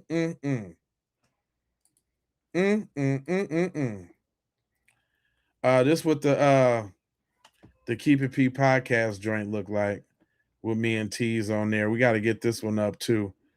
YouTube has been a big focus on of mine, so I really neglected these others. I'm like really a recluse type person, so you don't really see too many personal things on my Facebook. Only when it got something to do with like Fam Bam or this business type thing. Yeah, he also needs jail time too. I'm giving him the flux, but that's the Keep It P podcast group right there with me and my man TZ Von Savarino, Al Pacino, Clorabino. You know what I'm saying? Look, we got them shorts from them last broadcasts going out now. They going out now. Oh yeah. The work is being done. You know what? I bet y'all don't know. I guess we can get candid, a little bit. But I had took a break from the pod for a long time, man. I don't know if y'all know, but the biggest fan, man, of Keep It P podcast. If y'all go look back on a bunch of episodes we did, you'll always see Mary Grandma's Baby Starks in there. That's my mama. She'd be on she comment on every episode, liking, sharing every episode. She was the biggest Keep It P podcast fan, and when she unfortunately passed a couple years ago, I was a little shook up. I ain't gonna lie, because we was going at a staggering pace before that happened. Y'all, the reason why we got 5,000 videos, because we used to put up. At one point, we was putting up like 6 videos a day. I'm not even playing. Like when me and TZ first started the podcast, we was going actually live 3 times a day at 8:30, 12, and 6 every day when we first started. And I think about going live 3 times a day with only getting 10, 15, 20 people in there, or sometimes none at all. You gotta pay the cost to be the boss in this, man. You gotta go through a lot, fam, to even I appreciate that. But mom's was the biggest Keep It P, and one thing she said, because we was all there the day she died at the hospital and whatever, with some of her last breaths, she said, you gotta keep it P forever. And this is a part of that, and that's a part of the brand, the dissemination of information. But man,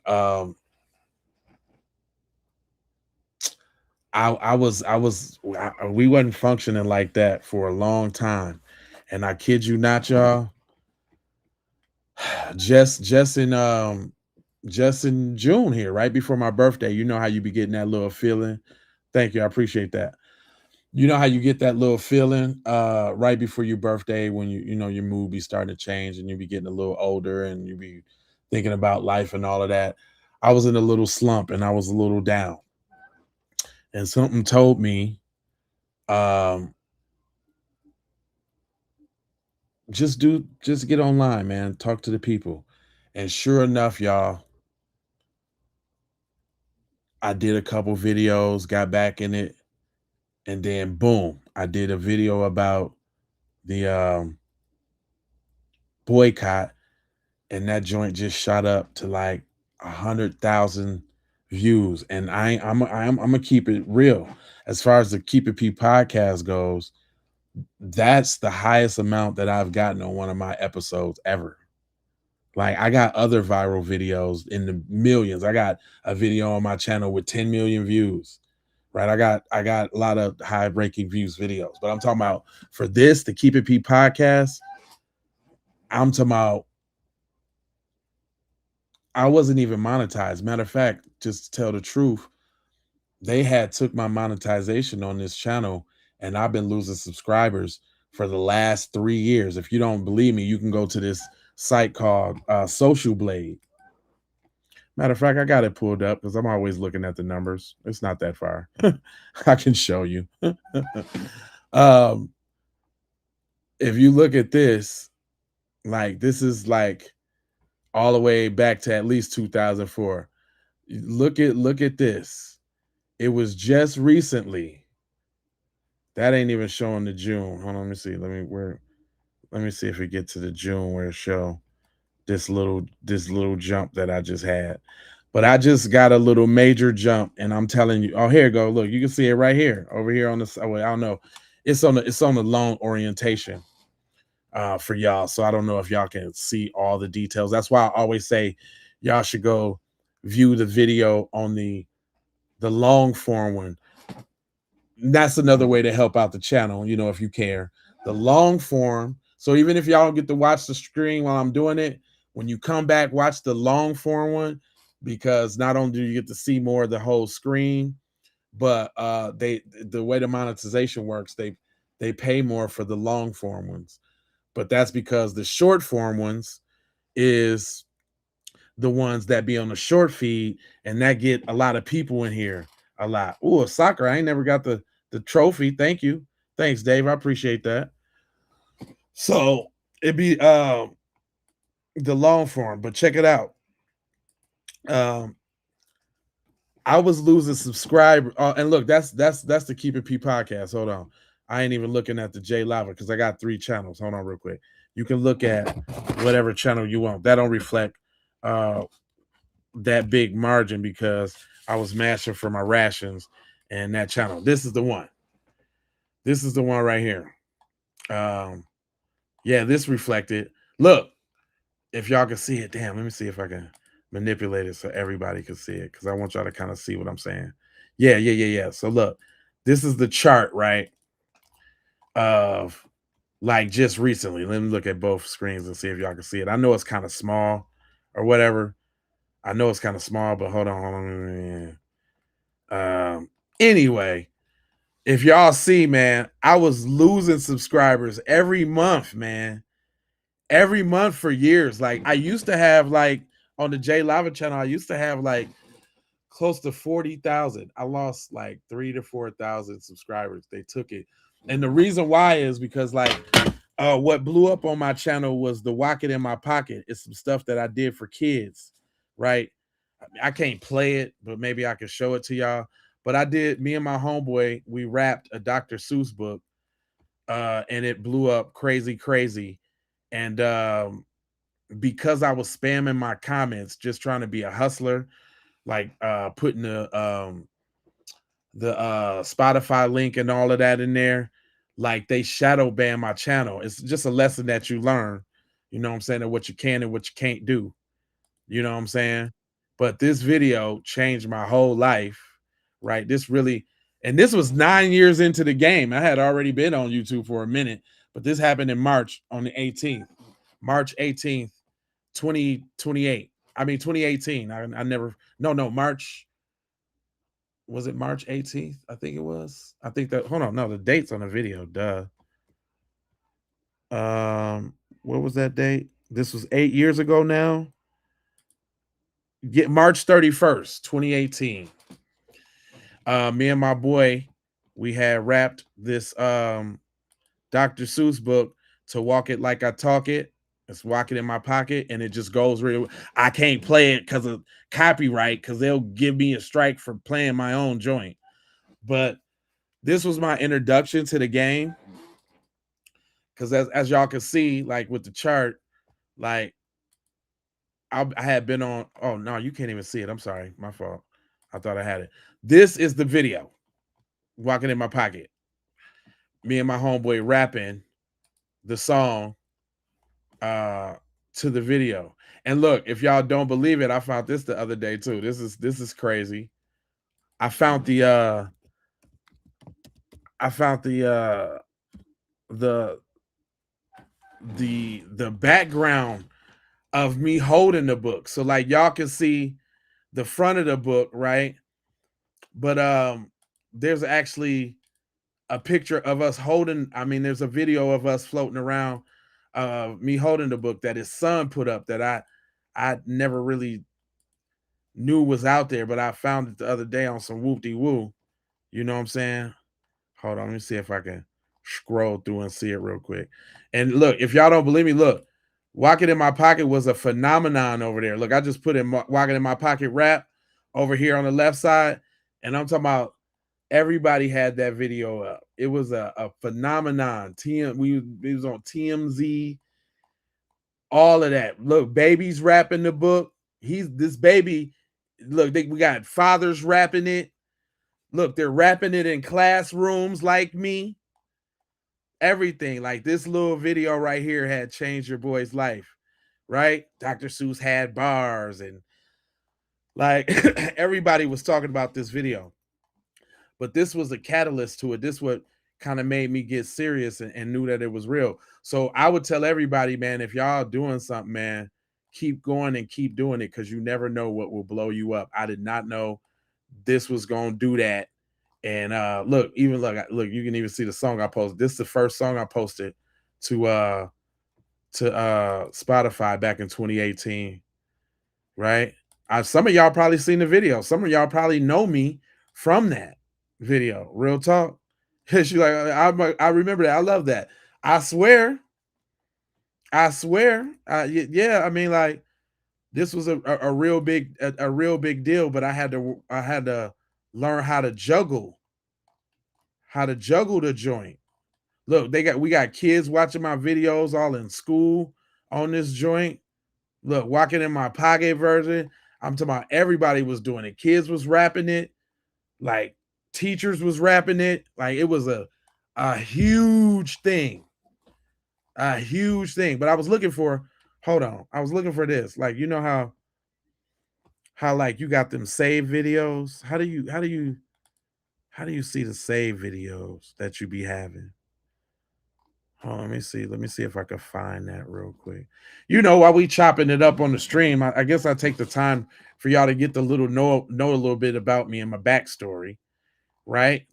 Not only did I do the Walk in My Pocket, I did a whole bunch of different Dr. Seuss books. I rapped a whole bunch of different ones. Look, that's Shorty copying me right there. I bet you if I turn this on, she doing that. Let me see. Have a rap, and so are many other friends that I have found, like the teller and vanilla. Yeah. Yeah. I sparked a whole little thing. Teachers is rapping it and everything. Look, they got me all up on the whiteboard in the back. I had people calling me accidentally like, "Hey, can we do your rap at our school?" Like emailing me and all of that. Like this was a real crazy thing, y'all. Sorry if I'm extra excited about it, but it is what it is because it was special. I still can't find the background of me though. Like somebody had put up, my man's had put up the background of me. How do you like go to the save, like the save ones? Because I remember I saved it so I wouldn't have to look for it yet again. But I don't see that on here where you can go look at your little save joints. Hold on, let me see something real quick. More. Let me see if you can find my little save joints. I cannot.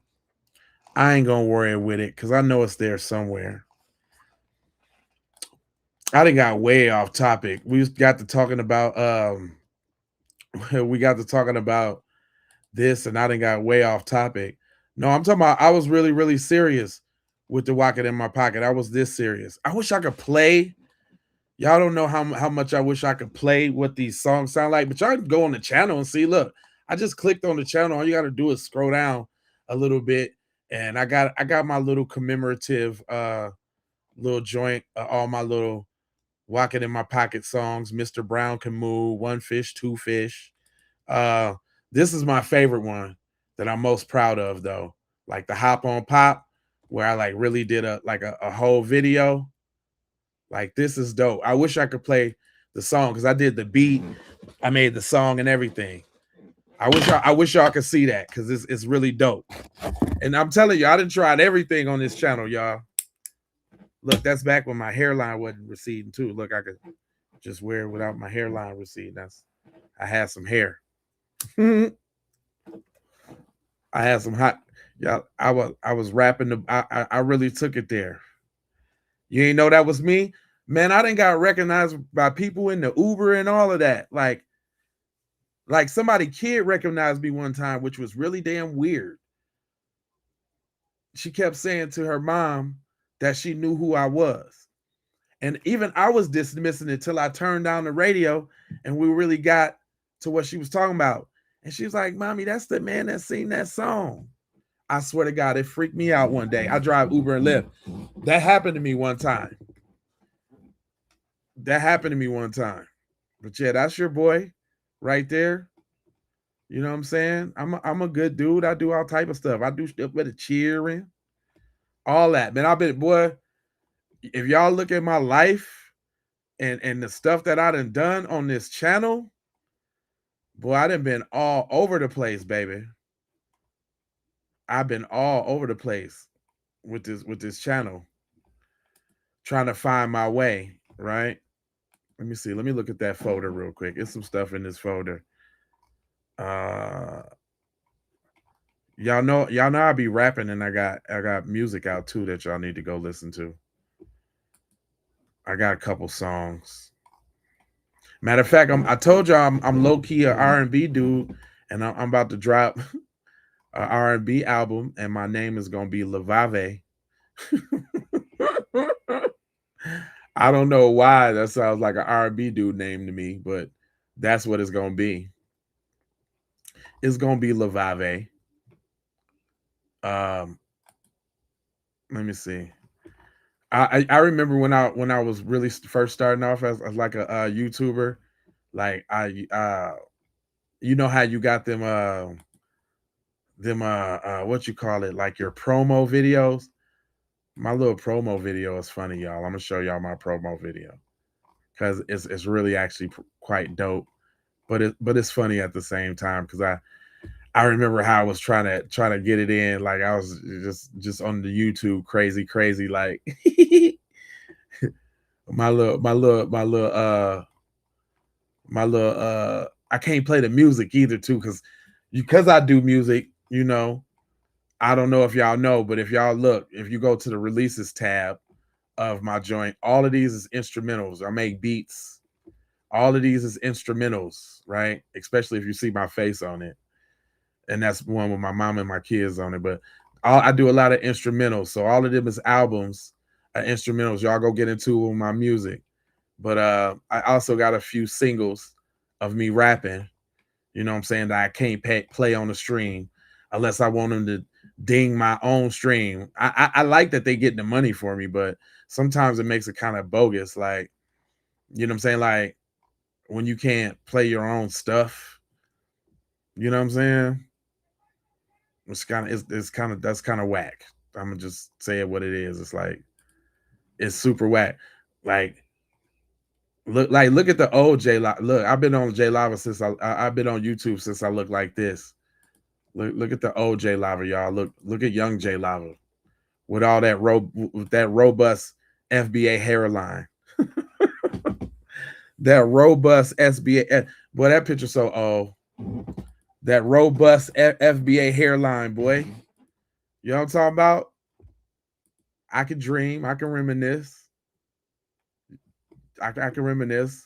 Look at that boy. I love that picture. Hold on, let me see if I got another old J Lava picture. Oh yeah. Me in the studio. Check me out, y'all. I don't know if y'all could like really see this one on the thing like that. Hold on, let me see.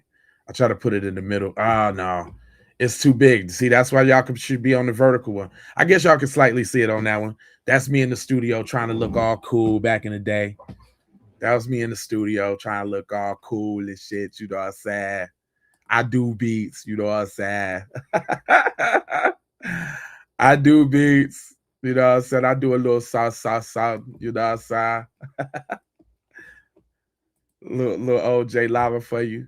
Y'all go through, go get into it with me, man. I got a year's worth of because I let it all hang out. I ain't really look. Look at the close up, J Lava. Hold on, man. The boy was, you can't tell me, rocking the Starberry fit. Y'all remember Stephen Barry's? I was rocking the Stephen Barry's. Check. Whoo, do you see that hairline? Whoo-wee. That boy hairline is That boy hairline is crispy Von Wispy. Jerry Von Grispy. Boy, I wish I had a hairline like that, boy. What that type of shit make you wanna go to them foreign countries and get it back. Cause that boy hairline right there, B. Man, you can't tell me J Lava wasn't that thing, boy. I'm not even really trying to hear what you was talking about. I'm not even really trying to hear that. That's J Lava right there. Y'all better recognize. Of course, it's attached to a song too that I can't play. And it's funny too. I used to rap. I used to be on Straight Ignorance back in the day. Yep. I ain't afraid to say it.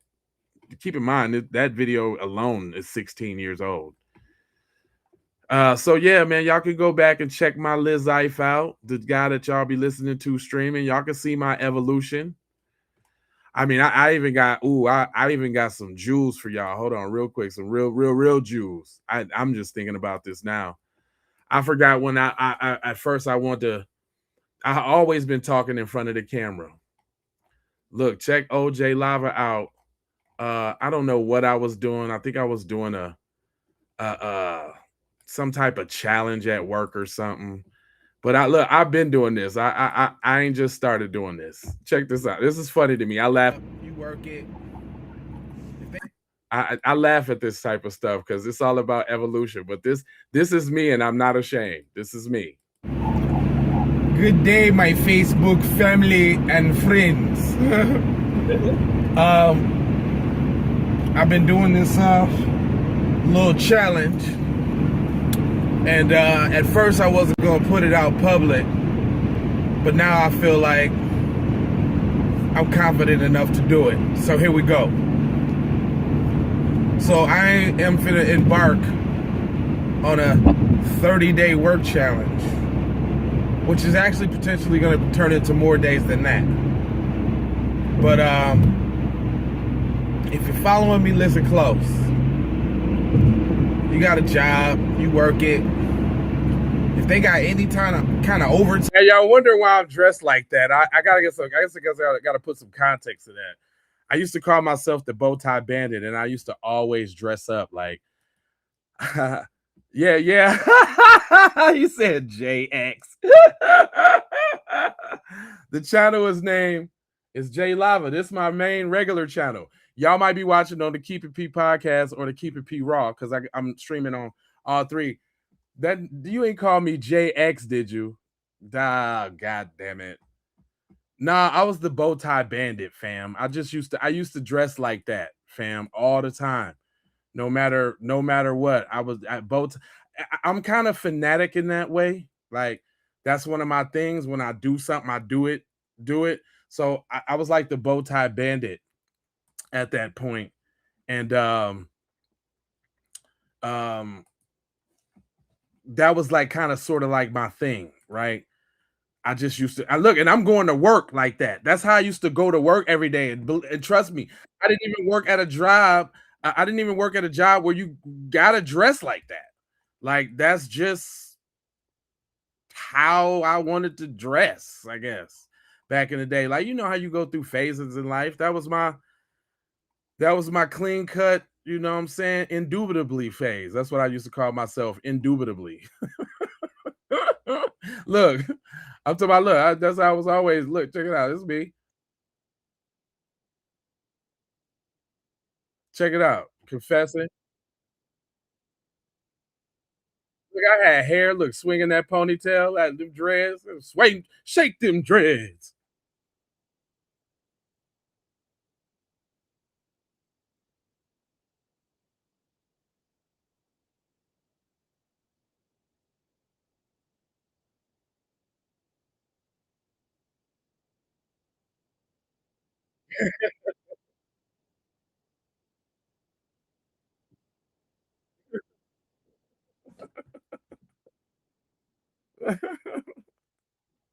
I make me sick too. I go back and I look, I didn't try everything on this here podcast, fam. Y'all can't tell me nothing about streaming and like I didn't try it all. I didn't tried and failed and tried some other stuff and that didn't work. Got beats up there. I got old videos of me trying to rap. I can't even play that song because they'll get me. I'm talking about look before the dreads. Look, old J Lava. You know what I'm saying? Go ahead. Y'all can go peruse. My life is an open book for you. I ain't got really nothing to hide. I'm glad I came from where I came from. He said we need to call out anti-FBA whenever we see it. Hell, that's what my whole thing is, fam. That's all I'm doing is calling out anti-FBA. If it ain't that, it ain't that. Matter of fact, look at this. Look at this old show. Like my first attempt at a podcast was called Scatterbrains. And I was doing it with my homeboy. This how far podcasting go back. It's like my first podcast was like this. I think this was episode 12. I ain't got them all up, but this how it used to look. This I can't even play the background because it got the music in there. But that's my best friend, and we was doing this. Look, this is the intro to the show. This is how I used to go. Scatterbrains, and then I wrote the music. J Lava, Big Haas. Look, nice little show intro. I've been doing this, man. Scatterbrains. You know what I'm saying? I went to school for graphic design and all of that, so I've been doing this. Scatterbrains. You know what I'm saying? I've been when this was 12 years ago, man. Y'all don't stop. This is 12 years ago, y'all. So you might not get it right. You know what I'm saying?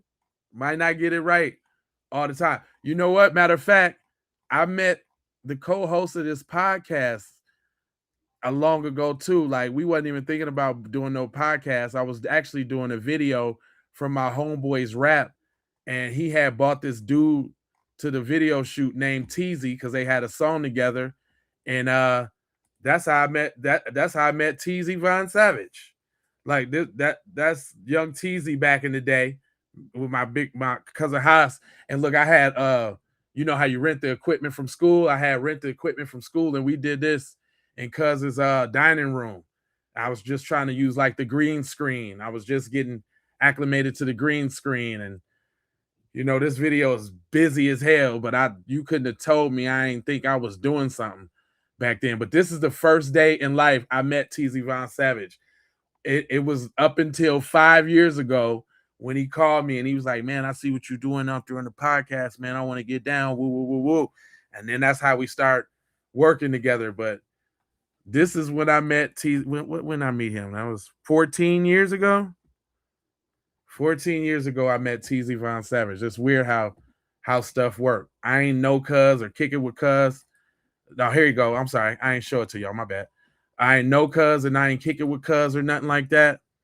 I met him on this video shoot when I had like rented some cameras from school. And I can tell I'm getting real tired because I'm just rambling. I'm talking about goofy shit. Like I don't even have the mind capacity right now to be programmed at all anyway. Y'all like really seeing the real me. This is like what I really do. I be on the internet looking at shit, consuming shit.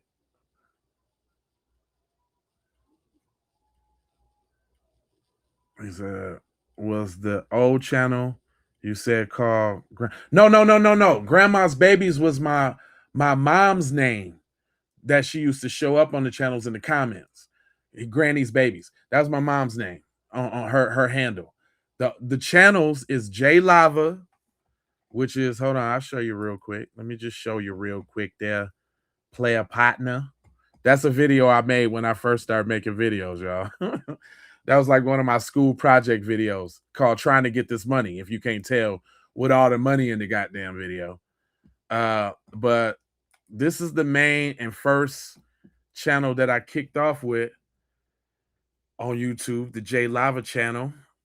That's the one, you know, that some of y'all might be on. And then the second channel that I started was the Keep It P podcast channel, right? It's almost coming up on 10,000 subscribers. Yeah, hey, if y'all look there, that say 5K videos. This is the channel I really see. This the reason why the Keep It P podcast got 5,000 videos on it, because I had abandoned the J Lava channel because they had shadow banned me, and I was trying to build up another channel, this one. And like I said, for whatever reason with my mom and, you know, slowing down, woo, woo, woo, woo. So I decided to go live, like I said, last month. And lo and behold, I cracked off that video that kind of got the J Lava channel back moving. You know what I'm saying? So I got back in the door with that. And then we even started another channel because they was messing with the Keep It P podcast channel. So that's what we started the Raw channel for, as a backup. Like, because they was stifling and stammering the other channel. And I'm like, dang, you know, can we live? So that's how I end up streaming on 3 channels at once. 1, because I got them. 2, because they all monetize. Why wouldn't I? Right? 3, because they're all separate audiences. They're all separate audiences. You know, some people, the J Lava channel is a lot younger because, again, a lot of people came in on the Walking in My Pocket. The Keep It P podcast is much older because everybody came in on this channel. I guess I got to keep it real because of the Shrine to the Pimping that I did. If y'all don't know, the Keep It P podcast channel, in the beginning, like I said, doing all type of content, trying to find my way, I was fascinated by the P game. And that led me, you know what I'm saying, to hooking up with some heavy hitters in the game and getting invited into the church and some more stuff, and being honored and blessed enough to be able to shoot some of the last moments of some of the biggest people in the game, like shoot Kenny Red's birthday party, shoot Fillmore Slim's birthday party. You know what I'm saying? I rubbed shoulders and gave interviews with some of the dopest P's out here. Pomona Pimpin' Young, when he won Pimp of the Year, I got to interview him. And you know what I'm saying? I just looked at, I built a shrine to all of these brothers because, you know, regardless to what y'all may say and what you may think about them, these dudes found a way to get it out here when nobody giving nobody no slack. I even got to interview my boy Lil Sody. Rest in peace, Lil Sody. If y'all know who Lil Sody is tight homeboys with the dude that Gucci shot. A-Tray mascot, Lil Sody. We doing a candid interview, you know what I'm saying, before he untimely passed. But yeah, man, I done a lot of stuff out here in this game. You know what I'm saying? I'm talking about, I'm sitting, hold on, y'all, I'm sitting up in the room with the bishop and all of them chilling. This me behind the cameras getting that good game, getting chopped up by the bishop. You know what I'm saying? Telling stories about the game in the 50s. You know what I'm saying? We up in there chopping up me, Mr. Afro Man, and Bishop Don Magic Wine. You dig? That's that J Lava camera work right there. You understand what I'm saying? I'm a little seasoned in the game. You hear me? Just a little seasoned. Got a little sprinkle of the game on me. It's in me, not on me. You know what I'm talking about? Yeah. In case y'all didn't know, you know what I'm saying? Just giving y'all a little glimpse of the boy, you know what I'm saying? But not only that, I balance it though. Look, I didn't done tributes to black leaders and all of that. Like I do it all. I'm not one-sided. I'm not one-sided at all. Look, I got them all up there. Look, this is an introduction to a world y'all never see. I would say it's fascinating. If y'all ever got time, go look at some of them videos J Lava did. Rest in peace, Kenny Red. I'm saying these brothers, you know what I'm saying, let me enter into their world real quick. And they got me, they let me, you know what I'm saying, record and shoot how the players play, how the players get down. You see what I'm saying? That was an experience I'll never forget. Times like this. You know what I'm saying? We coming up on 9 hours and I think I did good. It's 100 y'all still left in here. It definitely ain't the biggest crowd that I had before. So that must mean y'all getting tired. Plus, it must seem that the people that's rolling with me is at work, and I'm glad I can get y'all through y'all shift. If y'all think I'm good enough to, you know what I'm saying, ride with through the shift, I appreciate that. You know what I'm talking about? While I, you know, show y'all a little bit of me. Like real talk. Look, the first episodes was Keep It Pimpin' podcast. That was kind of like the catalyst for the thought. Then I'm like, man, I'm it's a little bit more than pimping. What else could that P stand for? And that P became the people. I'm kind of like Malcolm X in that. Okay, I'll give you J Lava X, because I used to deal in some unsavory things, and now I didn't turn it around. I give you that. I give you that. I give you that. I give you that. But yeah, I didn't cover it all. Iceberg Slim. You know what I'm saying? Like played the book on the joint. I'm talking about I done it all, man. Is what I'm trying to tell you, man. Matter of fact, you can go get your little history on the game. I even made songs called Cut the Check Reparations. I don't even never talk about this song, but I got the straight FBA anthem, Cut the Check Reparations. I wish I could play it for you because it bang. But that's a little bit of the video. I put a little slideshow video together, Cut the Check Reparations. You know what I'm saying? Cut the Check Reparations. I'm multifaceted, man. I'm a complex dude. You know what I'm saying? We coming up on 9 hours, man. I'm really proud of myself. I didn't think I could do it. I thought I'd been folded. I thought y'all would been gone. It was y'all that had me streaming so long. If y'all wasn't on here with me, I probably wouldn't be going like that. I wouldn't have been going like that.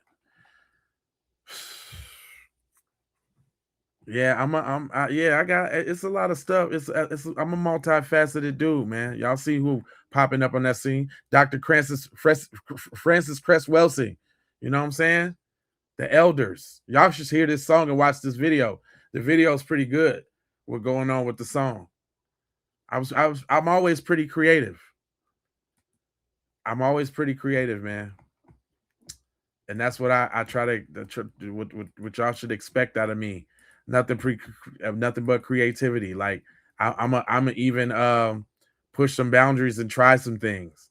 I might not always hit, but best believe is gonna be for the best of the group. Like I'm not finna do nothing that's funny, you know what I'm saying, on behalf of the group. That's my mom right there too. I was testing out a camera one day on Family Time. Look, both of them is gone. Rest in peace, my Uncle Mike. My Uncle Mike, rest in peace. She gone too. That's my ex-wife. Rest in peace, her. And rest in peace, my mom right there. Y'all see she got the little thing on there, the little oxygen. She was kind of like, that was something, but that was like a little moment. You know what I'm saying? Rest in peace to the fallen soldiers, so to speak. Yeah, I'm getting goofy. It's getting late. We got a couple more minutes. Everybody that's in here and y'all know how I get down, I need y'all to go ahead and do this for me. I need you to go ahead and subscribe for the vibes. I need you to like for the spike in the algorithm. Y'all already been commenting your vomit, and I appreciate it. But one thing you can do is share if you care about getting Black empowerment everywhere, because YouTube don't boost these messages, and I'm more than guaranteed they about to snatch all my little ad revenue for all the people that I let curse and saying a little message and all of that. But I did have some people looking out with some stars and some soccer balls and some trophies and some things I ain't never seen before tonight. Also, we had several members come along on board as well, and I appreciate that to the fullest. One day I'll have enough members looking out for the boy where I can do this 24 hours a day, 7 days a week. We like, if y'all want to know the vision or the philosophy of keeping it P forever, like my mom say, it's to turn this into a Black media conglomerate that definitely does everything from a B1 perspective. And if y'all don't know what B1 is, that's Black first. So like, we want to run 24 hours a day. We want to run. If it was up to me, I would have a group of creators, of different type of subjects, comic book Black people, cooking Black people, financial Black people, health Black people. I want to incorporate people who got their skits going down. You know what I'm saying? I want to incorporate people who got animation or whatever, but I want to run a 24-hour network of good old fashioned wholesome Black entertainment. Not no housewives type crap, or no Raising Canaan. We got enough of the dope boy drug stories. I want Black Friends. I want Black Seinfeld. I want, you know what I'm saying, just good old Black Jeopardy, Black Wheel of Fortune. I want my vision, y'all, J Lava vision for the Black entertainment. I want y'all to help. And then my promise is it's going to be good old fashioned B1 entertainment with no shucking and jiving, ostracizing coons, giving them folks the beeswax.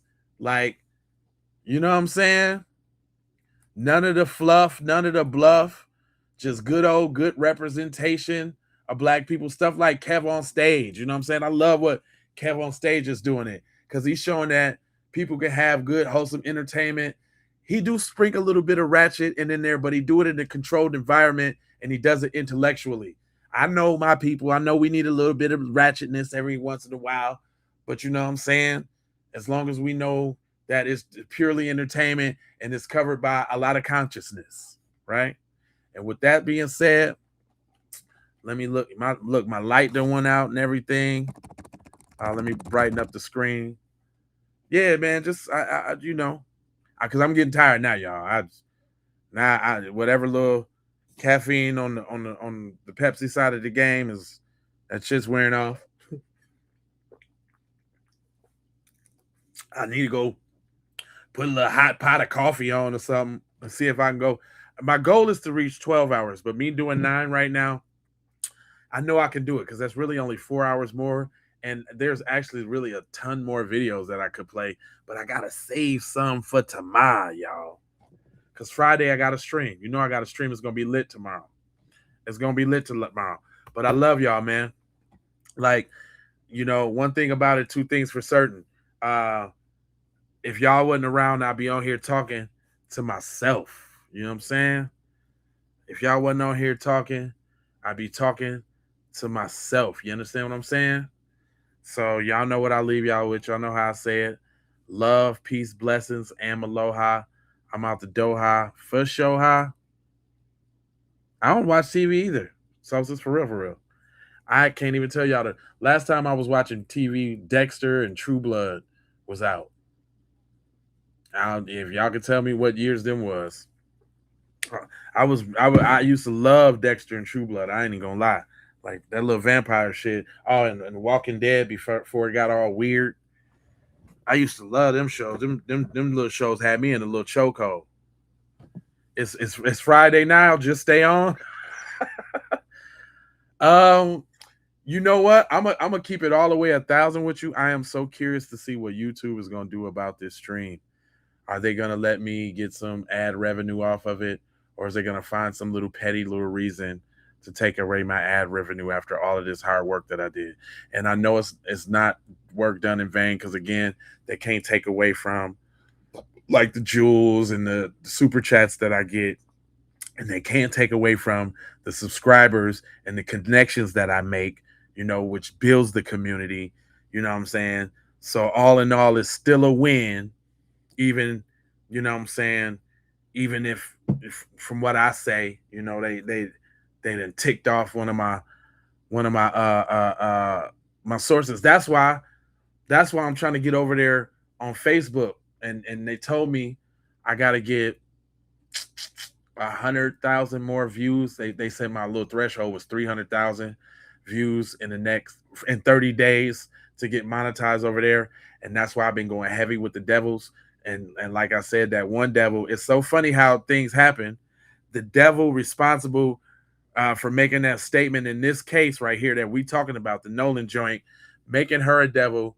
I got 100,000 of them 300,000 real quick right off the top. So that's why I was advocating for y'all to go over there and mess with my Facebook, because realistically, wherever I can disseminate the message is where I can disseminate the message. But if I'm gonna be taking the time out to do it like I'm doing it on a high level, you know what I'm saying, it's got to be worth something.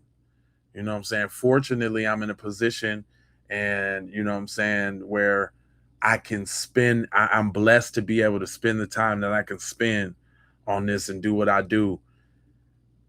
And I recognize the momentum and the boost and, the miracle that I got by being thrust back in the game. And, it's been cracking more now than has ever in my whole 17 years. So I can't let it go right now. I got to go extra, double, super duper hard. That's the problem. People start to quit when it start to get. And when it start to get, that's when you're supposed to start to work even harder.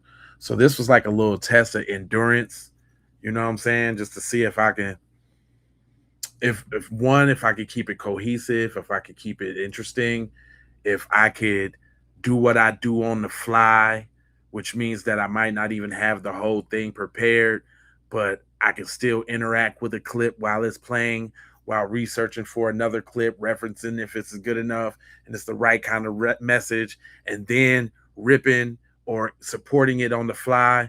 This ain't easy, dog, especially for a little 9-hour little stint.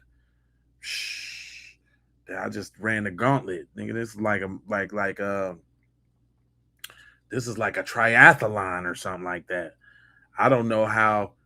I got a little bit more respect for Casanat and them brothers from doing this. You know what I'm saying? So yeah, man, I gotta get the diseases one time. I'm gonna go ahead and take my little medicine. You dig what I'm saying? That's another reason why I'm probably getting sleepy. I know that too, but it's got to come with the progress. I mean, with the program, it's just a part of what it is. But love, peace, blessings, and aloha. I'm out the Doha for Shoha. You already know, yiggity. I did a 9-hour stream on your head, little boots. Sheesh.